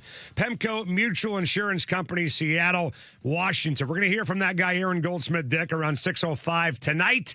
Before tonight's game 2 at 6:40, lineups are in. Randy Rosarina leading off in left field. Dom Canzone in right. Julio and center. Josh Naylor at first. Cal Raleigh behind the plate hitting 5th tonight. Cole Young at second. Taylor Ward, DH. J.P. Crawford back at third base tonight in the 8-hole. And Brock Rodden at shortstop tonight with George Kirby on the mound as the M's look for the series win against the Philadelphia Phillies. And by the way, if you're scoreboard watching, are we scoreboard watching, guys, yet? Yes, It's 100%. Okay. I'd say I would say it's scoreboard peeking. Peeking, just a peek, like just a naughty just a peek. Not like you're not supposed to look, but you look anyway. That's right? exactly All right. how I feel. Yankees, I believe they call that a voyeur. By the way, are you a voyeur? Are you a scoreboard voyeur? Yankees lead the Astros 3-2 in the top of the 5th. The Rangers, by the way, tonight. God, where are they at? They're in Chicago, right? Are they playing tonight? Astros are down 3-2 in the 5th. Rangers 6-1 down in the 3rd inning to Chicago. So if that holds, we got a chance, boys, to climb within 2 games tonight. Mariners need George Kirby to step up tonight. It's funny that everybody in this rotation, guys, it feels like they've taken their turn as the leader of the rotation, and they've taken their turn as the GOAT and not the greatest of all time, like the GOAT of the rotation. Has Logan ever been the GOAT this year? There was a little bit of a stretch early in the year where he wasn't pitching great, but I think he's the one guy that may have avoided it. George Kirby, in his last 2 starts, has allowed 11 earned runs in his last 8 innings pitched. So he's wearing the dunce hat right now. He is. The Mariners handed Philadelphia their worst loss since July the 6th. So it's been a while since the Phillies got pummeled, and there was a bad stretch of Philly baseball during that time. I mean, the first 15 games out of the All-Star break, right? The Phillies won 3. Right. And maybe they're starting to turn in. Let's hope that this is the time when the Phillies were red hot. They're starting to turn back into that team. Right. And the Mariners are starting to turn into the team that we always thought they would be but never were this year. I'm starting to kind of think with these pitching lines and splits that it's probably wise to start looking at what guys have done recently, right? Like a guy can have a terrible ERA on the road like Brian Wu, right? But we know he's pitched well his last 2 road starts. So there's some context there, right? Because all you care about is what a guy's doing today. Yes. Like George Kirby has allowed 11 earned runs his last 2 starts, but they both came on the road. Here are George Kirby's last 5 home starts. 5-1 against Tampa. 7 innings of shutout ball against Minnesota. 6 innings of shutout ball against Cincinnati. 8 innings of 2-run ball against the Angels. 6 innings, 3 runs against Baltimore. That's what he's done his last 5 home starts. Yes. And he's on the mound at home today. I would take any of those tonight against Philadelphia. Absolutely. And if you look Aaron Nola overall, bad season. But let's use your same theory on Aaron Nola. Here's his ERA by month. Yes, tell me. April 6. May 5.3, June 6.6, July 4.3, and August 2.7. Okay. So Aaron Nola is pitching better now than he has at any point this season. And I will see your month by month. Okay. And I will raise you Aaron Nola on the road. Ooh. And his last, let's just go with his last, because we did it for Kirby, his last good call, because all of his starts are at home this month. Correct. One game at Minnesota. For Kirby, you mean, or Nola? No, for Nola's, every game has been at home, and he's pitched very well there. He did have one game on August 13th at Minnesota. He went 5 and gave up 1 against the Twins. Everything else is at home. You're right. At Minnesota. Oh, my ESPN says it was a home game. So BaseballReference.com. You see that at right there? Yeah, that's an at. Well, maybe ESPN's wrong. At Minnesota, 5-1. At Miami, 5 2/3 1. At Detroit, 5 2. At Kansas City, 7 3. At Washington, 5 2. So he's been pretty good on the road. Yeah. So you got 2 guys tonight. We're playing the under. Got 2 guys tonight. All right, we'll see what it is. Aaron Nola bet it's has 7.5. been very good recently on the road. George Kirby has been very good recently at home. Let's get rich. Give me the under tonight against the Phillies. I'm gonna say it's 8.5 tonight because the Phillies have a really good offense. What's the over-under on tonight's game? Give it to me. Is. All right? I'm trying, and Kelsey's taking a while. Don't go to Kelsey anymore. They're not even allowed to be here, for crying out loud. They're intruders. Get them the hell out of here, man, for crying out loud. I'm not even sure if you can look it up anymore in the app, by the way. I think I might be gone. Anyway, the point is that this is a really, if you look at recent events, this is a very, very good pitching matchup tonight for both the Mariners and the Phillies. And when you have a game like that last night, it's almost like you expect it to be a low-scoring game the very next evening after both teams combined for 11 runs, Dick. That's what I'm thinking. Mariners is 3.5 is the Mariner over-under. Right. And so, it's 7.5. Okay. All right. Well, that's... I'd like it to be 8.5 if I can get to 8.5, but I think we're going to see a lower scoring game tonight. And man, if they can win this game tonight and take this series, I don't know. I mean, people are starting to get sucked back in. It's like that giant vacuum cleaner from Spaceballs, Jackson. We'll look up in the sky and we'll see it hanging over T-Mobile Park, just sucking everybody back in after a win tonight. That's the thing, is that I don't think that we are a one situation. I think that the general, maybe I'm just sucked in for the negativity in Twitter. Mm-hmm. I feel like the masses won't truly believe until they get even with the Rangers and Astros. Right. Like That's fair. Until they make up those games, I just can't see all of these. There's just so much negativity, and maybe it's the vocal minority, but I can't see that going away until they actually hit that point and even just hit 500. Right. Maybe not even reach them, just reach 500 right now, and they're still a ways away from 500. Well, I told you about this deal that I've had with my wife since we met over 20 years ago, that we do not no longer have to watch Mariner baseball if the Mariners are out of the playoffs. And she tried to play that card with me yesterday. Right. For the first time this year, she was like, well, the Mariners are done, so our deal is we don't have to watch Mariner baseball anymore. And I was the one, the negative Nelly on this show was actually the one fighting for the Mariners not being done so I could watch the baseball game with her. Well, what was it? Didn't we get to a thing, was it last year, Captain Doom was what we called Dick on the air? Is that right? Dr. Doom, whatever it was. By the way, the Austin Nola conundrum has been solved.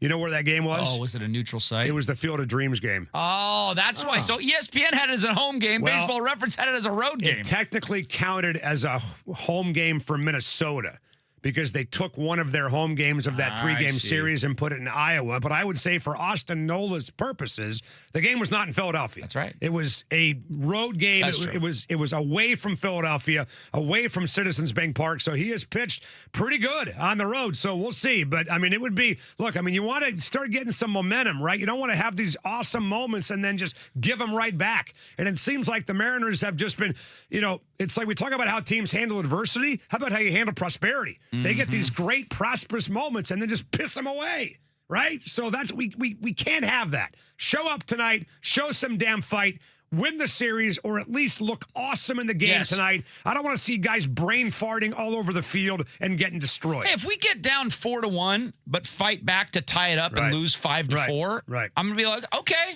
At least we fought back. But if we get down 4-1 and have 2 hits the rest of the way in the last 7 innings, I'd be like, that's exactly what we've done all season. That's how lame Mariner baseball has become in 2026. The problem is if we lose 5-4, we fought hard. Yeah, and then the Astros and Rangers win, and the 3 goes to 4, then there's going to be no victory in that. Oh, God. So Can what do you I tell? imagine? So how many games back before my wife wins that battle where she and I don't have to watch the Mariners together? You know what? I can't deal with my own wife. You deal with your wife. All right. 5:38. We'll get a break. Not testimonial. Sorry. Brian Schmetzer. Love you, honey. Coming up next on 93.3 KJR FM.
Hour is brought to you by Duke's Seafood. Why don't you make it a Duke's night tonight? Reserve your table today at dukeseafood.com. Now, back to Softy and Dick on Sports Radio 93.3 KJR FM. Boys and girls, today is the dawn of a new day for Sounders FC soccer. For too long this season, too many weeks, too many days, too many months, this franchise was the caterpillar, the larva of the MLS. Today, they escaped the pupa and turned into the butterfly they were meant to be, and they will fly all the way now to the top of the MLS standings with the arrival of Dejan Joveljic from Kansas City leading the way. And here he is, the skipper of that flight back to the top of the MLS, our friend head coach Brian Schmetzer. How are you, pal? Where do you come up with that stuff? I mean, that's hilarious. I don't know, man. It's a strange world he lives in, Brian. I'm excited for you. I'm getting sick and tired of all the bitching you're doing this year. And you finally went out and got yourself a player. Congratulations, man. Tell us about this guy. I don't know much about him. I know Jackson's been begging for you guys to make a move for the guy for a freaking year. Finally listened to Jackson. And the clowns over there finally tuned in to Jackson Felts and listened to the man. Dejan Joveljic from Kansas City cost you $6 million. I don't know how many people you got to fire to pay this guy, but talk about it. Who is this guy and why is he so good? Well, let's just start with Jackson being, on top of things. I mean, I'm going to give the kid some kudos because, he was talking way before Taylor Twellman, Andrew Wiebe, some of the so-called MLS experts. Jackson was, putting it out there that he thought Joveljic would be a good fit. So kudos to Jackson. But what he is he's a good center forward who's a great goal scorer. Okay. And he's a kid that's smart, which I love. So I love that. You heard about his chess. He's like a chess master, and he can do the Rubik's Cube in like 46 seconds. Wow. And finally, to top it all off, a good forward, a great goal scorer, a smart guy, works hard. He was so humble in his opening comments today in the press. Just talking about how happy he was to be here. He's always liked the Sounders. I repaid the compliment. We've watched him ever since 24 when, they beat us in the conference final to get to MLS Cup.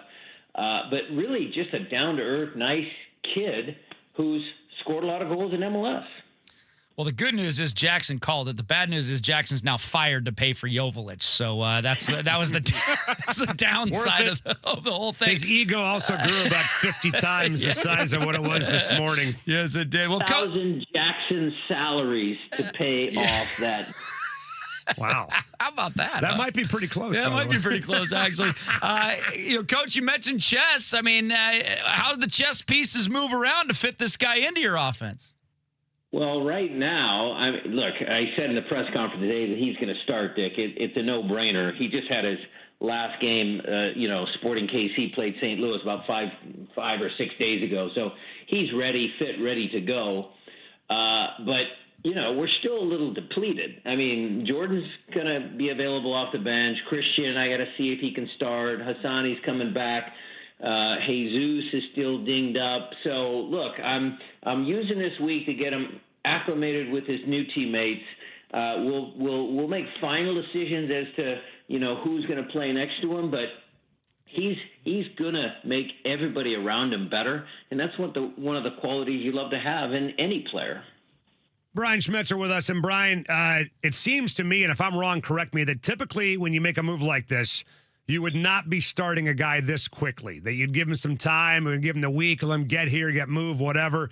But you did say right there that you are going to play him and start him on Saturday. Are you doing that because, and I don't know how else to say this, but time is of the essence here a little bit, right? Like we need some wins and need them badly. We have not won an MLS game since May. Is there a little bit of that going on that you typically in a different circumstance may give the guy more time to get here and start? In a different circumstance, and look, I'm going to tip my cap to Craig here.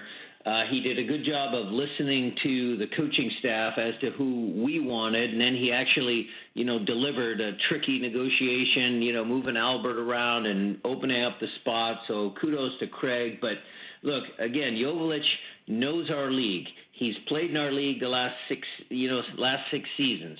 4 with the Galaxy, 2 now with Sporting KC. He knows a little bit about our team because both of those teams are in the Western Conference. So we've played against Dejan a lot of times, and so we're ready to go. I mean, he'll slip in there, and he'll do fine.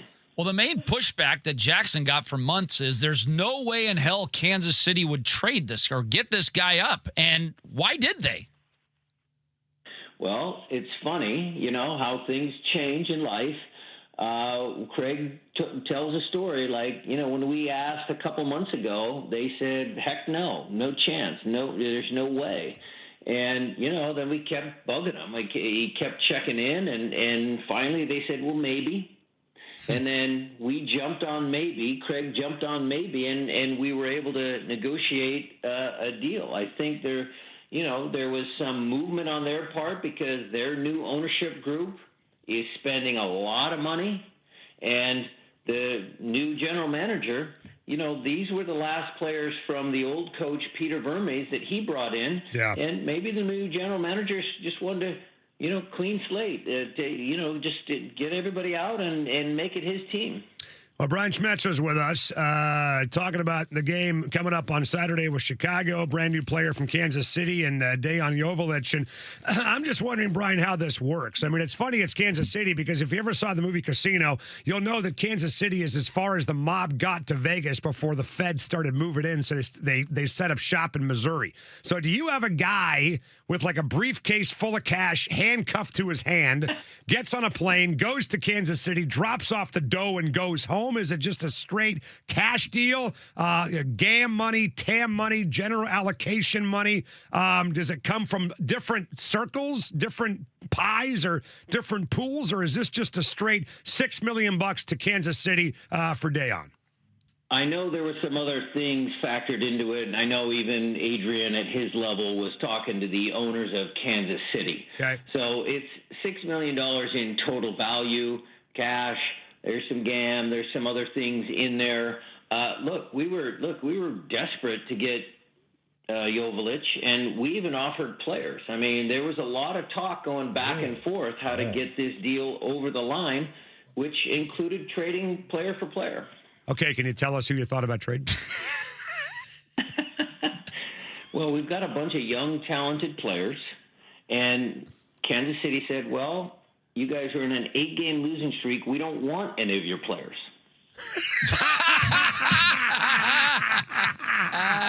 Oh, my God, that's awesome. That's awesome. Oh, my God. Well, you're not going to be in a losing streak for long, and this guy's one of the reasons. Getting Jordan and Christian back would be one of the reasons, too. So what is the prognosis?